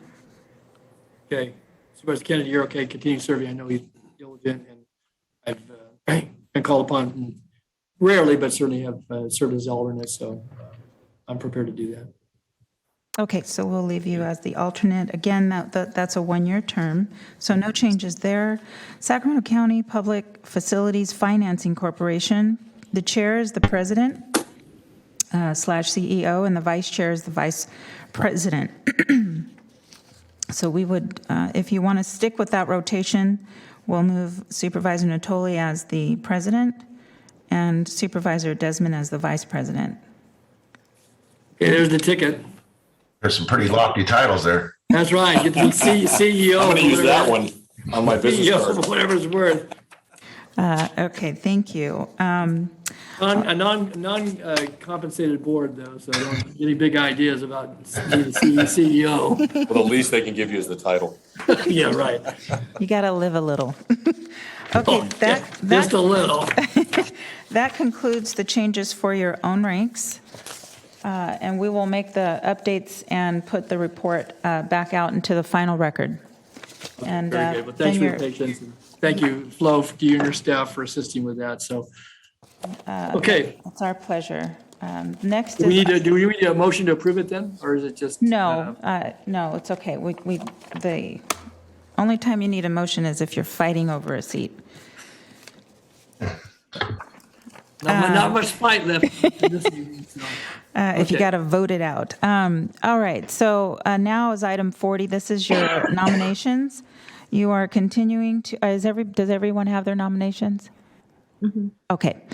You're continuing to February 15th, the Sacramento County Youth Commission, continuing to March 8th, Rio Linda Alberta Community Planning Advisory Council, continuing to March 22nd, Assessment Appeals Board, Building Board of Appeals, Cemetery Advisory Commission, Delta Citizens Municipal Advisory Council, Developmental Disabilities Planning and Advisory Council, First Five Sacramento Commission, Sacramento County Mental Health Board, and the South Sacramento Area Community Planning Advisory Council. We've got about 6 items tonight. County Planning Commission, Supervisor Cerna. Yes, I'd like to nominate Mariana Sabaniano to the District 1 seat on the Planning Commission and waive the process. Okay, we'll need a second. Second. Okay, we have a motion and a second, moved by Cerna, second by Kennedy to approve Mariana. I didn't catch the last name, Phil. Oh, So really, you're gonna make me you make me say it again, huh? okay. It's Mariana Sabaniano. Okay, very good. And that is the motion, and to waive the process, that would mean the appointment would be effective immediately upon the vote and completing the paperwork. So, all right, nothing further then, please call the roll. Supervisors Frost? Aye. Kennedy? Aye. Desmond? Aye. Cerna? Aye. Natoli? Aye. Unanimous vote. And just so you know, Mariana has served on the Natoma CPAC for a few years, and I think some of you know her from different other civic circles here locally. But glad that had your vote tonight, and she's looking forward to serving. So thank you. Thank you. Okay, Supervisor Desmond? Please continue to March 8th. Thank you. All right, Equal Employment Opportunity, Supervisor Natoli. Yeah, I can make these easy. For the next 3, the Chiefs of Staff recommending continuing each of those to March 8th. They're working on interviews, I believe, on Okay, so In-Home Supportive Services Advisory Committee, we're continuing to March 8th. And Maternal, Child, and Adolescent Health Advisory Board continuing to March 8th. And that brings us to the Orangeville Community Planning Advisory Council. Supervisor Frost? Nominate Bradley Miller and continue the remainder to March 22. Got it. Thank you. And then we have the Public Health Advisory Board. This is your final board. Supervisor Natoli? Yes, Chiefs of Staff again recommend to continue to March 8th. Okay, that concludes your nominations. Okay. And with that, then we'll move down to item 41. Ann's been waiting all day to make some more comments. So, Ann? I actually am going to refrain from making any more comments. Thank you. All right, thanks. All right, going then to board member comments. This is opportunity to any reports or announcements. I see Supervisor Cerna has his hand up. Go. Yeah, real briefly, thank you. So just wanted to thank publicly Kara Martinson. She is my outgoing planning commissioner. I just want to publicly thank her for her years of service to the planning commission. I think some of you, I think you know her, Dawn, from CSAC, where she used to be one of our very accomplished lobbyists. And she's still in the lobbying world, but she gave much of her time and commitment to the service of the County Planning Commission. I thank her for that. And then I wanted to also issue another public thank you to Supervisor Desmond for his leadership on the subject we've been reading about, hearing about in recent weeks concerning the city of Sacramento's proposal for a winter respite center on Auburn Boulevard at the home of the former Science Center. It's an area that is near the border, on the border with the city and with the unincorporated area and the incorporated area. And it's been a bit of a challenging subject to say the least. It's one that I inherited by way of redistricting.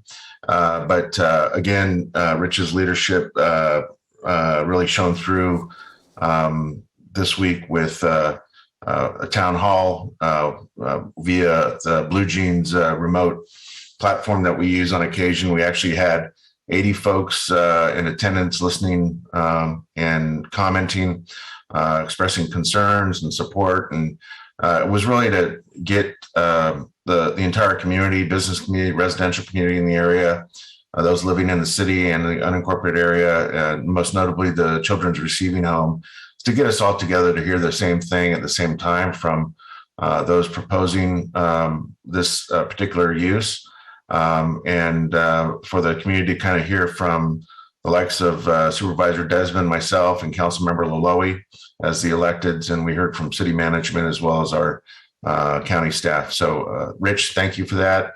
Appreciate it. And again, another example of how we're trying to do our best to partner with the city and be thoughtful about it. Thanks. I'll respond if that's okay. Thank you. I appreciate it, Phil. Certainly appreciate you being on there with me. And I think it was great for the community to hear that how you and I are so engaged in this and in lockstep on this thing too. And that really meant a lot. So I appreciate all your support as well. Thanks. And to my two colleagues, any other announcements? Go to the order. All right. If not, thank you all for your patience today. Thanks once again to Flo and her outstanding support team there that's kept things flowing throughout the course of the day. And but the fun's not over. We're going to be back in session tomorrow at 1 o'clock, if that's correct, or 1 or 1:30. Is it closed session? 1 o'clock for closed session. Closed session, right, closed session. But nonetheless, we're going to be back in session. And then open session starting at 2:30, I believe. I think so, it's 2:15. Is it 2:15? Okay. It's actually 2 o'clock. 2 o'clock. Okay. You don't want to be Recording late. stop. Recording in progress. Okay. All right. With that, then, not to belabor it, unless there's anything else, we'll be back together again tomorrow. Thank you all so very much. Have a safe drive home. If you're already home, enjoy the rest of your evening, and we'll see you all back tomorrow. Thanks so much. Thank you. We're adjourned. Bye. Recording stopped.